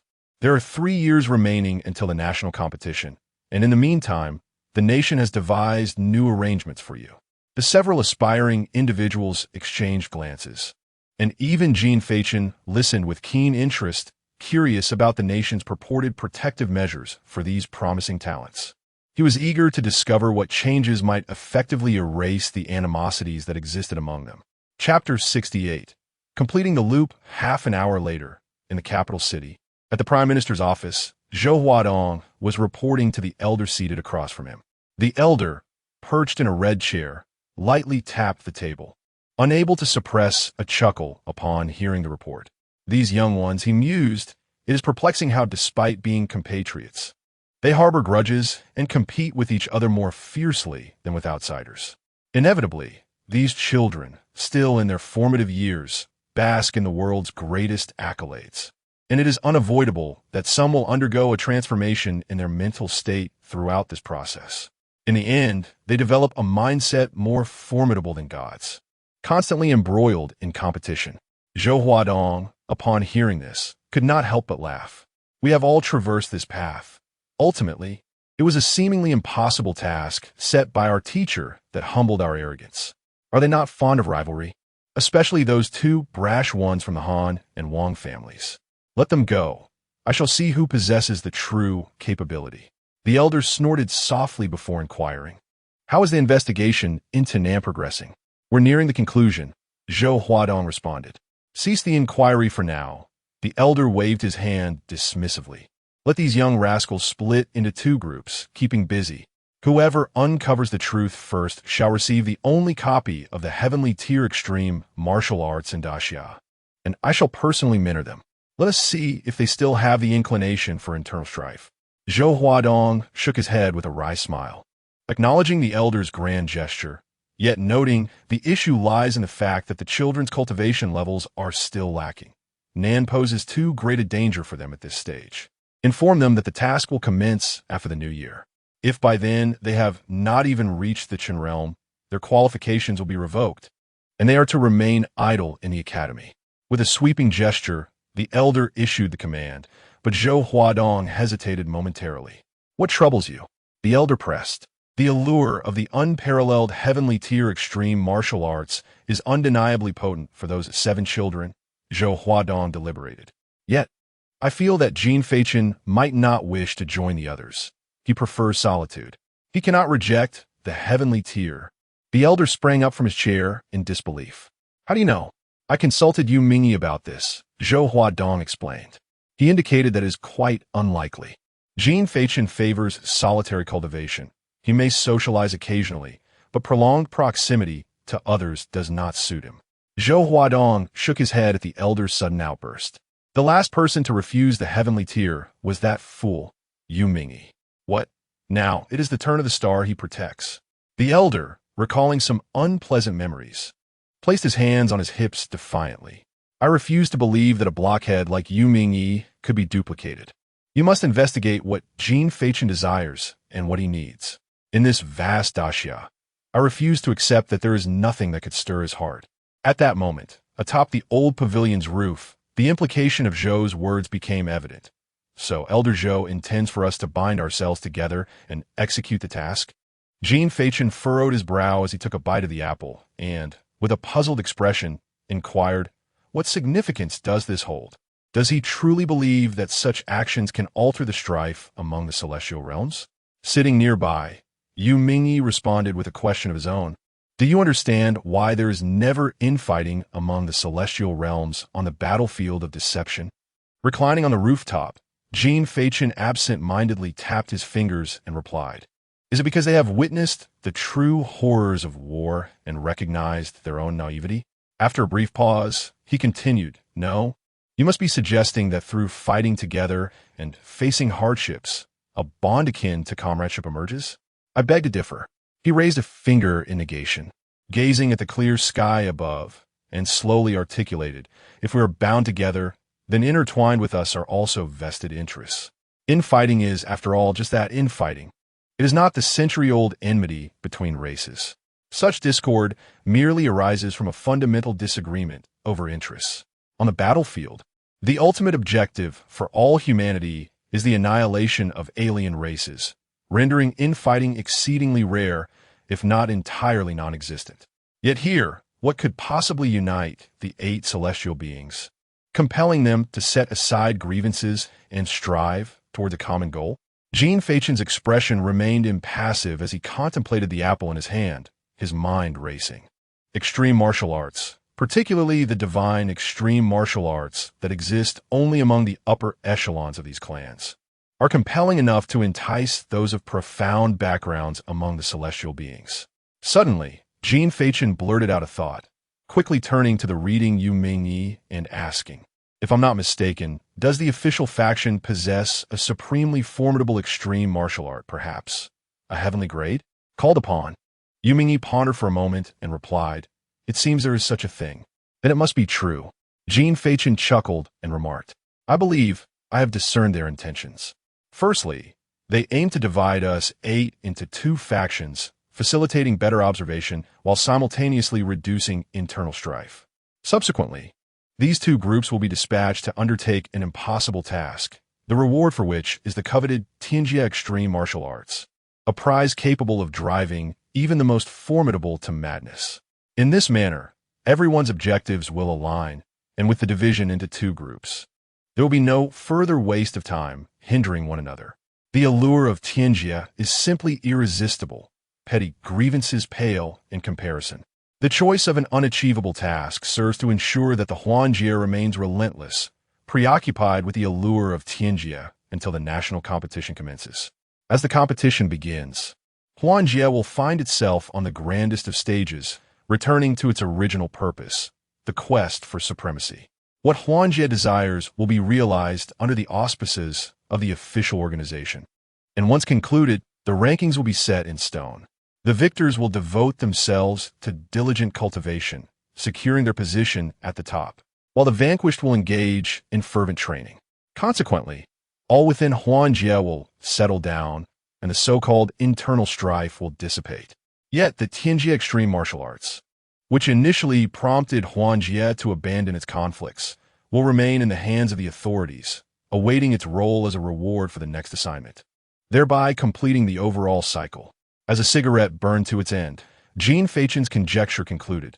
Why not engage in a contest to determine a victor now? He mused, shaking his head. The notion of being first pertains to being the foremost in the eyes of the world, not merely in one's own perspective.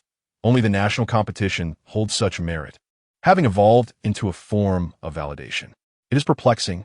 Such is the nature of humanity. It is precisely because we are human that we entertain such thoughts.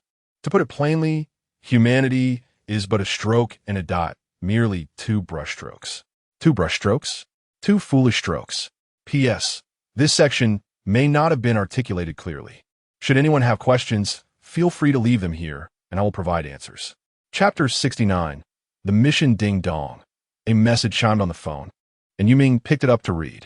"Oh, you can use a phone?" Jin Feichen, lounging on the rooftop with his feet crossed and hands behind his head, squinted against the drowsiness. Yuming glanced at the message and replied, "I know a bit. I occasionally read ebooks." The message was from the Prime Minister's office, informing him that the final mission had been confirmed. 8 teams of 4 from the Huanyu level would form independently, and those who completed the mission first would qualify to learn the heavenly tier extreme martial arts, personally taught by a specific individual. The mission would commence on the 8th day of the Lunar New Year next year with the code name 0. After speaking, Yuming looked at the drowsy Jin Feichen and remarked, "You were right. Unfortunately, it's a no-prize guessing game." Jin Feichen smirked and said, "TD, kindly decline it for me. An impossible task holds no value at all." Ding dong. Another message arrived. Yuming read it and was taken aback, saying, "It's from the Prime Minister's office again. They say if you accept the mission, you will receive an additional 500 boxes of special cigarettes and 2,000 kilograms of premium Qingling fruit." Qing? Fruit? What is that? Jin Feichen sat up, intrigued. It's a specially cultivated green apple that restores both spiritual energy and physical strength, truly filling. Yuming reflected for a moment. There are such treasures in this world. Jin Feichen's eyes sparkled with unprecedented excitement. Can it be purchased in the market? It can, but the taste will be significantly different from a special supply. The special spiritual fruit comes in various types, generally provided for frontline personnel who enjoy them. They are meticulously cultivated by the state, excelling in both flavor and effect compared to those available in the market. Forget it, I don't really crave it that much.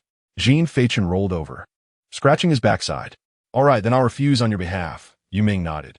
Can I at least try some first? In the capital, at the Prime Minister's office, Jin Feichen agreed. Zhou Huadong paused, but added a condition. Oh, the elder opposite him exclaimed. What condition? It cannot be excessively unreasonable. The request is to raise the special cigarettes to 700 boxes and the spiritual fruit to 5,000 kilograms. The elder furrowed his brow, looking at Zhou Huadong with suspicion. Is that all? Indeed, that's the exact phrasing, Zhou Huadong replied with a wry smile, clearly taken aback by Jin Feichen's demands. This child must have been an apple tree in his past life. An apple tree that smokes. At Wushuang Academy, Mr. Yu, why didn't you mention you had such delightful treasures? Jin Feichen held a Qingling fruit in each hand, devouring them one after another, his mouth stuffed full.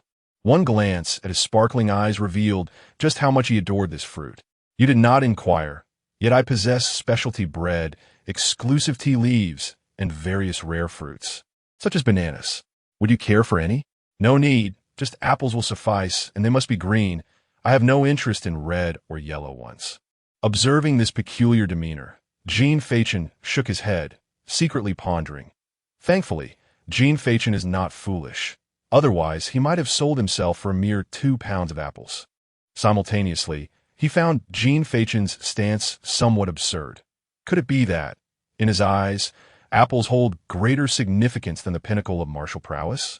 Little did he know, Jin Feichen's thoughts were not as they appeared. His acceptance of this task was not solely due to the apples, rather, considering the circumstances. Even the Prime Minister's office had prepared a special treat for him, catering to his preferences. To refuse now would be rather excessive. What truly compelled Jin Feichen to agree was not the apples themselves, but the attitude displayed by the Prime Minister's office, which left him no room for refusal.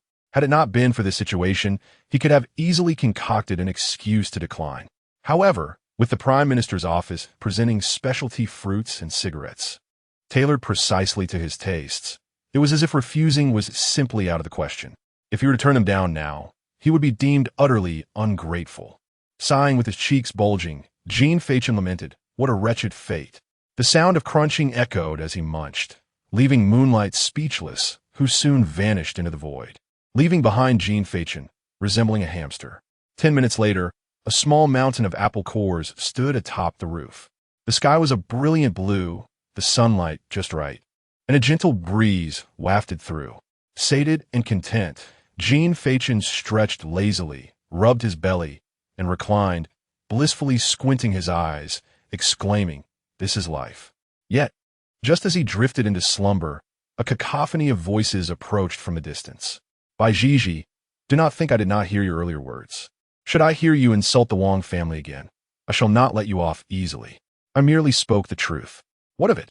Isn't it the case that your family does nothing but hammer away at life like a stubborn rock? Surely, you have a television at home. Why not take a look? Bai Jiji, Mr. Wang, I once thought well of your family, donating to schools and erecting educational buildings. Now, I realize without further donations, you are left with nothing of substance. Bai Jiji, I warn you one last time. Oh dear, are you threatening me? If you cannot control your tongue, I would not hesitate to teach you a lesson. By the way, your household registry must be as thick as a dictionary. Do you rush through family gatherings? With such a remark, the restroom must be in constant disarray. With each person, does it not wreak havoc on the plumbing? Bang! Ah, Wang Yi, how dare you ambush me? You are the one asking for trouble. Did I say anything incorrect? Your family lives like livestock, laboring endlessly. Bang! You seek your own demise. Do you truly believe I am intimidated by you? The resounding noises echoed relentlessly, rousing Jin Feichen from his slumber as dust cascaded from the ceiling.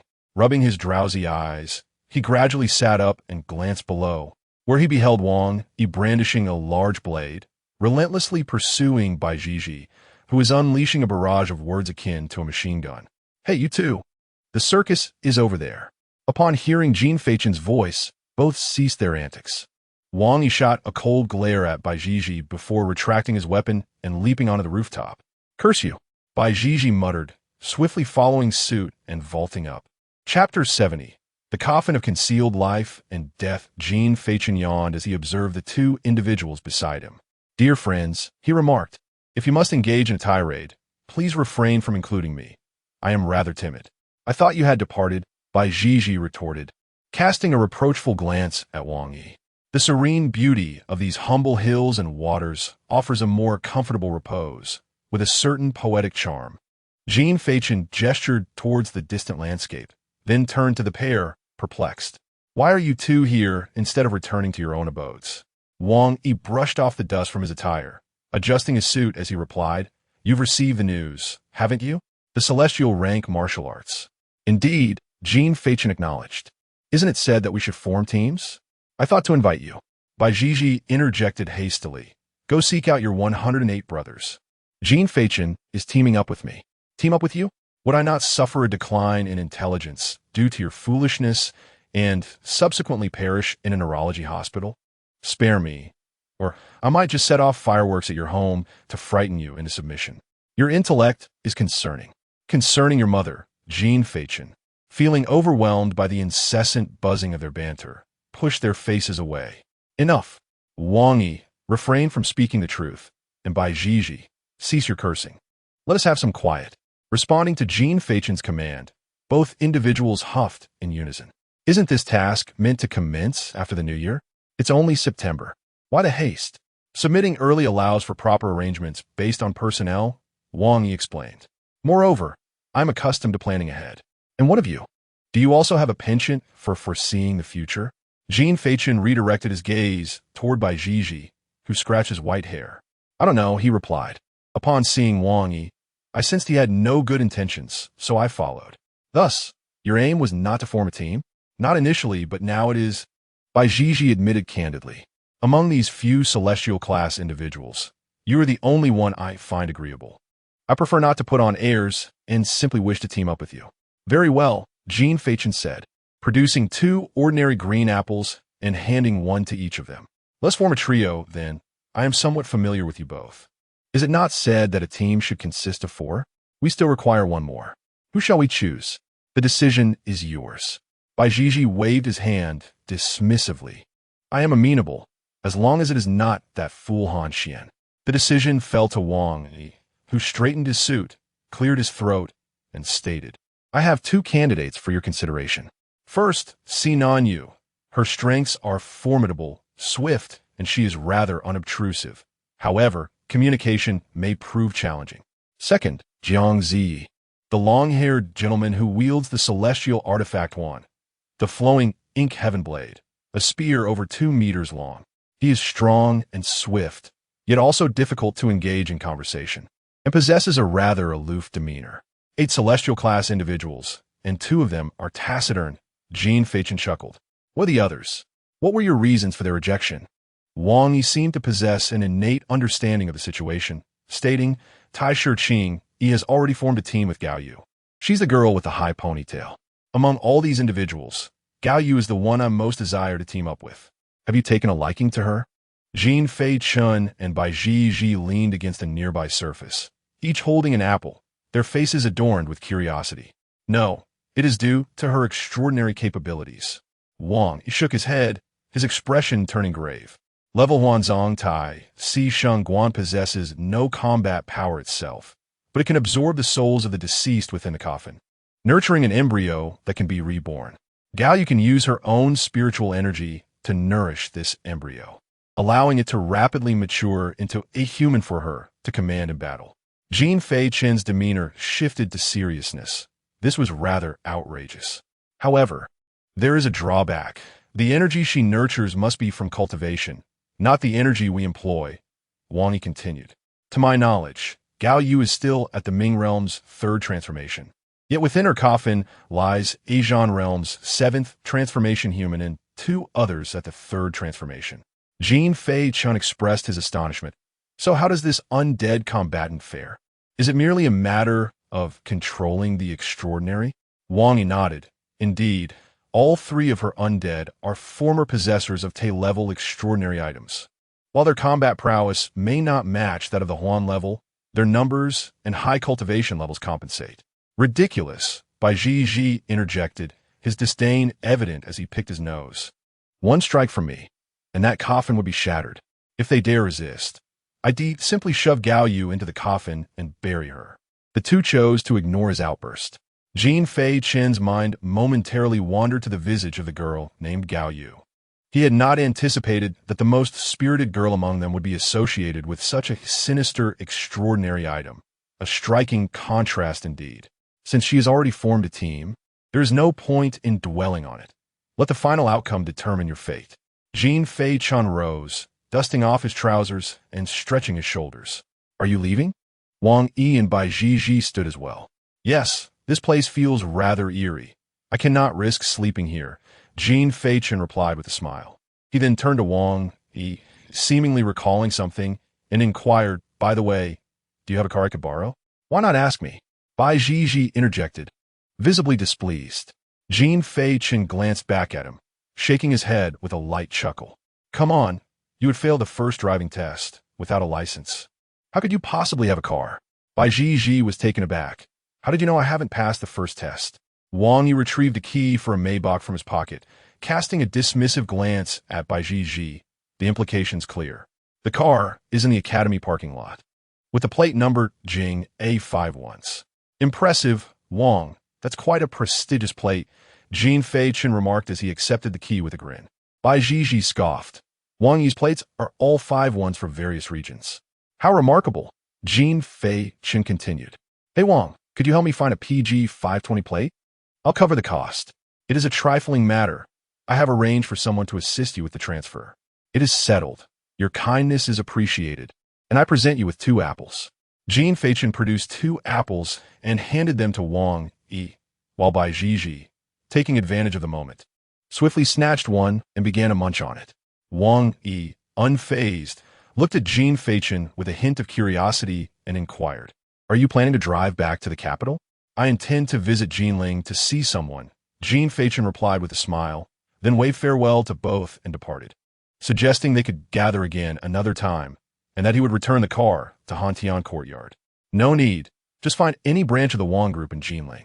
They all belong to my family. Jin Feichen's lips twitched slightly in response. Very well. With that, he shook his shoulders and soared towards the parking lot. Upon witnessing Jin Feichen's wings, Wang Yi seemed to recollect something and quickly took out his phone to compose a message. How is that flight-capable extreme weapon I requested? Meanwhile, Bai Zhizhi noticed the absence of a trash bin and discreetly tucked the apple core into her pocket. She then waved at Wang Yi and said, I'm off. Wang DePeo. Before Wang Yi could respond, Bai Zhizhi was enveloped in crackling electricity, transforming into a streak of light that leaped across the rooftops, vanishing from sight. Chapter 71. The Remarkable Mr. Hu, Part 3. In the suburbs of Jinling, a sleek black Maybach 57S glided into a villa courtyard. Not home. Jin Feichen alighted and surveyed his surroundings, only to find the villa's entrance firmly locked and a flamboyant blue Ferrari absent. He circled the property, leaning against the car door, and lit a cigarette, attempting to reach Hu Zhu on his phone. The day's breeze was refreshingly cool, and the sun hung in the sky without oppressive heat, lifting one's spirits. As the cigarette burned down, Jin Feichen extinguished it and addressed the empty air. Mr. Yu, do you happen to know where Hu Zhu has gone? In the capital, at the Tiansu Academy, the voice of Yu Mingyi echoed in his ears. Jin Feichen was taken aback. He came to find me? He has switched jobs. He is now a teacher at Tiansu Academy. What? Jin Feichen was momentarily stunned, and after gathering his thoughts, he exclaimed in disbelief. He just switched like that? Hu Zhu is quite the prodigy. Yu Mingyi's figure appeared beside him. At 27, being a half-step into the ancient realm, he is more than qualified. Indeed, I just didn't expect it. Jin Feichen nodded in acknowledgement. Reflecting on the matter, he realized that before his own awakening, Hu Zhu had epitomized genius in his mind. With such age, ability, and teaching experience, it would have been odd for him not to succeed in applying to Tiansu Academy. Well, since I've come here for nothing, I suppose I'll just return the car and head back. Jin Feichen shrugged, opening the car door to settle inside. How will you return after you return the car? Yu Mingyi inquired. Jin Feichen started the engine, glancing at the rearview mirror as he replied, You'll take me back. You brought me here, so you should bear some responsibility in returning me. By the rules, that is prohibited. You just said rules are dead, but people are alive, right? That was just a moment ago. Jin Feichen fell silent, understanding the implication behind Yu Mingyi's words. I'll 1T drive you back. What do you do about it? He found himself at a loss for words. Thus, as he drove, Jin Feichen began to check the current flights from Jinling to the capital. The last time he departed from the capital to Sanjin He had no suitable flights and was pressed for time, forcing him to drive instead. Little did he know, as a figure of the Huan level, he possessed the privilege to summon a private jet, a detail that typically required notification from his guiding star. But who would have thought his guiding star was Yu Mingyi? That evening, after several hours of flying, a weary Jin Feichen returned to the academy. The full moon hung high, adorned by twinkling stars, and the streetlights cast a warm glow. Students passing by exchanged light-hearted banter, whispering amongst themselves upon seeing Jin Feichen. "Come visit us again." Exiting the academy's convenience store, Jin Feichen took a long swig from a chilled bottle of green apple soda. Refreshing, he settled onto a bench by the roadside, resting his hands atop his head, tilting it back for a deep yawn. A day without sleep feels worse than death. Muttering a phrase, Jin Feichen raised a soda can, ready to take a sip. However, at that moment, something caught his peripheral vision. It was Jin Feichen squinted, and in the distance beneath the teaching building, he spotted a blue Ferrari that looked as if it were still under a 32-year loan. Oh, what a coincidence. Upon confirming that it was indeed Hu Zhu's car, he glanced at the teaching building and made his way over. Speaking of which, it has been quite a while since the semester began, and I have yet to step into a classroom, Jin Feichen mused aloud. Then, as if recalling something, he addressed the air, "Mr. Yu, what subjects do the students here study? Surely, they need not instruct on cultivation anymore, right? Do I truly resemble someone who has attended university?" Without answering, Yu Mingyi countered with a question. Jin Feichen pondered briefly before shaking his head. Not at all. Upon arriving at the teaching building, a grand revolving door came into view. Jin Feichen entered by swiping his student ID. The interior was markedly different from the high school classrooms, both in materials and style. Jin Feichen occasionally sipped his soda, gazing around as if a country bumpkin visiting the city for the first time. Hu Zhu is in the third room on the right on the second floor. Yu Mingyi seemed unable to tolerate Jin Feichen's aimless wandering and took the initiative to remind him. All right then. Leisurely, Jin Feichen ascended to the second floor and halted at the third room, knocking on the door. "Come in." Upon hearing the familiar voice, Jin Feichen pushed the door open. In the spacious office, Hu Zhu was seated at his desk, engrossed in his documents. Noticing that Hu Zhu had not lifted his head, still focused on his papers, Jin Feichen chuckled. "TSK, TSK, TSK, so serious. Are you being evaluated as an outstanding teacher?" At the sound of his voice, Hu Zhu paused, then abruptly looked up, his expression stiffening upon recognizing Jin Feichen. Jin Feichen was dressed in a half-sleeve shirt that could be deemed overpriced at 5 yuan, paired with baggy shorts. Nonchalantly holding a soda bottle, his left foot rubbing against his right leg. Had it not been for his distinguished face, Hu Zhu might have mistaken him for a wayward street urchin. "What's wrong? Have I rendered you speechless?" Jin Feichen plopped down onto the nearby sofa, as if he were at home, crossing his legs casually. Hu Zhu rubbed his temples and stood up. "Is there really no one in this world who cares? You standing there looks akin to a dog thief. What has Tian's Academy mistreated you? I'm merely taking a stroll in the evening, enjoying the breeze." "Unlike you, who seems eager to style your hair like a peacock," Jin Feichen retorted. Hu Zhu offered him a cigarette, sitting across from him. "Not bad. You've already reached the 6th transition, and soon you'll be entering the 7th. As a teacher, providing students with cigarettes? Be careful, or I might report you." Jin Feichen joked while lighting the cigarette.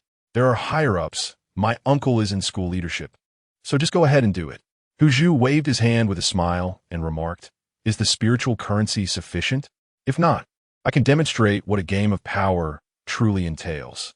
For now, it suffices. The deputy principal is quite generous and has never withheld anything," responded Jin Feichen. "But why did you sneak in here without a word?" He added, It's simply because of the allure of this beautiful teacher. I came to take a glance and perhaps find you a sister-in-law." Hu Zhu chuckled with a rather lecherous grin. Just then, an untimely knock echoed through the room. "Goodness, does the principal have a dog-ass nose? I just lit a cigarette, and he smelled it already?" Hu Zhu hastily extinguished the cigarette and concealed it within the potted plant on the table, his swift movements astonishing. He then adopted a serious demeanor and said, "Come in." The door swung open, and 3 men and 1 woman entered. Jin Feichen exhaled a cloud of smoke, his curiosity piqued. The leading man was tall, with a stern expression, exuding a familiar air of authority. Turning his gaze downward, Jin Feichen contemplated the soda can in his hand, his fingers tapping lightly as he pondered. Upon entering, the four immediately noticed Jin Feichen smoking. Their initial shock quickly faded as they approached Hu Zhu. "Professor Hu, we are here to hand over the task. Wing, Ing, Gulme, sit down and talk." Hu Zhu gestured towards a nearby sofa. Upon hearing that name, Jin Feichen's eyebrows raised in realization. So, it is the resonance between celestial objects at the universal level. No wonder it feels familiar. However, to meet under such circumstances is truly surprising. "Junior, could you please extinguish your cigarette? I cannot bear the smell." "Thank you," said the only woman among the four, bending slightly with a smile as she addressed Jin Feichen. Looking up at the sound, Jin Feichen was met with the dazzling sight of her fair visage, which compelled him to pay his respects involuntarily. With a beautiful lady requesting it, how could he refuse? "If you're looking at my face, I would be delighted," she added. It is said that a glance signifies respect, while prolonged gazing signifies continuous respect. Having been taught manners from a young age, Jin Feichen understood this principle well.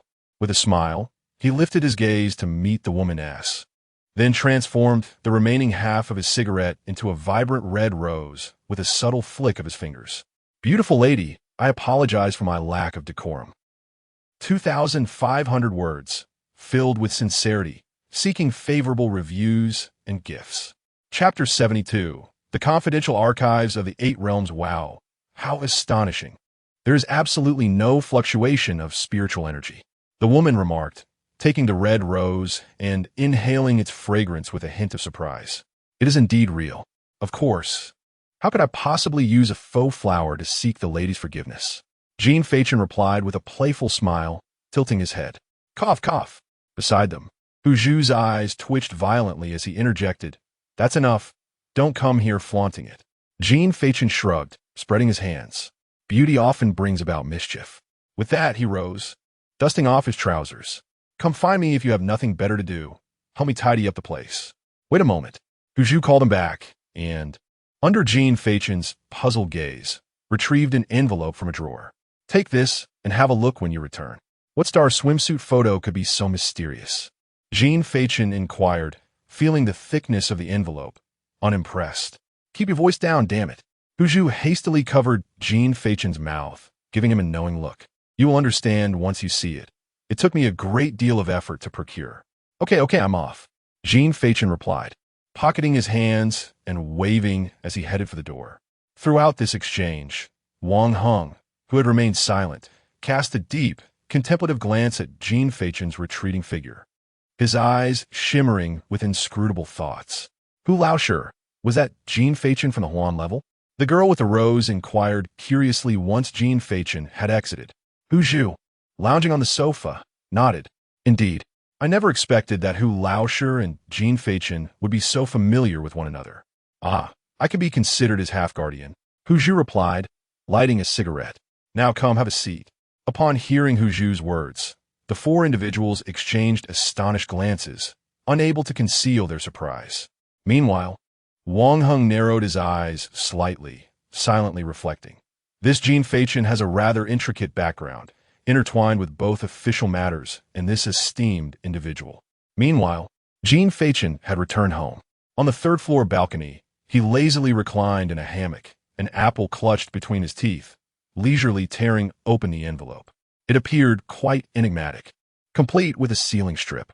Extracting a stack of white paper, he adjusted his position, holding the apple in one hand and the documents in the other, nibbling as he perused the contents.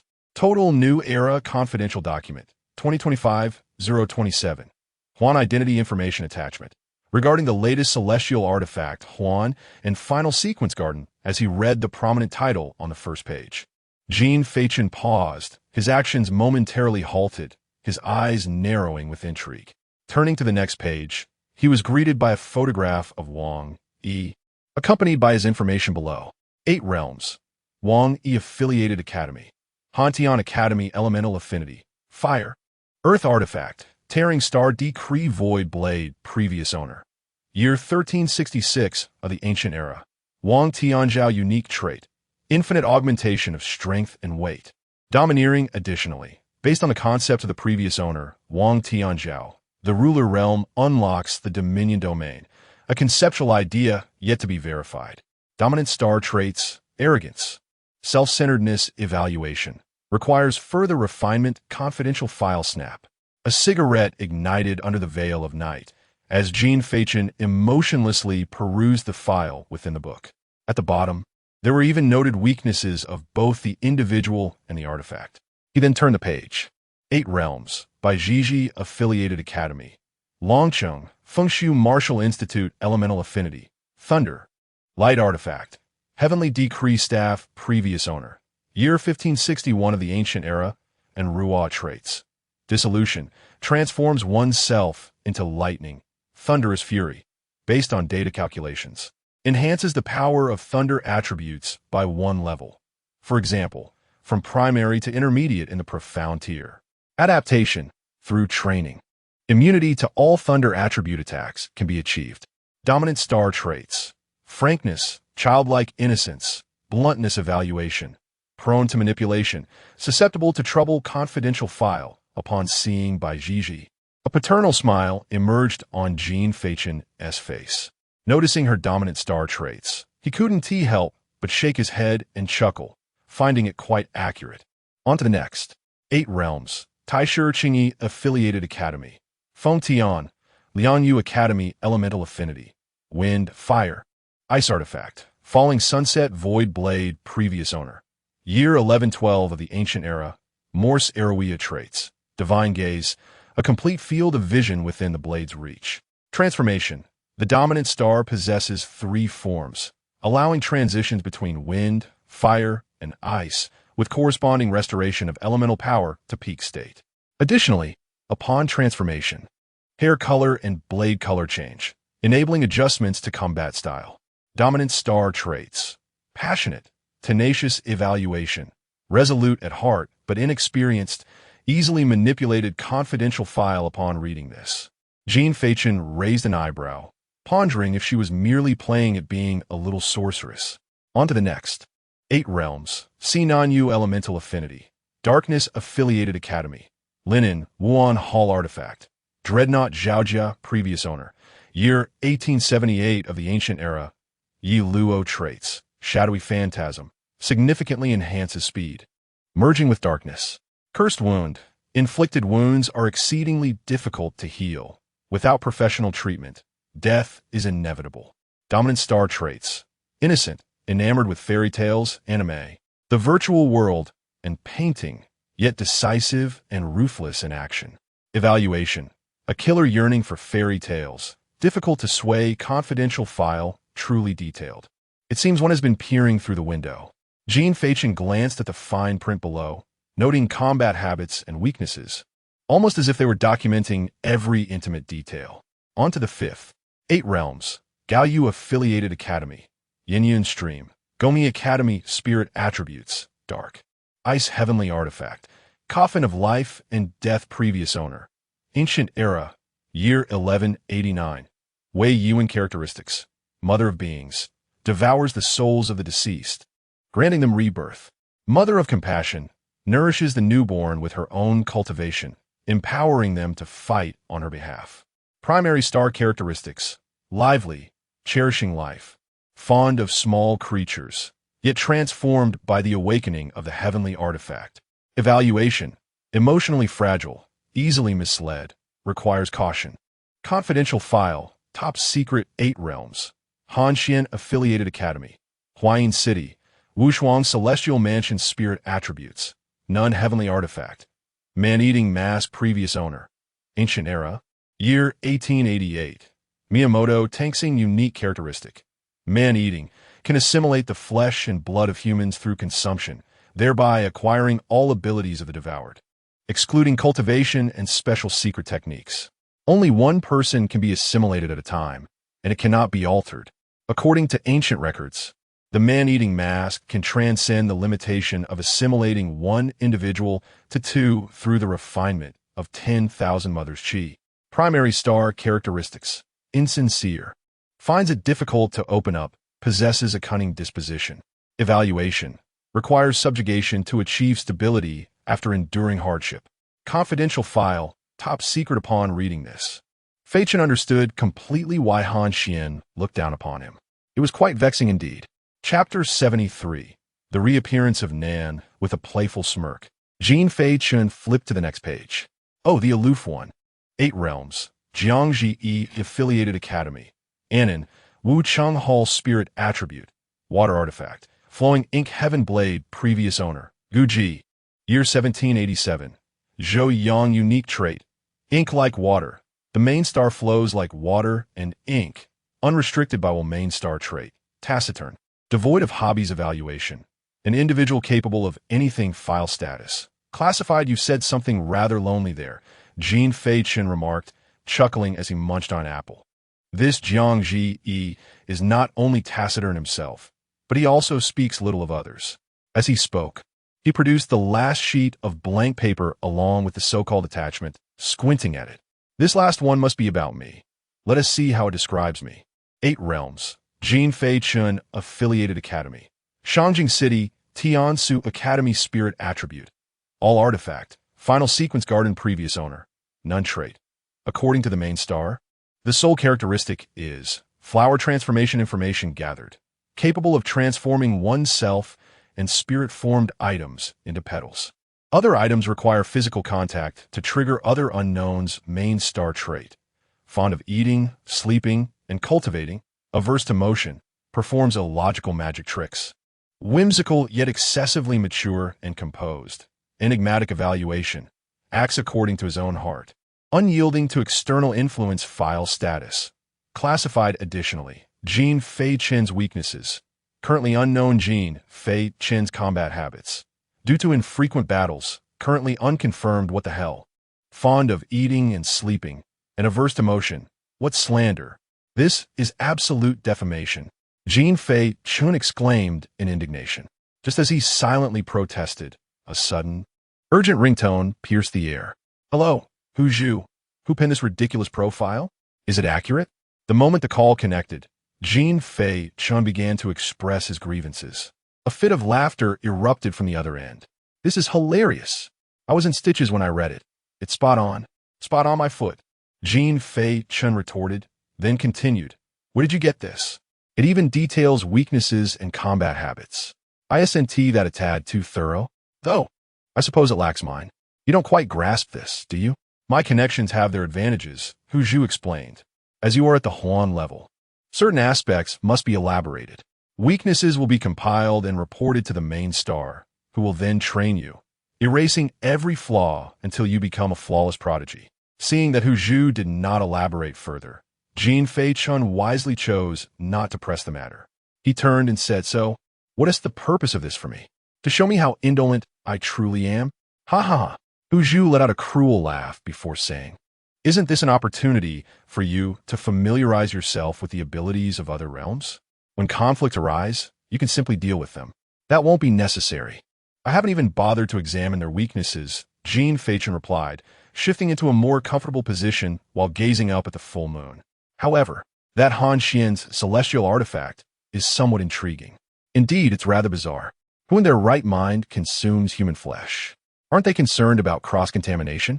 Imagine if one day they were to consume the flesh of someone with a contagious disease. That would be disastrous. He chuckled heartily. By the way, do you think eating dog meat could turn him into a dog? Why not suggest that he drinks gasoline to transform into a bumblebee? Hu Zhu retorted. Well, that's fine. I'm not tired, so let us pause for a moment. By the way, you should come to class tomorrow. I have an incredible task for you. Hu Zhu suddenly announced. Jin Feichen's smile faltered. No, I'm busy. TSK, this task is exceptionally significant. There's a hidden agenda, and I wouldn't let you suffer any loss. Hu Zhu insisted seriously. Jin Feichen raised an eyebrow. What do you mean? This mission was just assigned this morning by the Prime Minister's office, and I snagged it immediately. There have been some disturbances at the border of Nanzhao province, with a pathetic little gang lingering in the area. Your objective is to eliminate them all and bring back their heads. Is that all? That can't be right. Wait a moment. Let me check the information. As soon as he finished speaking, the sound of furious typing echoed through the line. After a brief pause, Hu Zhu's voice returned. Recently, a faction called Nan has emerged within the Great Xia, seemingly connected to an alien race. This Nan has been lavishly spending to assemble numerous small gangs brimming with spiritual gold, creating distractions to facilitate their escape. One of these gangs is the target of your mission. If you can deal with them, the rewards, including their spiritual gold, will be quite substantial. Wang Heng was here earlier, eager for this task, but I reserved it for you. Intrigued, Jin Feichen, though not particularly greedy, enjoyed the thrill of seizing opportunities. So, does the government not know about these matters? Of course they do, but they don't regard this amount of spiritual gold as significant. They consider it merely a small bonus. Hu Zhu chuckled mischievously. So what will it be? Will you accept? Absolutely. My good brother, once I make my fortune, I'll find you a sister-in-law. Jin Feichen agreed with a smile. What time should I come tomorrow? At 8:30 in the morning. Just come straight to my office. All right. Good. Now take a rest. I need to prepare for my lesson. It's been a long day. Understood. You take care. We'll talk tomorrow. Sure thing. After ending the call, Jin Feichen leapt from the swing chair and stretched widely. Suddenly, an idea struck him, and he quickly pulled out his phone. This time, I must secure my tickets early, for the province of Nanzhao is indeed quite distant. Driving there would surely leave me utterly exhausted. After a series of meticulous preparations, I gazed at the successful ticket purchase page on my phone, and a smile graced my face. Everything was in place, all was well. Just as I uttered this sentiment, my right eyelid began to twitch uncontrollably. The left eye signifies wealth, while the right— what was it? Never mind, it matters not. Already ensnared by a wave of drowsiness, I mumbled a few words and dragged my weary body back into the comforting embrace of my blankets. Chapter 74. The final calm. The following day, September 10th. The sun shone brightly, and the early morning air was crisp. Jin Feichen, still somewhat drowsy, stumbled out of his door. The refreshing breeze did little to dispel his sleepiness. He was attired in a simple, deep blue turtleneck, complemented by a baseball cap to tame his disheveled hair. The fitted clothing accentuated his height of 182 meters, making it all the more pronounced. After settling into his car, Jin Feichen bore an expression akin to that of a disgruntled worker, his eyes dull and lifeless. With one hand resting on the window, propping up his chin, and the other grasping the steering wheel, he began his journey towards the teaching building. A little over 10 minutes later, in the office of Hu Zhu at the first teaching building, Hu Zhu chuckled as he observed Jin Feichen sprawled on the sofa. You look just as you did back in school. Ah, the toll of early mornings. Jin Feichen lay half-conscious on the soft sofa, muttering incoherently. Hu Zhu shook his head with an amused smile, then retrieved 2 green apples and a bag of green apple-flavored yogurt from his drawer. You haven't had breakfast, have you? Here's some apples. In an instant, Jin Feichen, who had been lounging on the sofa, appeared at the desk, groggily beginning to munch on an apple. Hu Zhu opened a folder on the desk and pushed it towards Jin Feichen, pointing to the information contained within. Take a look. This is the detailed information for your upcoming task. Currently, that group is hiding in a small village on the mountains surrounding Nanyu City in Nanzhao Province. Once you arrive, you'll discover that they are merely discarded pieces, their strength hovering around the 5th transition of the Zhan realm, numbering approximately 7. Given your capabilities, this should be a walk in the park for you. Firstly, upon your arrival, ensure you meticulously observe the entire terrain to avoid any unforeseen incidents. Select a retreat route beforehand. Although you have the protection of Zhengxing, do not become overly reliant on it, as that could hinder your combat strategy. You must forget about Zhengxing's presence to foster your growth. You are undoubtedly aware of all this. Afterward, position your cards in strategic locations to achieve a surprising effect. Are you following me? Upon concluding his instructions, Hu Zhu looked up, only to be met with 2 clean apple cores and the sight of Jin Feichen, blissfully asleep.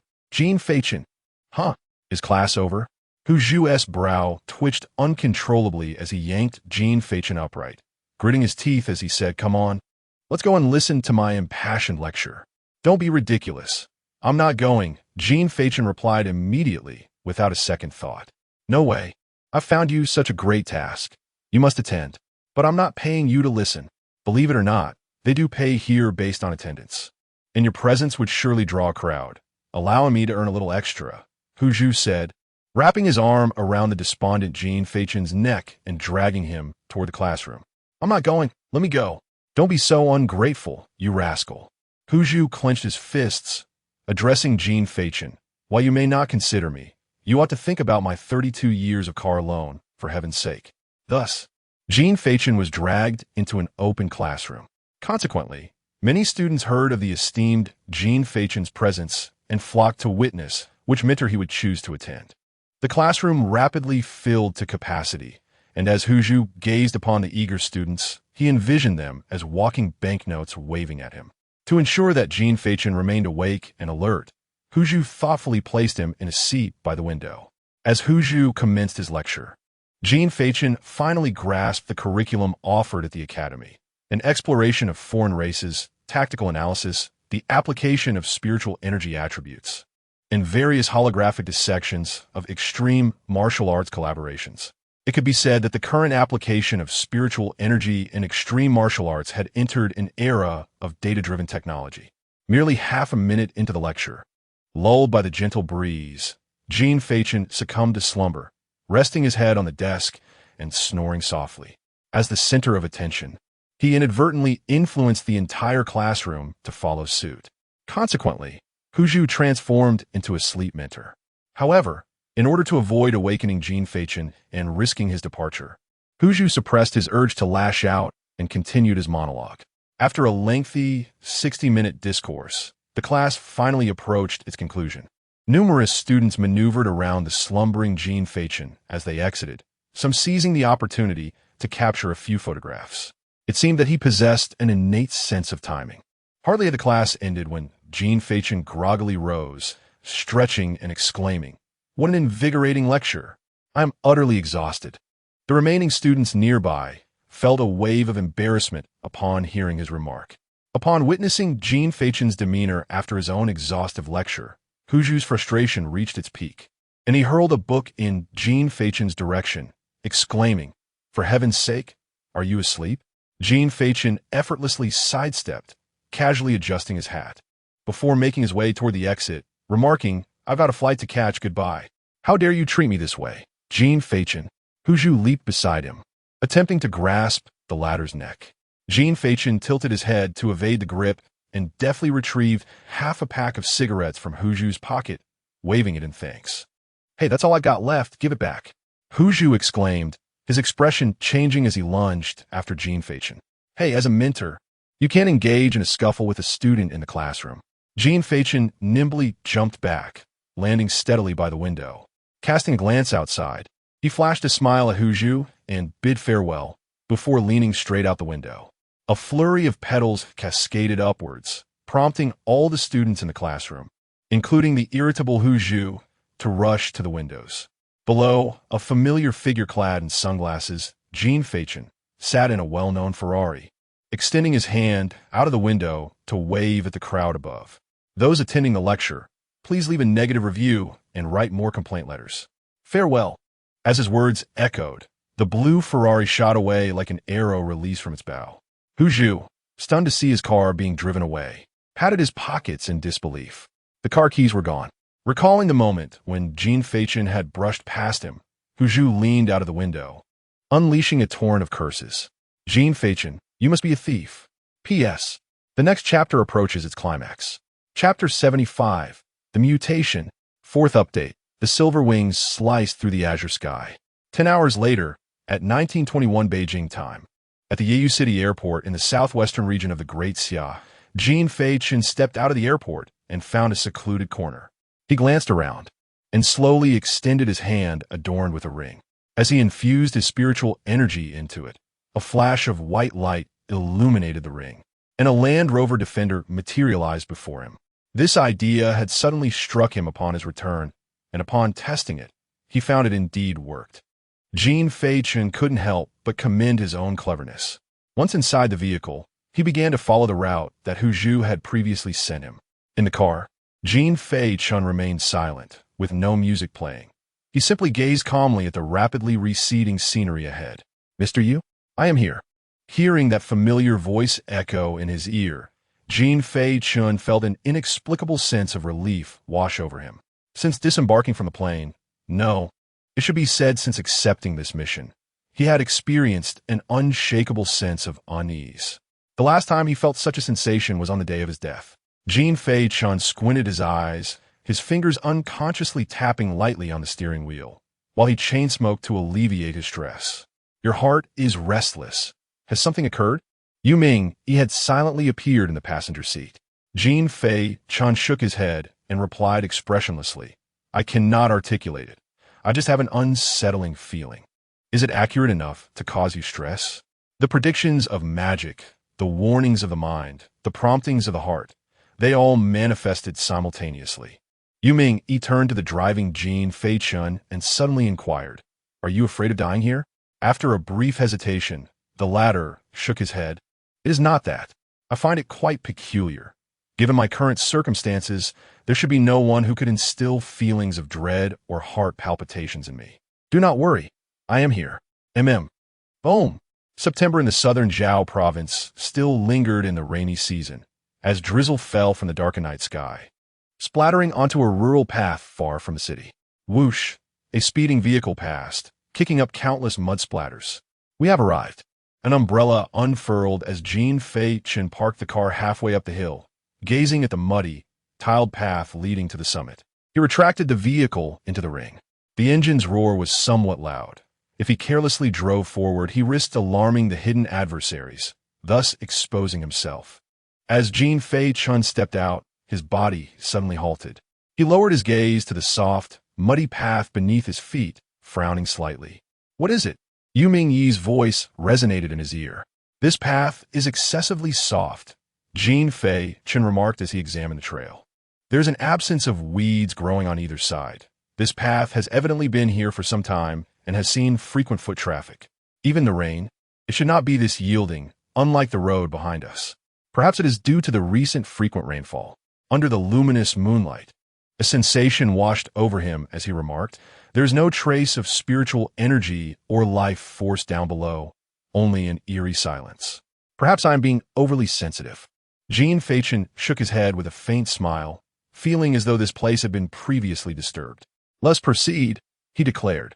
With that, he dismissed further thoughts and continued his ascent towards the mountain's peak.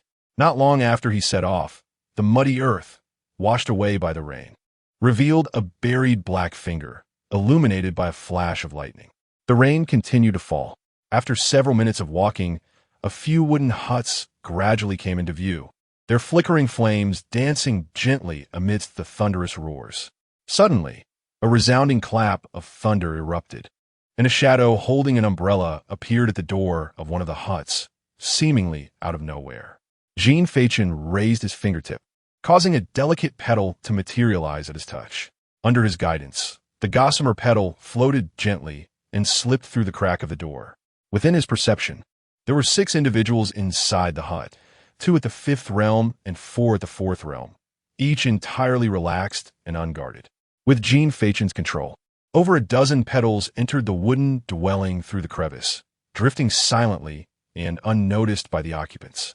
By eavesdropping on their conversations, Jin Feichen pinpointed their locations and, after adjusting the petals to his desired positions, he slowly turned away from the hut. With his back to the structure, he raised his hand and then suddenly clenched it tightly. Swish, swish, swish. A faint sound of slicing air echoed, and within the hut, a few muted gasps of despair followed, succumbing to silence.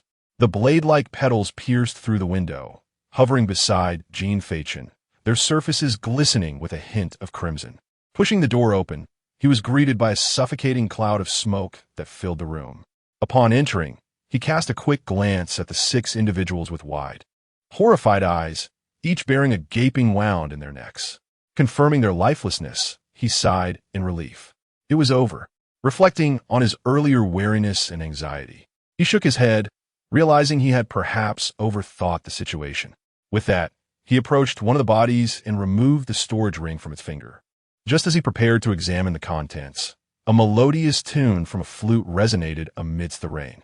Jin Feichen froze, a grin spreading across his face.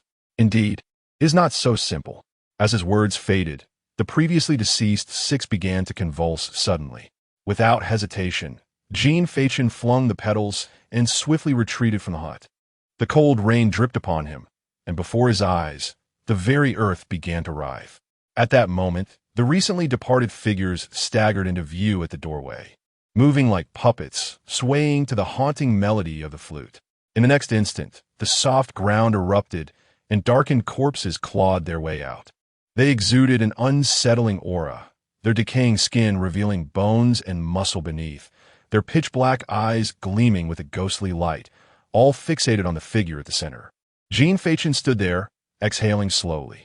As he surveyed his surroundings, he found himself encircled by countless corpses, densely clustered together, creating an ocean of black that was so vast he could not discern its end. The melodious sound of a flute lingered in the air, while the ground undulated like waves, and before him lay a sea of lifeless bodies, resembling a formidable army. Picking up an umbrella, Jin Feichen leisurely lit a cigarette, then, with a click of his tongue, remarked, "What a spectacle this is. I should share this on social media." Chapter 76. Ace of Spades. The sky was engulfed in darkness, with ominous clouds churning above, illuminated only by the faint glow of the moon. A fierce wind howled through the surroundings, causing the nearby forest to rustle incessantly. Torrential rain poured down, and the ground was dotted with swaying heads resembling an endless expanse of wild grass. The sound of the flute ceased at that moment. In the tranquil gaze of Jin Feichen, akin to calm autumn waters, two eerie, pallid hands suddenly coalesced above the mass of corpses before him.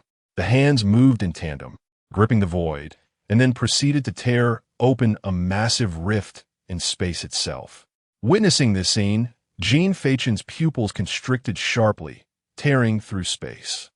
As the rift emerged, a nauseating stench assaulted the senses, followed by a figure adorned with a bizarre mask featuring a grotesque smile, slowly emerging from the fissure. With hands clasped behind his back, the flute he held became faintly visible. His silver hair cascaded down to his waist, dancing with the wind, exuding an overwhelming presence. What a pleasure to meet you, young Jin Feichen." A voice, sharp and peculiar, emanated from behind the mask. "In truth, I did not wish for our paths to cross." Jin Feichen's body tensed, warily observing the hovering figure. "I never expected to catch a transcendent being," the masked figure remarked, fingers twitching in excitement. "And what a big one at that." His chilling laughter echoed through the night, but abruptly paused as he cast his gaze behind Jin Feichen, his tone darkening. "Though a great catch, you are also the most difficult to handle. It has been quite some time, revered Luiwei." A large hand pressed upon Jin Feichen's shoulder, as Yu Mingyi stepped forward, casting a fleeting glance at the masked figure above. Coldly, he commanded in 3 breaths, "Leave. You remain as domineering as ever, esteemed one," the masked figure taunted. "Time's up." Bang! Boom! Yu Mingyi's figure suddenly appeared before the masked man, and before the latter could react, he pivoted and unleashed a powerful kick. Bang! A tremendous force erupted, sending the masked figure hurtling towards the ground like an artillery shell, unleashing an invisible shockwave. Yu Mingyi followed closely, shadowing him, and with a casual flick of his wrist, countless drill-like projectiles surrounded by dark energy materialized in an instant. With a downward sweep of his hand, they began to rain down indiscriminately upon the earth. In that moment, the very ground seemed to tremble precariously, and a series of deafening roars echoed in succession as terrifying shockwaves obliterated everything in their path, reminiscent of a nuclear explosion. Jin Feichen braced against the violent wind, squinting at Yu Mingyi's figure in the sky, and could not help but marvel. Though Mr. Yu may be somewhat unreliable, in terms of combat prowess, he is undoubtedly the king of kings, a true force to be reckoned with, far superior to any lesser contender. Leave now. This individual hails from the realm of deceptive warfare and possesses formidable strength. The ensuing shockwaves may easily prove fatal to you. The voice of Yu Mingyi resonated in the depths of his mind, causing Jin Feichen to twitch at the corners of his mouth. Without uttering a word, he turned to leave. So be it. However, just as he pivoted, the melodious sound of flute echoed once more. Jin Feichen halted abruptly, spinning around in confusion. Something was amiss. A vital element was missing. The masked figure was currently being mercilessly beaten by Yumingyi, making it improbable that he could produce such music. Furthermore, if this were a meticulously orchestrated ambush, it seemed rather crude, as if it were lacking in finesse. As he pondered this, the surrounding corpses surged forward, animated by the enchanting melody. Jin Feichen's shoulders trembled. He was poised to ascend into the skies when he abruptly halted, opting instead to draw his TNZHO staff to confront the approaching horde. He retaliated while retreating, his mind racing to decipher the unfolding situation. From the masked man's earlier words, he had learned that he awaited the arrival of the Hu-In level, indicating that this entire scenario was a mere baiting strategy. At that moment, Jin Feichen's mind operated like a high-speed computer, a metaphorical table of cards unfurling in his consciousness. He envisioned himself as the dealer, interpreting the game at hand. Firstly, the South represented the ace of spades, the official as the ace of diamonds. The feeble gang possessing vast spiritual gold as the four of clubs, and he himself embodied the ace of hearts. The four cards entered the game sequentially. The ace of spades played first, attempting to withdraw from the table, but the ace of diamonds would not permit it, advancing to pursue. The ace of spades played again, laying down 3-4 of clubs while simultaneously flipping the cards to disrupt the order. The deeply entrenched ace of diamonds assumed that the ace of spades sought to escape, while the 4 of clubs was merely a distraction to divert attention from the ace of spades. Consequently, the ace of diamonds continued its pursuit of the ace of spades, while the now minimal 4 of clubs was handed over to the larger ace of hearts to expel from the table. Pulling back the perspective on the current table above, the ace of diamonds confronted the revealed ace of spades. Below, the ace of hearts faced off against the revealed 4 of clubs. Now, flipping over the revealed cards, the ace of spades remained the ace of spades, and the 4 of clubs remained the 4 of clubs. Yet cards can deceive the eye. Next, focusing on the 4 of clubs, he gently peeled it back, discovering another ace of spades concealed beneath it. A second ace of spades had emerged at the table. How had it appeared, and when? Returning to the dealing phase, there lay an ace of spades and an ace of diamonds on the table. The ace of spades did not originate from the dealer's hand.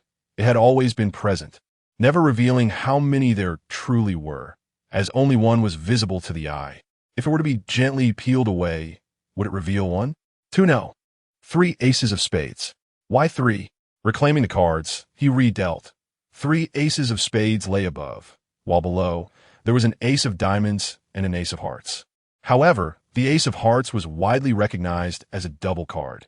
Gently nudging it aside revealed a joker behind it, representing Yumingyi. As the perspective shifts, we return to the current situation where the hidden trump card has emerged, confronting the second ace of spades. To prevent the ace of hearts from discreetly withdrawing from the game and to disrupt the true intentions of the ace of spades, the entry of a third ace of spades is essential. When will this third ace of spades make its entrance? The answer is simple. It will join the fray just as the ace of hearts prepares to retreat. In other words, it is now. With a discerning gaze that perceives all, Jin Feichen immerses himself in the flowing sea of blossoms, one hand grasping the celestial staff and the other holding a playing card.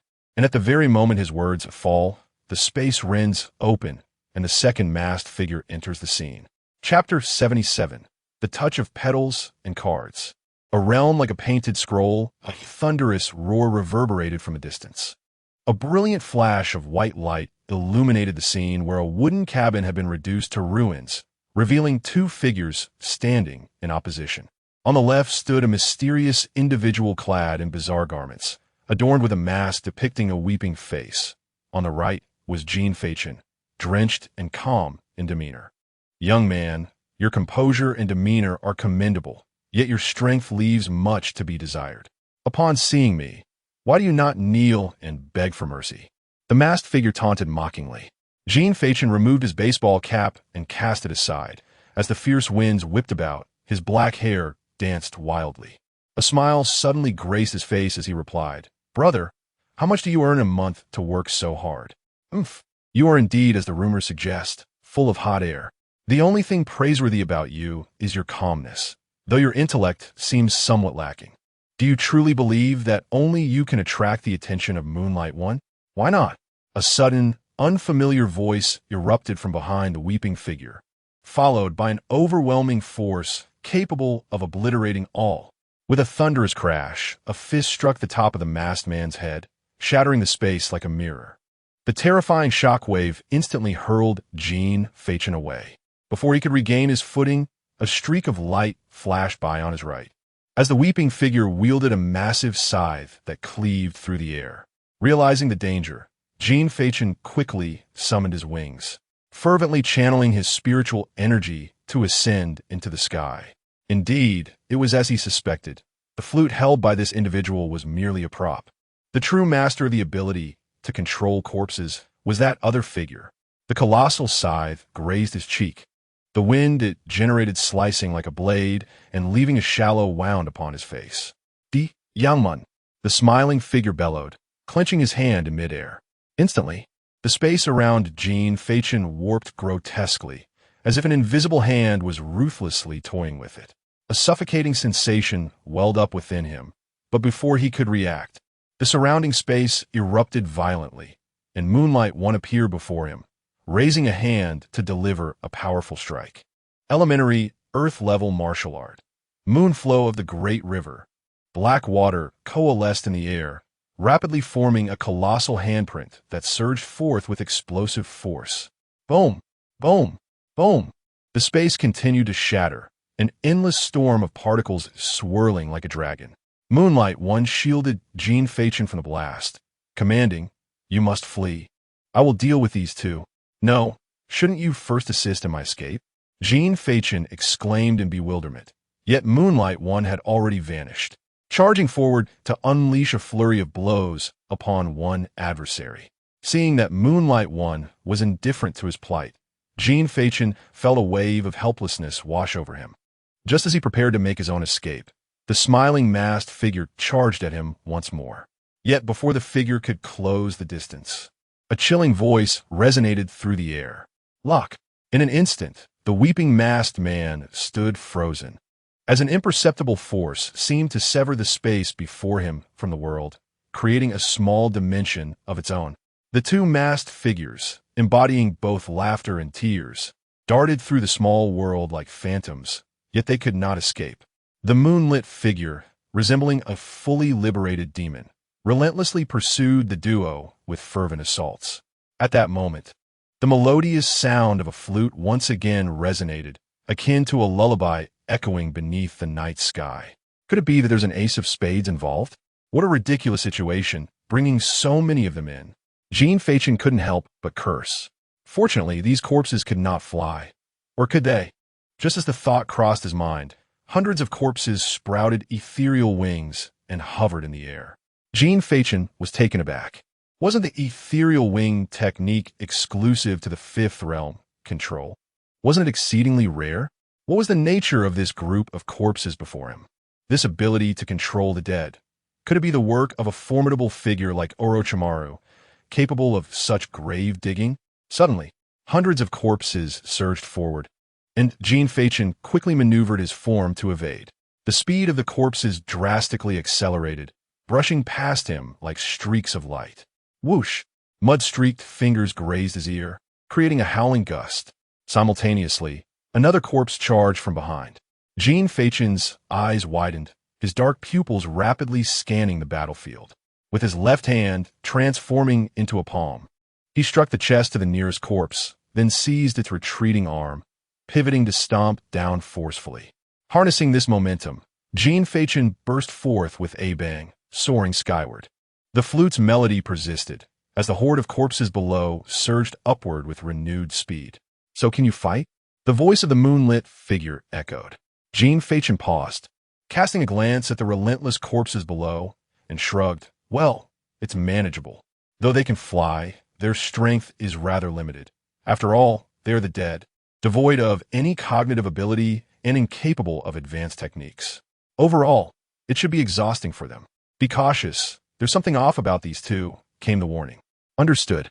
High in the sky, beneath the veil of night, Amidst the pale, luminous moon, Jin Feichen found his alignment with the celestial light. With his back to the moon, he leisurely produced a qingling fruit, consuming it to replenish his stamina and spiritual energy. Around him, a circle of corpses followed closely, forming a staircase connecting the heavens and the earth, appearing one after another by Jin Feichen's side. "Are we all here?" He glanced at the poised corpses surrounding him and made a gesture as if to snap his fingers. Suddenly, a swirling whirlwind enveloped him, accompanied by fluttering petals and countless razor-like silver cards manifesting from thin air. "Since there are no spectators, I shall refrain from grandiloquent remarks." Snap! The crisp sound of his fingers echoed as a smile crept across Jin Feichen's face. "Then, let us commence." As his words fell, the petals and cards began to whirl rapidly, dancing around him like an innumerable swarm of invisible blades, indiscriminately commencing their lethal dance. Whoosh, whoosh, whoosh. In an instant, black blood splattered incessantly under the moonlight, a cacophony of crimson gushing forth. At that moment, a formless domain enveloped Jin Feichen, and all objects within this sphere were subjected to frenzied slashes and devastation. The corpses, without exception, were riddled with numerous gaping wounds, their bodies grotesque and terrifying. Jin Feichen casually tossed aside an apple core, and the moment it was released, an invisible force of strangulation spread instantaneously, reducing it to mere fragments. Subsequently, the fiery wings that had burned with ethereal flames vanished quietly, and Jin Feichen lost his ability to fly, plummeting rapidly towards the ground. With one hand in his pocket, he descended with an upright posture, the swirling winds around him causing his garments to dance wildly. Jin Feichen shielded his eyes with one hand, squinting down at the mass of dark corpses below, pondering the whereabouts of the musical prodigy. Where could you be? Where could you be? Just as he was about to collide with the earth, a figure, distinct from the rest, came into view. Jin Feichen grinned, having found the target. With a sudden burst, his wings unfurled, halting his rapid descent mid-air. Petals began to swirl around him, and he transformed into a streak of luminous energy. Gliding just above the ground in an explosive arc, the petals dancing wildly in his wake. He seemed like a relentless crushing machine, leaving behind a trail of blackened water where the corpses had once been. Chapter 78. The reluctant swordsman. The rain fell increasingly heavy, gradually transforming into a misty veil. Within the hazy fog, silver streaks of light traversed across the dark earth. At the center of a mass of corpses stood a figure clad in a pure black mask, playing a flute, his silhouette magnifying in the obscured vision. Jin Feichen moved with astonishing speed, darting past the countless dead bodies, and in an instant, he arrived before the masked man, twisting his body to deliver a powerful kick. The masked figure reacted swiftly, attempting to sever the melody of the flute to defend himself. However, Jin Feichen was already within striking distance, and any defense was too late. A terrifying foot, infused with spiritual energy, struck the chest of the masked man with immense force, propelling him like a cannonball into the mass of corpses behind, crashing into a multitude of lifeless bodies. The sound of splattering echoed as muddy shoes landed in rainwater-filled puddles, sending droplets flying. Jin Feichen, grasping a qingling fruit, quickly consumed it under the relentless downpour to replenish his spiritual energy. Raindrops cascaded down his hair, and he swept it aside, his eyes blazing as he regarded the masked figure, who was slowly rising. Without pausing, he continued to consume the qingling fruit, sensing the dwindling spiritual power within himself, casting doubt upon his own abilities. Could he truly be running low? After all, he had merely soared through the skies a few times. How could he be depleted? With an eerie motion, the masked figure shifted, an insatiable aura of bloodlust emanating from him. Tilting his head, he gazed at Jin Feichen, his voice raspy beneath the mask. "Ah, so you are Jin Feichen, the one possessing the first of its kind celestial treasure. Indeed, a perilous individual." With a thunderous crack, a card exploded, and the Gongzi Wuchu slash materialized in Jin Feichen's hands, its sharp blade slicing through the rain with a soft hum. "You seem to know me well. Are you attempting to confess your feelings?" "Alas, my interests lie solely with beautiful ladies." As the last word fell, a resonant hum filled the air. In that moment, both combatants sprang into action. Jin Feichen's foot struck the ground fiercely, his form twisting like an arrow released from its bow, his previously languid eyes now gleaming with unprecedented intent to kill. The masked figure wielded a dark red flute, his figure flickering like a specter. Clang! Clank! The sound of clashing metal erupted beneath the rain, brilliant sparks illuminating the downpour, the chill in the air palpable. The collision of iron and blade resonated like a symphony, accompanied by fierce gusts of wind. Is your flute truly that sturdy? The flute descended through the rain, crashing against the crossed blades. With a resounding bang, the ground trembled, and Jin Feichen was sent reeling backward, crashing violently into the muddy earth behind him. The masked man withdrew his flute and swiftly brought it to his lips, beginning to play. As the melody filled the air, the surrounding corpses sprang to life, surging toward the disoriented Jin Feichen. With a thunderous stomp, a corpse descended upon him, and he transformed into countless petals with a resounding bang, only to reassemble nearby. The sound of the flute grew increasingly urgent, and the movements of the surrounding corpses quickened in tandem. Their dark, gnarled hands flailed aimlessly. But the true peril lay in the fact that these creatures had once been formidable individuals. Even without the aid of celestial artifacts or spiritual energy, their raw physical strength was sufficient to obliterate a Asian realm practitioner, let alone one whose spiritual power was nearly depleted like Jin Feichen. Clang! Clang! Clang! The black ichor splattered across Jin Feichen's garments, rainwater failing to wash it away. In this dire moment, he endeavored to minimize his transformation into petals, opting instead to engage in battle more frequently with his cards, thus conserving his spiritual energy. How utterly disheveled I am. Jin Feichen threw a card, cleaving the descending raindrops as it pierced the neck of a corpse, resulting in an explosion. Yet, this insignificant demise barely hindered the relentless advance of the undead horde. Gradually, Jin Feichen found his space for maneuvering increasingly constricted, the number of fallen corpses multiplying. He resembled a tireless automaton, orchestrating petals and cards in a frenzied slaughter of the undead. It was then that the flute's melody ceased. The encircling corpses instinctively parted to form a path, and a dark figure stepped through the muddy puddles, approaching Jin Feichen. Weary, Jin Feichen lifted his gaze and suddenly smiled. Oh, why has the tune stopped? To think Asian Realm 6 transformation could endure to this extent, I must admit, you are indeed a born warrior. The dark figure replied, No, I'm a natural performer. As he spoke, Jin Feichen snapped his fingers. In an instant, beneath the earth, a multitude of cards ignited with brilliance. Arrows, blades, and lightning erupted, striking the dark figure from behind. Boom! A wave of heat from the explosion surged forth, causing Jin Feichen to involuntarily step back. The newly unleashed particle smoke was swiftly dispersed by the rain, revealing the dark figure's grotesque wounds. Is your frailty merely an act? The dark figure rasped, his voice edged with menace. Not at all. My weakness is genuine, but it does not preclude me from deceiving you, Jin Feichen retorted, hands on his hips, panting heavily as he waved dismissively. The dark figure paused, his anger transforming into a sardonic chuckle. How amusing. But alas, you shall progress no further. This farce must come to an end. Don't be hasty. Perhaps I could turn the tide, Jin Feichen suggested. On what grounds? I am of the U realm.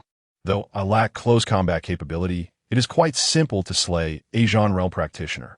The dark figure expressed his confusion. Jin Feichen shook a finger, catching his breath as he replied, I am a Huan-level practitioner. There are only a few of us in the Great Xia. I walk the path of genius, not that of the Forsaken. When it comes to allies, I am not at a disadvantage.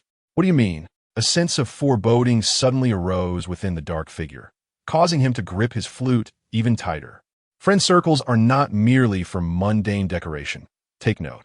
My dear brother, with a reckless grin, Jin Feichen inhaled deeply and shouted at the heavens, Huju, don't hide and avoid confronting your despicable group. Step forth. As his voice echoed, a frivolous tone emerged from the horizon. What was that phrase again? Jin Feichen helplessly shook his head. Showtime. Ah yes, showtime. As the light, airy voice faded, a resounding chime rang out. In an instant, every blade of grass, every tree, the wind, and the falling rain were all suspended in a moment of stillness, as if the world had been pressed on pause. A flash of white sword light streaked across the land. Moments later, every corpse encircling Jin Feichen revealed a crimson mark that appeared from top to bottom. Crack! At that moment, the earth itself fractured. The curtain of rain was cleaved apart, creating a vacuum in the space around them, as Hu Zhu, dressed in a teacher's attire with hands clasped behind his back, descended from the distant sky. They call me Handsome Guy, but they all know me as Hu Zhu. Buzz. The mask of the black-faced man shattered in that instant, revealing a face marred by a grotesque sword scar. He trembled uncontrollably, his eyes brimming with profound terror. As he murmured, "No, the heartless swordsman." Hu Jiuyin. Chapter 79. Hu Zhu. I desire to walk the cultural path to the capital city. The Prime Minister's office. Report. The masked faces have already revealed 3 individuals. Currently, Mr. Hu has arrived, and Captain Yu is engaged in battle with the smiling face and the crying face. Yet Nan has yet to make an appearance. Top, top, top. The wrinkled fingers gently rapped against the table. In the red chair, the elderly man squinted slightly and commanded, "Send a team. Eliminate them all." "Yes." "Wait." The elder halted his subordinate, contemplating for a moment before speaking deliberately. "Dispatch the second team to the neighboring countries. Find a few organizations and eradicate them, leaving none behind." As a warning, his subordinate paused, turning to advise, "Might we incur the condemnation of the human alliance? After all, we have yet to uncover the tale. Let them condemn us. I shall heed nothing. Jin Feichen is the Hu in level of our daxia. I refuse to believe they have any part in this." The elder waved his hand dismissively, sighed softly, and continued, "They should consider themselves fortunate that Jin Feichen's true star is Yu Mingyi. Had it been someone else causing the Hu in level's demise, well, right and wrong would no longer need distinguishing. Not to mention, even if this incident were instigated by Jin Feichen, so what? Whether he stirs up trouble is his affair. How we protect and manage it is ours. Remember, that is the Hu in level. Understand?" Boom! Lightning illuminated everything in Nanzhao province. Under the veil of rain, the heartless swordsman, Hu Jiuyin, what absurdly juvenile names. Upon hearing the long-forgotten name, Hu Zhu's face momentarily fell into a daze, followed by a wave of embarrassment.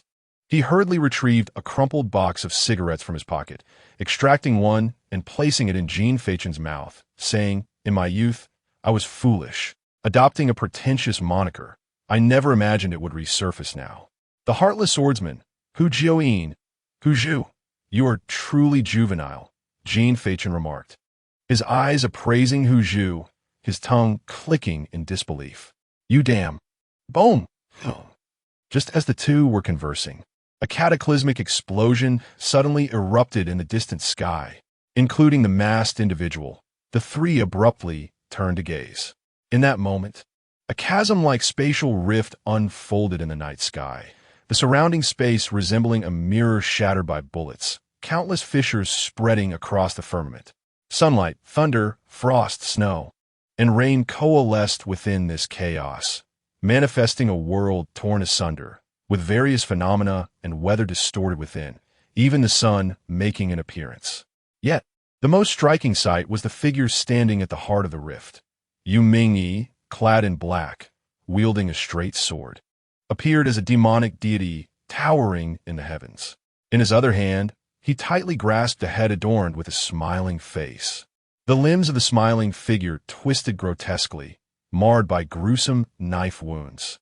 In an instant, a chilling scream reverberated from beneath the mask, echoing through the heavens, while terrifying pillars of thunder flickered within the rift. In the fleeting moment when the lightning flashed, the terrifying demon unexpectedly materialized at the center of Jin Feichen and the black-faced man. Before the black-faced man's scream could resonate, Yu Mingyi's palm had already clenched tightly in the air. Crack! The surrounding space abruptly folded. The space where the black-faced man's limbs resided shattered with a thunderous roar. He was unable to emit even a single cry of despair before transforming into a ghastly figure. Collapsing into the mud, Under the bewildered gazes of Jin Feichen and Hu Zhu, Yu Mingyi discarded the grinning figure he held, raising his arm with the straight blade, placing his other hand upon it, gently moving it as his bulging muscles subtly undulated. He exhaled deeply, muttering to himself, "It has been too long since I last moved. My condition is gradually returning." Observing Yu Mingyi's demeanor, as if he had merely completed a warm-up, Jin Feichen and Hu Zhu exchanged glances at the impending collapse of the horizon, and then gazed at the distant mountains, now laid to waste. After a prolonged silence, the corners of Jin Feichen's eyes twitched involuntarily. He blinked and murmured vacantly, "Hu Zhu, I wish to pursue culture. No, that isn't right. I should be the one to show off. I have been lurking in the shadows for half an hour for this entrance. Yet how could it turn out like this?" Both men stared at each other, a profound sense of confusion blossoming within them. "Mr. Yu, is everything finished?" Hu Zhu asked, trembling, as if he were about to shatter. Yu Mingyi nodded, stepping upon the face of the grinning figure below. "My apologies, 2 respect level 5 transformations. And it took such a long time." Hu Zhu's heart convulsed as he glanced towards the mountain, still littered with corpses, reassuring himself, "It's fine. As long as I can sweep this mountain with a single sword strike, this trip won't be in vain." Whoosh! Yu Mingyi slightly raised his blade, the exquisite blade radiance expanding like ripples, as countless cadavers disintegrated in an instant, dissipating into the air. Hu Zhu silently crumbled meanwhile. Jin Feichen wore a look of bewilderment, inwardly muttering, "Had I known you possessed such strength, I wouldn't have been so anxious. I might have run with a crying face, but after one strike from me, death would not be far behind." Yu Mingyi sheathed his long blade and turned to Jin Feichen, saying, "Let us tidy up and prepare to leave. The local authorities have been waiting on the periphery for quite some time." "Is that it? How did this crisis escalate and then deflate so suddenly?" Jin Feichen scratched his head, surveying his muddy attire and then glancing at Yu Mingyi's slightly soiled clothes, feeling an unsettling dissonance within. The ordeal is far from over. The true mastermind, Nan, has yet to make an appearance. However, it is fortunate that if he does show up, he will be quite troublesome. Will we lose? That seems unlikely. It might be a bit exhausting, though. I shouldn't inquire, Mr. Yung? Is there truly a need for me to exert effort? Why not? Perhaps I should just pursue a civil service career. Could you help me with a connection? You must remember, in this world, there are no true victors. Those whom you see here are merely the vanquished, eliminated by the path of deception. You do not belong here. Your essence is intertwined with the path of deception. The vanquished? Does that include you? The rain continues to fall. The shattered candlelight dissipates into the expanse of the moonlit night. This darkness has returned to silence, as if nothing ever transpired. As I tread through the puddles, I discover 6 rings amidst the ruins of shattered homes. A biting cold wind lashes against my face, stinging with intensity. Standing atop the mountain, I gaze upon the fractured sky and the ravaged earth, inhaling deeply and exhaling slowly. Such a person is merely a failure. Path of deception, I shall venture forth. Simultaneously, a resolute thought echoed in his heart. This magical journey, I shall spread it across the entire world without fail. The anticipation for this world grows ever stronger. As the dawn's light cascades down, enveloping Jin Feichen, his weary eyes gradually clear, and upon witnessing the pale hues of the horizon, a smile graces his lips. Chapter 80. The Dog Thief Emperor. Hello, Yu Mingyi. In the Prime Minister's office, an elderly man held a red landline phone, his fingers gently tapping on the surface. Beside him lay a pre-prepared bottle of anti-hypertensive medication. "Yu Mingyi, you are quite impressive, taking on 2 respect realms and even dispatching one of them." Upon receiving this praise, Yu Mingyi's cold expression betrayed no emotion. "Are you so idle that you called to discuss this?" The voice on the other end coughed lightly, responding, "Who are you to lecture me? I heard you tossed aside Jin Feichen and fought with great enthusiasm. Fortunately, I haven't fought in a while. It wasn't satisfying. Yu Mingyi, are you out of your mind? You are a main star, not some suicide squad. Next time you encounter such a situation, could you at least bring the main star along?" The elderly man, exasperated, rapped his fingers on the desk. You left Jin Feichen to fend for himself while you were busy fighting some weakling, wearing him out like an old mule. That respect realm was feeble.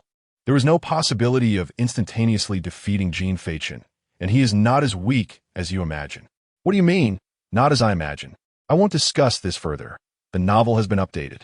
Beep, beep, beep. As the call ended, the elderly man chuckled and shook his head, then leisurely took a swig from the bottle of medication. After hanging up, Yu Mingyi stood at the edge of the sky, glancing at the scenery below, and picked up a novel to read. Below, in the Yeyu city of Jiaonan province, on the panoramic terrace of a high-end inn, the sun shone brightly in a cloudless sky, accompanied by the sound of crashing waves and the cries of seagulls. Jin Feichen and Hu Zhu lounged in their oversized shorts on deck chairs. On the table between them rested 2 bottles of chilled beer with straws and ice-cold green apple soda. You should be setting off soon, right? Hu Zhu remarked, lighting a cigarette as he gazed at the shimmering water surface. Jin Feichen glanced at Hu Zhu, amused, and replied, "How do you know everything? Quite impressive. Well, who doesn't have a few connections?" Hu Zhu grinned mysteriously. "So, have you assembled your team?" "It should be set," Jin Feichen replied, uncertainty creeping into his voice. "Currently, it's Wang Yi and Bai Jiji. The 4th member is still uncertain." "That's good. I know a bit about your mission this time. It's to investigate the South incident," Hu Zhu stated, essentially uncovering the individuals behind this assassination. Jin Feichen raised an eyebrow in confusion. "South? Are you joking? Us few ragtag individuals attempting to confront Aerospect Realm? What are we? A bunch of novice trainers calling out Pokemon? It's still early. There's no need to rush. Focus on your training, or next time, you'll find yourself shedding tears in a situation where you wish to show off." Hu Zhu waved his hand dismissively and continued, "However, this South is your enemy. If it weren't for Mr. Yu, you'd surely be in trouble this time. How do you feel about that? Feeling inferior to them? What can I say? I can only bide my time in the shadows." Jin Feichen shrugged and remarked, "What if you are stronger than him? At this moment, you should be plundering his home." He spoke casually. "You are invincible. Likewise, if you were stronger, you would have already ventured abroad." He continued, "You should be raiding his estate." They both shared a laugh, clinking their glasses gently. Jin Feichen slightly turned to observe Hu Zhu, who wore sunglasses and bore a smile at the corners of his mouth, and curiously inquired, "May I ask you something?" "Speak." "The Heartless Swordsman, what is that about?" Hu Zhu hesitated, recalling his former title. Jin Feichen raised an eyebrow, intrigued. "Is there a story behind it?" "An unfortunate tale," Hu Zhu replied, turning his head to regard Jin Feichen's curious expression with a wry smile. "What? Do you want to hear it?" "To say I don't want it would be a lie," Jin Feichen admitted candidly. "After all, my knowledge of you is limited to your impressive prowess and your 32-year car loan. Then let us speak of it. It's not a matter unfit for discussion." After a brief pause, Hu Zhu began, "It's a rather old story, quite some time ago. I was 22, at the peak of my looks, stunning beyond belief. Every morning, I would gaze in the mirror, shocked by my own handsomeness, lamenting how cruel fate was to bestow such a visage upon me, while leaving others to suffer." "Enough of that. Let us get to the point," Jin Feichen interjected swiftly. "I had a wife. She passed away, and I did not seek vengeance. Thus I acquired the name Heartless." Jin Feichen's demeanor stiffened as he turned to Hu Zhu, who, behind his sunglasses, concealed the depths of his emotions. Yet, the forced smile he wore betrayed a hint of bitter self-mockery. "My wife's name was Zhu Qingqing, a native of Jinling. We were childhood sweethearts. I was special class while she was second class. My family disapproved of our union due to the disparity in our standings, and so did hers, believing she did not deserve me. However, I indulged their foolishness, and thus we eloped, traversing the world together, deeply in love. We indulged in adventures within our homeland before traveling abroad. The ensuing narrative is rather conventional and lacks intrigue. Ultimately, Qingqing perished, and I survived due to my special class status. Why did you not seek revenge?" Hu Zhu shook his head sorrowfully. "I am 27, soon to be 28, at the brink of ancient realm. I appear formidable, yet in reality, I am quite ordinary. Upon returning from abroad, I succumbed to incessant drinking, having forgotten the sensation of cultivation. I had reached the first transition of Imperial 5 years ago, yet 5 years later, I remain at the same level. With such strength, How could I return to being a mere jester? At 22, being at the Imperial realm was remarkable. Jin Feichen glanced at Hu Zhu, incredulity flickering in his eyes. Humph. Although I may appear in this wretched state now, in the past, I was a quintessential genius, even known as a grade 1 quality inspector. Hu Zhu adjusted his sunglasses, a smile playing on his lips as he feigned nonchalance. So what do you think? Can't you tell I'm a man who has been married once? At this moment, I am truly the dream lover of countless young women, an undeniably handsome young man. Do you want me to help you take revenge? Feichen asked, lighting a cigarette and chuckling at Hu Zhu. Please, don't even think about it, Hu Zhu replied, waving his hands with unprecedented firmness. If I could rely on others for revenge, I would have done it long ago. So, when you plan to seek revenge yourself, I can call a couple of top-tier fighters to back you up. It will be quite impressive. Wait until I reach the Emperor realm. And how long will that take? Tomorrow. The day after, next year, any time is possible. I look forward to it, Dog Emperor. Damn it, call me Sword Emperor. Peace. I initially considered writing about blades. But upon reflection, this is a light-hearted piece, so let us just enjoy the thrill. Chapter 81. The essence of Spirit Beast time flies swiftly. It has been half a month since the assassination incident in Nanzhao province. The uproar caused by this event, along with the extraordinary phenomena that occurred that day, has been suppressed by the authorities. Although merely a fortnight has passed, a multitude of events have transpired within this brief span. On the day following the Nanzhao incident, the Human Alliance, formed by the 5 great nations, lodged a formal complaint against the Great Xia, accusing it of violating alliance regulations and launching armed attacks on neighboring countries. The response from the Great Xia was unequivocal, repeatedly echoing a few terse phrases. I am not involved. If someone has perished, it is not my doing. If you are dissatisfied, come and enlighten me. Do not merely bicker at the table. Evidently, such a defense proved remarkably effective, as even the most vocal dissenters among the nations fell silent and ceased to mention the matter. On September 26th, in the capital city at the Tian's Academy, within a 3-story villa atop a panoramic balcony, Jin Feichen sat cross-legged on a tatama mat in the center. Surrounding him were 3 pieces of spirit gold, gently pulsating like a heartbeat. Ethereal wisps of spiritual energy coiled around him, reminiscent of a gentle breeze or the warm rays of the sun. At his heart, a swirling vortex of spiritual energy spun ceaselessly.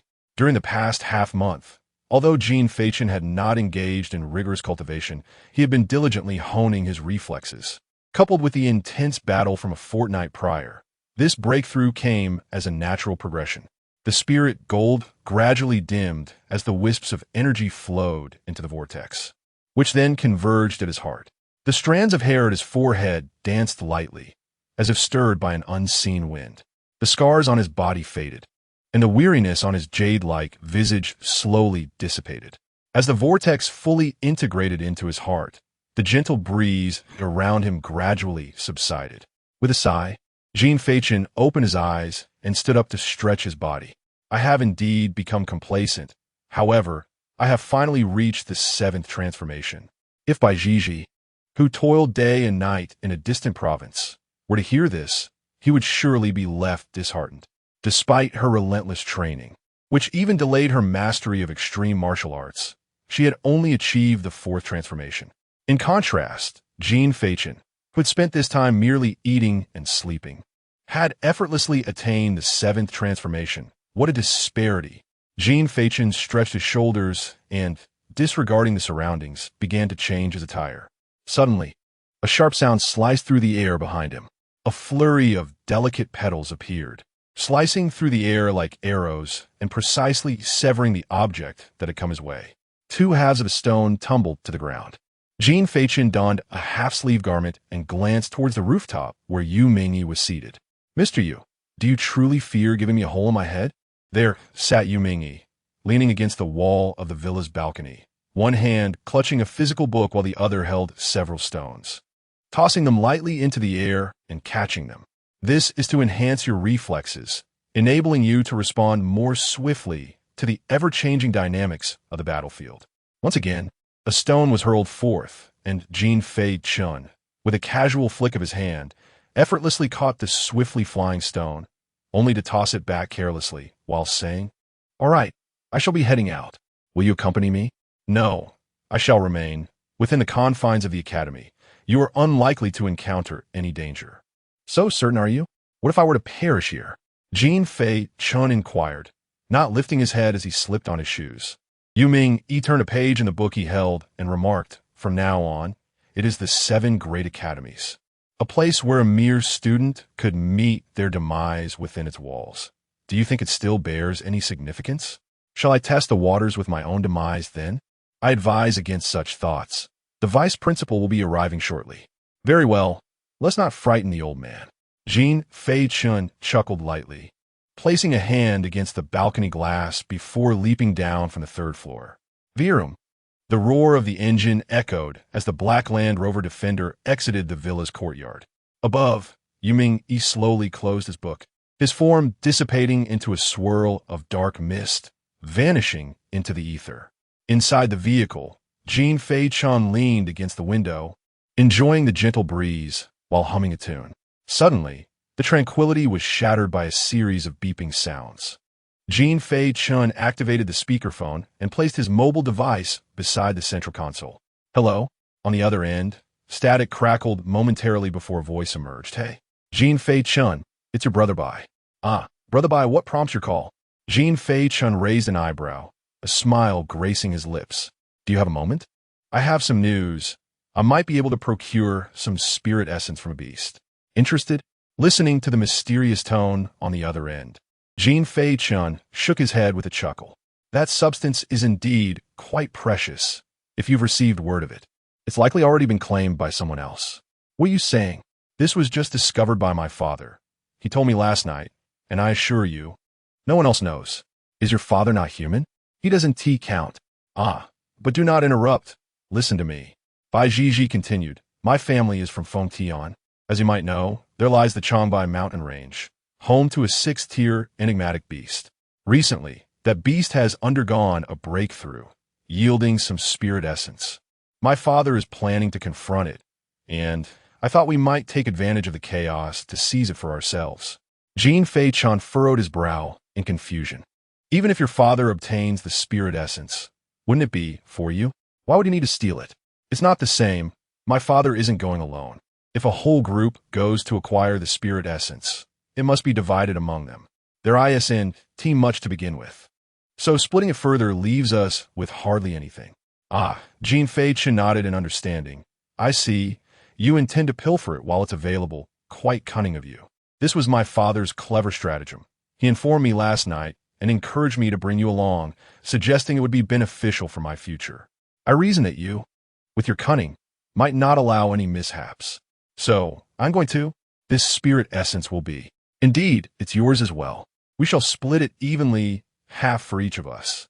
Jin Feichen was taken aback by the generosity. Such a magnanimous offer.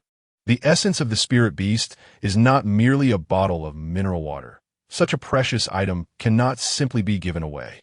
Are you not able to contain your own nonsense? You speak nonsense, but even my nonsense is fragrant. Do not equate me with the likes of Wang Yi. Bai Jiji exclaimed indignantly, then continued, "As my father would say, you do not belong to any family faction, and there is no competitive relationship. It is appropriate to cultivate alliances. Besides, although the essence of the spirit beast is rare, my family, the Bai family, is affluent and generous. Trading half of the essence for a friendship at the level of a realm is indeed a lucrative deal." Hearing such candid words, Jin Feichen couldn't help but admire Bai Jiji. "Did your father instruct you to say this?" he inquired. "No, he didn't, but it doesn't matter. You can see it for yourself. Why pretend?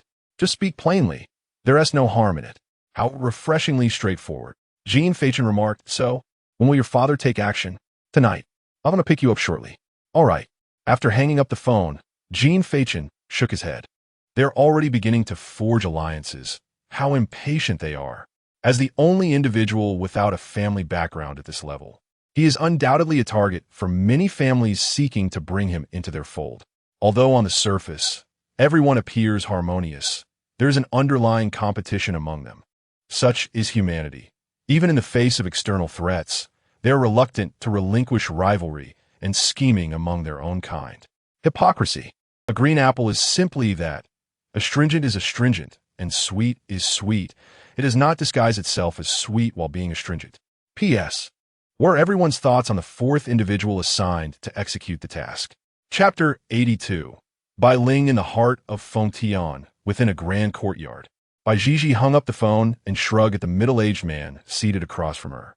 The man was none other than her father, Bai Shan, the head of the Bai family in Fengtian.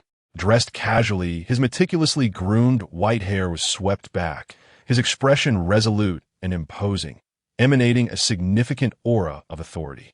Yet, at that moment, he appeared less like a formidable patriarch and more like a concerned father fretting over his child. But how did what I said get twisted into something else when it came out of your mouth? Bai Shan gazed at his simple-minded daughter, momentarily filled with melancholy. Come on, just conveying the essence is sufficient. You asked me to speak in such a grandiloquent manner, but that is not my style. Bai Jiji waved her hand dismissively, reclining in her chair like a lord, casually picking her nose as she spoke. Moreover, what you suggested doesn't align with my persona. Bai Shan raised his hand, hesitating to respond, ultimately releasing a sigh. It's good that you're close to Jin Feichen. At least he harbors no ill intentions. How would you know what he thinks? Bai Jiji took a sip of tea from the table, retorting. I am unsure. But if Yu Mingyi noticed that he has remained by Jin Feichen's side for so long, it indicates that Jin Feichen is a good person, worthy of his protection. Bai Shan shook his head and continued. Yu Mingyi is known for his fearsome reputation from the mysterious battlefield, and even I must address him respectfully as Mr. Your respected you. If such a figure willingly protects a young man, it speaks volumes of Jin Feichen's talent, character, and moral integrity. Bai Jiji regarded her father with incredulity, questioning. Bai Shan, have you become an admirer of Jin Feichen? Are you planning to join the Jin family? I haven't seen you speak so highly of me. Mind your manners. I am your father. Bai Shan shot a stern glance at Bai Jiji before adding, it's not flattery. Consider everything Jin Feichen has accomplished since his emergence. Each deed worthy of commendation. Is it praiseworthy for him to have given your son a beating? That is merely a testament to his prowess. If you had the ability, you could have done the same. Wait, I know you're eager, but please hold your horses. As Bai Jiji prepared to retort, Bai Shan quickly raised his hand to interrupt, signaling her to be quiet. Let me speak. Clearing his throat, Bai Shan continued. I have witnessed that young man's battles, and not just once. Particularly notable was his performance in the freshman tournament, where he faced dozens of opponents single-handedly. His combat strategy and battlefield control are unquestionably top tier. Coupled with his enigmatic petals and cards, he remains utterly unpredictable, consistently delivering astonishing surprises. That's called magic. Bai Jiji reminded him, idly tending to her nails. Refrained from interjecting, setting aside discussions of his prowess and cultivation, merely considering his intellect and that air of maturity. You were leagues away from his level, as if he were playing with a dog. When he tasked the maid from the Taisher family with delivering a message. A mere ambiguous statement deftly diffused the conflict between him and Wang, ultimately transforming foes into allies. This prompts one to ponder whether all of this was orchestrated by him. Bai Shan's expression grew solemn, his tone unconsciously heavy. Goodness, can you stop overthinking? He's barely 20. Surely you can't claim he isn't even capable of listening. Bai Jiji interjected, unable to tolerate the conversation any longer. She drained her cup of tea, rose, waved her hand dismissively, and ambled toward the exit with her hands in her pockets. Child, must you always be so carefree? Can't you be a bit more vigilant? You might find yourself sold out the door without even realizing it. Bai Shan sighed heavily, observing his child's nonchalant demeanor, as if nothing concerned her. Bai Jiji waved her hand without looking back, dismissing such thoughts. Why worry? A cheerful heart attracts good fortune. The heavens will not neglect the virtuous, especially someone as charming as I. Bai Shan shook his head, gazing at the blazing sun outside, murmuring in resignation. In these times, it is the good souls who perish the most. Just as Bai Jiji stepped outside, a melodious voice rang out nearby. What a rare guest. Our family fool has returned. Turning toward the voice, she saw a silver-haired girl seated on a swing hanging from an old tree in the courtyard. quietly perusing a book. Bai Jiji glanced at her, scoffing, "Get lost. I'm your brother. Show some respect. Why did you not speak of such decorum when addressing our father?" The girl replied without looking up, her tone indifferent. "Do you truly comprehend the bond between my brother and me, dear sister?" Bai Jiji retorted, turning to give her a dismissive gesture, accompanied by a scoff. "Umph, a vulgar wretch like you being my brother is divine punishment. ISNT Bai Ling preparing for graduate studies? Is your northeastern dialect insufficient to express your meaning, or are you simply a little girl speaking with such maturity?" Bai Ling gracefully descended from the swing, her white dress flowing like blossoms in the wind. She approached Bai Jiji, scrutinizing her with a skeptical gaze before brushing past her, leaving a parting remark. "Those who cannot even pass their driving test should refrain from grandstanding. It is quite amusing. Hey, Bai Ling, come back. If you're not satisfied, let us have a go at it. I'll bury your head in the ground if I must." Bai Jiji's expression darkened noticeably as she summoned her heavenly edict staff, launching into a tirade of expletives. "Ji, how can you speak to your sister that way? Is that any way to address her?" A stately woman emerged, holding a tablet displaying a drama, scolding without raising her gaze. "Mom, Bai Ling started it. You've been scolded for over a decade. What has 2 more sentences?" With a sigh, I decided not to converse any longer and made my way to find Jin Feichen. Bai Jiji, in utter disbelief, waved her hand dismissively and turned to leave. Yet, after taking only a few steps, her phone began to ring from within her pocket. Shielding her eyes from the sunlight, she glanced at the screen before answering. "Hello?" Listening to a flood of words from the other end, her expression brightened. "Oh, just wait for me. I'm coming to get you." After ending the call, she dashed out excitedly. Seeing this, Bai's mother called out urgently, "Hey, where do you think you're going? We still need to head to the capital." "No need to go anymore. Jin Feichen has already arrived." "What?" Bai Jiji hurriedly made her way to the underground parking lot, approached a large SUV, and pulled out her little electric scooter. "P.S. My friends, do not find the mundane routine tedious. It will not be excessive. Every bit of text serves a purpose, laying the groundwork for what is to come. In other words, this seemingly dull daily life may very well represent their happiest moments, ones they will never return to. Furthermore, the routine will soon reach its limit, as the summer F4 is about to embark on a grand adventure." Chapter 83. The Bai family of Fengtian. After a swift ride on her electric scooter, Bai Jiji finally arrived in front of school. As soon as she stopped, she noticed Jin Feichen, who was the center of attention for a group of girls. "Hey, I'm right here." Jin Feichen first searched among the luxury cars and ultimately spotted Bai Jiji in the least conspicuous spot. Approaching her, he glanced at her modest vehicle and scratched his head. "Saying you are quite low-key." Bai Jiji patted the headlight of her scooter and replied, "Don't underestimate this little scooter. It can really pick up speed." "Can little scooter and pick up speed really be used in the same sentence?" Jin Feichen mused, bewildered by the contrast. "Stop dawdling, hop on. I'll take you for a ride and show you the beautiful sights of Fengtian," Bai Jiji urged as she patted the back seat. Thus, the 2 prominent figures, who could easily captivate the world, settled onto the scooter, setting forth on their adventure. "How did you get here? I thought you weren't picking me up," Bai Jiji shouted as she twisted the throttle, her voice rising above the wind. "Honestly, you don't need to yell. We aren't going that fast." "And I can hear you perfectly well," Jin Feichen said, wincing as he watched bicycles pass them by.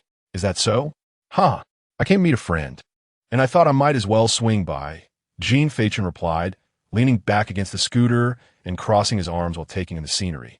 Although Bai Jiji was unfamiliar with Huzhu, she nodded with an understanding expression and smiled. "Well, you timed it perfectly. My mother is making dumplings soon. After dinner, I'll take you out for a stroll to help with digestion." "Sounds great. I haven't had authentic northeastern dumplings in ages," Jin Feichen remarked. "Wait, aren't you from Jinling? Have you had them before?" Bai Jiji inquired. "Oh, I had them in a past life," Jin Feichen quipped. "Then we're somewhat alike. I've had them in this life." Bai Jiji responded playfully. "All right, you ride ahead. I'm going to take a nap." "This cool breeze is making me a bit drowsy," Jin Feichen said, closing his eyes and employing his unique skill of sleeping while seated. Approximately 5 minutes later, the vehicle gradually came to a halt. "Did we arrive so soon?" Jin Feichen yawned and rubbed his head. However, instead of the Bai family estate, he was greeted by Gigi's awkward expression. Well, cough. It's been a while since I rode, and the battery's dead. Could you get off and give it a push? Jin Feichen, now fully awake, was overwhelmed by an indescribable sense of powerlessness. I'm puzzled. You don't have a license, yet you can't drive? Couldn't you at least have ridden a charged scooter? Bai Gigi awkwardly scratched her head. I've ridden before, but I got caught twice. After being nabbed for unlicensed driving 3 times. They won't let me take the test anymore, so I'm too scared to drive. But you're a prominent figure. Don't you have any privileges? Jin Feichen exclaimed, incredulous at how someone of such stature could find themselves in this predicament. Unfortunately, the mayor doesn't allow it, Bai Gigi replied with a sigh. Do not speak of the mayor. Even the provincial governor must grant you certain privileges. The governor happens to be my father, who has issued orders to scrutinize our family vehicle rigorously, fearing that I might be behind the wheel. Jin Feichen felt a jolt at the mention of the parental authority. Indeed, such words were not without foundation. After a moment of silence, he lit a cigarette named Helpless and remarked, So, what shall we do now? You push, and I steer, Bai Gigi retorted. Are you foolish? I traveled a great distance merely to assist you in pushing the car. Then shall I push? Jin Feichen exclaimed. Do you believe I could outrun this piece of junk? Ah, indeed, Bai Gigi realized, we are adept at running. I can even fly, which would be swifter. Just as they stood in the middle of the road, engaged in discussion, a series of honks broke the air. They looked up to see a white Mercedes G-Class parked nearby, with Bai Ling, adorned in sunglasses, beckoning them from the driver's seat. Get in, she called. Jin Feichen, recognizing the familiar silver tresses, turned to Bai Gigi and asked, Do you know her? She's my younger sister. Come on, let's board. Bai Gigi hoisted her small electric stove and called into the car. Bai Ling, open the trunk. I need to stow my precious steed. Once secured, they took their seats in the back. Bai Ling glanced at them briefly before deftly maneuvering the vehicle, executing a perfect drift to change direction. Inside the car, Bai Gigi inquired, Did our father send you? Not at all. I surmised your vehicle had run out of power. That's not right, Bai Gigi countered. If father did not permit you, how come you weren't apprehended while driving? You lack a license as well. Bai Ling furrowed her brow. Why would I be apprehended? Father instructed that any vehicle belonging to our family must be inspected on the road. Why not simply switch the license plate? Why must you use such an obvious one? Ah, indeed, Bai Gigi enlightened. How did I not think of that? A synchronized sigh echoed within the car, as if they had communicated everything yet nothing at all. After a series of twists and turns, Jin Feichen finally arrived at Bai Gigi's residence, a newly constructed courtyard, showcasing the finest materials and craftsmanship in both its design and construction. The overall impression could be encapsulated in 2 words, understated elegance. Upon entering the courtyard, one was greeted by a meandering stream, adorned with koi swimming gracefully, beside which stood a sturdy old tree with a swing hanging from its branches, presenting an idyllic scene reminiscent of an earthly paradise, exuding both grace and warmth, devoid of any ostentation typical of a prominent family. It was indeed difficult to imagine that someone like Bai Gigi could emerge from such an environment. She guided Jin Feichen into the main hall, where Bai Shan sat regally in the seat of honor, a warm smile illuminating his face as he regarded the approaching duo. Uncle, I apologize for the abrupt visit, Jin Feichen said, clasping his hands in greeting.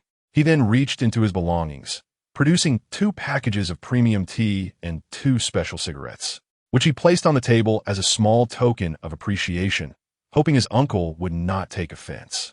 Please, have a seat, Bai Shan said with a broad smile. You needn't be so polite, my dear child. Just come as you are, without bringing anything. Jin Feichen, with a slight bow, took his place beside Bai Gigi. From now on, I shall call you Xiao Chun, Bai Shan remarked, casting a sidelong glance at the cigarettes on the table, unable to conceal his amusement. Xiao Chun, our Gigi has often relied on your care. Enough of this charade, Bai Gigi interjected hastily, interrupting the 2 with their insincere pleasantries. Let us get straight to the point. After dinner, we can rest and then engage in our discussions. A strategic cough escaped Bai Shan as he addressed Jin Feichen. Xiao Chun, Gigi has likely informed you about the matter at hand. Your presence here indicates your interest in the essence of spirit beasts. After all, such opportunities are rare, and to deny one's intrigue would be disingenuous. With a smile, Jin Feichen replied, just as Bai Ling entered gracefully, holding a wooden tray with a cup of tea. She set it down beside Jin Feichen, who politely nodded in gratitude. Bai Ling returned the smile and approached Bai Zhizhi. However, before she could place the tea, Bai Zhizhi seized the cup and drained it in one gulp, swirling it in her mouth briefly before spitting it out, much to the astonished gazes of the others. She then picked up a third cup and drank it down in one go. After this display, she leaned back in her chair, dismissively waving her hand at Bai Ling like a lord. Bai Ling stiffly approached Bai Shan. Eyeing the last cup of still-swing imported tea on the tray, she cautiously inquired, "Father, would you like some more?" "Perhaps it is best not to," he replied. Chapter 84. The Crimson Venom Ice Emperor Scorpion. Upon receiving the response, Bai Ling placed the tray aside and quietly stood behind Bai Shan. "The essence of spirit beasts," Bai Shan continued, "is something you, Xiao Chun, should be well aware of. Whenever a peculiar beast undergoes a metamorphosis or breakthrough, there exists an exceedingly slim chance of producing a fragment of the purest beast essence. This would be immensely beneficial for you, who have just embarked on the path of cultivation." After speaking, Bai Shan retrieved a scroll of map from his ring. Bai Ling took it and approached Jin Feichen, handing it over. "This is a general map of the Changbai mountain range, with markings indicating the layers of the peculiar beasts and several nearby trails," Bai Shan elucidated. Jin Feichen unfurled the map, observing the detailed annotations above. "Uncle, may I inquire as to what type of peculiar beast this is?" "6th rank, Crimson Venom Ice Emperor Scorpion." Jin Feichen was taken aback, realizing the formidable nature of such a creature. It was no wonder that no one dared to confront it after all these years. The Crimson Venom Ice Emperor Scorpion is an exceptionally noble peculiar beast, aptly named as it inhabits frigid regions and possesses an extraordinarily potent ice attribute. Even more fearsome is its tail, which resembles an anchor, harboring a venom of intense crimson toxicity. Once contaminated, there is no antidote. This toxin manifests once every decade and cannot be stored, existing solely within the tail of the Crimson Venom Ice Emperor Scorpion. Otherwise, it would undoubtedly be rampant in the market today. The 6th rank corresponds to the human realm of ancient, given that peculiar beasts possess inherent advantages in physique and strength. It is exceedingly challenging for humans to prevail at the same rank. This is especially true for the 6th rank Crimson Venom Ice Emperor Scorpion, which could potentially engage in cross-rank combat. Moreover, if provoked, it would unleash a torrent of venom, leaving those afflicted with grim fates. At this moment, Jin Feichen finally comprehended why Bai Zhizhi's father had allied with his clan. Engaging the beast alone would spell disaster, potentially leaving Bai Zhizhi fatherless. "I never expected such a peculiar beast could survive here," Jin Feichen remarked, astonished. Bai Shan nodded in agreement. "Who would have thought? Such creatures are exceedingly rare. If they exist at all, they should be found in the far north. I cannot fathom how it has made its way here." He then turned to Jin Feichen and asked, "Have you reviewed the map? Is there anything unclear?" "I have grasped the gist of it. There are no issues." Jin Feichen replied. "Good," Bai Shan acknowledged as a thought occurred to him. "By the way, the others who will join me in confronting the Crimson Venom Ice Emperor Scorpion may also send their younger members. You should exercise caution." Jin Feichen couldn't help but chuckle at the notion of his family engaging in a game of black against black. "Should we conceal our faces then?" Without a moment's hesitation, Bai Shan waved his hand dismissively. "It's futile. With Zhizhi present, it matters not whether you cover your faces. She could easily expose you with a mere word." "Well, that may be true." After exchanging a few more words, mealtime arrived. After a hearty feast, Jin Feichen and Bai Zhizhi retreated to the rear courtyard, each seeking a shaded lounge chair, where they promptly succumbed to slumber. One sleeps more soundly than the other. In the foyer, "Are they all asleep?" "Yes, father." Bai Ling nodded. Bai Shan, taking a sip of the tea in his hand, turned to his exceptionally intelligent daughter and inquired, having observed Jin Feichen, "What is your first impression?" "He's capable of eating, sleeping, and is rather unconcerned with trivialities. Yet he can easily engage with Bai Zhizhi." Bai Ling shook her head and replied, I did not discern anything particularly remarkable. He is an ordinary person. I believe that were he not of the Huan level, aside from his visage, he possesses no value that warrants my attention. Have you witnessed his performance in the freshman competition? Not yet, but I have heard it was quite remarkable. Bai Shan chuckled and shook his head thus. This young man is quite formidable. Regardless of the environment, he possesses an uncanny ability to disarm others' vigilance and seamlessly blend into any atmosphere. Even when one is fully aware of his dangerous nature, one cannot help but lower their guard under his verbal guidance. Akin to the adage of speaking appropriately to both man and ghost. Are you suggesting that much of what he says is fabricated? Bai Ling furrowed her brow slightly. Bai Shan waved his hand dismissively. There are some statements that, even if acknowledged as false, one still finds pleasure in hearing. It is evident to me that his words are not premeditated. They flow effortlessly from his lips, yet are impeccably crafted, much like a beast's instinctual self-preservation. Is he still worth befriending? Indeed, why would he not be? He is a fine young man. If your brother possessed even half of Jin Feichen's intellect, I would feel more at ease. Bai Ling tilted her head, puzzled. Then what is the significance of your comments? Consider this a warning. What you perceive is precisely what Jin Feichen wishes for you to see. Do not allow your initial impressions to define a person, for it may lead to significant misfortune. I understand. Bai Shan rose slowly. Reach out to your uncles.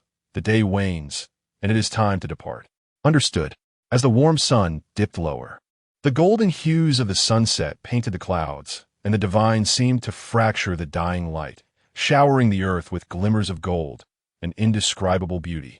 In the back courtyard, two worms slowly emerged, gazing around with utter bewilderment. Their eyes met, each recognizing the confusion mirrored in the other. Jin Feichen, smoothing his disheveled hair. Croak, good morning. Ah, let's go, but Gigi mumbled incoherently. At that moment, Bai Ling approached, holding a book, and remarked, You two have finally awakened. Father has already departed. You must hurry. Jin Feichen's mind suddenly cleared, and he recalled the purpose of his journey. With a jolt, he spread his wings and seized the drowsy Bai Gigi, soaring skyward. Thank you. A streak of white light arced through the sunset, racing toward the horizon. As his words faded, a miraculous white rose blossomed upon the pages of the book held by Bai Ling, inscribed with a series of characters along its stem. When you weep for the absence of the sun, you shall inevitably forsake the stars. I mean, there's no need to be overly entangled in the grandeur of Bai Gigi. Such preoccupations will only ensnare you in self-imposed pressures. Do not let this cause you to overlook the beauty of life. Observe the setting sun and behold the exquisite lady that accompanies it. Had it been noticed? Gazing at these words, Bai Ling paused momentarily, and after a brief silence, she gently closed the volume of Tagore's poetry collection in her hands. She turned her gaze toward the distant sunset, a faint smile gracing her lips. I must also extend my gratitude to you, Mr. Morpheus. Chapter 85. Entering the cave in the twilight of Feng Tian, as the sun set, a silvery streak of light cut through the evening sky.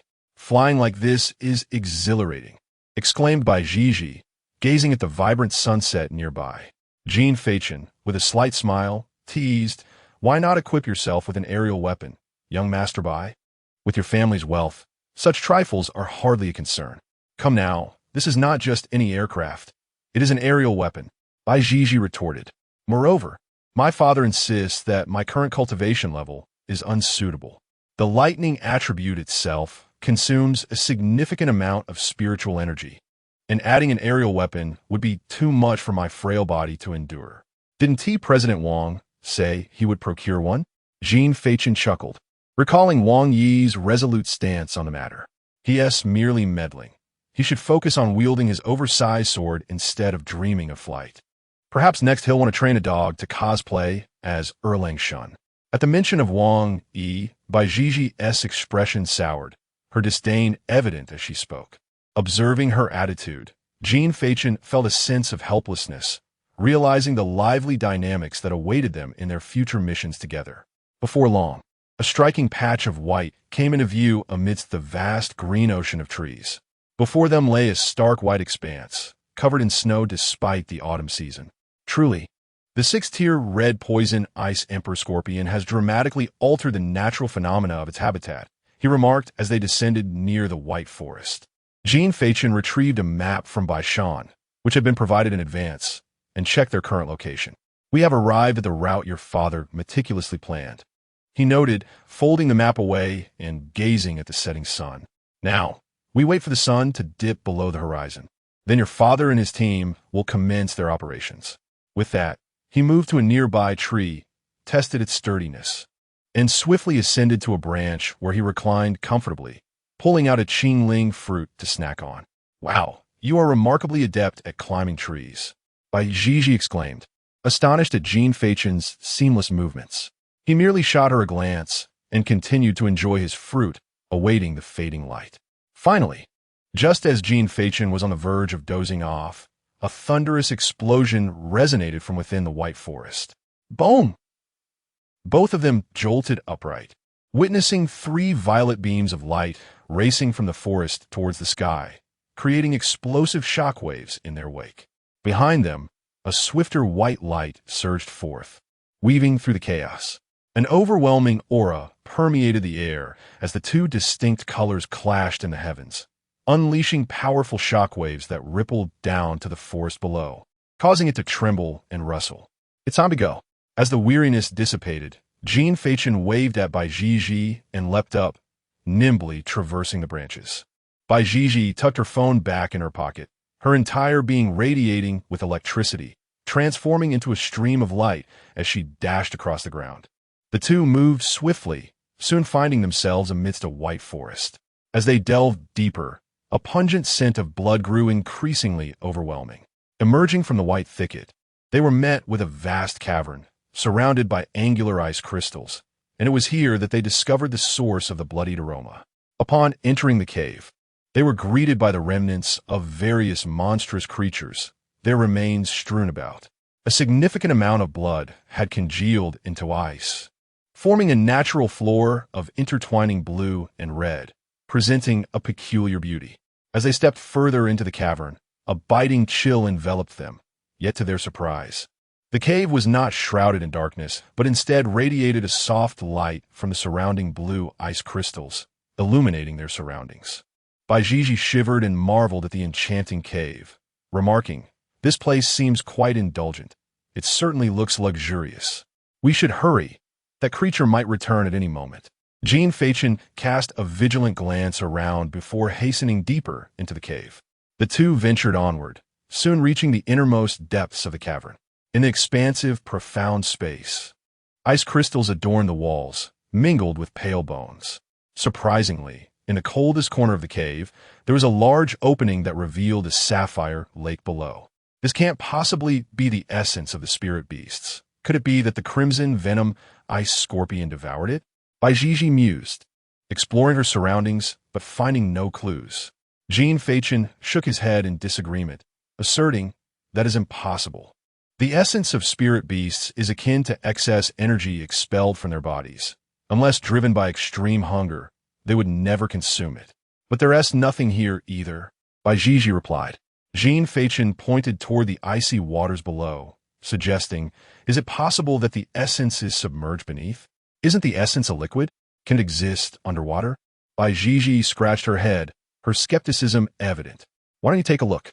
She proposed. I fear the water. Perhaps you should go. She shivered at the thought of the icy lake below. All right, just keep an eye on things for me. Jin Feichen agreed readily, confident that, according to the immutable laws of adventure, treasures were bound to be found in such places. Leave it to me. Bai Zhizhi patted her chest, reassuring herself. Nodding in response, Jin Feichen leapt into the opening. The splash of icy water erupted, prompting Bai Zhizhi to step back, watching as Jin Feichen disappeared beneath the surface, clicking her tongue in admiration. Under the water, a biting cold enveloped Jin Feichen, causing him to furrow his brow in discomfort. The underwater realm was remarkably pristine, and through the crystalline ice above, one could discern the surroundings with relative clarity.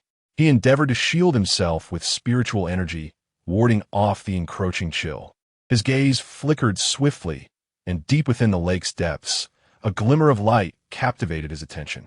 Indeed, He had arrived at the right place. With a swift motion of his arm, he summoned Jin Feichen to his side, revealing two orbs of ice that resembled pearls. Enveloping his hands with spiritual energy, Jin Feichen cautiously lifted one, and upon closer inspection, he discovered that the orb contained a small amount of liquid within. A smile graced Jin Feichen's lips as he gently brushed his hand over the orbs, securing them within his ring. After completing this task, he had no intention of ascending just yet. Instead, he continued to swim along the lake's bottom, scanning for any treasures of note. However, after a thorough search, he found no signs of anything valuable. A hint of disappointment flickered across Jin Feichen's face as he shook his head, sighing inwardly. He recalled a friend of his, surnamed Xiao, who had an uncanny knack for uncovering treasures upon arrival. How was it that he, despite his fervent efforts, had found nothing? Such was fate, he mused, lamenting his misfortune. After muttering a few words to himself, Jin Feichen relinquished his hopes of serendipity and began to prepare for his ascent.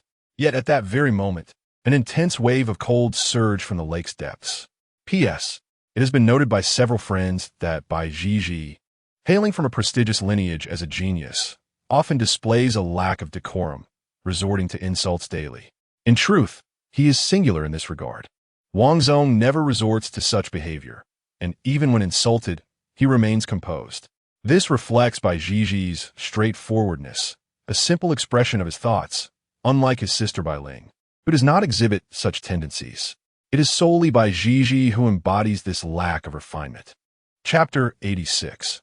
The source of extreme ice, a chilling frost began to coalesce at the soles of Jin Feichen's feet, swiftly encasing his legs in a solid grip of ice. This is bad. Jin Feichen reacted with remarkable swiftness, hastily channeling his celestial artifact to transform himself into a sea of blossoms, dissipating from the icy grasp and reappearing at a distance. Suddenly, a slender ice crystal shot forth from the dark lakebed, grazing Jin Feichen's neck, the accompanying chill instantly coating his throat with a layer of frost. With a swift motion, the ice crystal altered its trajectory and surged towards him with alarming speed. Jin Feichen raised his hand, unleashing petals sharp as blades to intercept the oncoming threat. Yet, an unexpected occurrence unfolded. The ice crystal, no thicker than a finger, effortlessly shattered the petals upon contact, hurtling towards him with undiminished force.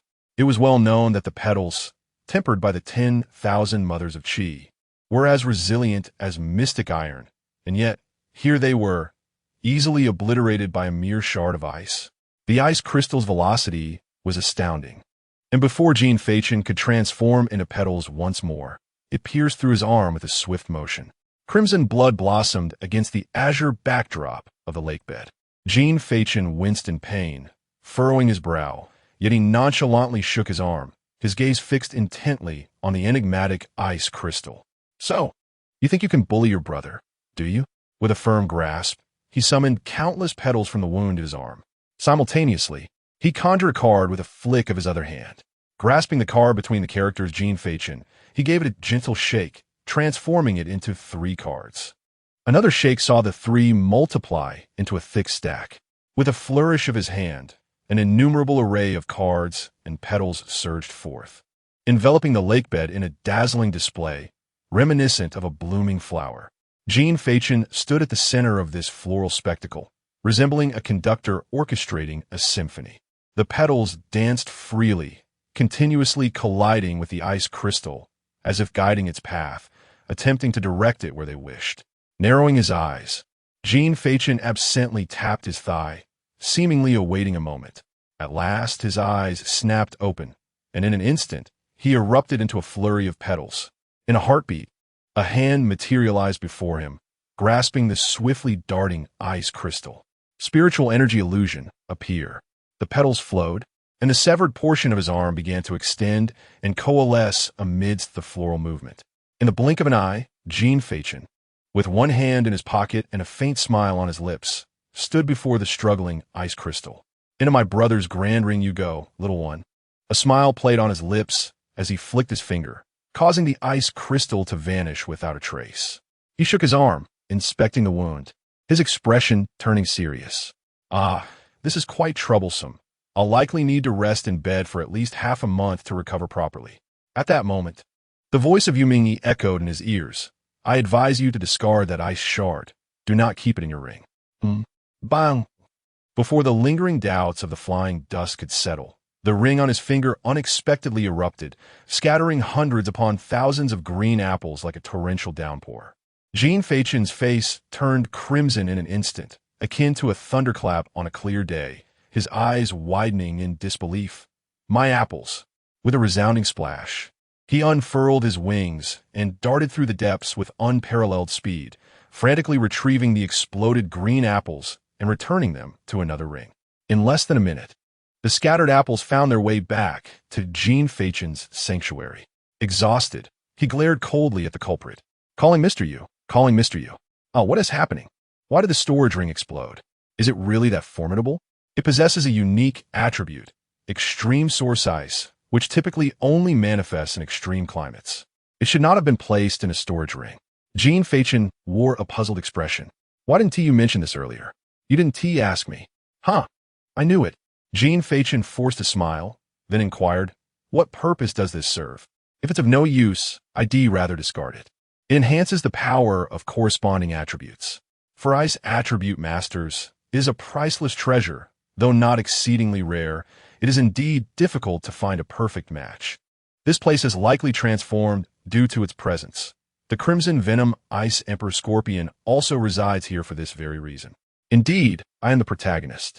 Jin Feichen's eyes sparkled. This low tier of mine has just hit the jackpot. While excitement surged within him, he also contemplated a pressing dilemma: how to properly contain this newfound treasure. Noticing Jin Feichen's eager demeanor, Yu Ming inquired, do you desire it? Desperately, Jin Feichen nodded vigorously. What do you intend to do with it? Jin Feichen hesitated, then stated, could it be possible that I am of all attributes, including the ice attribute? Oh, Yu Ming realized belatedly. Suddenly, an astonishing wave of spiritual energy surged forth as a black vortex emerged around the ice crystal, drawing it in without resistance. Is that it? Is it over? Jin Feichen blinked in bewilderment. What was all that fuss for? It implies you could handle its silence, often embodies a courtesy, yet more frequently, it signifies helplessness. Jin Feichen sighed internally and began to swim upward. With a splash, he emerged from the abyss, only to find Bai Zhizhi absorbed in her phone, blissfully unaware of his presence. Bai Zhizhi was startled into a jump, hastily summoning her celestial artifact to survey the surroundings. Upon meeting Jin Feichen's exasperated gaze, she sighed in relief and quickly asked, how did it go? Was there any danger? If there were, I wouldn't be alive to tell you. Jin Feichen used his spiritual power to evaporate the moisture clinging to his body, then promptly retrieved an ice orb and handed it to Bai Zhizhi. Here, 2 pieces of spiritual essence from the beast, one for each of us. Bai Zhizhi held the ice orb up to the light, scrutinizing the liquid within. What is this? Is it something unusual? He cast a skeptical glance at Jin Feichen. You haven't done anything nefarious, have you? Enough. Stop the accusations, Bai Zhizhi quickly conceded, stowing the ice orb back in his ring. Adjusting his trousers, he made his way outside, ready to call it a day and return home. Jin Feichen lit a cigarette and followed suit, glancing at the contented Bai Zhizhi and inquired, I said there are 2. Aren't you worried I might keep one for myself? Bai Zhizhi, unfazed, casually scratched his nose and replied, people often deceive those they trust. If you could deceive me, it merely indicates my faith in you. I connect with a fervent heart, believing that it will be met with sincerity in return. Besides, I doubt you're as treacherous as Wang Yi. One should reciprocate kindness with kindness, Jin Feichen remarked, raising an eyebrow at Bai Zhizhi's nonchalant demeanor. After a moment of contemplation, he smiled genuinely. Your understanding is quite profound. Bai, stop with the flowery words. I don't quite follow. I'm complimenting you. Very well then. Chapter 87. The precious urine of Ganoderma. The 2 individuals retraced their steps through the cave. However, as they proceeded, a sudden sound of footsteps echoed ahead. Upon closer inspection, they discovered 2 young men with white hair. Are they your relatives? Bai Zhizhi inquired, nodding in affirmation. After a brief exchange, he turned to Jin Feichen and gestured. seeking guidance on how to proceed. What is there to discuss? The matter is already settled. He can come and go as he pleases. Are we to apprehend them? Jin Feichen replied nonchalantly. That is indeed true. Bai Jiji concurred with a nod. Before long, both parties encountered one another. Without waiting for the other side to speak, Jin Feichen greeted them with familiarity. Just out for a stroll? Indeed, just taking a walk, they responded with smiles as they passed by. However, moments later, the two relatives, belatedly realizing what was happening, intercepted them. Upon seeing Bai Jiji, they exclaimed, "Nephew, what brings you here?" "Oh, I brought a friend to experience the local specialties," Bai Jiji casually remarked. The others appeared confused. Wait, this is the lair of the 6th-tier ominous beast, the Crimson Venom Ice Emperor Scorpion. How can you call this a specialty? Is there a problem? Bai Jiji retorted. You can't deny that this creature isn't found elsewhere. Isn't it unique to our Feng Tian? Well, that does seem to make some sense, the other party mused, scratching their chin, momentarily at a loss for words. One of them nudged the other, squinting and saying, Bai Jiji, don't play dumb. You know precisely why we've crossed paths here. Extending a hand, he continued, let us share the rewards. My father is assisting outside as well. You should give me half of the spirit beast essence. Indeed, by lineage, we are still your elders, as family. We shouldn't quibble. My father is also contributing, so I deserve share too. Observing the two with a mischievous glint in his eyes, Bai Jiji smiled slyly and said, Ah, my dear uncles, the essence is submerged in the water below, but there is a 3rd-tier ominous beast present. My strength is insufficient to retrieve it. Perhaps you two would like to dive in? Really? The two exchanged dubious glances. Indeed, come closer. Bai Jiji led them to the edge of the hollow, gesturing toward the icy waters below. If you doubt my word, simply dip your heads in for a look. As family, would I deceive you? Behind them, Jin Feichen trailed closely, lighting a cigarette, intrigued by the unfolding drama. From Bai Jiji's insincere smile, he could tell the young man was up to no good. Under his watchful gaze, the two men knelt at the edge, leaning forward to peer into the water. At that moment, a thunderous shout erupted. What the hell are you two doing? With a swift motion, Bai Jiji rubbed his hands together and kicked each of them into the water, sending up massive splashes. Yet, the spectacle was not over. As he watched the two floundering in the water, Bai Jiji summoned the heavenly staff and plunged it into the depths. Bai Jiji, what are you doing? Nephew. Before long, Bai Jiji let out a mischievous chuckle and summoned her spiritual energy, unleashing a crackling display of electricity. With a series of sharp sounds, arcs of lightning danced amidst splashes of water, and the two real relatives, after a brief convulsion, sank beneath the lake's surface. Behind them, Jin Feichen, still reeling from the mental jolt, stepped forward, a look of gleeful curiosity on his face. One could say they are indeed family. They certainly do not hold back. Both possess the lightning attribute, so they would merely lose consciousness for a time, not their lives. Bai Jiji waved her hand dismissively and began to loosen her belt. Jin Feichen, taken aback, felt an involuntary twitch at the corners of his mouth. Surely it couldn't come to this. Without the essence of the spirit beast, perhaps they could indulge in some spirit mushroom nectar. With that, Bai Jiji raised her eyebrows in delight. The sound of splashing water soon followed. After a moment of satisfaction, she shivered, exclaiming, Oh, that feels good. Having completed her antics, she beckoned to Jin Feichen, who wore a resigned expression. Hurry, they'll wake up soon. The two hastily departed, and along the way, Jin Feichen, observing Bai Jiji's gleeful demeanor, inquired with curiosity, Do you have a grudge against them? In our childhood, we often clashed. They took advantage of being a year older to bully me until I awakened my Huan level. Then they resorted to emotional manipulation, claiming familial ties. Wouldn't you say they are quite foolish?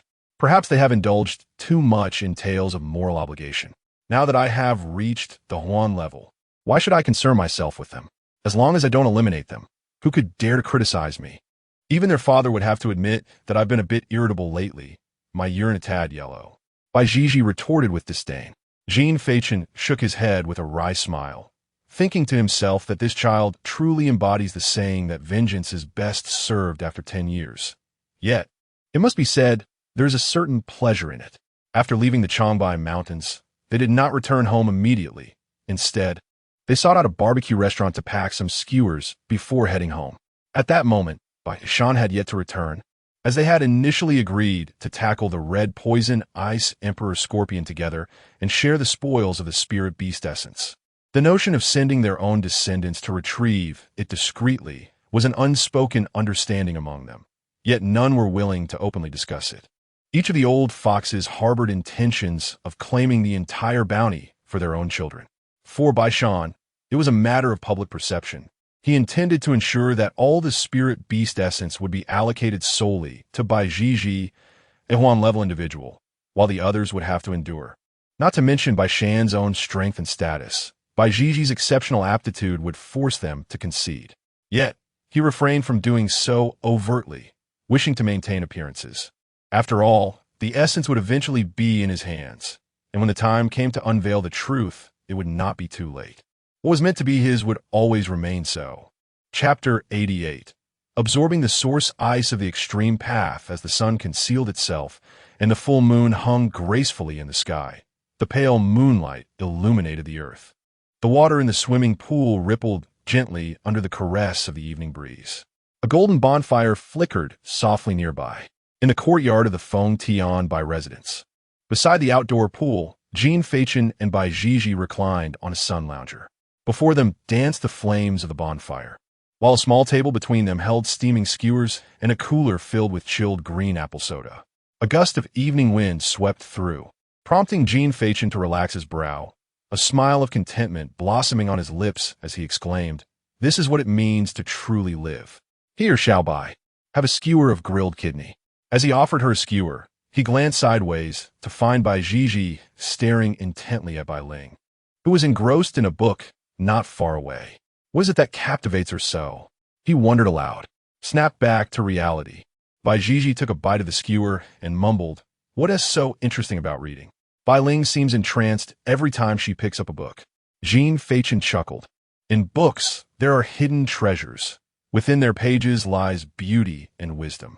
Reading is beneficial. It can pave the way for a stable future." Bai Zhizhi furrowed her brow in confusion. In this era, everyone speaks through their prowess. What value does extensive reading hold? Jin Feichen shook his finger gently, explaining, "The purpose of education is to broaden one's horizons. The transmission of culture relies on language and knowledge. You may choose not to study, yet respect for learning is essential. We are all ordinary individuals. Let us consider a relatable example. If you fancy a girl, you cannot simply declare, 'My father is the authority in Feng Tian. I'm extraordinary. Let us conquer the world together.'" Bai Zhizhi pondered for a moment. That does make a bit of sense. However, when I was in school, I was too busy playing League of Legends to meet any girls I fancied. Just because you haven't encountered one now doesn't mean you won't in the future.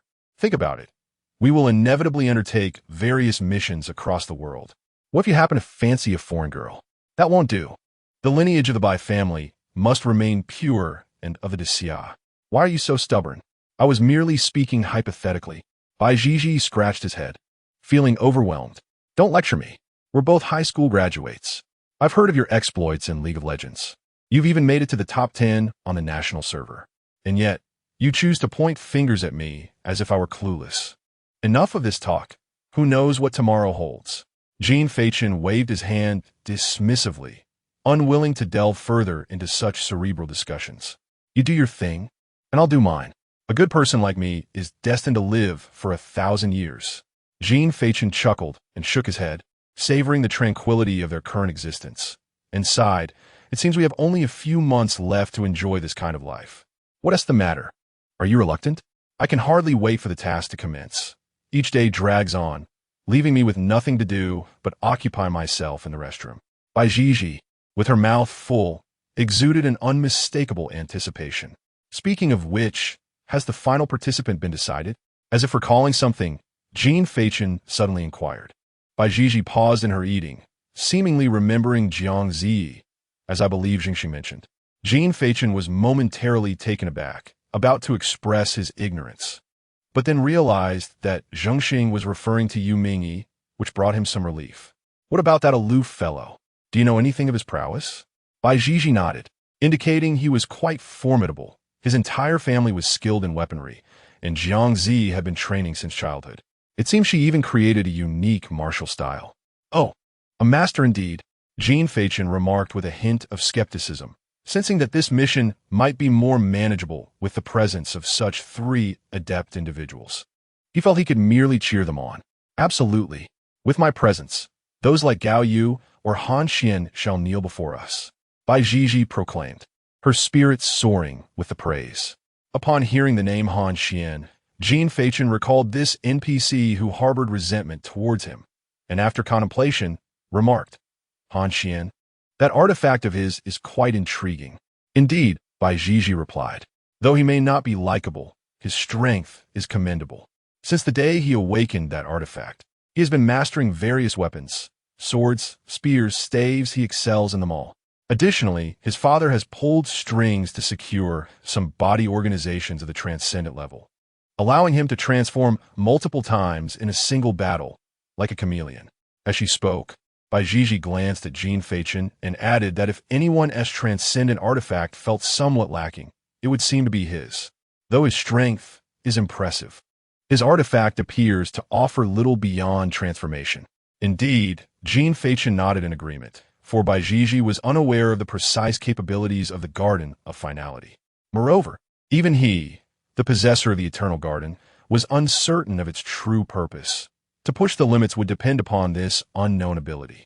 The two continued their conversation, transitioning from discussions of studies to tasks, and then to artifacts, eventually even delving into the origins of the universe. Time swiftly passed, and after a hearty meal, Bai Zhizhi patted her belly and retired to rest, reminding Jin Feichen of the room where he could recuperate. Night fell, bringing silence and solitude. Following the brief revelry was an emptiness filled with quietude. The campfire crackled, occasionally emitting sounds that served as the only melody connecting Jin Feichen to the night. With his darkened gaze fixed upon the flames, he found himself lost in thought about the Eternal Garden. At that moment, a black mist materialized, revealing the figure of Yu Mingyi nearby. If there is nothing else, you should absorb this source ice of the extreme path. Jin Feichen snapped back to reality, asking, are you here? Yes, I will help you seal this space. Others will remain oblivious. How capricious, yet how convenient. Yu Mingyi raised his hand and grasped at the void. In an instant, the surrounding space underwent a transformation, the world turning topsy-turvy, as if the very ground beneath them had folded. Such astonishing power. Jin Feichen couldn't help but exclaim. Yet, Yu Mingyi paid no heed, his dark robe swirling as a slender, ice-blue, diamond-shaped crystal materialized from thin air. In that fleeting moment, an extraordinary chill surged forth, causing the temperature to plummet dramatically. Even the nearby campfire was sculpted into an exquisite ice figure. Jin Feichen hastily enveloped himself in spiritual energy to shield against the frigid air. Mr. Yu, what should we do now? Consume it. All right, Jin Feichen replied with firm resolve. But in the next instant, his steps faltered. Huh, am I really supposed to eat that? He pointed at the ice crystal, which was nearly the length of his arm. Utterly perplexed. That is merely its protective layer, Yu Mingyi explained. I will assist you in controlling it. You must use your spiritual power to dissolve the ice layer, revealing the true form of the extreme Tao source ice, at which point you will be able to consume it. Fine then, Mr. Yu. Could we perhaps avoid such heavy breathing in our conversations in the future? Jin Feichen sighed with relief. You never asked. Yu Mingyi unleashed a dark, mist-like spiritual force, enveloping the extreme Tao source ice and drawing it before Jin Feichen. Let's begin. Chapter 89. The Eternal Garden. Colorless spiritual energy surged forth from Jin Feichen's body as he sat cross-legged, his eyes closed and frost forming on his brow. As the spiritual energy flowed into the ice crystal, a genuine connection was established between the two. Instantly, the chilling frost seeped into Jin Feichen's being, penetrating to his very core. He could distinctly feel the velocity of his blood circulation plummet. Tiny ice flowers blossomed within his meridians and blood vessels, rapidly freezing everything in their wake. Following the method taught to him by Yu Mingyi, he tirelessly endeavored to weaken the protective layer of the extreme source ice. Yet the time he spent stripping it away paled in comparison to the time his body was being frozen. If this continued, he would become an ice sculpture before he could even glimpse the true nature of the extreme source ice. I almost forgot to mention, this is only absorbable in the realm. Under Yu Ming Yi's indifferent gaze, Jin Feichen's frozen visage twitched slightly. However, there was a glimmer of good news. I am here. The bad news, though, is that my presence is of little consequence. With Yu Ming Yi's assistance, they successfully brought Jin Feichen, who had been trapped in the mountains, deeper into the wilderness. His heart was as still as autumn waters, enveloped in profound silence. The coldness of Yu Ming Yi's voice was even more frigid than the extreme source ice itself. Alas, what a predicament! I cannot afford to be unemployed. Listening to Yu Ming Yi's sigh, Jin Feichen yearned to reassure him. It's all right. You're losing a job while I am losing my life. Cursing inwardly, Jin Feichen summoned every ounce of spiritual power he possessed to frantically assault the protective layer surrounding the extreme source ice. The first lesson Yu Ming Yi imparted was that one must rely on oneself in all matters. With a whoosh, the frost, like a gentle breeze, swept through and instantly froze everything in its path. His bodily functions faltered. His lower limbs, liver, and spleen transformed into lifelike ice sculptures. The intensity of the pain caused Jin Feichen's brow to furrow tightly. Meanwhile, Yu Mingyi narrowed his eyes slightly, arms crossed.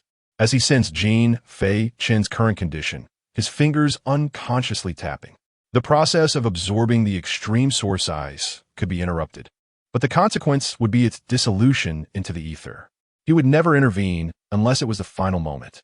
Based on his calculations, Jin Feichen currently resided at the 7th transition of the realm, although he had not yet reached the minimum standard for absorbing the extreme source ice.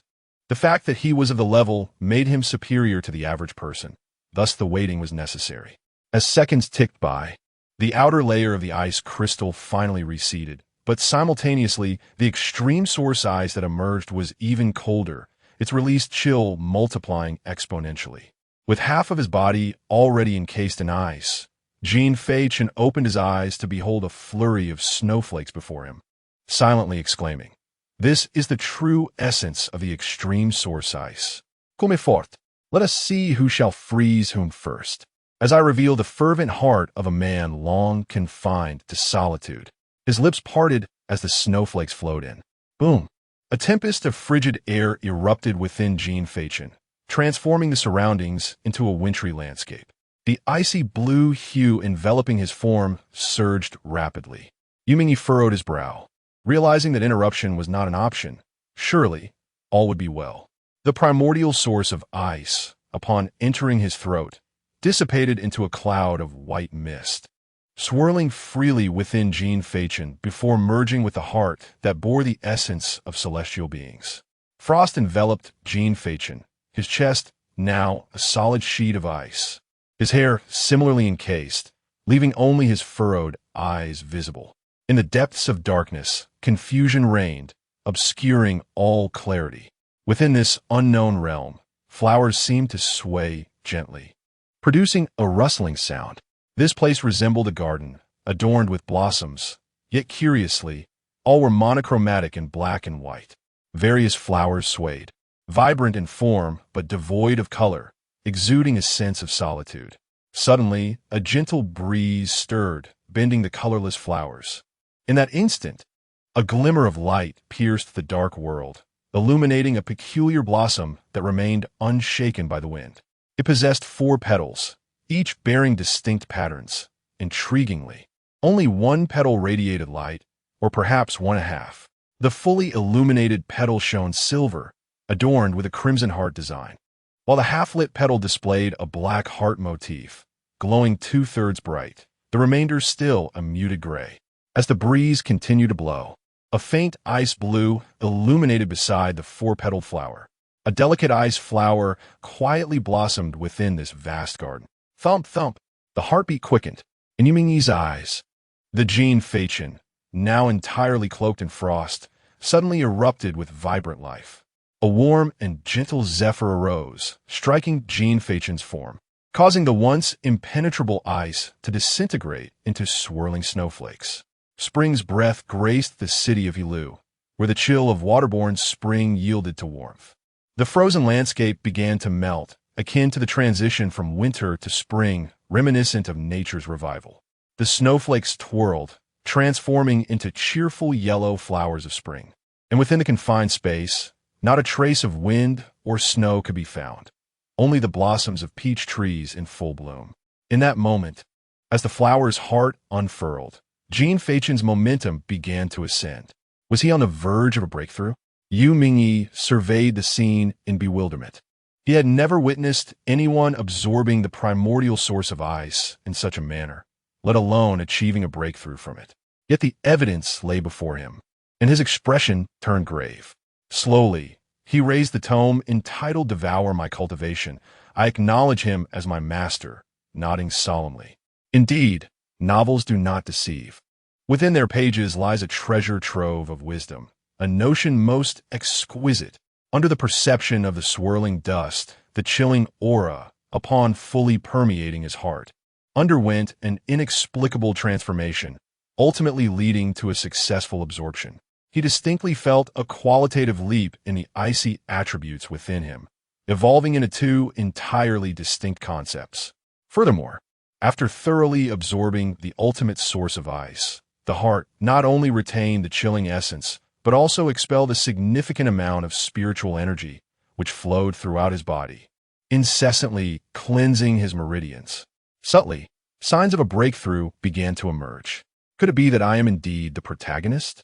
Meanwhile, Yu Ming, observing this, let out a sigh of relief and withdrew the barriers of the confined space. Chapter 90. The little magic of spiritual energy, a surge of momentum unfurled.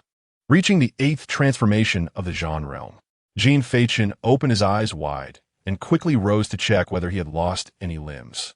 Just as he was about to revel in his excitement, a sound echoed behind him. It was only then that he realized the previously sealed space had returned to its original state. Aside from a few additional flowers, everything else remained unchanged. Turning around, he beheld Bai Zhizhi, clad in an Ultraman onesie, gazing at him with vacant eyes. At his feet lay a mobile phone that had fallen to the ground. This scene was strikingly reminiscent of a husband returning home unexpectedly from a business trip, only to find his wife engaged in fervent merriment with a friend. Bai Zhizhi staggered over to Jin Feichen, her voice wooden as she exclaimed, "Did we not agree to rest after finishing the skewer? How could you secretly cultivate and even achieve a breakthrough? You deceiver! You overachiever! Damn!" With a furious shout, she tumbled away, leaving Jin Feichen bewildered. He shrugged, hands raised in surrender, thinking to himself, what a fool. After the outburst, Jin Feichen stretched his muscles. The sensation of his breakthrough was truly intoxicating. Feeling the abundant spiritual energy coursing through him, along with the formidable power of ice, he couldn't help but smile from the depths of his being. Previously, he had felt nothing particularly remarkable about his attributes, but now, with this sudden spike in prowess, he felt invigorated. He playfully swung his arms, almost tempted to exclaim, "Ice Dragon ascends." After enjoying a cigarette, Jin Feichen restored the effects caused by devouring the extreme Tao source ice and retreated to his bedroom to rest. Meanwhile, he contemplated the synergy between cards, petals, and ice, pondering how to seamlessly integrate ice into his magic and card techniques. Perhaps it was time to learn a couple of ice attribute techniques. It would be a pity to waste this newfound ice attribute. Time flew by swiftly, and before long, it was October 1st, the much-anticipated beginning of a 7-day holiday. In the Changyue mountain range, at the familiar waterfall, two figures were engaged in a fierce battle. With a resounding crash, one figure struck an ancient tree like a cannonball, shattering it to pieces. The sound of swords clashing followed, and a flash of white light darted towards the other figure beside the ancient tree. Jin Feichen transformed into a swirling sea of flowers, quietly coalescing in the air nearby.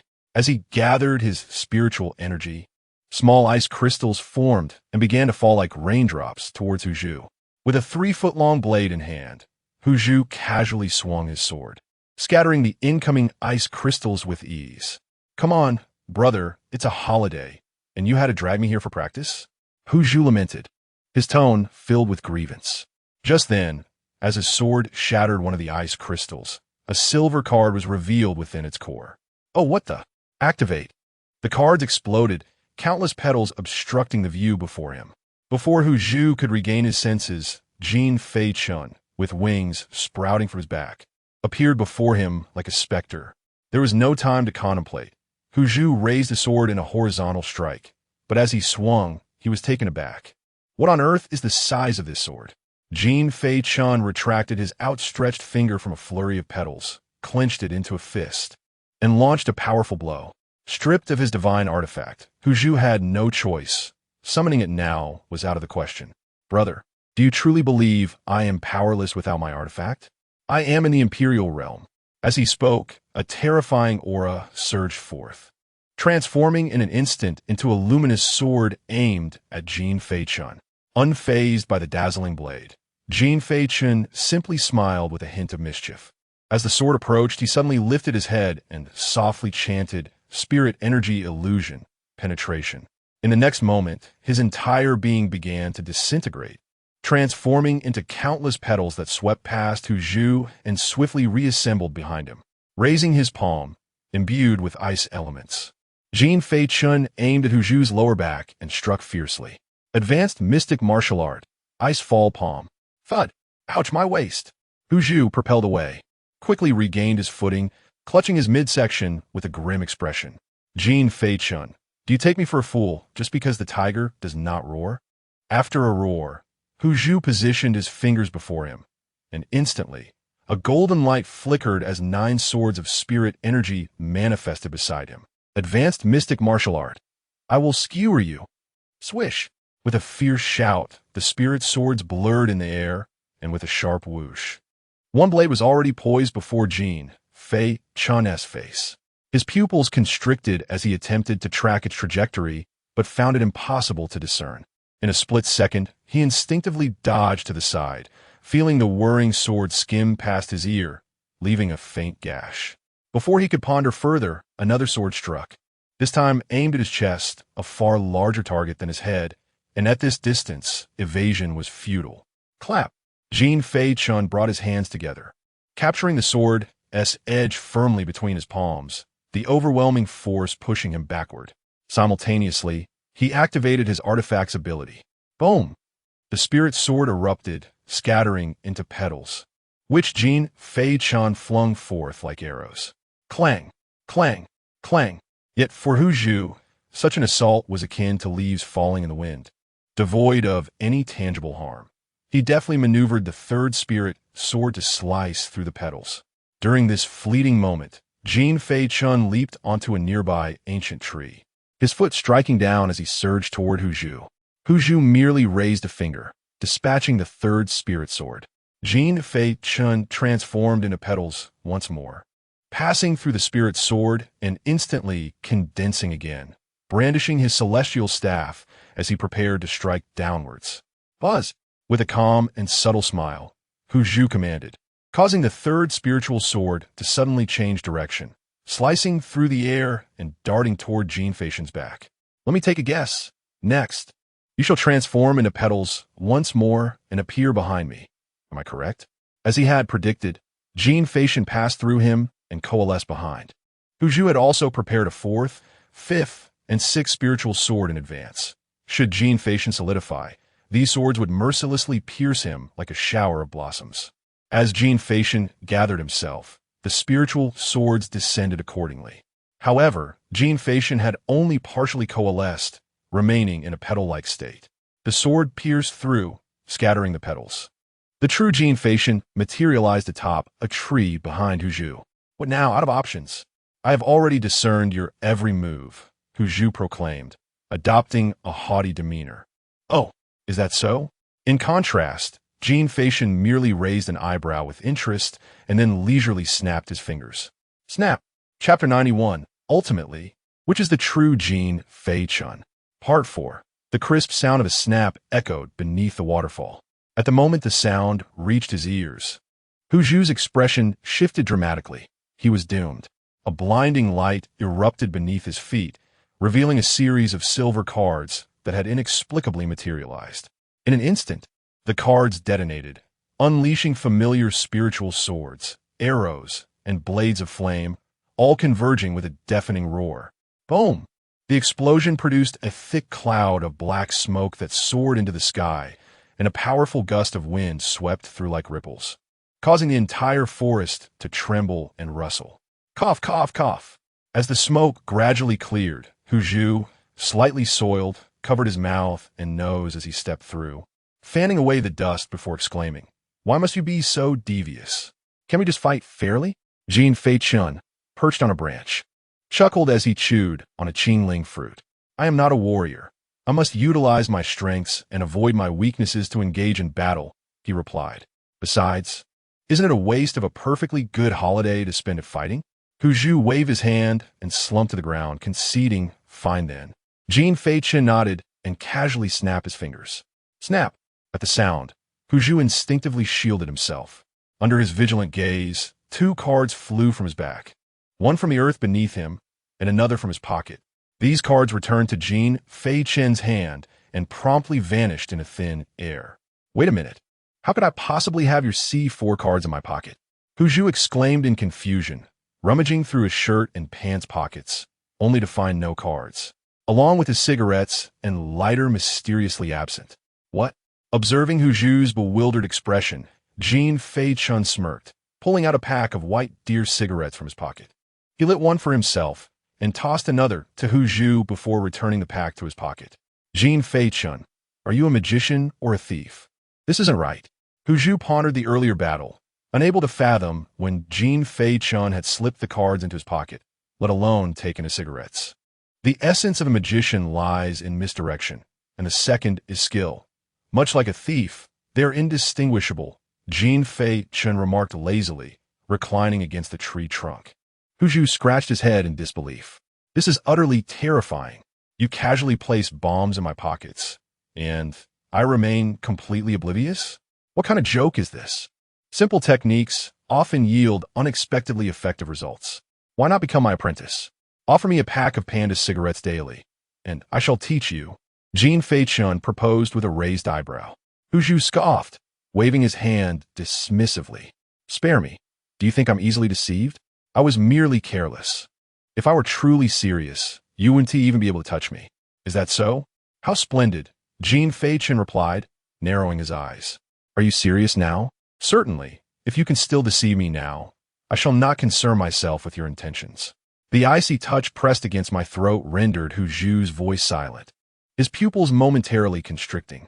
As his gaze descended, he beheld a hand, quietly materialized from petals, grasping an 8-slice knife, its spine resting ominously against his throat. The sound of petals flowing echoed softly, while Jin Feichen, who had already dissolved into a mere fraction of his former self, lingered behind him with a slight smile, gently resting his chin on Hu Zhu's shoulder, tilting his head in mock inquiry. "What shall you call me?" What is the principle behind this?" Hu Zhu exclaimed in astonishment. As the petals dispersed, Jin Feichen reappeared on a branch, reclining languidly, and spoke slowly. "Misdirection and force. Speak plainly. Misdirection diverts your attention. Because of Mr. Moon's presence beside me, you have not maintained the vigilance necessary, stubbornly believing that nothing would occur after the battle concluded. I seized the opportunity to retrieve the smoke I had previously taken from you. At that moment, your focus was entirely captivated by the smoke. The sound of flowing water from the waterfall made the sound of the petals particularly faint, and you, absorbed in your thoughts, could not possibly notice. Although you are indeed in the U realm, you failed to exhibit the vigilance characteristic of it. This is the utilization of information. My thorough understanding of you enabled this. Force suggests that you perceive me as real now because I wish for you to be led to believe, under my verbal guidance, that you unconsciously accept the recent encounter as the true Jin Feichen. In reality, it is my misdirection that has compelled you to choose the version of me that you believe is authentic. During this interval, I merely need to restrain you with words, allowing my true self to emerge silently within your blind spot. Very well, class dismissed. Good brother. Is this even Chinese characters? Hu Zhu's mind was filled with questions. Did you not understand? Indeed. Hu Zhu nodded. Let me simplify it further. Jin Feichen reclined on the branch, one hand resting behind his head and the other holding an apple, turning to Hu Zhu and asking, "Do you believe I am real now, or merely a temporary manifestation composed of petals?" "Real. State your reasoning." Hu Zhu pondered briefly before replying. "Because your previous attack has concluded, and there are no petals behind me." "Incorrect." Jin Feichen forcefully tossed the apple, and with a swish, he dissolved into petals. Crack! Beneath the waterfall, a hand unexpectedly emerged from the lake, grasping an apple. Soon after, a figure, naked from the waist up, surged forth from the water, munching on the apple and declaring, "This embodies misleading guidance and forced choices. The first time you were deceived was because you believed the battle had concluded, thus diverting your attention to the dissipating smoke. The second instance arose from your assumption that the ambush was over, leading you to focus on my explanation. Once the ambush ended, I, wielding the 8 slashing blade, vanished, only to reappear as the figure in the tree. Yet in truth, the one atop the tree remains the initial false self. The genuine me was the one who dissipated while clutching the 8 slashing blade. While you were earnestly listening, the true essence of me had already begun to dive into the lake." With the second round of narration complete, the figure finished the apple. He brushed back his damp hair, chuckled softly, and then submerged into the depths of the lake, commencing his swim. Meanwhile, on the shore, Hu Zhu was left in a state of bewilderment. Why does it feel like something is amiss? He pondered repeatedly, but the confusion lingered. "Mr. Yu, do you comprehend?" Unable to suppress his curiosity, Hu Zhu inquired of the ethereal Yu Mingyi, who emerged from the void, holding a novel. "In summary, from the moment you sat on the ground, the true Jin Feichen never appeared before you. The so-called forced choices and misleading guidance are mere fabrications intended to deceive you. Otherwise, do you think someone as indolent as him would engage in such discourse?" Upon hearing Yu Mingyi's words, Hu Zhu felt even more perplexed. But what of Jin Feichen in the lake? Isn't that real? Fictitious. Yu Mingyi pointed to a nearby thicket. The true Jin Feichen has long since retreated there to slumber after your encounter. Huh? Hu Zhu's confusion deepened. Then, what of the petals he spoke of while sleeping? Unknown. What purpose did his deceit serve? Perhaps for amusement. At that moment, beneath the water, Jin Feichen listened to the conversation above, a smile gracing his lips. It had been a while since he last deceived anyone. It seemed his prowess had not waned. Even Mr. Yu, with his godlike perspective, had been misled. If Mr. Yu were not wholly engrossed in the novel, he would be quite the challenge to deceive. Indeed, the greatest deceiver remains one's own eyes. With a smile, Jin Feichen turned and swam deeper into the lake. Note, as a celestial star, Yu Mingyi would not employ spiritual power to probe Jin Feichen. Thank you for your companionship and for the generous gifts and commendations from esteemed readers. This warrants an additional update. If you enjoy this book, I would be immensely grateful for your support in promoting it. 2,500 words, filled with sincerity. Chapter 92. The Strange Offspring of Alien Races, Record, New Era. October 2nd, 2025, Luqing, Haixing Province. Incident at Qixing Private Martial Arts School, Center of Martial Arts Academy Sports Field.